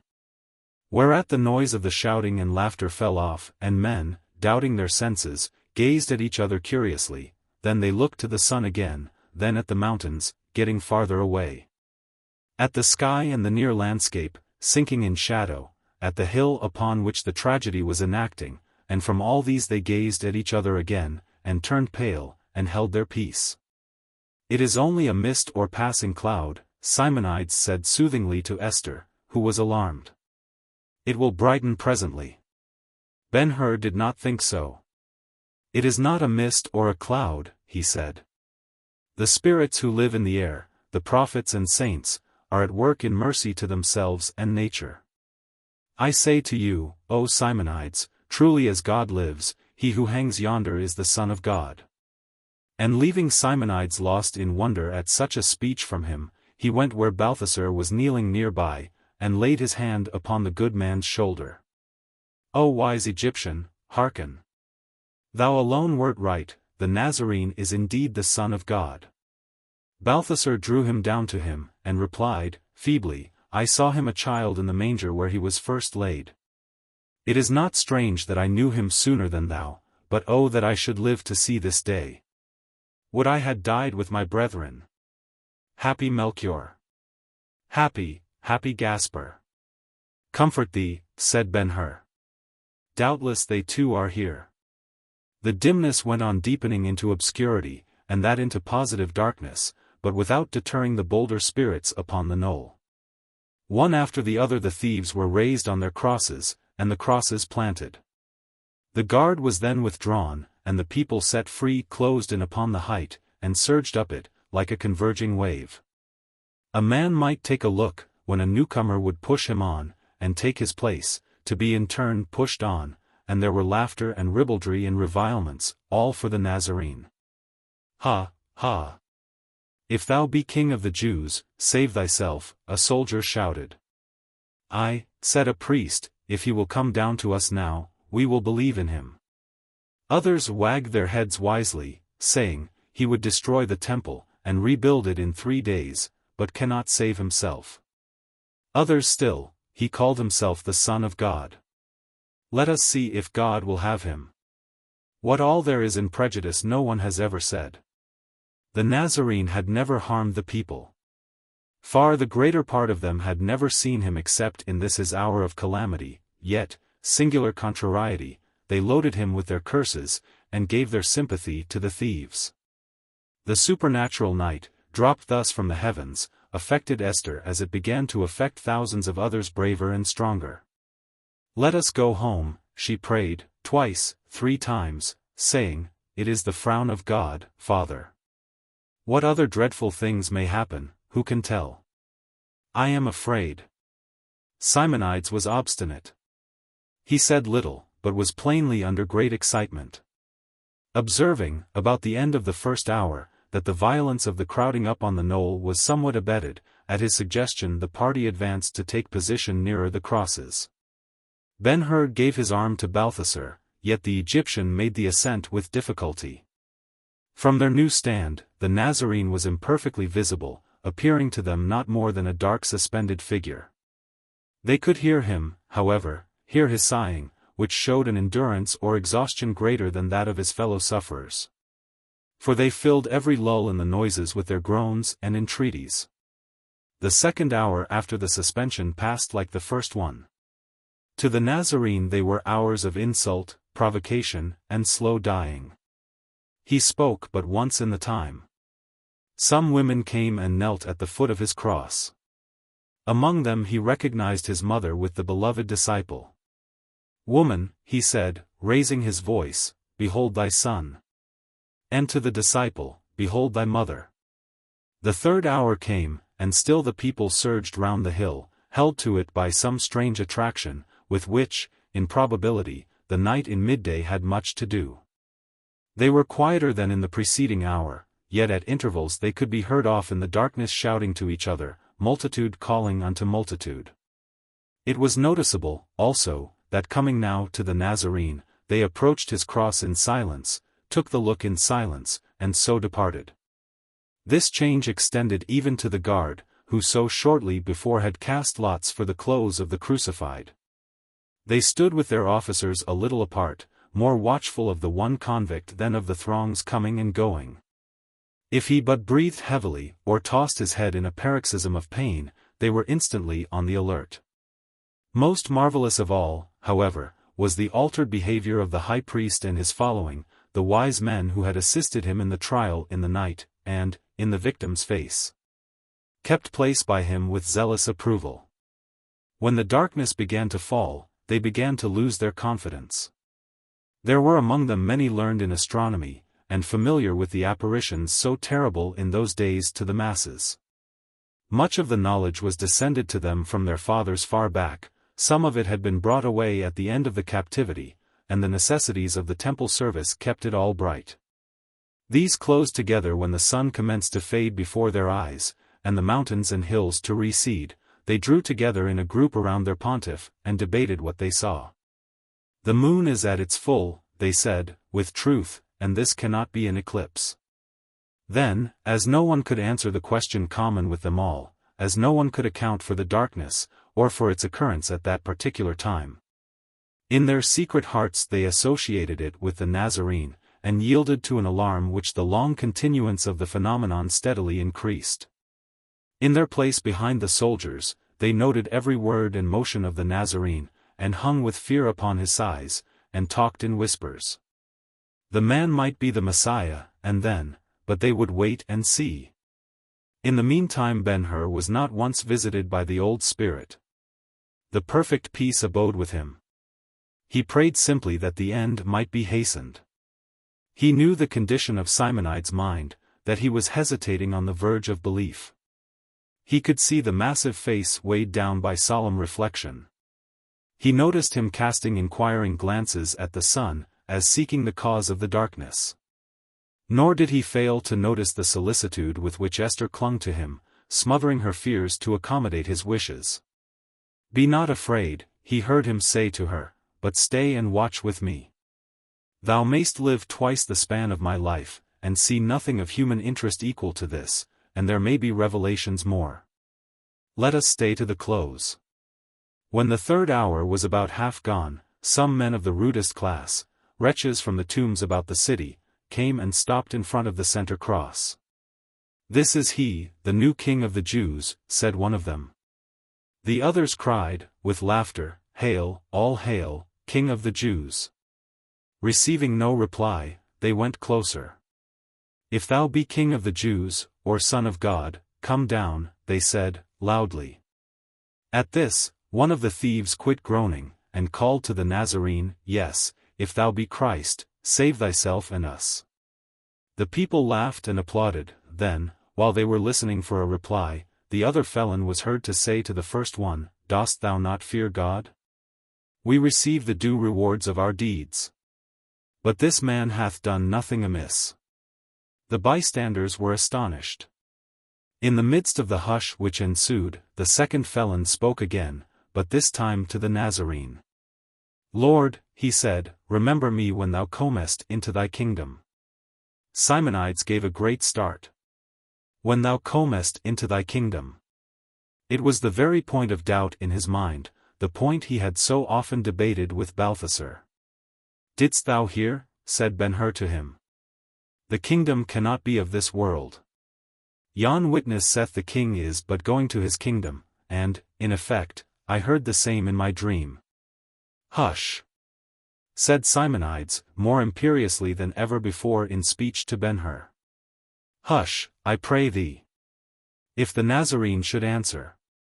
And as he spoke the Nazarene did answer, in a clear voice, full of confidence. "Verily I say unto thee, today shalt thou be with me in paradise." Simonides waited to hear if that were all, then he folded his hands and said, "No more, no more, Lord. The darkness is gone. I see with other eyes, even as Balthasar, I see with eyes of perfect faith." The faithful servant had at last his fitting reward. His broken body might never be restored. Nor was there riddance of the recollection of his sufferings, or recall of the years embittered by them. But suddenly a new life was shown him, with assurance that it was for him, a new life lying just beyond this one, and its name was Paradise. There he would find the kingdom of which he had been dreaming, and the king. A perfect peace fell upon him. Over the way, in front of the cross, however, there were surprise and consternation. The cunning casuists there put the assumption underlying the question and the admission underlying the answer together. For saying through the land that he was the Messiah, they had brought the Nazarene to the cross, and, lo! On the cross, more confidently than ever, he had not only reasserted himself, but promised enjoyment of his paradise to a malefactor. They trembled at what they were doing. The pontiff, with all his pride, was afraid. Where got the man his confidence except from truth? And what should the truth be but God? A very little now would put them all to flight. The breathing of the Nazarene grew harder, his sighs became great gasps. Only 3 hours upon the cross, and he was dying. The intelligence was carried from man to man, until everyone knew it. And then everything hushed, the breeze faltered and died, a stifling vapor loaded the air, heat was superadded to darkness. Nor might anyone unknowing the fact have thought that off the hill, out under the overhanging pall, there were 3 millions of people waiting awestruck what should happen next, they were so still. Then there went out through the gloom, over the heads of such as were on the hill within hearing of the dying man, a cry of despair, if not reproach. "My God! My God! Why hast thou forsaken me?" The voice startled all who heard it. One it touched uncontrollably. The soldiers in coming had brought with them a vessel of wine and water, and set it down a little way from Ben-Hur. With a sponge dipped into the liquor, and put on the end of a stick, they could moisten the tongue of a sufferer at their pleasure. Ben-Hur thought of the draught he had had at the well near Nazareth, an impulse seized him, catching up the sponge, he dipped it into the vessel, and started for the cross. "Let him be!" The people in the way shouted, angrily. Let him be. Without minding them, he ran on, and put the sponge to the Nazarene's lips. Too late, too late. The face then plainly seen by Ben-Hur, bruised and black with blood and dust as it was, lighted nevertheless with a sudden glow. The eyes opened wide, and fixed upon someone visible to them alone in the far heavens, and there were content and relief, even triumph, in the shout the victim gave. It is finished. It is finished. So a hero, dying in the doing a great deed, celebrates his success with a last cheer. The light in the eyes went out, slowly the crowned head sank upon the laboring breast. Ben-Hur thought the struggle over. But the fainting soul recollected itself, so that he and those around him caught the other and last words, spoken in a low voice, as if to one listening close by. Father! Into thy hands I commend my spirit. A tremor shook the tortured body, there was a scream of fiercest anguish, and the mission and the earthly life were over at once. The heart, with all its love, was broken. For of that, O reader, the man died. Ben-Hur went back to his friends, saying, simply, it is over, he is dead. In a space incredibly short the multitude was informed of the circumstance. No one repeated it aloud, there was a murmur which spread from the knoll in every direction, a murmur that was little more than a whispering, he is dead. He is dead, and that was all. The people had their wish, the Nazarene was dead, yet they stared at each other aghast. His blood was upon them. And while they stood staring at each other, the ground commenced to shake.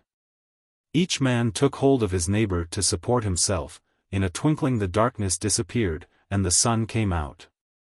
And everybody, as with the same glance, beheld the crosses upon the hill all reeling drunken-like in the earthquake. They beheld all three of them, but the one in the center was arbitrary. It alone would be seen, and for that it seemed to extend itself upwards, and lift its burden, and swing it to and fro higher and higher in the blue of the sky. And every man among them who had jeered at the Nazarene, everyone who had struck him, everyone who had voted to crucify him, everyone who had marched in the procession from the city. Everyone who had in his heart wished him dead, and they were as 10 to 1, felt that he was in some way individually singled out from the many. And that if he would live he must get away quickly as possible from that menace in the sky. They started to run, they ran with all their might, on horseback, and camels, and in chariots they ran, as well as on foot. But then as if it were mad at them for what they had done, and had taken up the cause of the unoffending and friendless dead, the earthquake pursued them, and tossed them about, and flung them down. And terrified them yet more by the horrible noise of great rocks grinding and rending beneath them. They beat their breasts and shrieked with fear. His blood was upon them.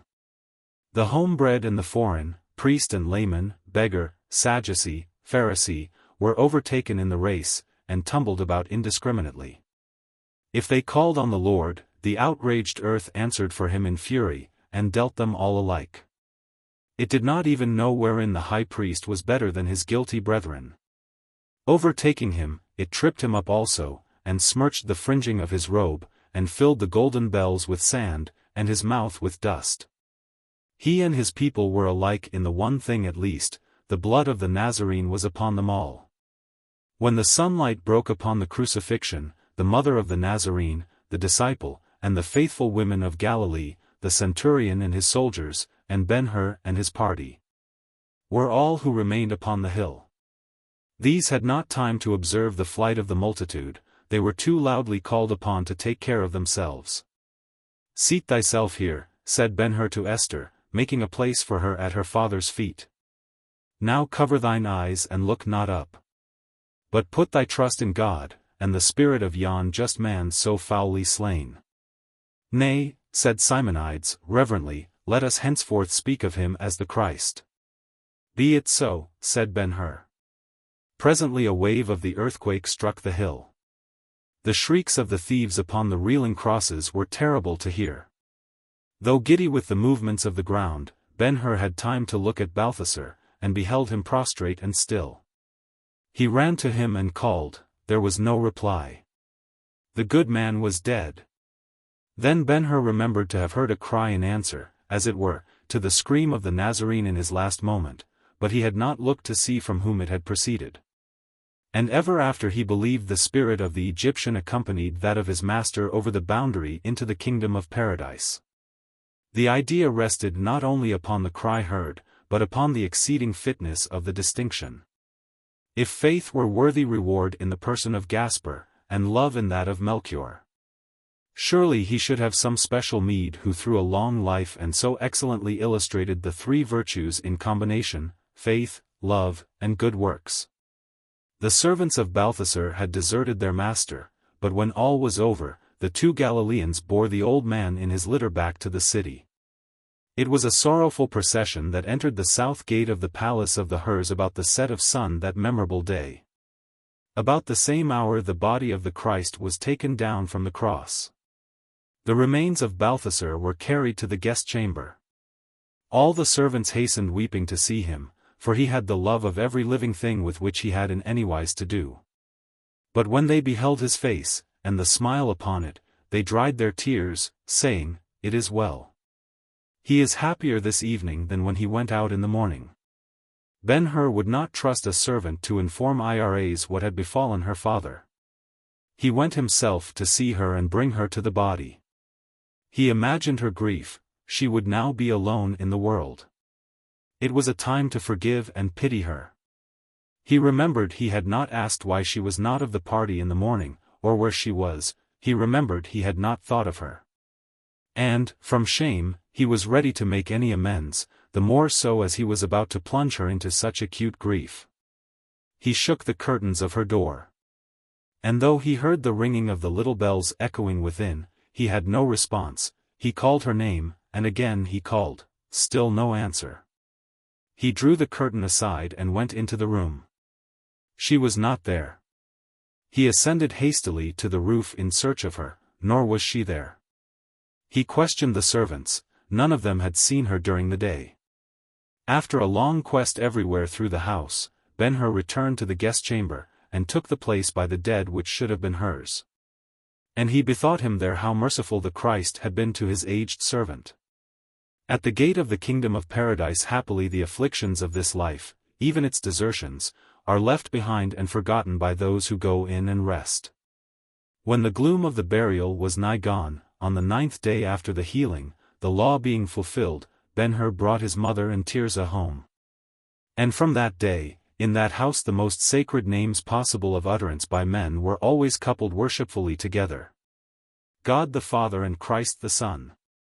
About 5 years after the crucifixion, Esther, the wife of Ben-Hur, sat in her room in the beautiful villa by Misenum. It was noon, with a warm Italian sun making summer for the roses and vines outside. Everything in the apartment was Roman, except that Esther wore the garments of a Jewish matron. Tirzah and 2 children at play upon a lion skin on the floor were her companions, and one had only to observe how carefully she watched them to know that the little ones were hers. Time had treated her generously. She was more than ever beautiful, and in becoming mistress of the villa, she had realized one of her cherished dreams. In the midst of this simple, homelike scene, a servant appeared in the doorway, and spoke to her. A woman in the atrium to speak with the mistress.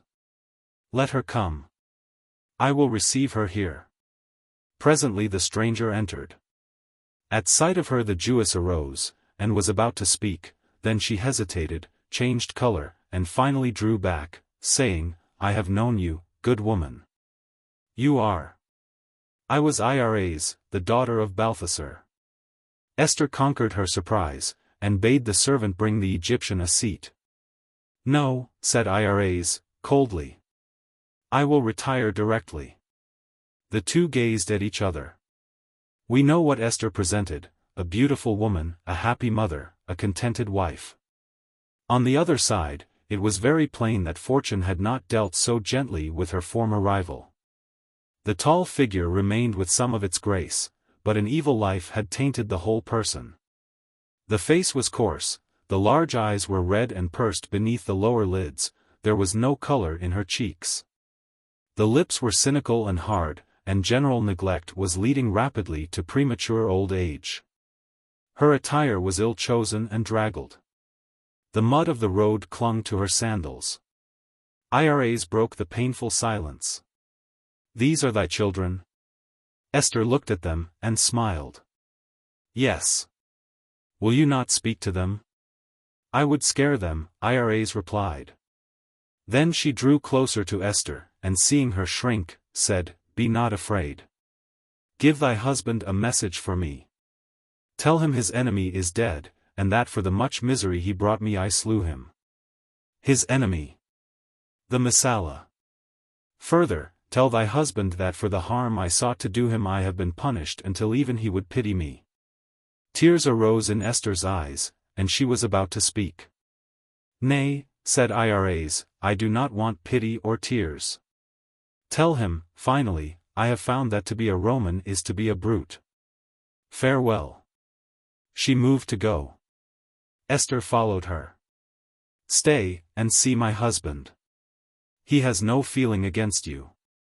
He sought for you everywhere. He will be your friend. I will be your friend. We are Christians." The other was firm. "No, I am what I am of choice. It will be over shortly." "But," Esther hesitated, "have we nothing you would wish, nothing to. The countenance of the Egyptian softened. Something like a smile played about her lips. She looked at the children upon the floor. "There is something," she said. Esther followed her eyes, and with quick perception answered, "It is yours." Iras went to them, and knelt on the lion's skin, and kissed them both. Rising slowly, she looked at them, then passed to the door and out of it without a parting word. She walked rapidly, and was gone before Esther could decide what to do.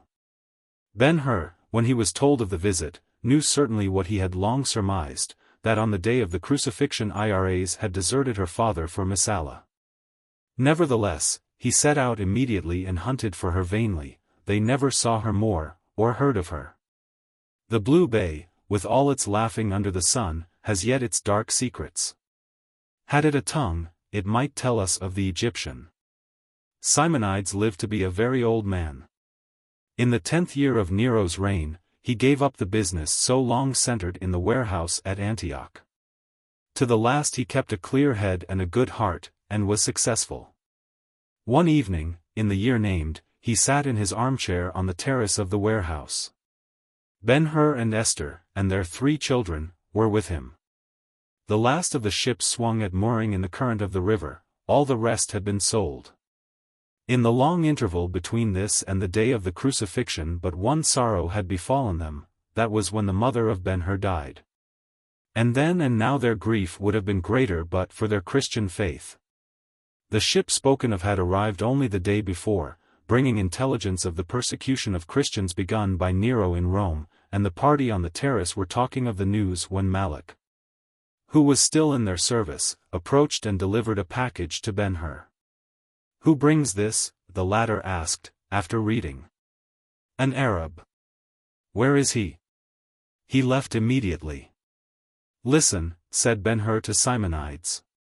He read then the following letter. "I, Ilderim, the son of Ilderim the generous, and sheik of the tribe of Ilderim, to Judah, son of Hur. Know, O friend of my fathers, how my father loved you. Read what is herewith sent, and you will know. His will is my will, therefore what he gave is thine. All the Parthians took from him in the great battle in which they slew him I have retaken, this writing, with other things, and vengeance.